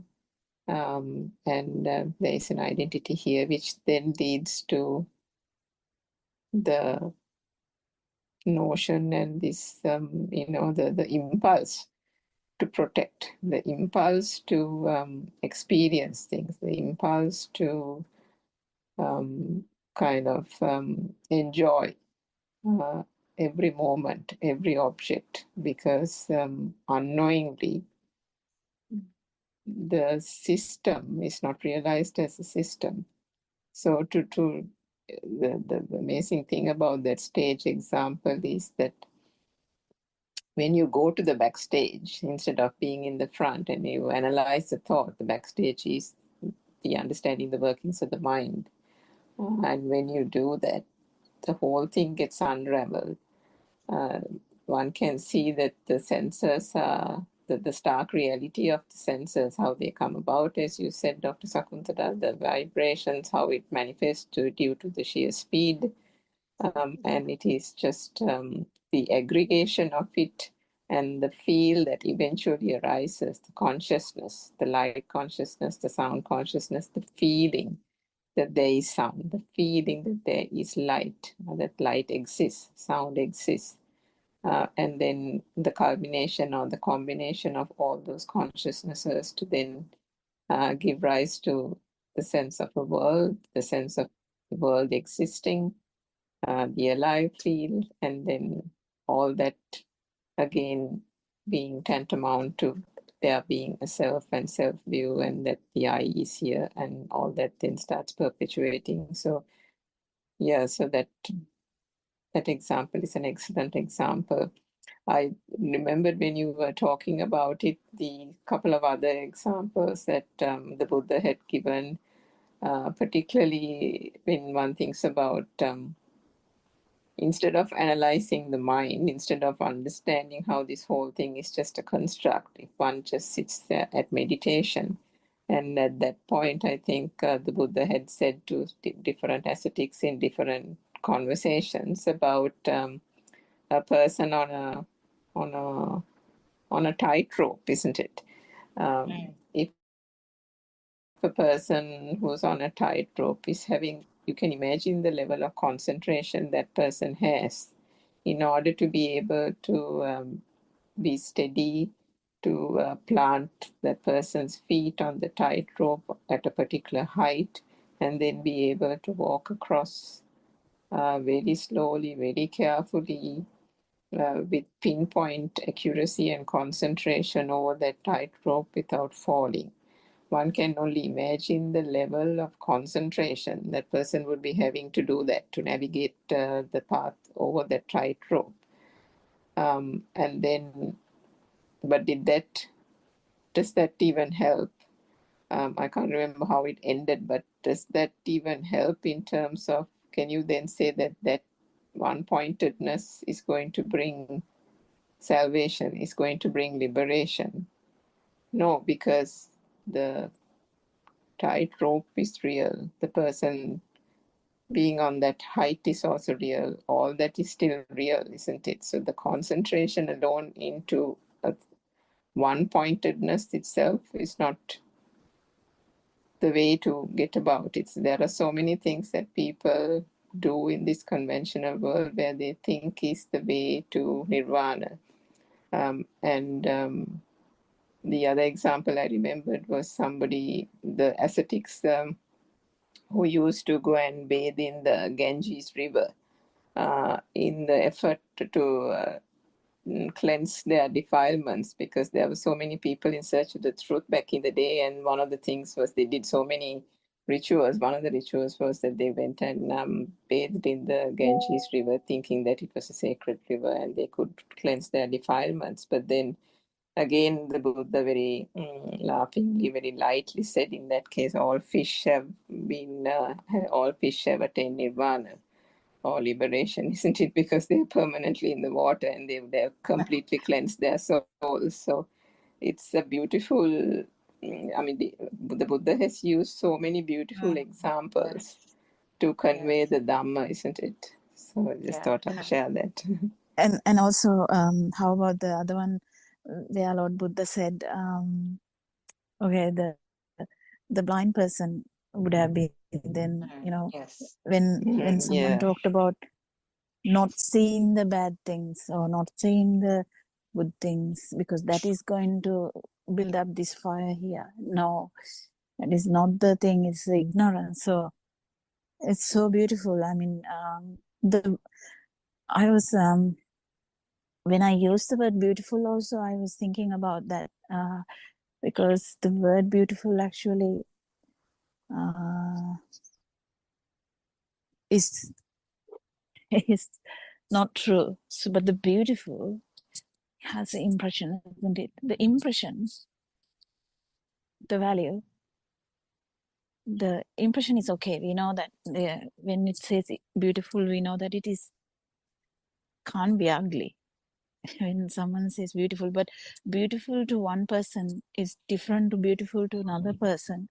So how this beautiful comes into world, and how the ugly comes into world, how the love comes to the world, how the hatred comes to the world, isn't it? So how these things differ in each person's mind, and how even these things are not true, because it's just a sound. Thought. Yeah. In the end, it is a sound. If I tell you now, I hate you, it's a sound you hear. But how did that happen? How did that bring you? Now I say, Dr. Sakuntala, I hate you.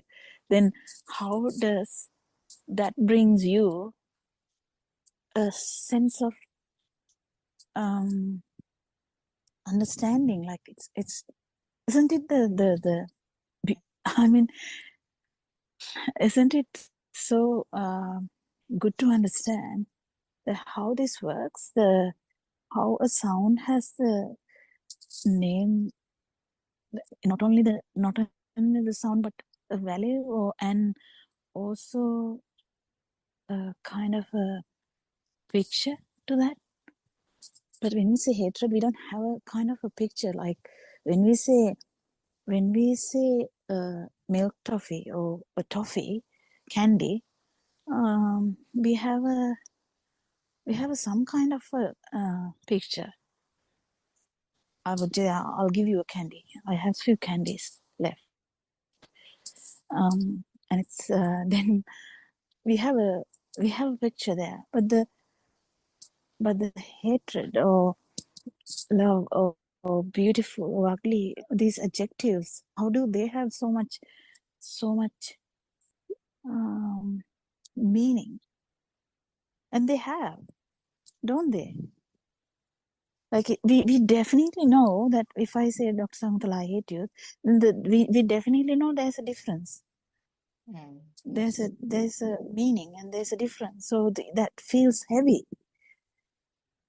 And even Powerful meaning, if a isn't it? teenager tells another teenager, I love you, there's so much heaviness in that, so much beauty in that also.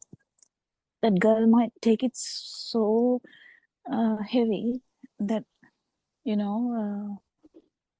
will be the world to her or him in that case. So how do we keep understanding this Dhamma? So we have to be practical. When we apply into practical life, how come we have so much different scenarios, feelings, and even the feelings, we have so many words to describe the feeling. How does the feeling come? So jealousy, if I say I'm jealous of you, we kind of know what that means. It's already having a meaning, even though there is a picture, a different kinds of pictures.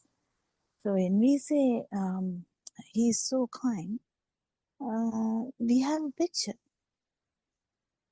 not only the word. So how does this happen? How does this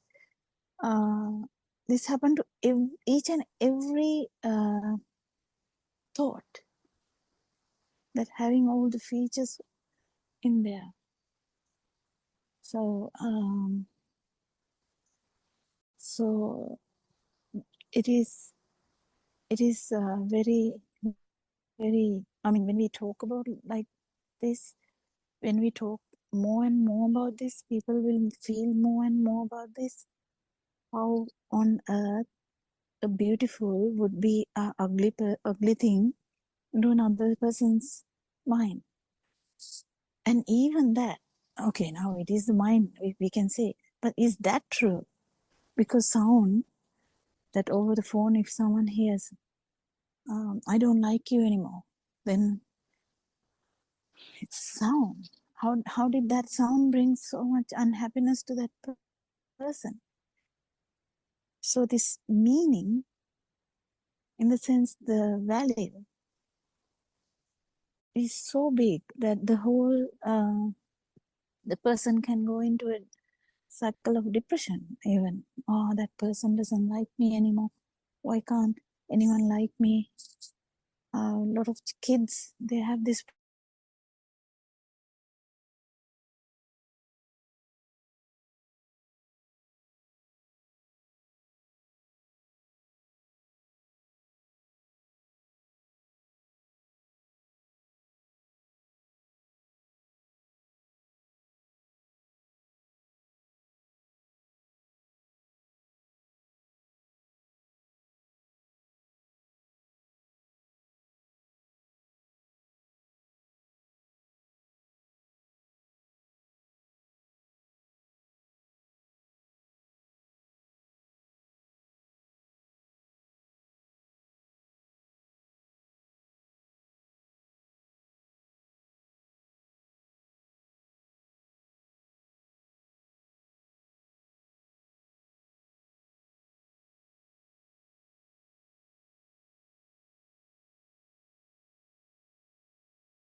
Good morning, everybody.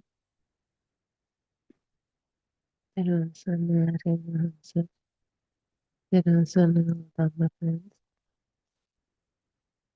So let's start our morning Dhamma discourse for today.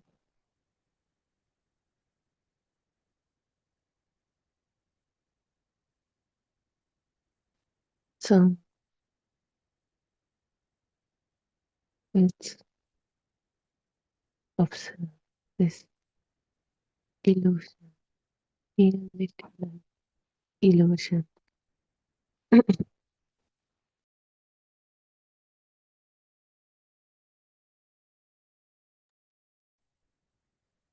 Reality like illusion created by our mind.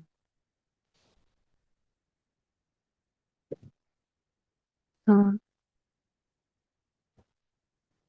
sit quietly for a moment. Notice the next thought that appears. It can be well, perhaps it is about what, perhaps it is about someone you know, perhaps it is about yourself, perhaps it is about any object, thing. So when it appears, ask them, where did this come from? It seems as if it simply arrived. One moment there was nothing, the next moment there was a complete thought, a finished product, a fully formed experience. But is that really what happened? Or did many tiny combinations come together so quickly that the mind could not see this symbol? So today, maybe I looked into that process, not to destroy your thought, not to stop the thought, but to understand how a thought becomes so convincing that it feels like reality itself.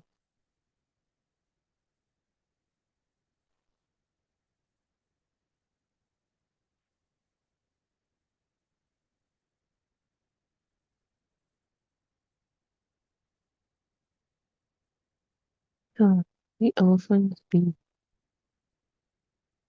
as though a thought is one thing, a solid thing. I had a thought of something, but look carefully. Is the thought really one thing? Consider the thought channel.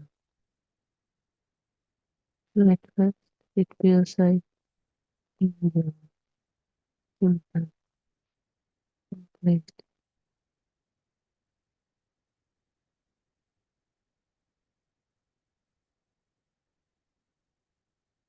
Yet, if you begin to unfold it, you find color, you find a shape in it, you find texture, taste, smell, sound of the world.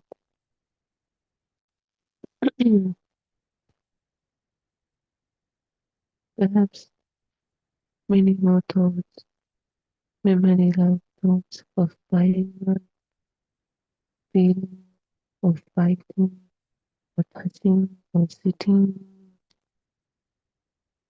emotions connected to childhood.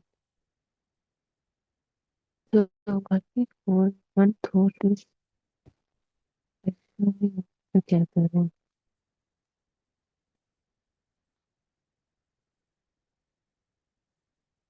kind of like a meeting place, a temporary assembly of many sense content. The mind compresses this complexity into one experience, then present it as a simile. That's why thought appears simple one, not as a combination of sense content, but as one.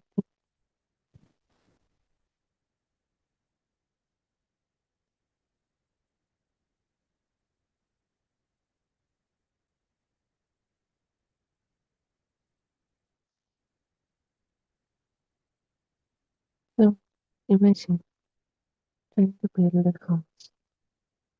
You need brick, wood, glass, steel, sand, concrete. So without these materials, there's no house. Likewise, thoughts require building materials. Those materials are sensory content. Everything that has been seen, everything that has been heard, everything that has been touched, and everything that has been smelled, and everything that has been tasted. These five sense of content become the raw ingredients of a thought. The mind does not invent some of the it rearranges, combines, recommends, and every thought is like a house made from countless small bricks. Now we come to the resonance. These big house, this thought,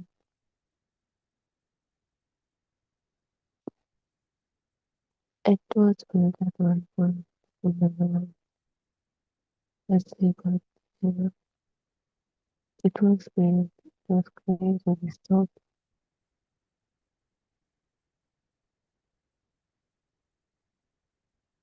got into them. We were smaller, we were learning. But how? So now we know thoughts are not real, they're not existing. They appear and disappear at the same time. So if it is and disappears at the same time, how does then we get thoughts of change? How does comes to our mind? How do we still remember the thought of change? How does it feel like change is still existing?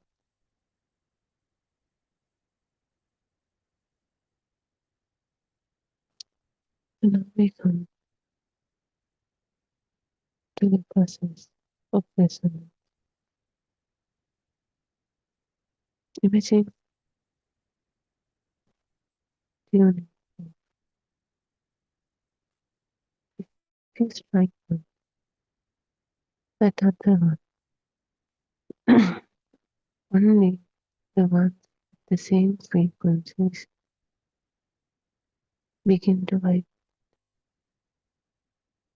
Nothing travels having a complete effect. Only a vibration awakens another vibration. So now suppose someone says ocean. Immediately waves may appear.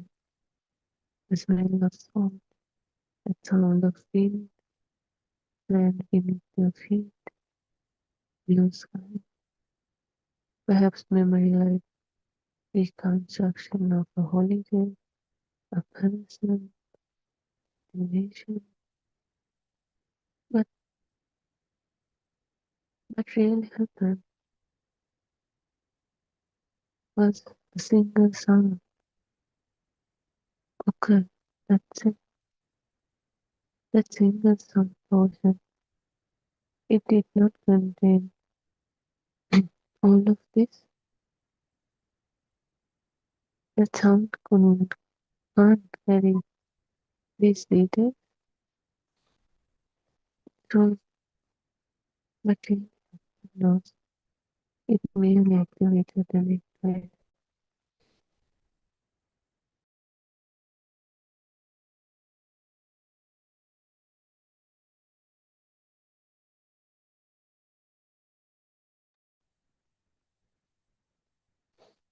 The network reconstructed the experience.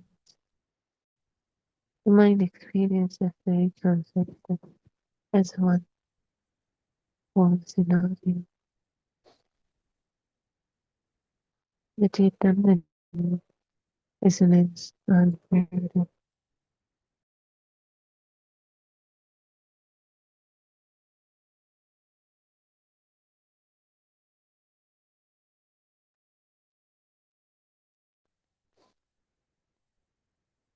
So you heard the sound ocean.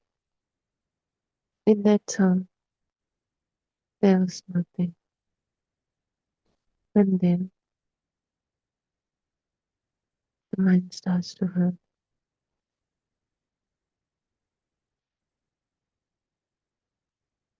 Like the tuning fork, this same frequency, this sound was activated. No, this sound is not enough. It has other details. So now all those linked ones also recreate in our body. That's how the thought of ocean appears. And it doesn't end there. Now this thought activates other thoughts, blue sky, situation, holiday, people, different complexity, activates one after other, non-stop. It happens so fast, we are unable to see. This is a process of resonance. This is the process of mind.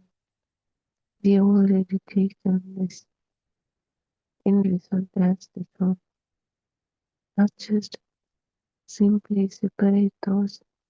We combine all those and create a scenario. Now there is ocean and a holiday and blue sky and a whole story in it.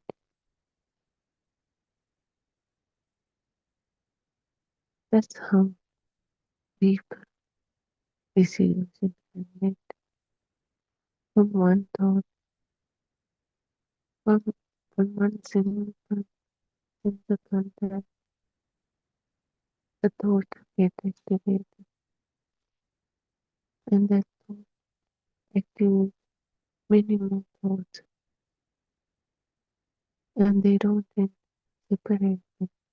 Sometimes we create a whole scenario that feels like one solid, complete, and continuous story.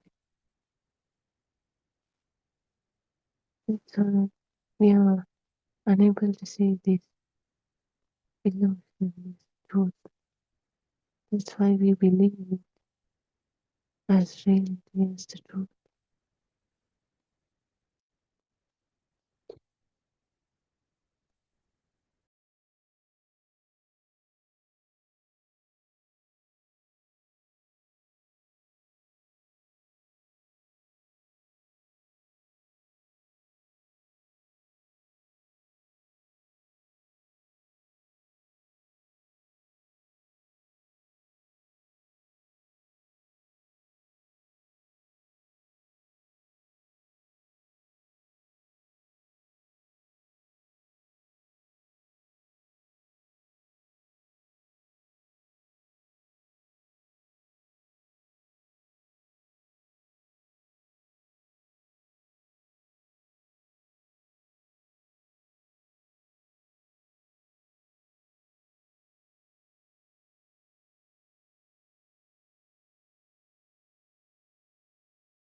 So why do we rarely notice this process?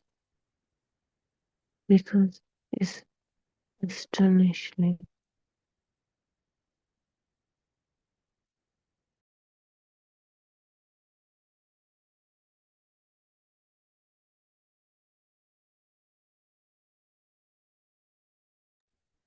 so why don't we rarely notice this process?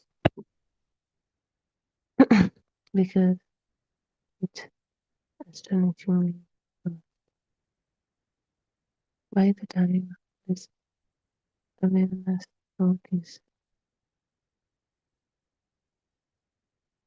will has been that's how fast this thoughts, this whole scenario, this illusion story is built in our mind so fast it's hard to track it, notice it.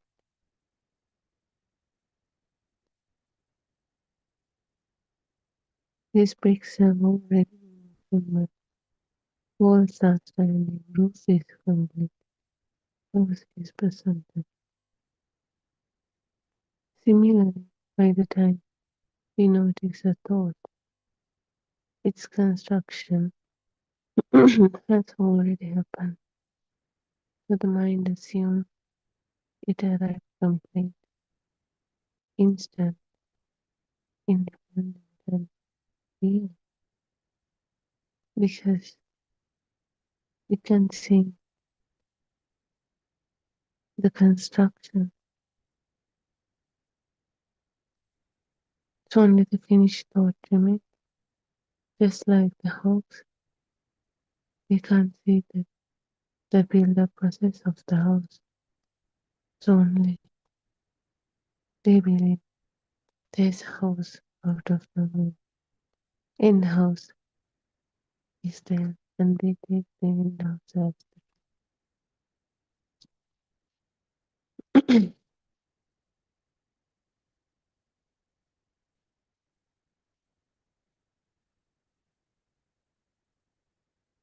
So once the thought appears,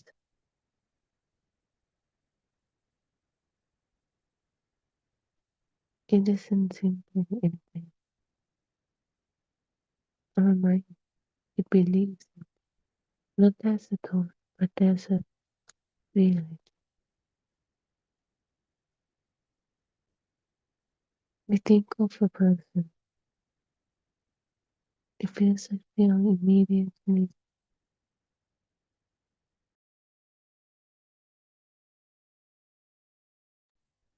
feels like we are encountering that person. We think of tomorrow. Immediately tomorrow feels like psychologically present. We think of change. Immediately fear arises. So each and every time these thoughts are treated as if it were the image itself, real itself. It is because the mind forgets that thought is a construction, reconstruction.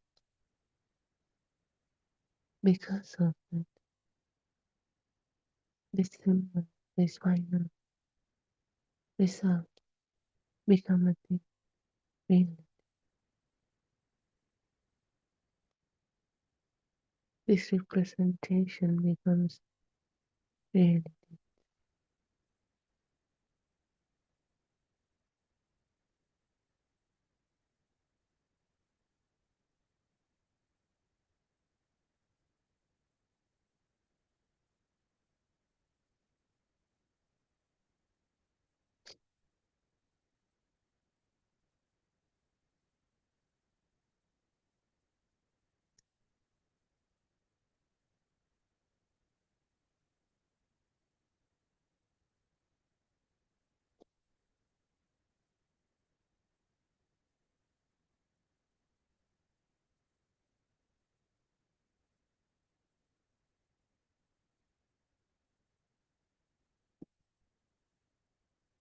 So now Let's start to see this truth, not what our mind shows, this illusion, but the truth. Consider another possibility.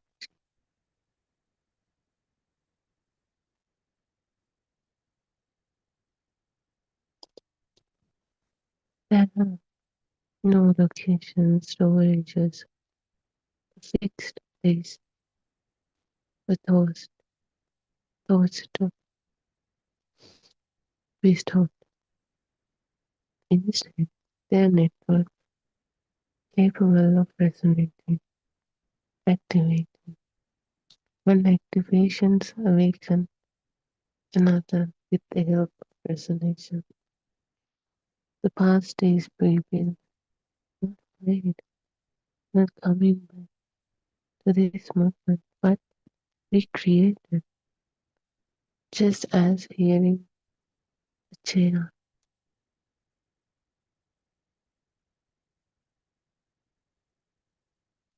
Reconstructed and thought of.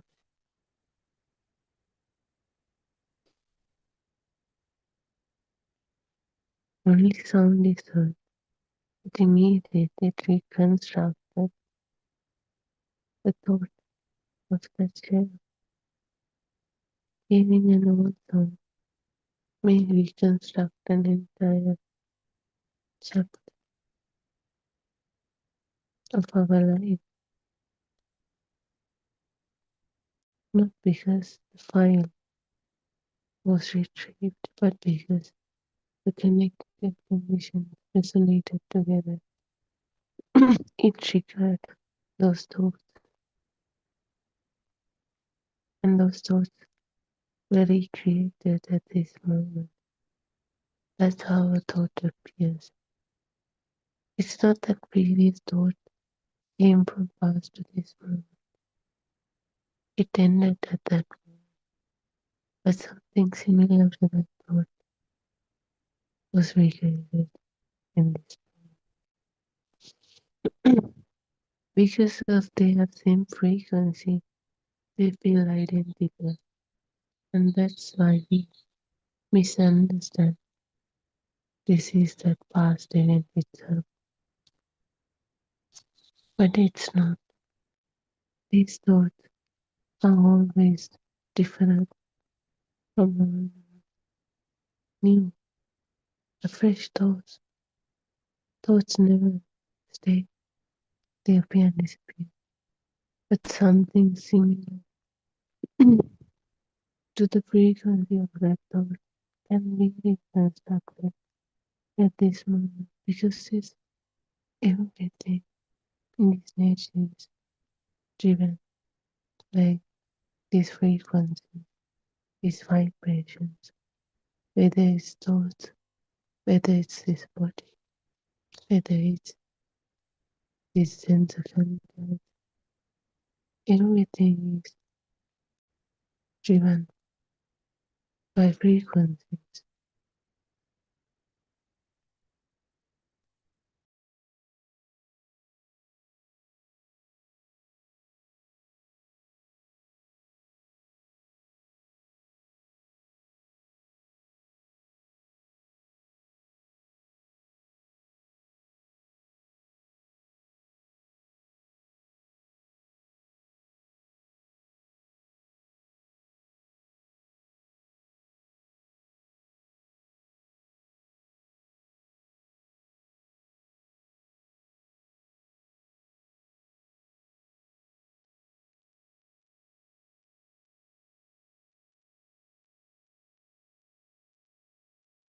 So because of this thought of similar frequency, they feel like they same same thought.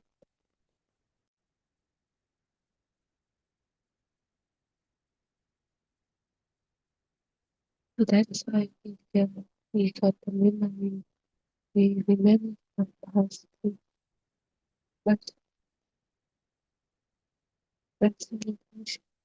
None of these things are the past itself.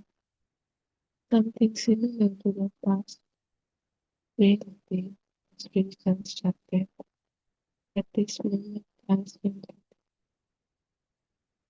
But everything will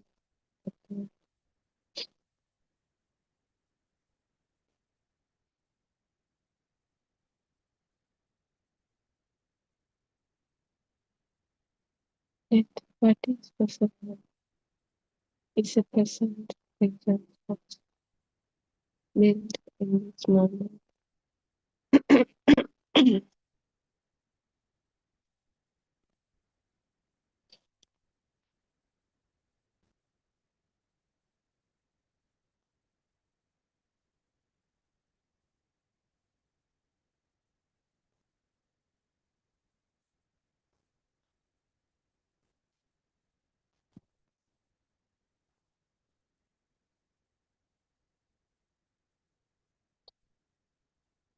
So, no, not just only this outside world, these objects, places, things, or situations, but also this, this sense of self, or what is called as I, myself.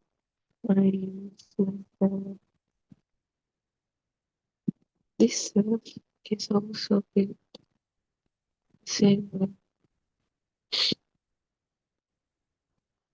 not on this investigation toward like, what is this I? Who is I? Suddenly, you think the voice, references, habits, stories, relationships, plans, future plans, dreams, past, but none of these alone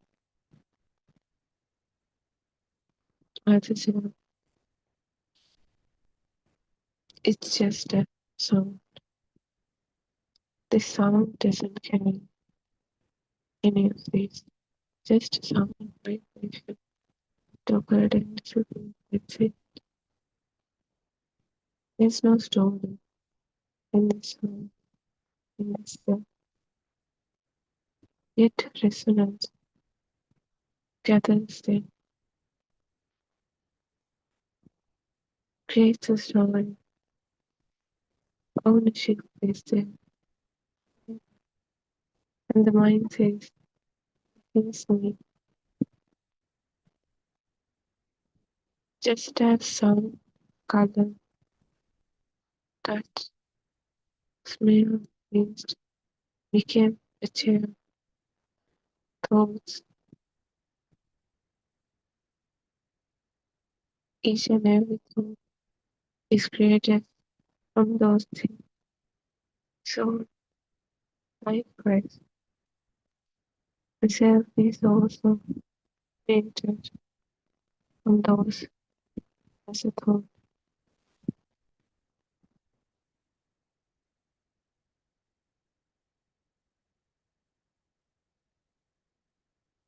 But this we assign it is different. For chair we assign it to outside world. Self we assign it to inside. But both are very, both are thoughts. The stories created from sense of it. And the construction is hidden. So the finished identity is presented.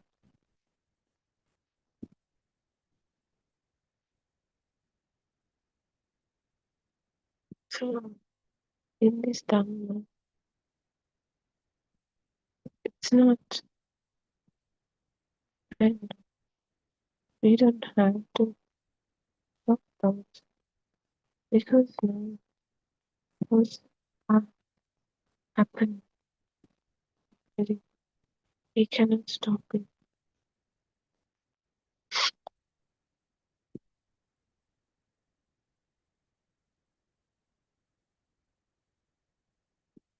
It's a natural phenomenon. That's how this mind feels about. It's a part of the system. It's like how ear work, eyes work, mind can also work. So now we can't stop. But we can see the truth because we believe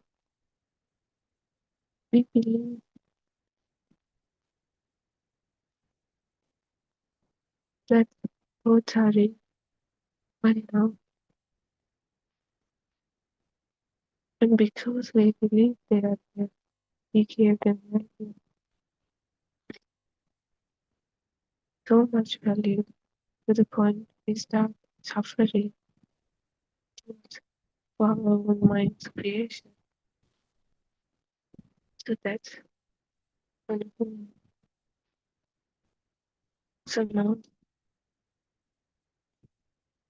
we can't stop, but take and then mass the reality itself. That's gonna be stopped.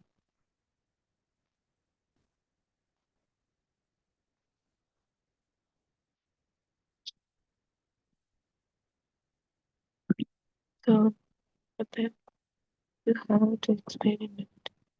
You have to see it yourself, to practice it yourself.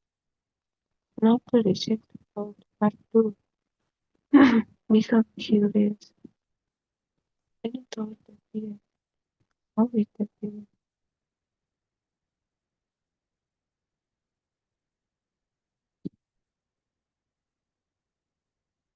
What could that sense of contents are clear, created this thought, how it was created. Is it truly, really, then really, as it feels like?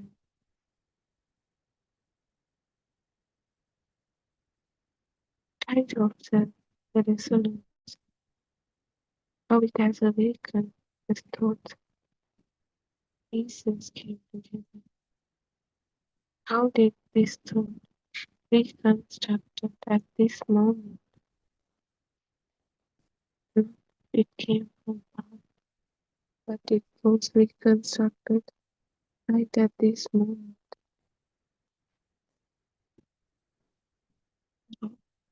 If this becomes so convincing,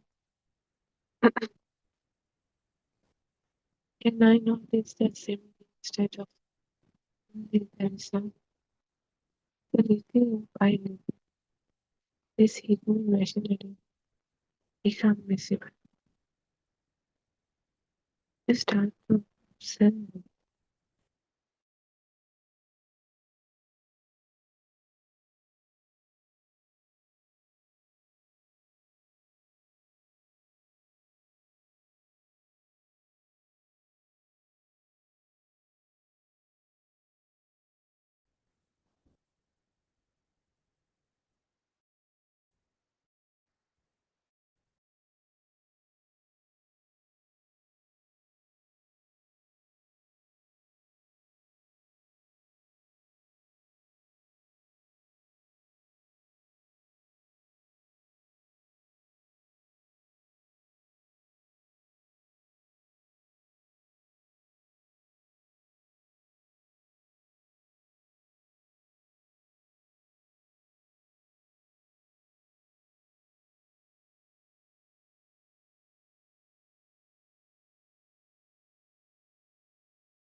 So each and every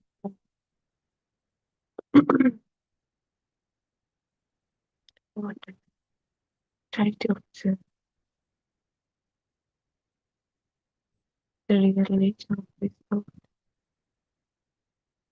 Thought is not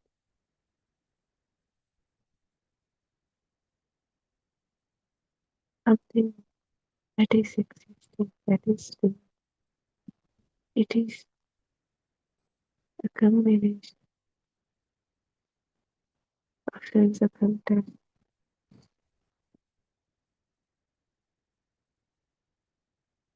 Our mind needs to learn that it alone can't do it. So it uses sense of content. That's why these thoughts are not more convincing, because sense of content happens actually. So mind needs to also create thought, which makes the thought looks convincing. But without sense of content, there's no thought. Thought is basically created from sense of content. But no, we don't feel it in that. When we look at any object, anything, it feels like the object itself. It feels like even without using sense of contact, it exists outside.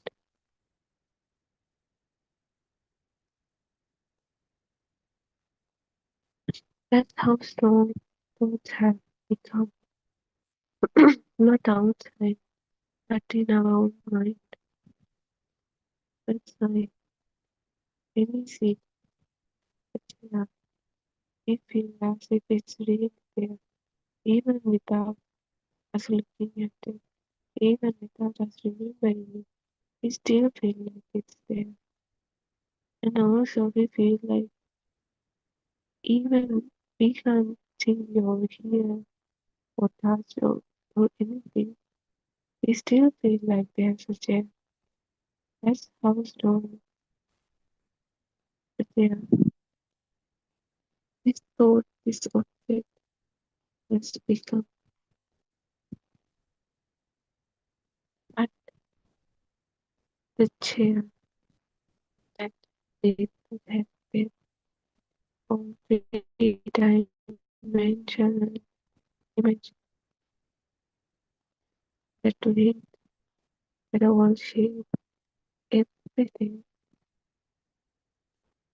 was created in a symbol in our mind. Because we can't see the whole chair at once. We can only see one side at a time. When we're looking at the front of the chair, we can't see the back of the chair, not at once. But our mind, it creates this whole complete three-dimensional image in it. Not just an image, it gives it a weight, that texture, that hardness of the chair, at all. So not just, we might have touched only few spots, but this mind's image assign that hardness to everywhere. Now the whole chair was created in our mind.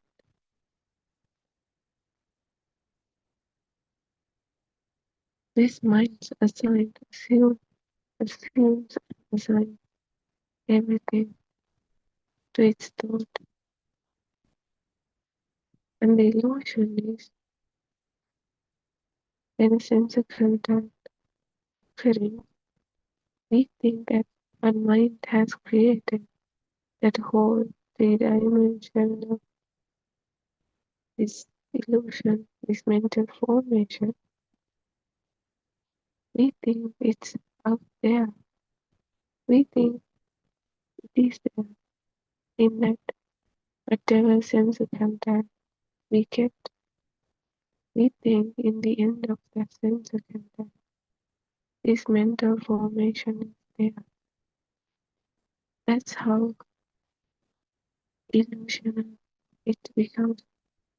But right at this moment, let's say we get a vision. In that vision, there's only just bunch of colors. There's no chair, nothing. Just a bunch of colors. One side, it would be front, go back. Let's say the front. So we can see the back of the chair, but in our mentally formed that object chair, that thought, it has all 3D everything, this three-dimensional, its depth, its weight, everything. So even though we see this front and this bunch of colors, we still assume that mentally formed chair is in this present, is this mention. That's how illusion is with the imagine, not just this chair, but each and every object in any given mother, father, were assigned, observed, believe, blindly believe in that way. He always created this mental formation, and this mental formation is strong. It's 3D, it's completed in our mind. And the thing is, it doesn't,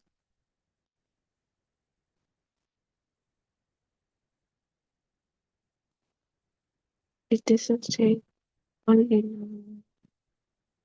This mind is never a sense of contact similar to that thought appears. The mind immediately assumes this whole thought is present there.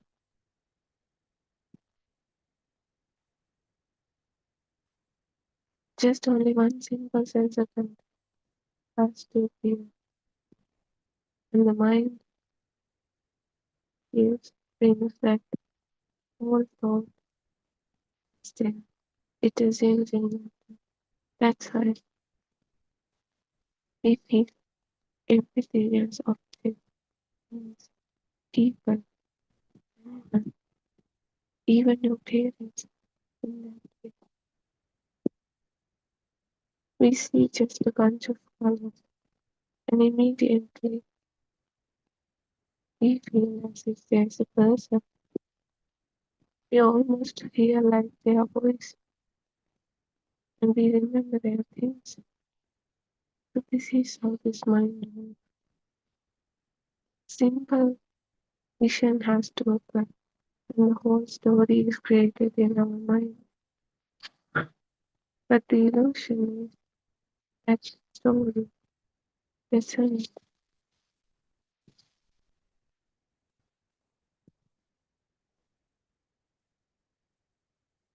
stay in our mind. We assign it to the outside. We think the story actually happened outside. The thought is actually outside. That full completed thought is out there. That's how this mind works. Even the situations,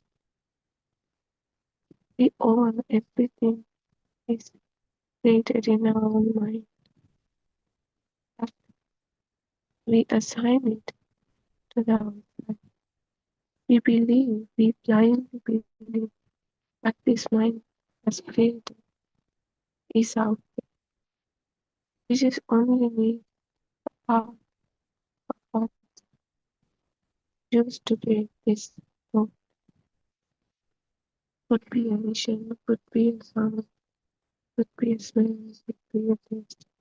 If any one of those things is really actually presented as a sense of contact at this moment, immediately we start to say that whole thought, that whole object, that whole thing is there, even though one sense of contact appears.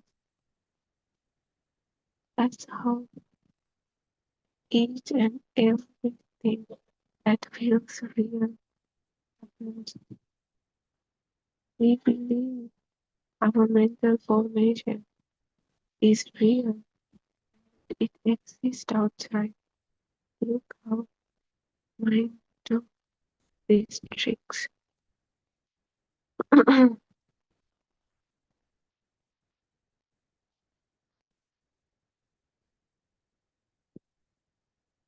So when the mind gets this sense of contact, this thought suddenly appears because reconstructed. That happens with the help of this lesson. When the mind gets, when one of our sense of contact is a sense of contact, let's say a vision or a sound, mind immediately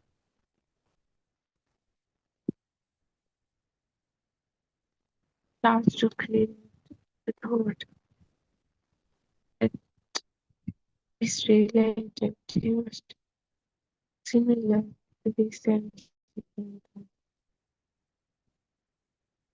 But that thought is not, it didn't come out of nowhere. And it's not what coming from somewhere. It is the process of resonance that creates this thought right at this moment, similar to the frequency of our previous thought.